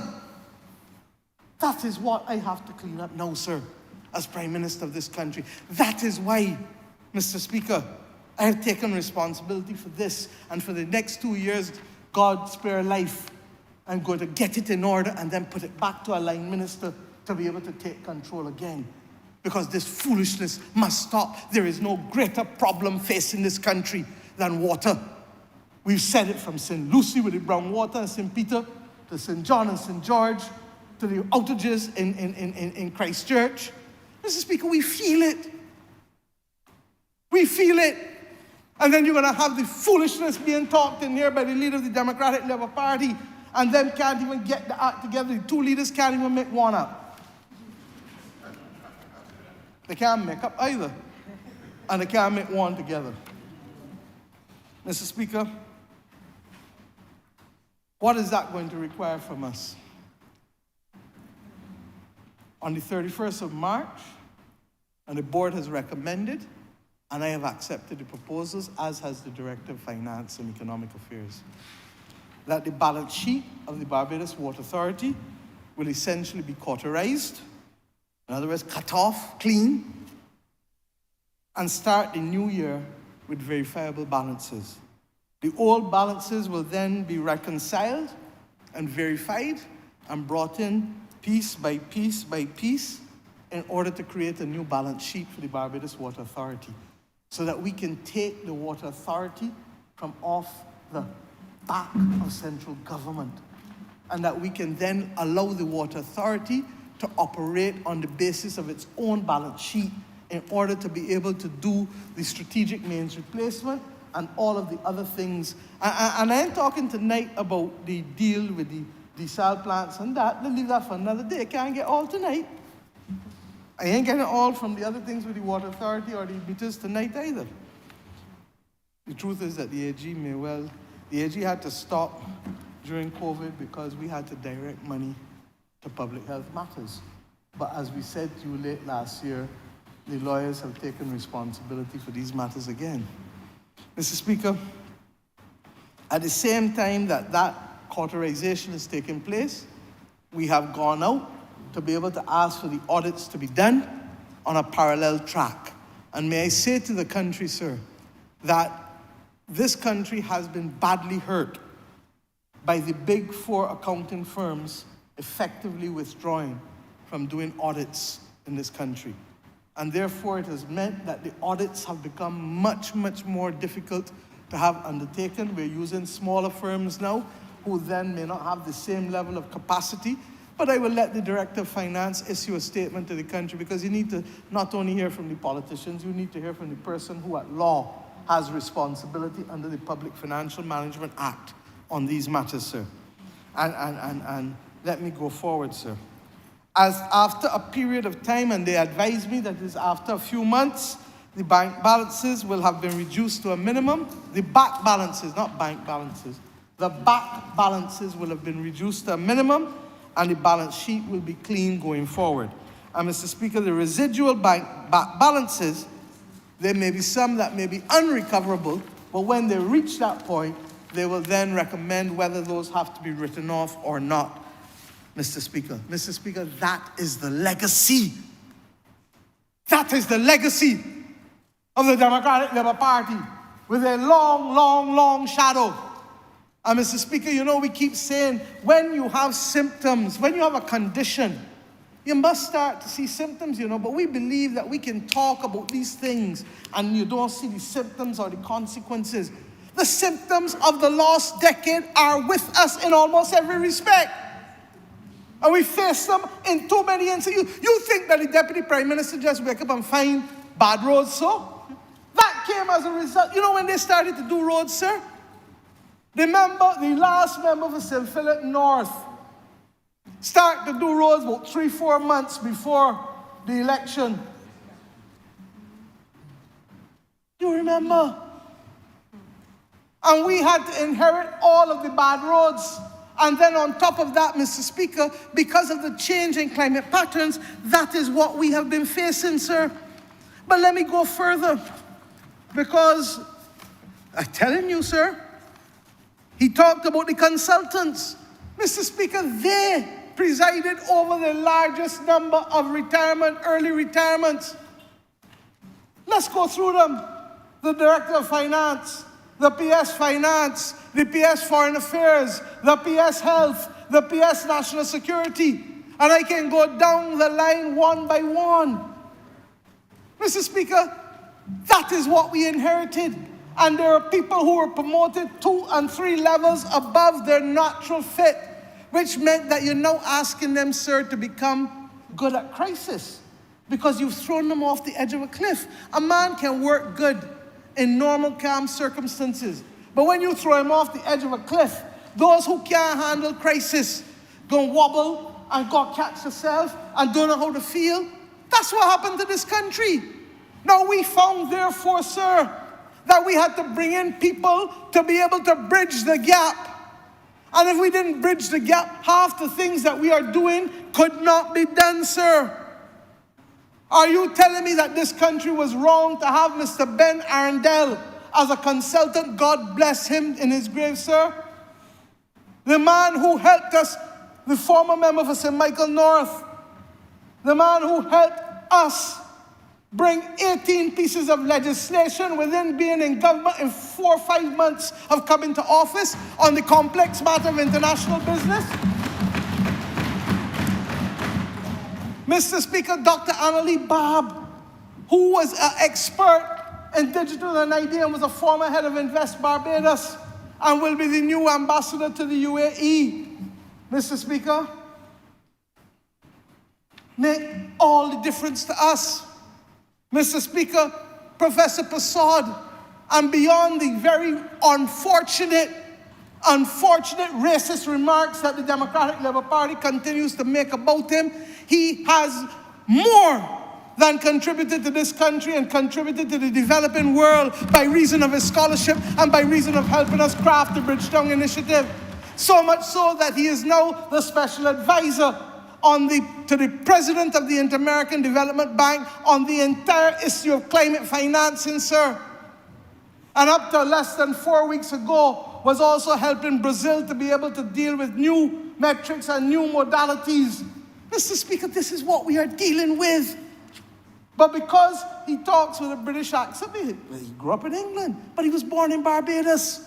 Mother taught at Harrison College, all like the same former member for St. Philip South who was busy helping the leader of the opposition last weekend. Poor them.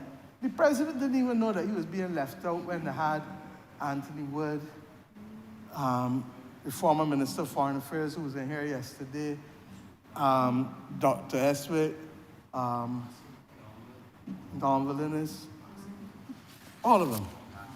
That's neither here nor there. Mr. Speaker, Dr. Hugh Seeley, of blessed memory as well. Dr. Hugh Seeley, Mr. Speaker, was the negotiator for Article 6 of the Convention with the climate. Dr. Seeley is known by the entire world as a Barbadian expert. And Mr. Speaker, he didn't only do it under us as a government, he did it under them too. What foolishness am I hearing, Mr. Speaker? It's because of Dr. Seeley and eventually Dr. Mwanza and the Water Authority. That remember we used to talk about doing a West Coast sewage project that would cost us almost $1 billion if we had to do it?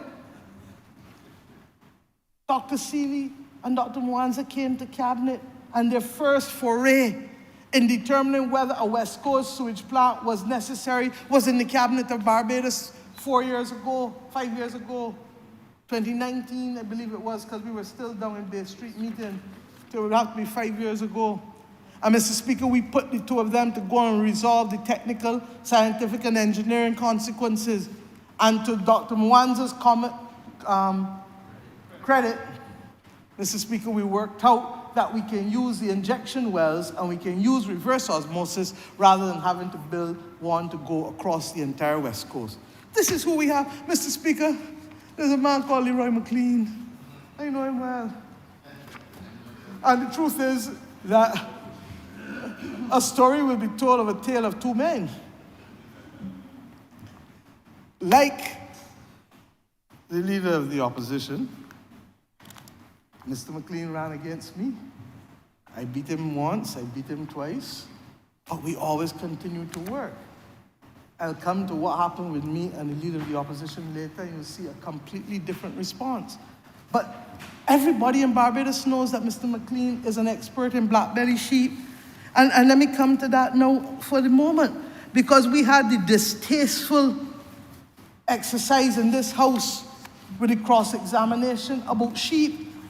It is true, I have wished that it was his brother speaking, because at least the brother is the single largest owner of sheep in this country and knows something about it. But do you know, sir, that when he made mock sport about the Guyana sheep, we asked Mr. McLean, former personal assistant to the Right Excellent Errol Barrow, Mr. Speaker, about the sheep in Guyana. 707 sheep were sent to Guyana. All of the sheep were sent down and secured in 3 voyages. They arrived alive and in good health. You know how much sheep they got in Guyana now? It moved from 707 to 1,150. And that is in spite, sir, that apart from the few losses that you would expect normally with any large number of sheep, there was a dog that attacked 39 of them, of the sheep and lambs that were killed. Mr. Speaker, nothing wrong with them. The mortality is below 10%. And like us, in Barbados, both countries have been experiencing very dry conditions. But Mr. Speaker, we didn't stop there. We heard all the foolishness that this government is only, as if it is minor. You know what difference a hampers make to a family at Christmas that ain't got nothing? You know that churches do it too, sir? You know that businesses do it too, sir?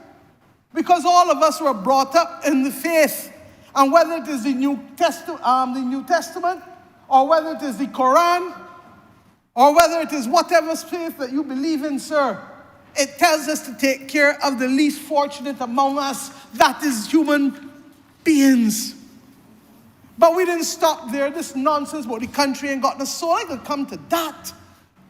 Because, Mr. Speaker, Southern Meats, we brought in a butcher. You hear that we only want to give people, remember for St. James South put it well again, that we started these programs, yes, in the middle of COVID because we didn't have a choice. But the asphalt program was always meant to be a 3-month program. Member for St. Michael Northwest made the point today. Thank you, sir. And that it went from 3 months to 6 months to 12 months to 18 months to 24 months.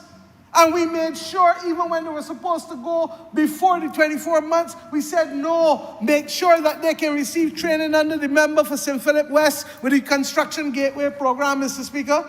And when they get that training, Let them, Mr. Speaker, be the beneficiary of new skills that can carry them for life. Welding, gabion building, tree trimming.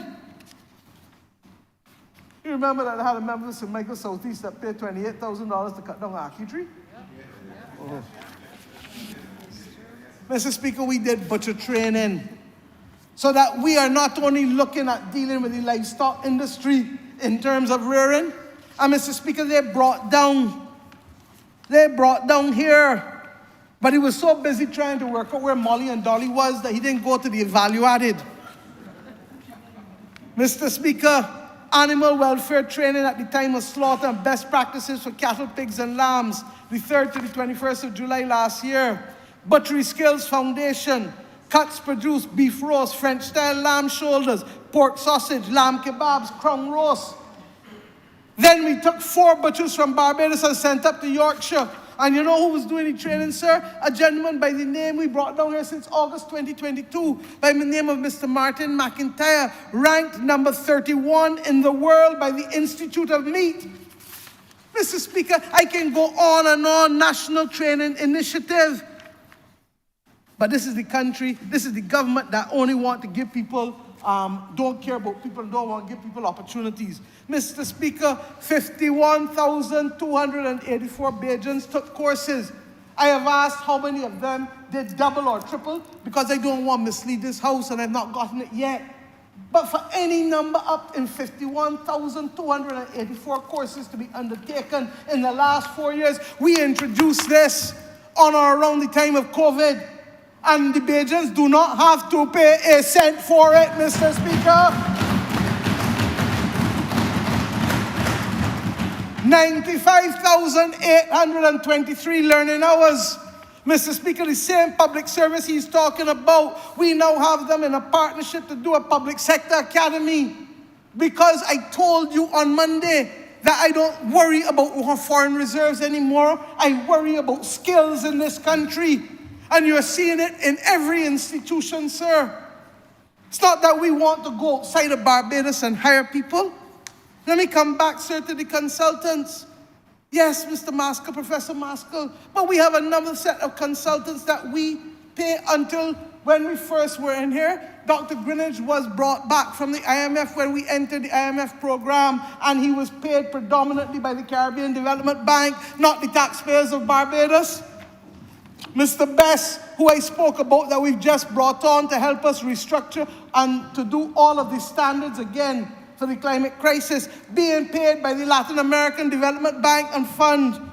The lady who has now been seconded from the International Financial Corporation to work with me and who drafted our climate resilience plan, investment plan that I spoke about on Monday, she is being paid for as well.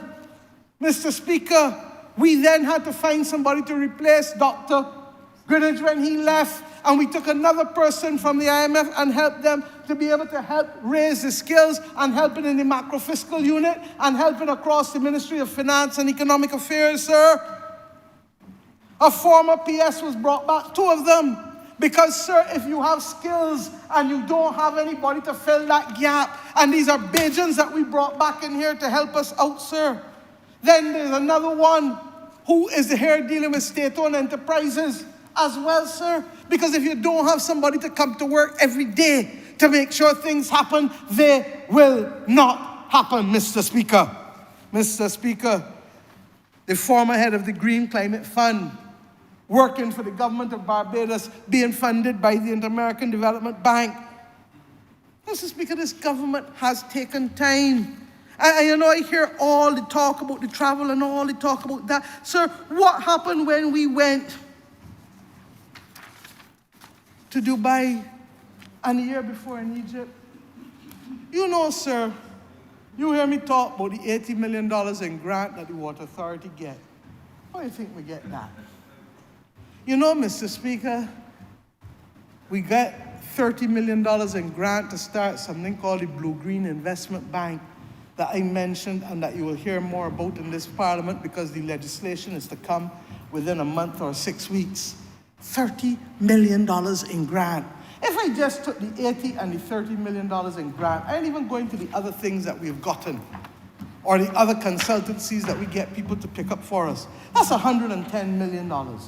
Mr. Speaker, the reality is that you can't stand, and Mr. Barra said it better than any of us, but they forgot that part of his legacy, that you cannot stay in Bridgetown and negotiate work for this country that is 166 square miles in the middle of the Caribbean Sea and the Atlantic Ocean. And I am telling you, if you didn't know it yet, sir, the others will tell you, I do not travel first class.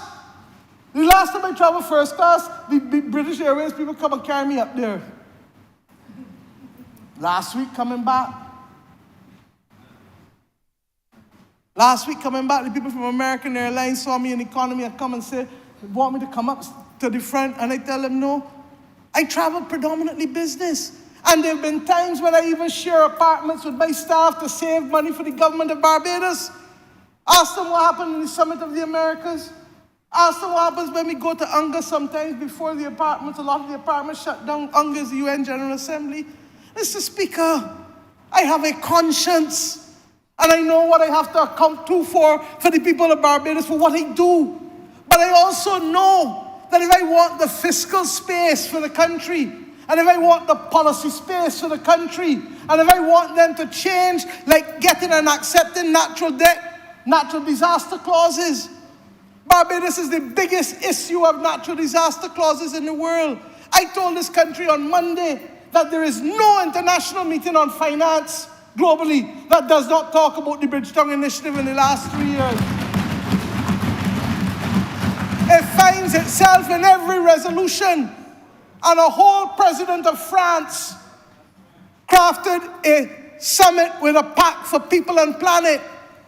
Mr. Speaker, I serve as chair, co-chair on a number of bodies. And these are the things that have opened up for us.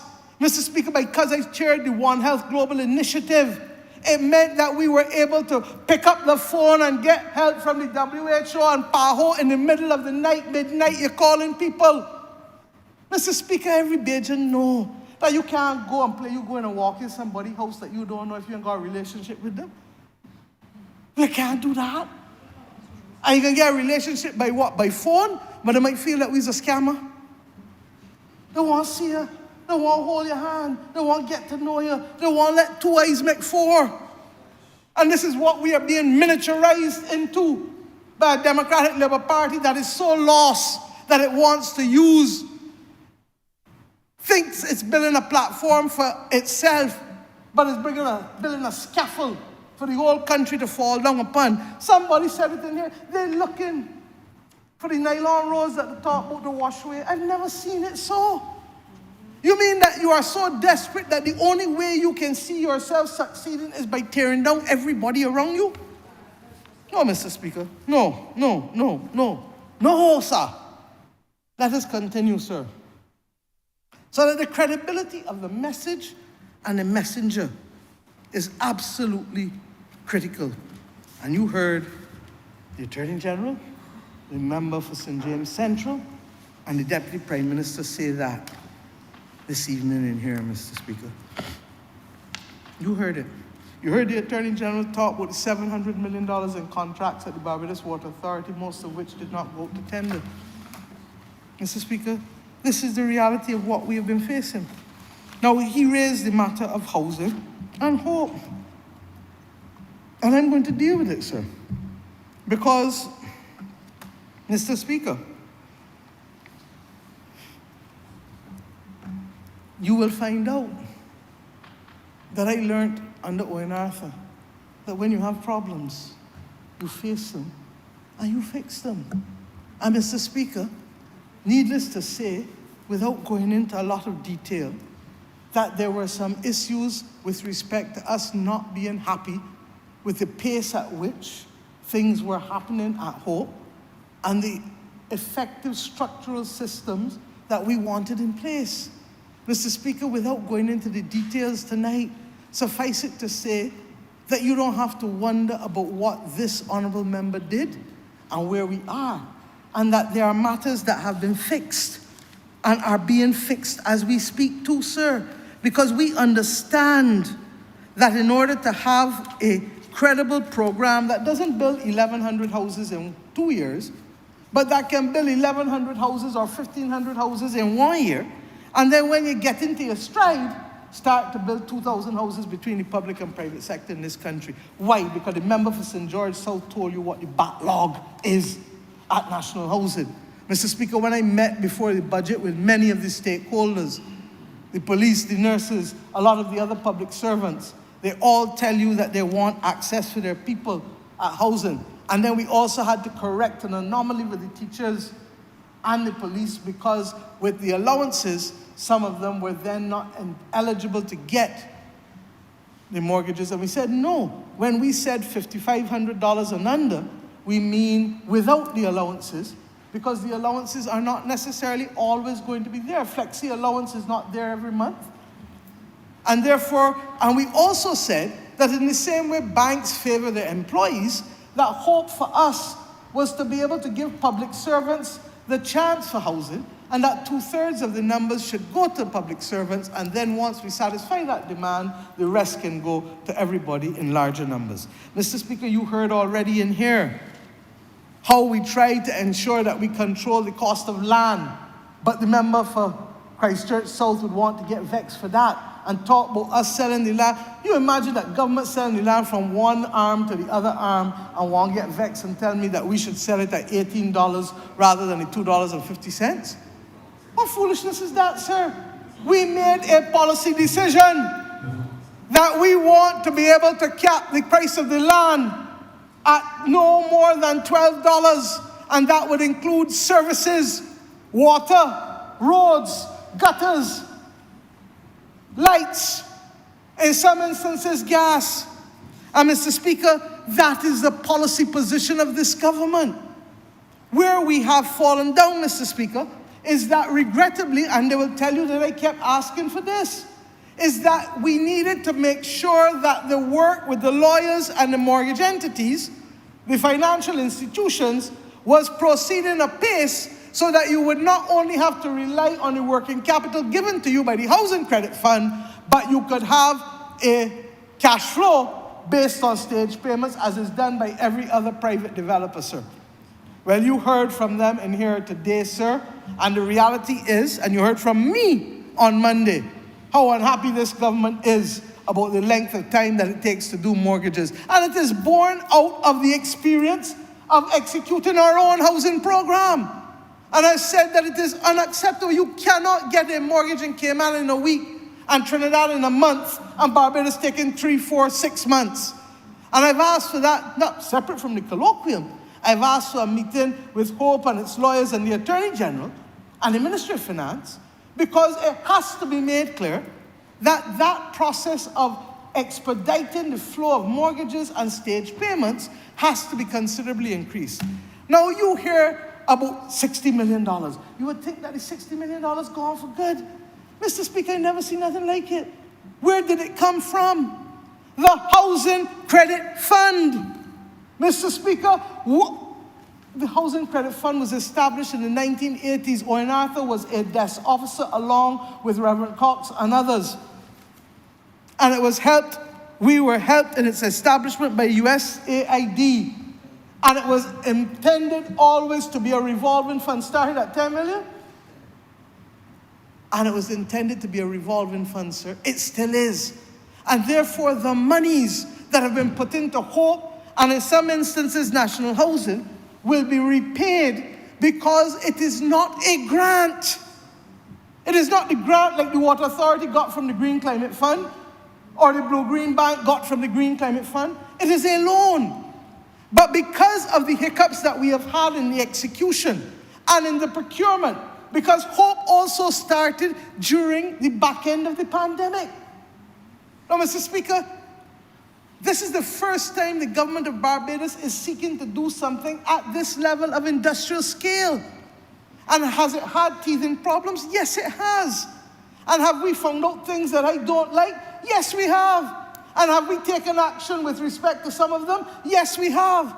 But I'm not going to prejudice it this evening, because I've asked for a full investigation into every aspect of it. And Mr. Speaker, I go further. I go further. The houses that have to be done and the lots. The Ministry of Housing now has the lots for 20,000 housing solutions.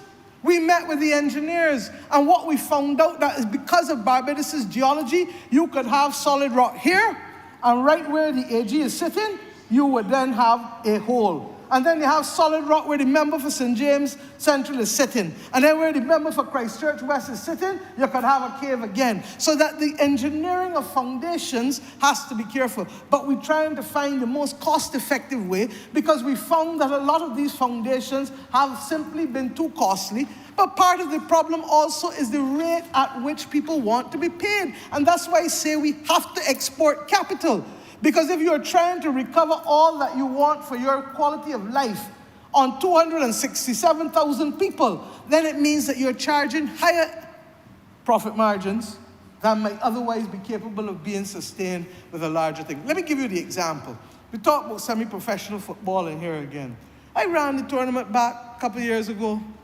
And Mr. Speaker, if we had done that tournament in Guyana or Trinidad, it would be going on all like now at the time. Because instead of having to worry about how you're going to get 1,500 or 2,000 people in there, you would be getting in the Guyana and Trinidad probably 10,000 people every Sunday, because the population base is significantly more from which to draw. And it's the same thing with almost every commodity sold in this country. And we're going to have some straight talks, and maybe you're going to find some public venues other than Parish Speaks to begin to have some straight talks with people. As I've said, ministers have to start accounting to the public on their own, separate than from the Parish Speaks, as to what they're doing. But we also have to talk the country through the problems that are likely to be generational if we don't fix them, and likely to cause real problems. But in Lancaster, yes, 152 houses, 16 mortgages executed, 40 mortgages in the process, and the purchase and vetting and letters of others progressive. Mr. Speaker, there's no way that should have been taken almost a year. No way. We have the ones at Poole, and those are being held up, Mr. Speaker. Let me go back. The Clico lands and the Clico settlement arranged that there were certain things to be isolated for the Eastern Caribbean. Villanova was one, Wakefield and Poole and others were in there. The building next to the Supreme Court, where the Clico headquarters is one. And Mr. Speaker, we made, and it took us almost a year to get it done initially, where we said to the Eastern Caribbean, the government of Barbados will replace those properties for you, which are of no use really to you, with bonds. Because we want to use these properties that have become a public nuisance, the derelict, the breeding rats, and we want to be able to monetize these, same thing I said in this budget, in liquid and derelict assets. And Mr. Speaker, we have been waiting for the court. It isn't only the private people that's got to wait. We have been waiting for the court to sign a document now for how long, AG? Almost 2 years. That's what we're dealing with. But if you hear me coming here and make noise, then you can hear that the Prime Minister won't cross the lines with separation of powers. So I sit down and wait. I sit back and wait. Now, there are others who have written me that I can't sit back and wait because I then have a prime ministerial obligation under the Constitution. And I give them that assurance. But let me come back to this, sir. So that we have a whole host of things. Poole North, 201 units. 17 wall structures up and more foundations. Colleton, 50 single units. Poole South, 115 at the site design stage. Todd's East, 195, awaiting planning permission, but subject to the same wait for title from Poole North and South. That's the title I just talked to you about coming out of the Clico land, sir. Although I believe that we've gotten permission for a license to use the land, and therefore you can put the roads and services in on it first. Then we have Clifton in St. Philip, and River Crescent in St. Philip, and Concordia North, Concordia South, Woodbourne, Lower Burney, same Lower Burney that the Deputy Prime Minister talked about. Mr. Speaker, I have asked for these things to be paused in order for us to put industrial processes in place, processes that look at the appropriate vesting of land so that they can transfer the land, and get also, Mr. Speaker, the stage payments. The streamlining of the planning approvals, the Honourable Member for Christchurch West has gotten the memo and has been working assiduously to get that streamlining for them. The aligning of the building of roads and infrastructure will allow the land sales. If it was one thing I complained about for more than a year, member for St. George South and the member for Christchurch West will tell you with hope. I said you have to align the stage payments with this, because you cannot only rely on central government initially for your working capital. Mr. Speaker, I go further. I talked about the execution of mortgages and the systems that need to be put in there, and the matching of construction with mortgage payments. And Mr. Speaker, then the various construction technologies that we are using, whether for wood, light gauge steel, precast, concrete, or blocks. Mr. Speaker, the member for Christchurch South reminds me, sir, of a person who sees somebody go and buy a leg of pork in Basics in Oystons. They carry it home in Scarborough. Oh, I shouldn't say Scarborough because you didn't go up in there to see the people. They carry it by the market. He used to go there occasionally, but not recently. And they see them season it. And they see them put it in the oven. And when it gets in the oven, after 15 minutes in the oven, he said, take it out, let me cut it. And when he go to taste it, he said, oh Lord, this can torment me. Well, it must torment you. You ain't let the thing, you ain't let it cool down. You ain't let it cook. The government's housing program is now starting. Let us get on with it. Let us get on with it. And if when we get on with it, there is something still to be said or done, we shall be accountable for it, Mr. Speaker. Nobody is asking for any special pleadings. But what we are asking is to be able to get the work done. And to have 1,100 and something houses finished nationally is not enough in 2 years. I have said so. And that what we need to have, Mr. Speaker, we need to be able to put the systems in place, and I'm now satisfied that it is being done. He talked about the CEO. Of course, yes, the CEO is not Bajan. But that is not because we didn't look for Bajans first. There were advertisements about here. There were even engagements with Bajans, engineers that I know about. And it was held up for almost 3 months trying to negotiate with Bajans at the same fee, by the way, that the people are now getting paid. And I didn't set the fees for state-owned enterprises, sir. The fees were set by others and by the last government in the most part, and we inherited it and continued. But you would have him cause people to believe that we're doing something nefarious in here. Look at the letter I make it a document of the House for the work permit, March 15, 2024. Where the work permit is granted from the 11th of February 2024 to the 10th of February 2027. It is now a document of the House, sir.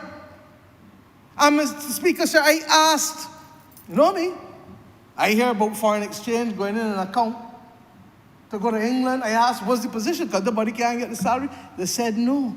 That what happened initially before the work permit is that the gentleman was doing a consultancy assessment, and that the consultancy is what was paid for to go to the UK, but that his salary is very much going to be paid in Barbados, and he too will be resident.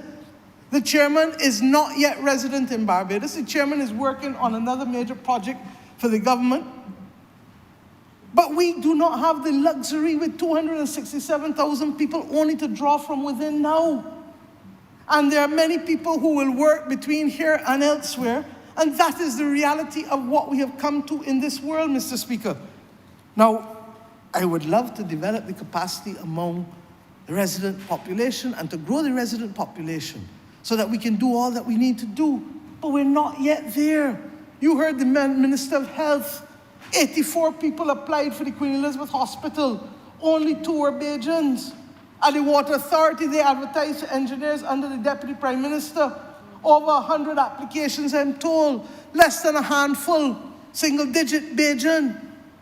Mr. Speaker, we have a problem. And let me explain it to you. If we do not get on top of it, it means that your labor costs are going to be excessive. And if they are excessive, it means that it will also be inflationary with respect to the goods and services that those labor costs are servicing. So, Mr. Speaker, we are very clear as to what we are required to do in order to resolve these problems. And may I say, sir, that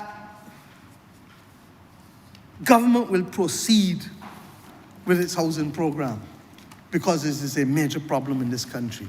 But government will keep its eyes open because we will face and fix anything. There is no evidence of corruption before me at all today.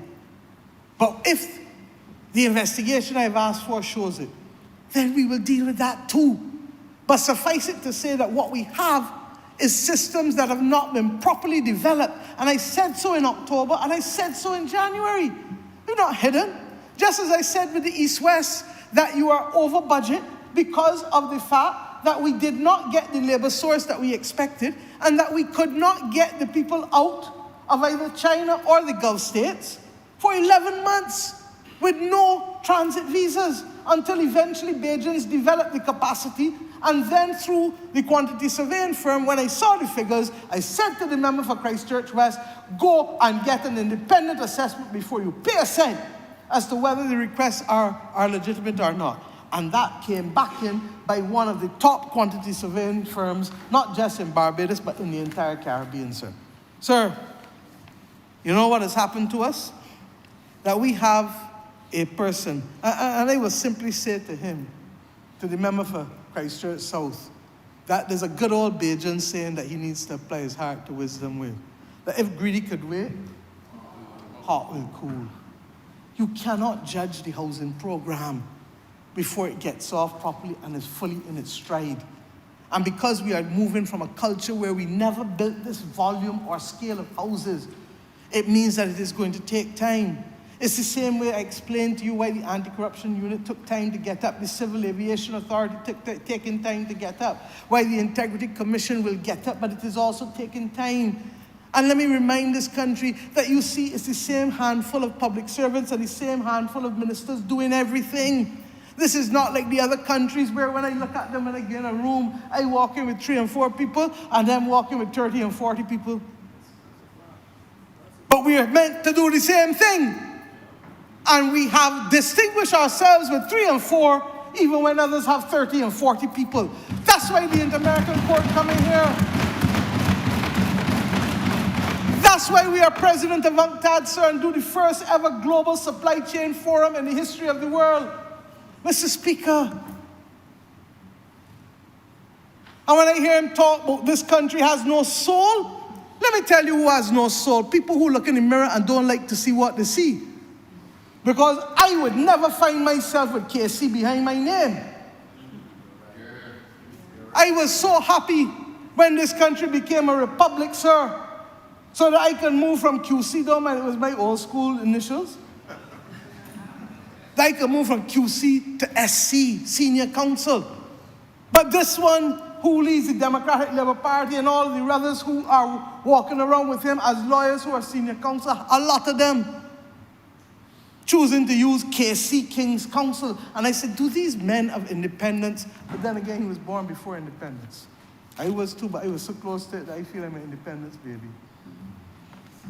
Do these men look in the mirror and see what they're saying? But then again, he wanted to talk about the former member for St. Peter wanting to work for free. Let me tell you about the former member for St. Peter and him. The former member for St. Peter called us one day and said, can you imagine that a young Barbadian who is supposed to be proud and who has 4 numbers ending in 1937 and 1966, has as his profile picture a picture with a legal horsehair wig? A wig that nobody in Barbados has had to wear for almost 30 years. But 2-3 years ago, that is the profile picture of the leader of the Democratic Labour Party. That is his mirror image. Everybody talked about the mirror image. Is that his mirror image? And then you're going to tell me about a party without a soul, a government without a soul? Mr. Speaker, we are the government that took the hallowed ground of Golden Square and said that to have people with a bus stand there and littering and garbage was wholly and completely unacceptable, and that area needed to be preserved to give and pay honor to the people like Israel Lovell and Clement Payne and all the others who lost their lives in the 1937 riots. That space is what secured for us The political parties, the one that I lead will become 86 years Easter Sunday night. And I can tell you, hold tight because you're going to join us somewhere that Easter Sunday night as we celebrate 86 years. Mr. Speaker, I am telling you that this is the same party that carried this country to the Republic. And every member of the Democratic Labour Party tell me that I can't go to a Republic, that we ain't consult. We ain't consult the people. The Ford Commission. I was a young minister, in Arthur's cabinet. Mr. Speaker, we went further. I was the one that led and came in here. And when the then Prime Minister decided to roll back because of the pressure at the time, we regretted it, but we understood what was happening. That's why he never moved Nelson. This is the party that moved Nelson from the center of Bridgetown, sir, and replaced it. This is the government that says this is where the slaves got off and were separated. And the tribute we want in the center of our town is to be able to pay tribute to the resilience of the Barbadian family. Mr. Speaker, it is not by accident that I come in here today and on Monday to talk about building resilience in this country, because if those forebears of us did not have the resilience to withstand the wickedness and the horror of slavery, we would not be standing here today as we are standing, sir.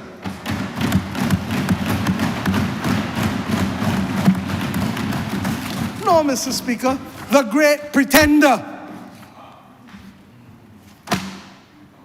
You cannot sit behind there for 5.5 years. You know, Mr. Speaker, I have never seen the signature of the member for Christchurch South until about 8 weeks ago, when I saw it on an invoice, and I was horrified,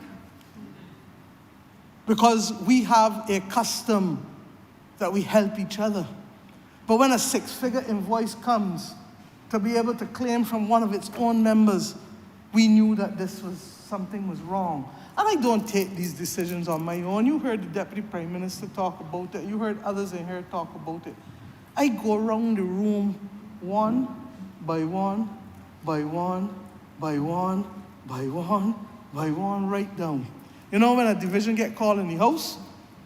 It's called a division in the Cabinet and the Parliamentary Party on fundamental issues.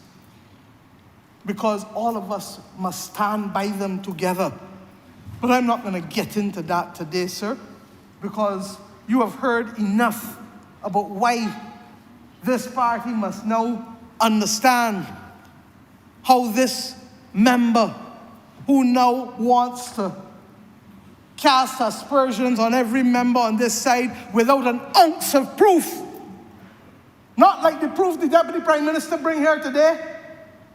Not like the proof that I have on him. But you cast aspersions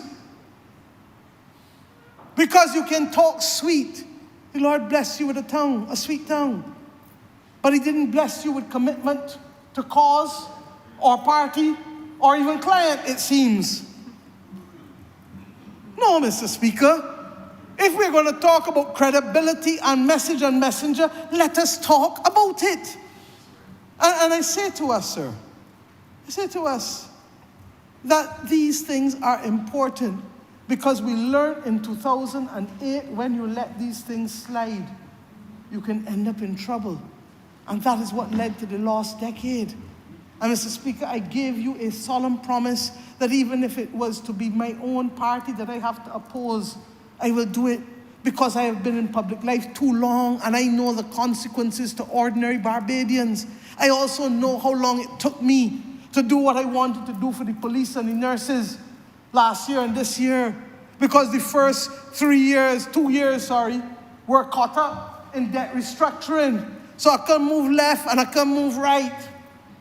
Then when I thought in December 2019, 18th of December, we getting ready and you're licking your chops now for what you can do to help people and what you can do to build out this economy, what you can do to get the project started. 31st of December, I'm driving in my car, driving myself. and I on the BBC News, and I hear about this virus coming out of China. And I put it back there, and I said, oh Lord, let me pray. But I put it back there. 3 weeks later, I was meeting with the Ministry of Foreign Affairs and the Ministry of Health for us to roll out a plan long before COVID hit Barbados till March 20th, 2020. But we were preparing for it because that is the kind of government we are. And Mr. Speaker, I say to you that it really bothers me. And I want to go further. You know, the honorable gentleman likes to speak about law. And I respect that. I'm a lawyer, he's a lawyer. He might have more recent practice than me, but I still remember something that I learned in law school, in the law of evidence. And the law of evidence, sir, tells you about the rules against hearsay. And Mr. Speaker, the rules against hearsay have certain exceptions, contemporaneous reports. But one of them, sir, is something called similar fact evidence. And similar fact evidence is simply, sir, a principle that establishes the conditions under which factual evidence of past behavior, subtext say misconduct, but I say behavior for the purposes of this, sir, can be introduced to be able to prove and to infer that the accused practices certain conduct. Now, there's no accused in here, although he took my speaking about case closed in a press conference on a Saturday, a metaphor politically, to then try to say that I am usurping the role of a DPP. What madness am I hearing? This is play school. This is play school or desperation, one of the two. But Mr. Speaker, let me carry you through the similar fact evidence. And you heard one or two people kind of refer to it. But you know, I perhaps am the best one to do this. In 1989, I decided that I was running in St. Michael Northeast. And I went to contest a nomination. And that's why I say to young MPs, don't be afraid to do that. At the time, Senator Barker was interested. And a gentleman by the name of Anthony Griffith of blessed memory, now, who used to live in the States.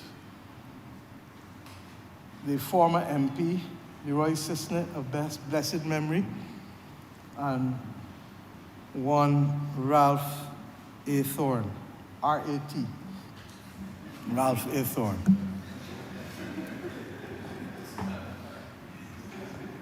Mr. Speaker, there was a 6-week nomination process. On the Sunday afternoon at Lawrence T. Gay School, I mobilized my people. We gone in there, we inside. We see Senator Barker. We see Anthony Griffith. We see Mr. Sisnett. So much so we did not see Mr. R.A.T., the member for Christchurch South, sorry. That people even asked whether his name was still on the ballot. And the MC of the afternoon said, of course he's still on. As fate would have it, he did turn up at Lawrence T. Gay, but didn't get much further than the gate. Now, Mr. Speaker, the rest of us, and to her credit, Dame Billy Biller always said you should have known from that day. The rest of us said nothing. Didn't come in to thank anybody, and this matters to me because I know what it is to lose. In 1994, I lost an election. And in spite of losing that election, I went to the counting house, Mr. Speaker, late the night to thank the people who worked in 1991, to thank the people who worked for me, who counted for me, and my constituents who were outside waiting for me on that night, 11:30 midnight. I could have easily gone home like many do. I went and thanked them. In 2008, January, we lost government. when others were busy cleaning out their offices at midnight and 3 o'clock and 4 o'clock in the morning. I said, I ain't coming here like a thief and I ain't laughing like one. I went in my office after some sleep at 1:32 the afternoon in the building right there, the Barrack building in Lodge Hill, and went and thanked all the members of the Ministry of Economic Affairs and Investment. And they even summoned me into the conference room to thank me as I thanked them for the period of time that we worked together. So, Mr. Speaker, when I see somebody behaving and fleeing, running, I don't know what other kind of things is run fast and move. Not me and that, I ain't getting that. But I want to say that the people in Butler's Avenue and in Grisette's where he was born and in Pioneer Road who came in there to vote for him came and explained to me afterwards in utter shock and horror when he was announced as a member of the Democratic Labour Party running in the constituency of St. Michael North. They did not know when he had left, for he did not tell them anything. He did not say anything. He then went to the Democratic Labour Party in St. Michael North and was beaten twice as a Dem. Twice, not once. And Mr. Speaker, you know the sad part? It's a constituency in which I live. And I then discovered that the same thing he did to the Barbados Labour Party in 1989, he then, a decade later, did it to the Democratic Labour Party. And Mr. Speaker, not a word in English, Mandarin, French, or Spanish, not even sign language, was uttered. Now, Mr. Speaker, I understand this, and I am telling this story because this is the second time now that this party has had people cross the floor and want people to believe that it is on high principle, when in truth and in fact, the facts need to be told to the country. Not for my benefit, because all is well with my soul, as it was in January 22, when I had to deal with the then member, then leader of the opposition. Mr. Speaker, the late Owen Arthur came to me. He made me in 2006, No, it was before then, sorry. In 2003, I became Minister of Home Affairs and Attorney General.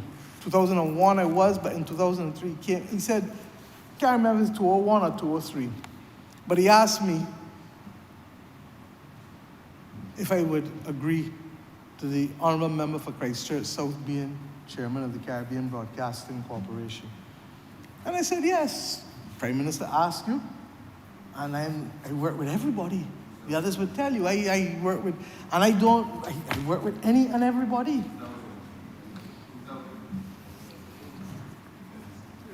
Mr.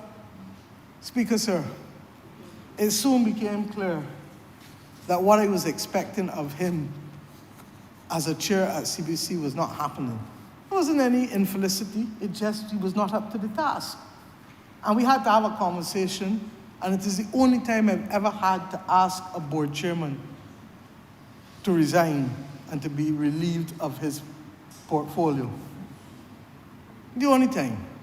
Because it was clear that he was not up to standard administratively. Now, Mr. Speaker, I say that conscious that I know when things and people have things in the craw. But in spite of all of that, sir, the others will tell you, I pride myself of not carrying malice in my soul, because I believe malice gives cancer. I believe it eats out your inside. And when the constituents of Christchurch South said this is who they want to represent them, the party agreed. And all of us, as you heard from the member of St. James Central, went and worked our liver gall out for him. Now, it is true, sir, that people will cross. And I said so. Some people cross once. Some people cross twice, change parties twice. But there are very few people who ever change it 3 times. And I've been told that how could I say easy come, easy go? Well, I'm showing you how I said easy come, easy go. It was easy come, easy go to the Labour Party people in St. Michael Northeast when he went to the Dems. It was easy come, easy go when he left the Dems to come back to the Labour Party. It was easy come, easy go, having won twice under the Barbados Labour Party. Never won once for the party he now leads.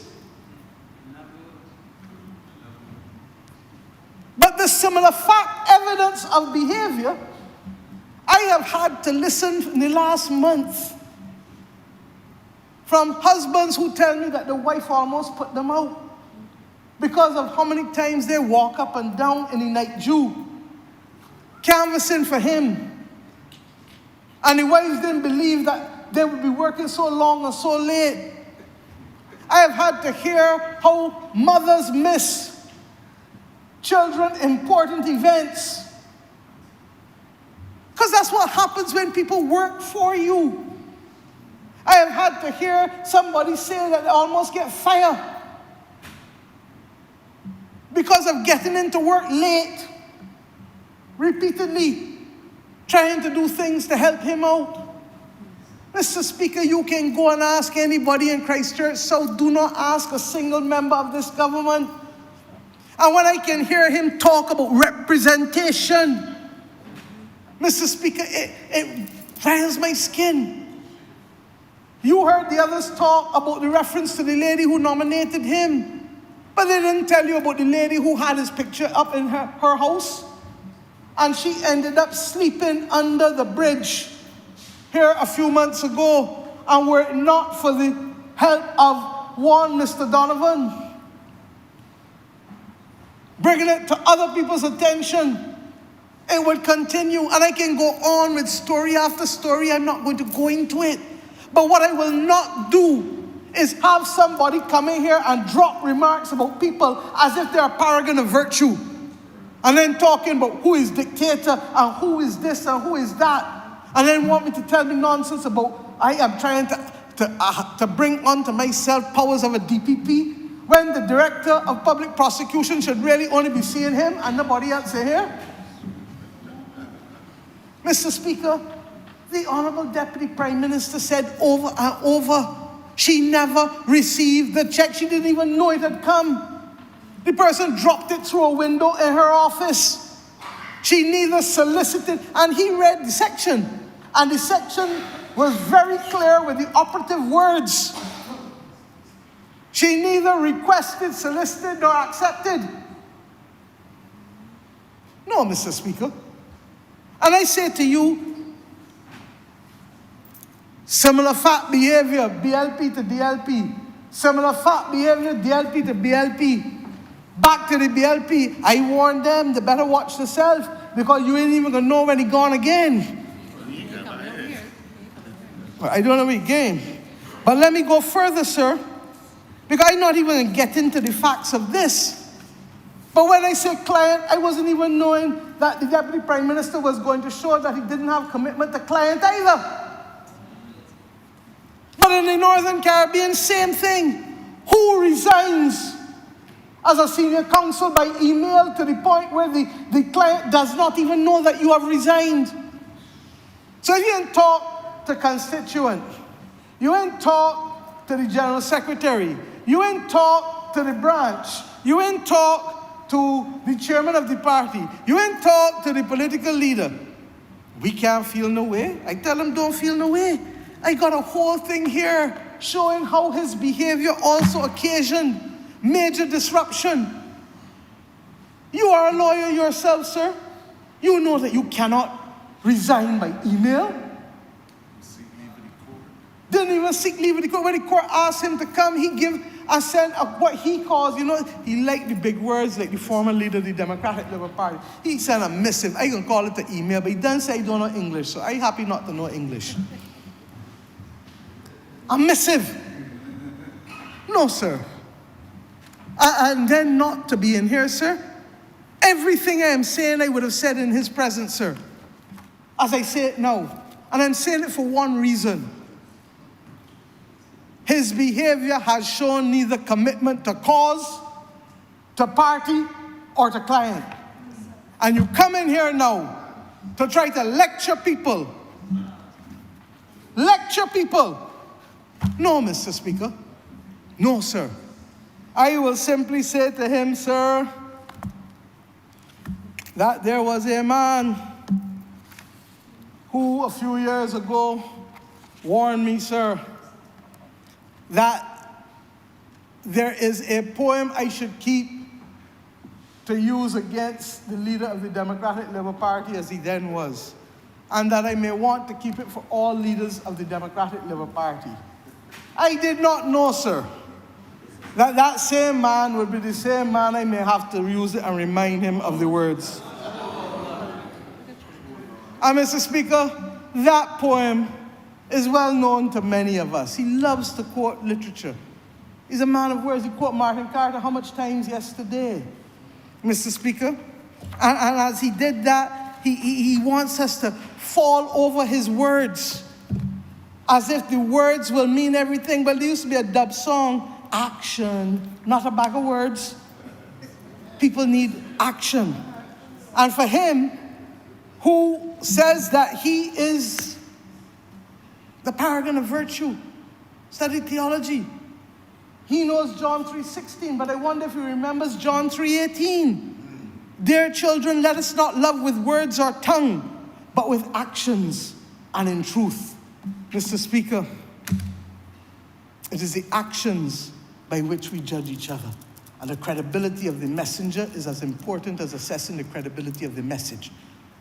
And that is why when he gave me this poem and he said it, you can go and find it on the internet too, because you hear his long voice saying it. I kept it, but little did I know that I would have to use it this soon against a leader of the Democratic Labour Party to fortify my presence and to ensure that I remember and remain focused. And I share it now with the people of Barbados because I realize that I may not be the only one who finds it comforting and needs it. But I hope that those youngsters in the gallery and others who are listening, especially young women, will remember this. You may write me down in history with your bitter, twisted lies. You may trod me in the very dirt, but still like dust, I'll rise. Mr. Speaker, those were the words he used when he said that a leader of the Democratic Labour Party was trying to explain me to the Barbados Labour Party and to the country. Does my sassiness upset you? Why are you beset with gloom? Because I walk like I've got oil wells pumping in my living room? Just like moons and like suns with the certainty of tides, just like hope springing high, still I'll rise. Did you want to see me broken? Bowed head and lowered eyes, shoulders falling like teardrops, weakened by my soulful cries. Does my haughtiness offend you? Don't you take it awful hard because I laugh like I've got gold mines digging in my own backyard? You may shoot me with your words. And this paragraph, this stanza, I want him to remember. You may shoot me with your words. You may cut me with your eyes. You may kill me with your hatefulness. But still, like air, I'll rise. Mr. Speaker, sir, I will not go into the rest of it. I say simply, sir, that the last verse inspires me even more. Leaving behind nights of terror and fear, I rise. Into a daybreak that's wondrously clear, I rise. Bringing the gifts that my ancestors gave, I am the dream and the hope of the slave. I rise. I rise, I rise. Mr. Speaker, we cannot choose what befalls us, but we must know how to respond on each occasion. I find it unfortunate that this situation has reached this point and that a person who has offered themselves, and we accept it in good faith, now wants to use this parliament as a whipping boy to justify what may be a tantrum and what may otherwise be a desire for glory. But suffice it to say that we have to be motivated by the noble traditions of representation and by the noble ambitions of the people of this country, because what we inherited cannot be what we leave to the people of Barbados.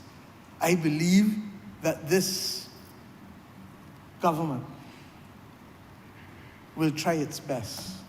We are not perfect, but we shall rise to the occasion, and in the same way I am comforted by the stanza that I will rise, I know that this government will keep rising in the interests and in the desire to bring the best for this country and its people. Mr. Speaker, I hope that over the course of the next few years, that the people of Barbados will recognize that do not be distracted by pretensive noises, but stay focused, because less we forget, less we regret. I'm obliged to you, sir.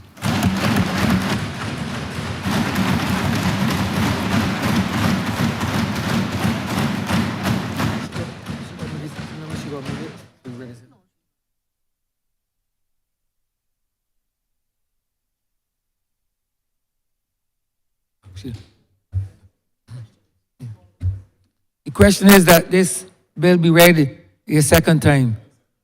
All those who are members in favor, please say aye. Those against, please say no. Me think the ayes have it.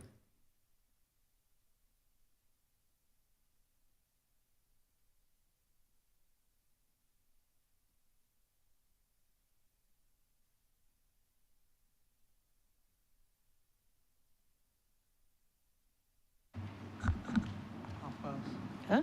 Tapas? 22? 2011. Honorable Leader, Government Business. Thank you, Mr. Speaker. I beg to move the suspension of the House until 20 minutes to 11. Questions that this honorable chamber be suspended until 10:40 p.m. All those honorable members in favor, please say aye. Those against, please say no. We think the ayes have it. This honorable chamber stands suspended until 10:40 p.m.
Recommittal of government notices, sir. Honorable Leader, Government Business. Thank you, Mr. Speaker. I beg to give notice of a resolution to grant the sum of $172,196,113 from the Consolidated Fund and to place it at the disposal of the government to supplement the estimates 2023 to 2024 as shown in the supplementary estimates number 2, 2023-2024.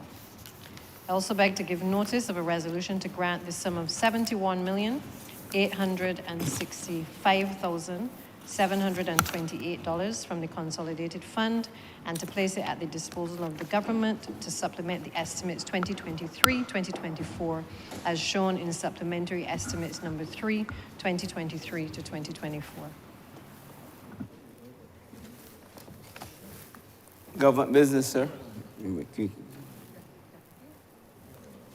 Government Business is the order of the night. Committee. Do I move it?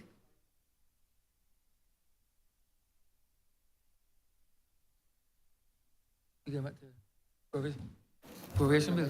Order number 8, sir. Resume. Right. Order number 8 is resumed.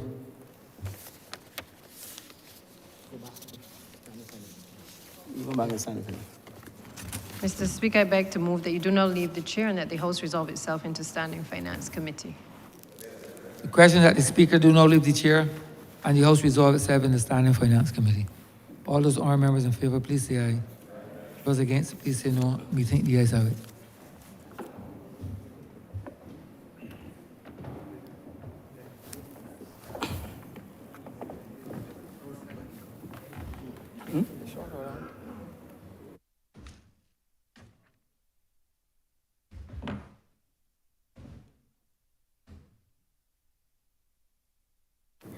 Yeah, you got a bill. How many bills do you got? This is the bill. Yeah? You want a new bill? New bill, yeah.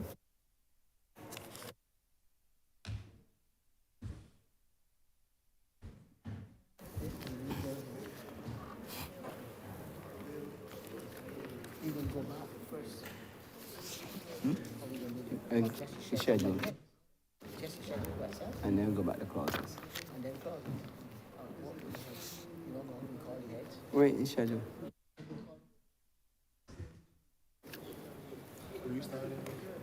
Go in the schedule. Oh. Okay. Yeah. I didn't committee now.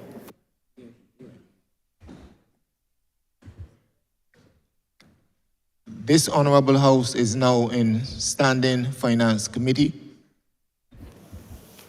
Mr. Chairman, Head 10, recommitted and amended in the amount of $1,919,776.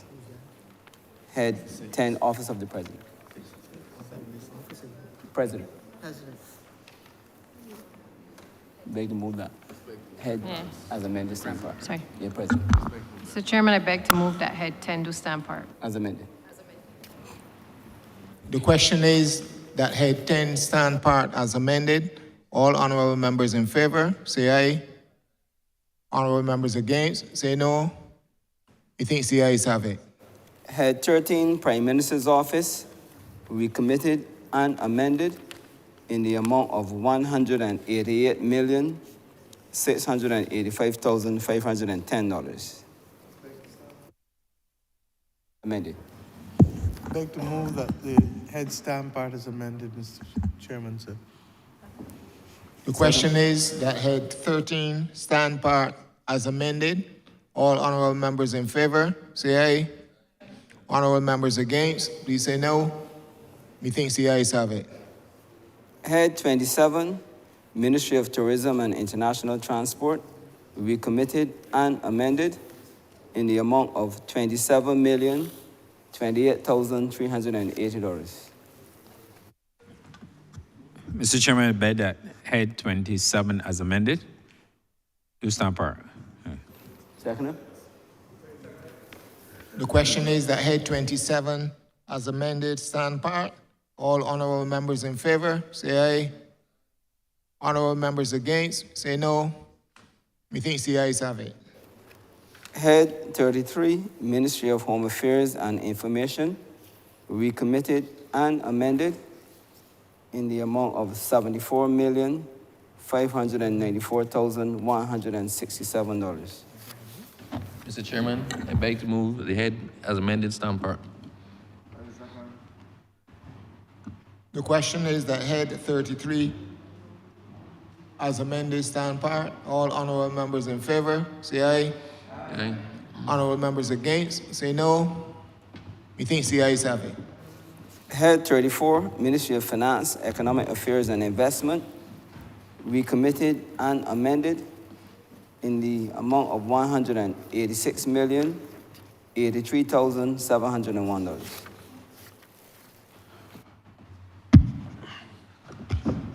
Mr. Chairman, I beg to move that head 34 stand part as amended. The question is that head 34 stand part as amended. All honorable members in favor, say aye. Aye. Honorable members against, say no. Methinks the ayes have it. Head 35, Ministry of People Empowerment and Elder Affairs, recommitted and amended in the amount of $114,108,989. Mr. Chairman, I beg to move the head 35 stand part as amended. The question is that head 35 stand part as amended. All honorable members in favor, say aye. Honorable members against, say no. Methinks the ayes have it. 40, Ministry of Transport and Works, recommitted and amended in the amount of $120,664,970. Thank you, Mr. Chairman. I beg to move that the head do stand part. As amended. The question is that head 40 as amended stand part. All honorable members in favor, say aye. Honorable members against, say no. Methinks the ayes have it. Head 50, Post Office, recommitted and amended in the amount of $13,697,436. Post Office. Head 50 as amended. Mr. Chair, I beg to move the head 50 as amended stand part. The question is that head 50 as amended stand part. All honorable members in favor, say aye. Honorable members against, say no. Methinks the ayes have it. Head 82, Ministry of Environment and National Beautification, recommitted and amended in the amount of $73,414,753. Mr. Chair, I beg that head 82 as amended stand part.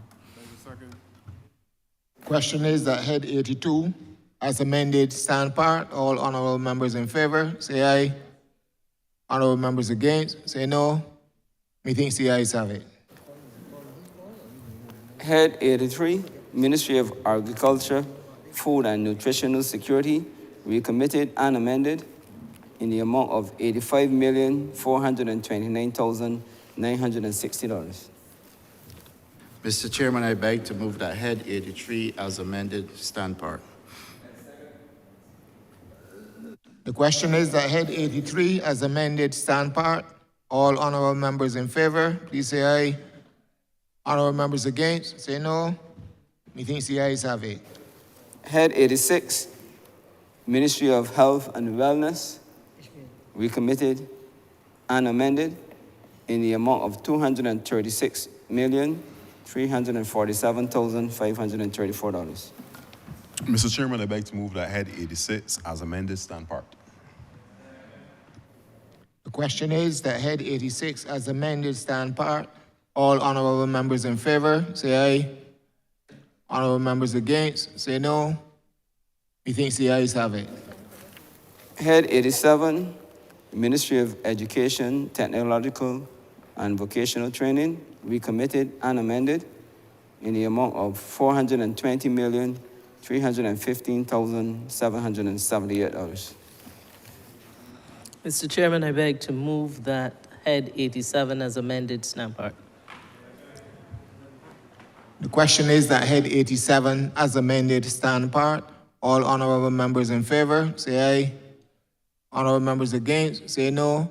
Methinks the ayes have it. Head 91, Ministry of Youth, Sports and Community Empowerment, recommitted and amended in the amount of $62,891,283. Mr. Chair, I beg that Head 91 stand par as amended. The question is that Head 91 as amended stand part. All honorable members in favor, say aye. Honorable members against, say no. Methinks the ayes have it.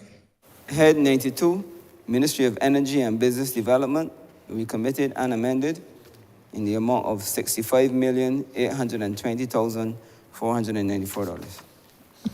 Mr. Chair, I beg to move that Head as amended stand part. The question is that Head 92 as amended stand part. All honorable members in favor, say aye. Honorable members against, say no. Methinks the ayes have it. Clause 2, recommitted and amended. Clause 2 is amended stand part. Mr. Chairman, I beg to move that clause stand part as amended.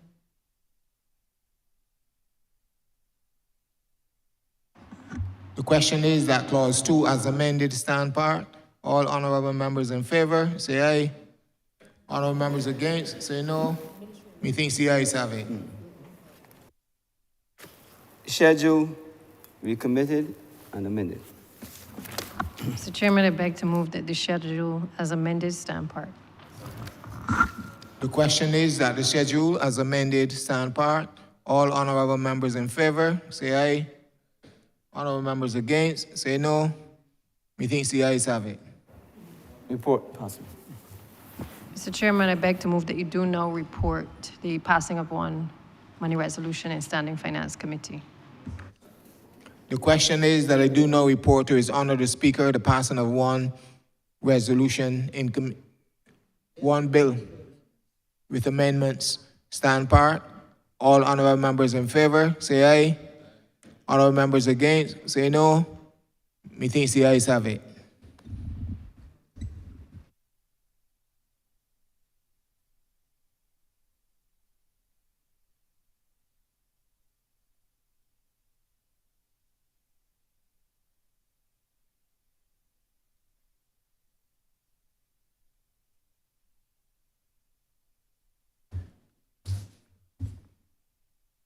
The chairman of committees is reporting the passing of one bill as amended in committee.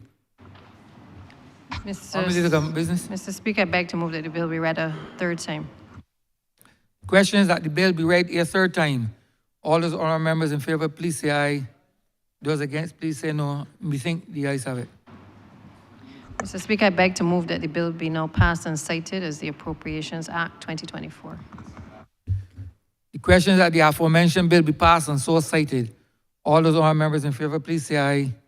Those against, please say no. We think the ayes have it. This bill is passed and so cited.